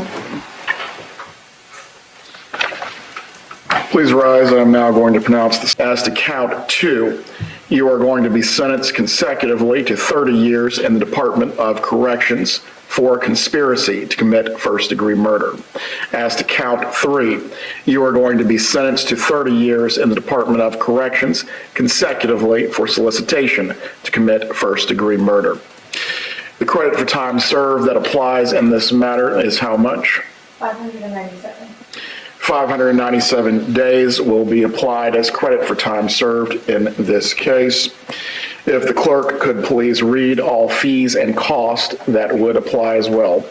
$2,100 as a fine pursuant to Florida Statute 775.083, $105 as a 5% surcharge required by Florida Statute 938.04, $20 as a court cost pursuant to Florida Statute 938.06, Crime Stopper Trust Fund, $3 as a court cost pursuant to Florida Statute 938.01, subsection 1, Criminal Justice Trust Fund, $50 pursuant to Florida Statute 938.03, Crimes Compensation Trust Fund, $225 pursuant to Florida Statute 938.05, Local Government Criminal Justice Trust Fund, $2 as a court cost pursuant to Florida Statute 938.15, County Criminal Justice Education, County Code 7-26, $50 as a court cost pursuant to Florida Statute 775.083, subsection 2, County Crime Prevention, $3 as a court cost pursuant to Florida Statute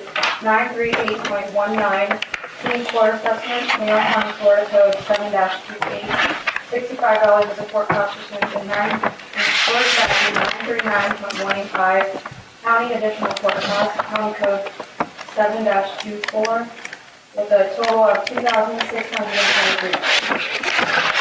Mr. Rauschbaum, is there any lawful objection for you to raise to the assessment as announced by the clerk? No, Your Honor. Those amounts will be assessed at this time. Ms. Kappelman, I will reserve 90 days of jurisdiction to address the cost of prosecution in this case. By statute, the state is entitled to the 100, but this is in excess of the 100 is what you're referring to. Yes, Your Honor. Very well. 30 days to appeal both your conviction and now your sentence. Mr. Adelson, you are going to be fingerprinted today, and from here you are going to be sent to the Department of Corrections to begin serving your sentence. Mr. Rauschbaum, if you please, can timely file the notice of appeal so that way there is no issues regarding any review of the conviction itself. Does either party have anything further to raise to the court before we finish for today? Nothing from the state. No, Your Honor. We are in recess. Mr. and Mrs. Markel, have a good day. Thank you for being available so you can provide your victim impact statements. Have a good day. Thank you, Your Honor. Thank you.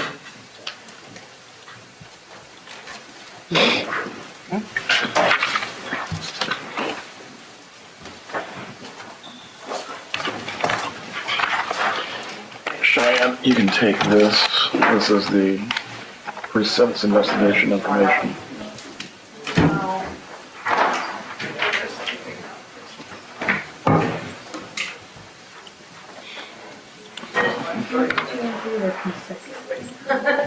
Two count one.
All right, I want to give a big shout out to the Trial Channel for allowing us to show all these videos today and in the past. So Trial Channel is with us. So everybody, if you do not know the Trial Channel,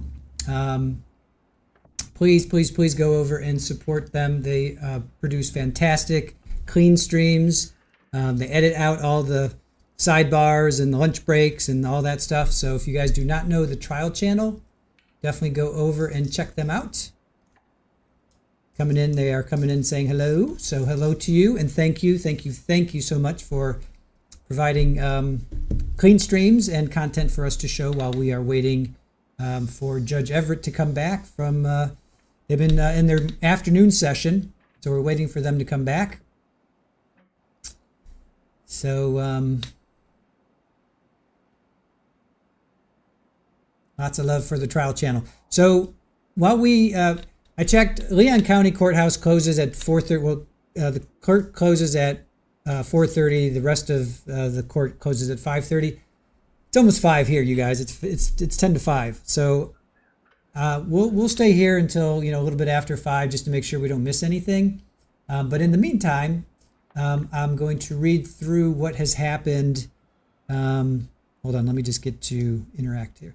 We're going to read through what has happened, what has transpired so far. Let's see. We got the mic up. All right, so we'll just leave it here, just in case they come back. So I'm going to read through what's transpired so far from Courtroom Insider. So this was 8 hours ago. Each panel of roughly 50 jurors will be brought into the courtroom, but then they'll be taken to a side room to be questioned one-on-one. It's like a survivor pool. Those that remain may be on the jury. Some 50 jurors are now seated where the public would normally sit and filling up the jury box itself. It's a cross-section of our community, mostly white, but also black, Asian, and more. Some look excited, some look nervous. We're off to a good start as all are 18, all are citizens.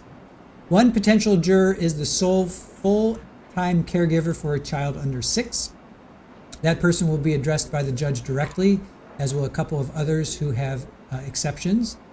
They'll be addressed one-on-one at the bench and will likely be excused. Judge Everett just gave a brief overview to the potential jurors, though he warns them it is not evidence. The most basic summary of the allegations: the Adelson family conspired to kill Dan Markel, the ex-husband of Wendi Adelson. Judge Everett says jury selection is scheduled to end on Thursday, with trial proper to begin on Friday. That's what they're anticipating right now. He believes the trial will then last the following 2 weeks. We heard in the last pre-trial, which we will show before trial begins. We'll show that tomorrow and Thursday. I think Georgia Kappelman said she's expecting about 4 to 6 days, and then the defense also, Ms. Fulford and Mr. Zellman said that it would last. They're both thinking about 4 to 6 days. So you're looking at basically 2 weeks. I hear some noise. I hear some shuffling around. Sounds like some activity, you guys. They don't go back, do they?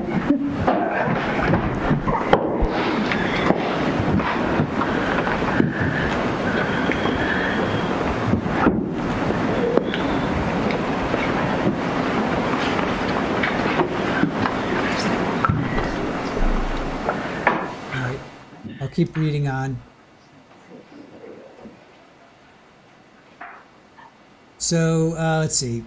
One juror was just excused. We don't know the reason, but already having an opinion or knowing too much about the case are reasons both sides are worried about. Juror was excused. He'll have the shortest days of folks here. Lots of long faces in the gallery, which is understandable. One guy's taking a nap. Another smartly brought his AirPods. Now that was earlier in the day. So let's see. Are you biased? Yes, I spoke to a retired detective about the case, and I regularly read the newspaper and TV station. Any other concerns? I'm in physical therapy. He was excused. I will say Donna Adelson is very involved in her own defense. She is taking copious notes and is referring to the juror list. At least one of her hands is free. I don't see leg shackles, but it's hard to tell. There's another juror. Do you have an opinion? Yes, I think there's enough evidence that she is guilty. Could you set that aside and base only on trial evidence? I believe so. Are you sure? Yes. Other issues? CPA have past COVID issues.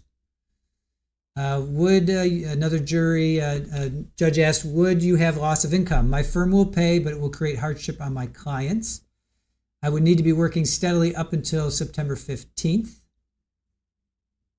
Talks about COVID, problems with sight or hearing. No, but I have pain.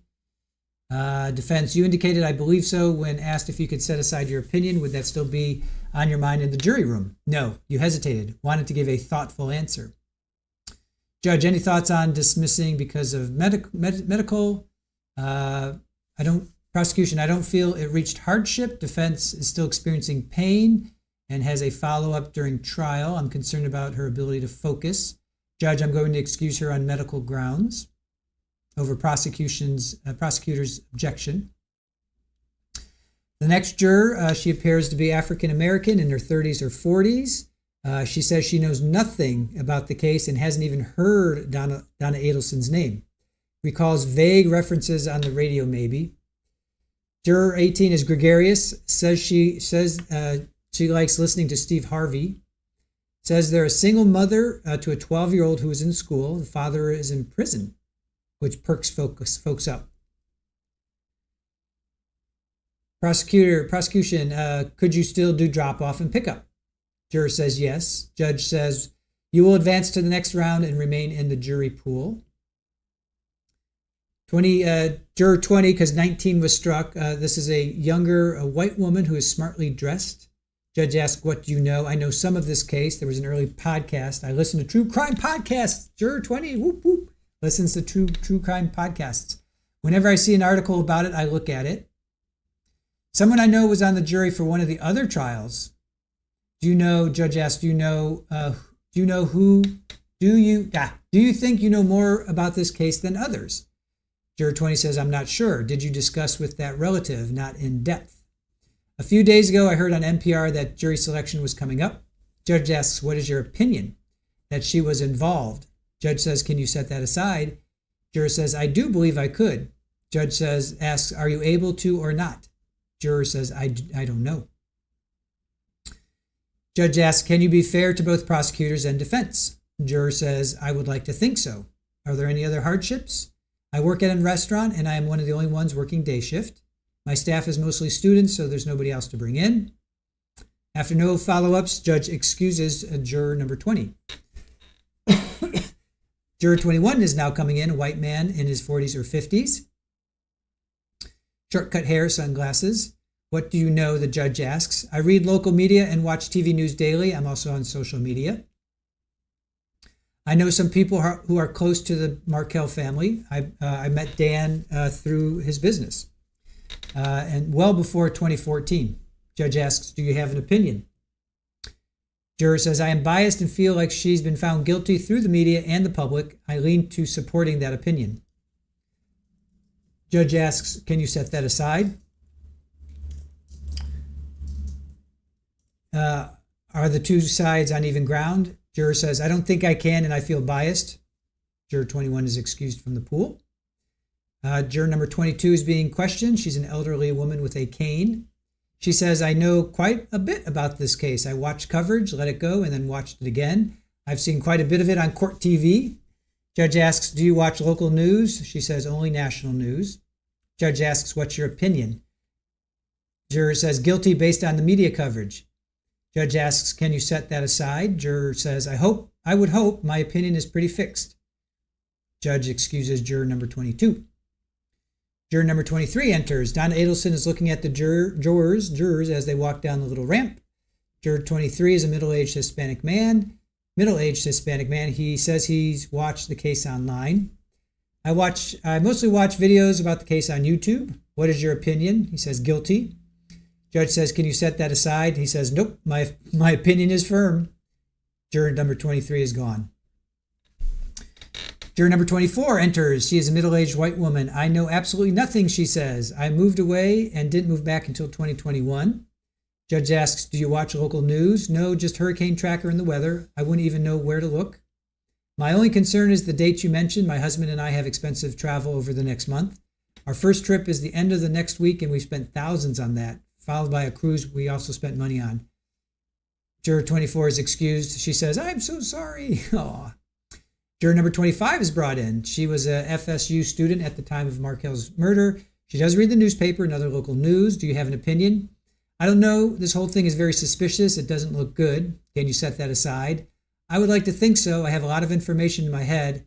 Is this a firm opinion? Could the evidence move your opinion? It could. I could probably not be fair to both sides. Juror 25 is excused. Juror 26 comes in. He's a middle-aged African-American man. Says his wife follows the case all the time. He texted her that she knew he would be in his jury pool. So 26 recounts basically all the pertinent facts, including the flight to Vietnam. Judge asks, does your wife's opinion cause you to form your own? My opinion is that she's guilty. Judge asks, could you disregard that opinion? Nope, he said with a smirk. Juror number 26 is excused. A judge says, I couldn't make up this cast of characters if I tried.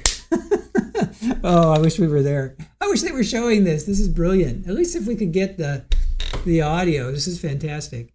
All right, Juror 27 comes in. He's an older white gentleman. Says he reads the news on his phone. Have you heard anything about this case? Yes, I've heard the circumstances. My opinion is that something bad happened. I haven't formed an opinion on Donna Adelson, on if Donna Adelson is guilty or not. Judge says, can you be fair and impartial? Juror says, yes. Hardships? My wife is taking care of a 1-month-old, but someone could also assist. Defense says, you indicated that you had strong opinions. Juror says, it's something that started very bad and went worse. It started with the hit guys and went to the son and now to the mom. It happened less than a mile from me. Ooh, wow. Judge says, juror 27 remains in the pool. Ooh, wow. Juror number 27. He's an older white gentleman. He's a mile away from where this happened. That's spicy. All right, juror 28, middle-aged white man, close-cropped hair with a sweater. I heard one NPR report and the judge's summary of the case. I don't watch local news or read anything online. Judge says, based on NPR, do you have an opinion? He says no. Hardships? I'm a stay-at-home dad and we're going on vacation next week. The money has already been spent. I would love to do my service, so I feel bad. Prosecution says, tell me about the vacation. Juror says, it's like a reunion. Juror 28 is excused. Juror 29 comes in wearing a fun Hawaiian shirt. Oh my God, this is great. He's wearing a fun Hawaiian shirt. He's middle-aged and white, says he knows about the case and is very well informed. He reads the Tallahassee Democrat and watches local TV news. Judge asks, do you seek it out? I have when the case started. Opinion, she was involved. Can you set that aside? I can't 100% say that I could. Judge asks, could you be fair and impartial? Juror says, I'm a fair person, but from what I've learned, it would be hard to change my mind. Juror 29, boop, he's out. Let me make myself bigger because this is pretty juicy. I love this. This is really funny. Juror 30 comes in. He says he hasn't filed the case, but he hears what his wife says. I selectively listened to it, he jokes. Judge says, this transcript is public. Juror 30 says, she already knows, he jokes. Do you have an opinion? No. Hardships? No. Juror 30 will advance to the next round. Let's see. Then they took a break. The young man comes forward. He says he doesn't want to come back just for the chance of being on a jury as he has a boys' trip scheduled. Judge orders him to come back. They remain okay. So that's all I have so far. I thought they went through 50 jurors, but I guess that's the best we can do. So that's pretty funny. That's pretty good. Yep. Wearing a Hawaiian shirt.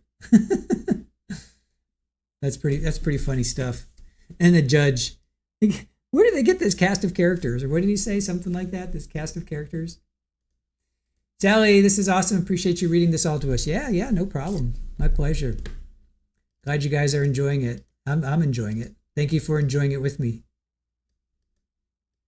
All right, so we'll give it like 15 minutes. We'll give it till quarter after.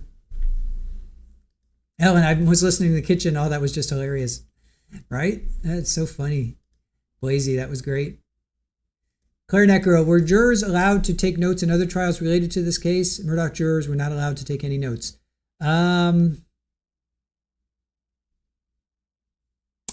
Yes. I'm pretty sure they were.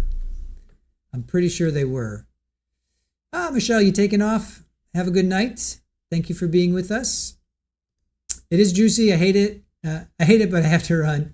Everyone have a good night. See y'all tomorrow. Good night, Michelle. Thank you for joining us. Really appreciate you being in our chat. CJ says that's hilarious. It is pretty good. Shirley's also laughing and Sharon. Judge is hilarious. Judge Everett he's got. Yeah. Denise, do you know Don Ho? Did he do Tiny Bubbles? 50 in the morning, 50 in the afternoon. That is correct. They're doing during blocks of 50. CJ says, I remember that It's Not My Thing was brilliant. Sinbad, yeah, number 27. Maybe this case is number 15. Joanne says, can't imagine if Mr. Jedi was in jury selection being asked these questions. Can I read it again just for fun? Let's see. Where else? Let me go through some of these again. I thought we were going to get through all 50, but yeah.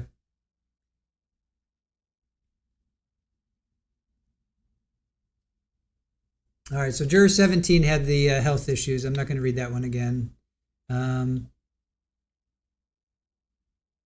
She's the one that said, you indicated, I believe so, when asked if you could set aside your opinion. Would that still be on your mind in the jury room? No, you hesitated. Wanted to give a thoughtful answer. Whatever, let's see. So juror 18 is gregarious, likes to listen to Steve Harvey, single mother, 12-year-old at home. Father of a child is in prison. That would definitely perk up people. So juror 18 sticks around. Juror 20 is a younger white female, smartly dressed. She listened to the I listen to true crime podcasts. Whenever I see an article about it, I look it up. Someone I know was on the jury for the other trials. Do you think you know more about this case than others? I'm not sure. Did you discuss with that relative? Not in depth. A few days ago, I heard on NPR that jury selection was coming up. What's your opinion that she was involved? Can you cast that aside? I do believe I could. Are you able to or not? I don't know. Can you be fair to both prosecutors and defense? I would like to think so. Other hardships, judge asks. She says, I work at a restaurant and I'm one of the only ones working day shift. My staff is mostly students, so there's nobody else to bring in. So judge excused her. Let's see. So the next juror was the white man in his 40s and 50s. He reads local media and watches TV news and daily. He's also on social media. He's the one that knew Dan through business. He thinks that she's found guilty through the media and the public. He was excused. So the elderly woman with the cane, she says, I know quite a bit about the case. I watched coverage, let it go, and then watched it again. I've seen quite a lot of it on court TV. Do you watch local news? Only national news. She says, what's your opinion? Guilty based on media coverage. Can you set it aside? I would hope. My opinion is pretty fixed. So she was excused. The middle-aged Hispanic gentleman, he says he's watched the case online. I mostly watch videos about the case on YouTube. What's your opinion? Guilty. Can you set it aside? Nope. My opinion is firm. He's excused. We have a middle-aged white woman. I know absolutely nothing with an exclamation point. I moved away and didn't move back until 2021. So she watches just a hurricane tracker and weather. She's the one that has the cruise. They've spent thousands of dollars on a vacation.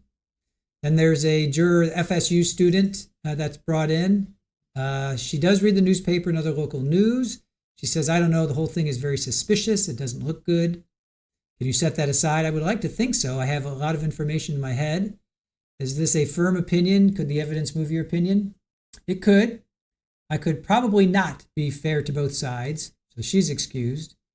Juror 26, middle-aged black man. He says his wife follows the case all the time. He said he texted her that she knew he would be this jury pool. So he recounts all the pertinent facts, including the flight to Vietnam. Does your wife's opinion cause you to form your own? My opinion is that she's guilty. Can you disregard that opinion? No, he said with a smirk. He's gone. His wife's probably yelling at him. She's probably saying, you should have stayed on that. You should have stayed on that. Are you kidding? And then the judge says, I couldn't make up this cast of characters if I tried. So juror 27 comes in. He's the older white gentleman, says he reads the news on his phone. He has heard about this case. His opinion is something bad happened. He said his wife is taking care of a 1-month-old. He says he has strong opinions that something that started very bad and went worse. It started with the hit guys, went to the son, and now to the mom. It happened less than a mile away. All right, so 27. Juror number 27 is the one that happened a mile away. Juror 28 is the middle-aged white man, close-cropped hair with a sweater. I heard the NPR report and the judge's summary on the case. Based on that NPR report, he's a stay-at-home dad. They're going on vacation to the reunion, so he's excused. All right, juror 29, he's the one that comes in with a fun Hawaiian shirt. Says he knows about the case and is very well informed. He reads the Tallahassee Democrat and watches local television news. So do you have an opinion? He's like, yep, she was involved. Could you set that aside? I can't 100% say that I could. I'm a fair person, but what I've learned, it would be hard to change my mind. So they're excused. 30 comes in. He says he hasn't followed the case, but he hears what his wife says. I selectively listened to it, he jokes. The transcript is public, the judge says. She already knows, he jokes. Do you have an opinion? Nope. Hardships? Nope. So juror 30. And that's it. So I've read that through twice now. So all right, it doesn't seem like they're gonna come back, you guys. What should we do? How long should we stick around for?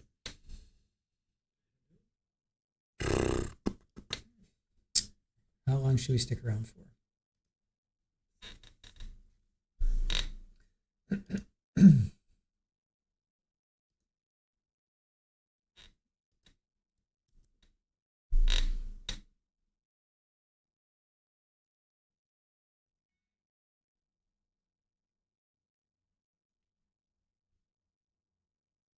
I'm just seeing if they've gone home for the night, if they're showing that or not.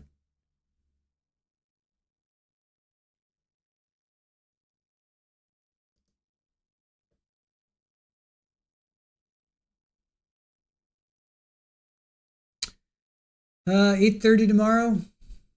They said they picked 25 today. Yeah, Lily Wayne is right. They picked approximately 25 today out of the 50. So do they have anyone left? They're doing groups of 50. So they did 50 in the morning, 50 in the evening, and then they'll do 50 again tomorrow. I don't know how many rounds are they going to do. Yeah, they're doing rounds of 50, morning 50, afternoon 50 for today, and then tomorrow they're trying to get to 100. Ultimately, they're trying to get to 100, and then from there they do the voir dire or voir dire. They do the voir dire, and how many have been seated so far? All I know is from the morning, and it would be 25. That's all I know. I don't know anything about the afternoon. I haven't seen anything from the afternoon yet. So I just know from the morning.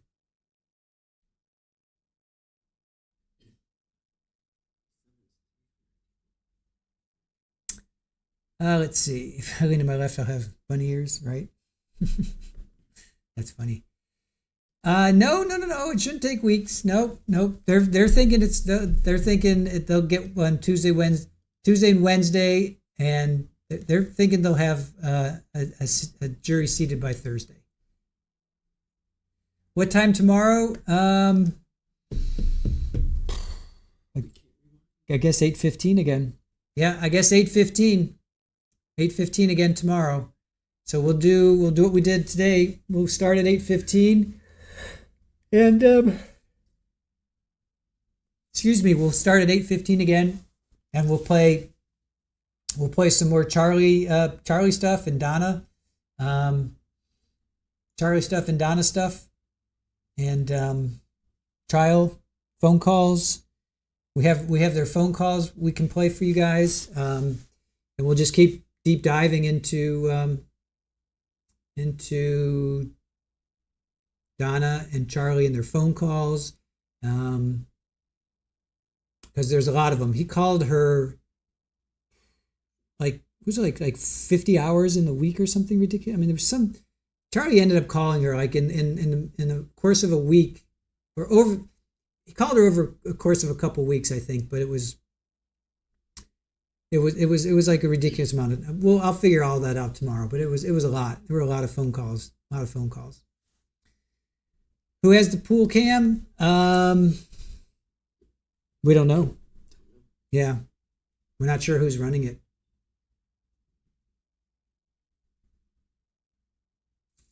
Not sure who's running it.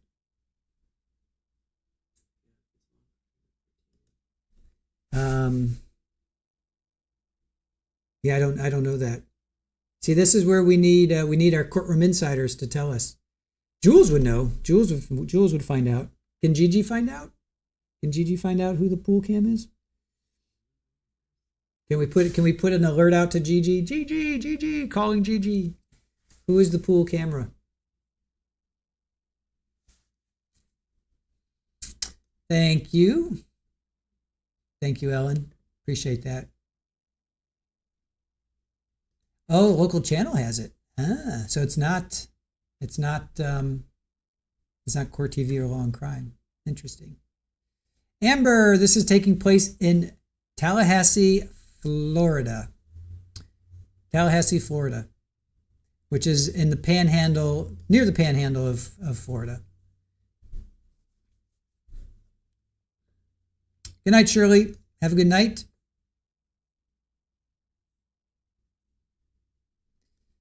Yes. Thank you. Real happy.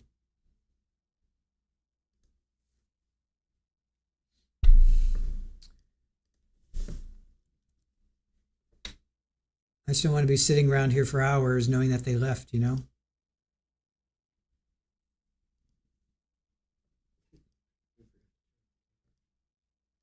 Yeah. This happened to us with Carlos Dominguez. They were going into verdict watch, and they left at like 3:30, and we just sat here for like 2 hours just waiting. And then finally, our good friend Newton Ward texted me, or I texted him, and he's like, "Oh yeah, they left. They left at 3." I'm like, "What?" All right, an hour ago, I'm told the judge has denied 3 or 4 for-cause challenges to potential jurors who did know something about the case. They remain in the jury pool and advance to Thursday, but no guarantee they make the final 12 plus alternates.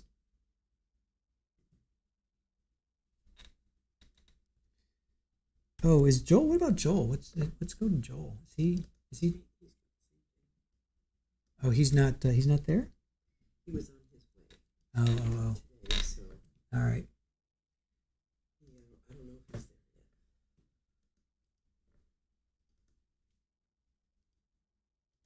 All right, Richard. Have a good one. Thank you for joining us.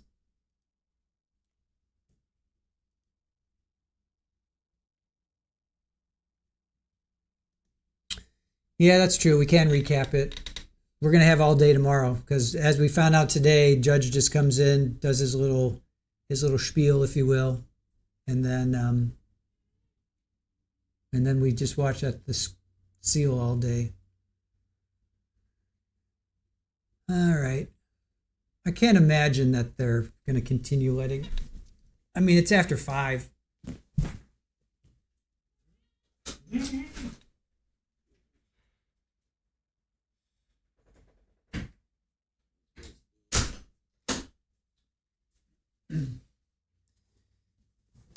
All right. I think we'll, yeah. I think we'll probably call it a night. I think we'll call it a night.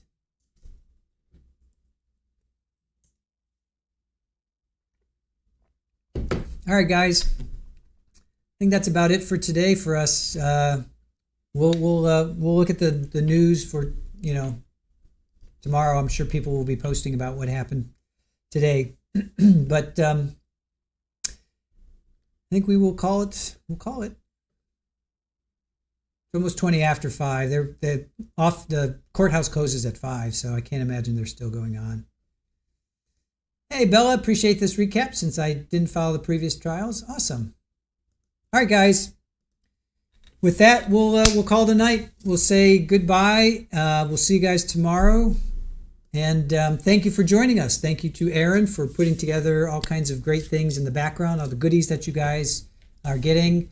Thank you to our mods, fantastic group of mods.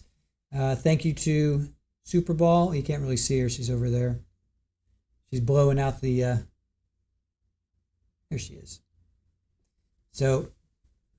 let's see, what else can I show? I always show kitties at the end of the... Oh, here she comes. You come say hello. Come say hello. Hi. How you doing? Yeah, come say hello. Did you have a good day?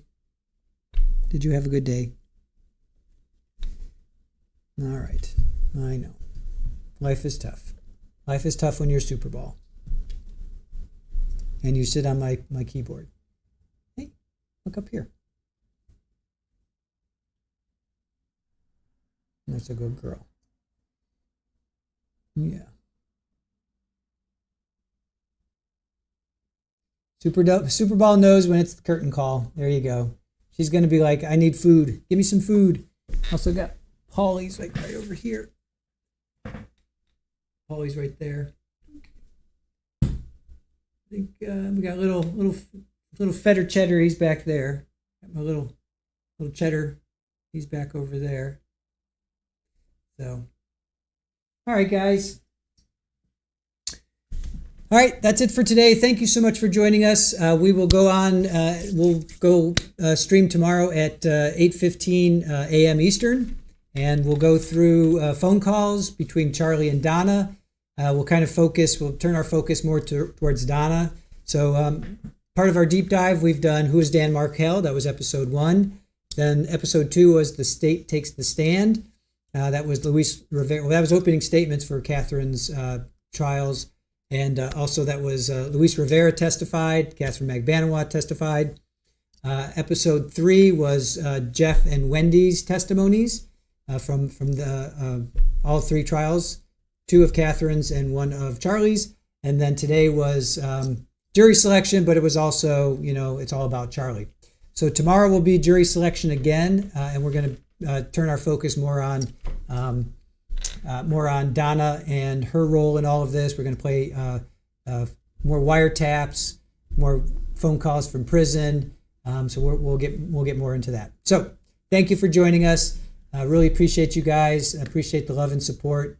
We have a great community that we're building here, and you guys make it fun. You guys make it fun for me to get up in the morning and sit here all day and hang out with you guys. So as I almost dropped my drink on my computer, that would be one way to end the stream. All right, guys, have a good night. Thank you. Appreciate you guys. Bye.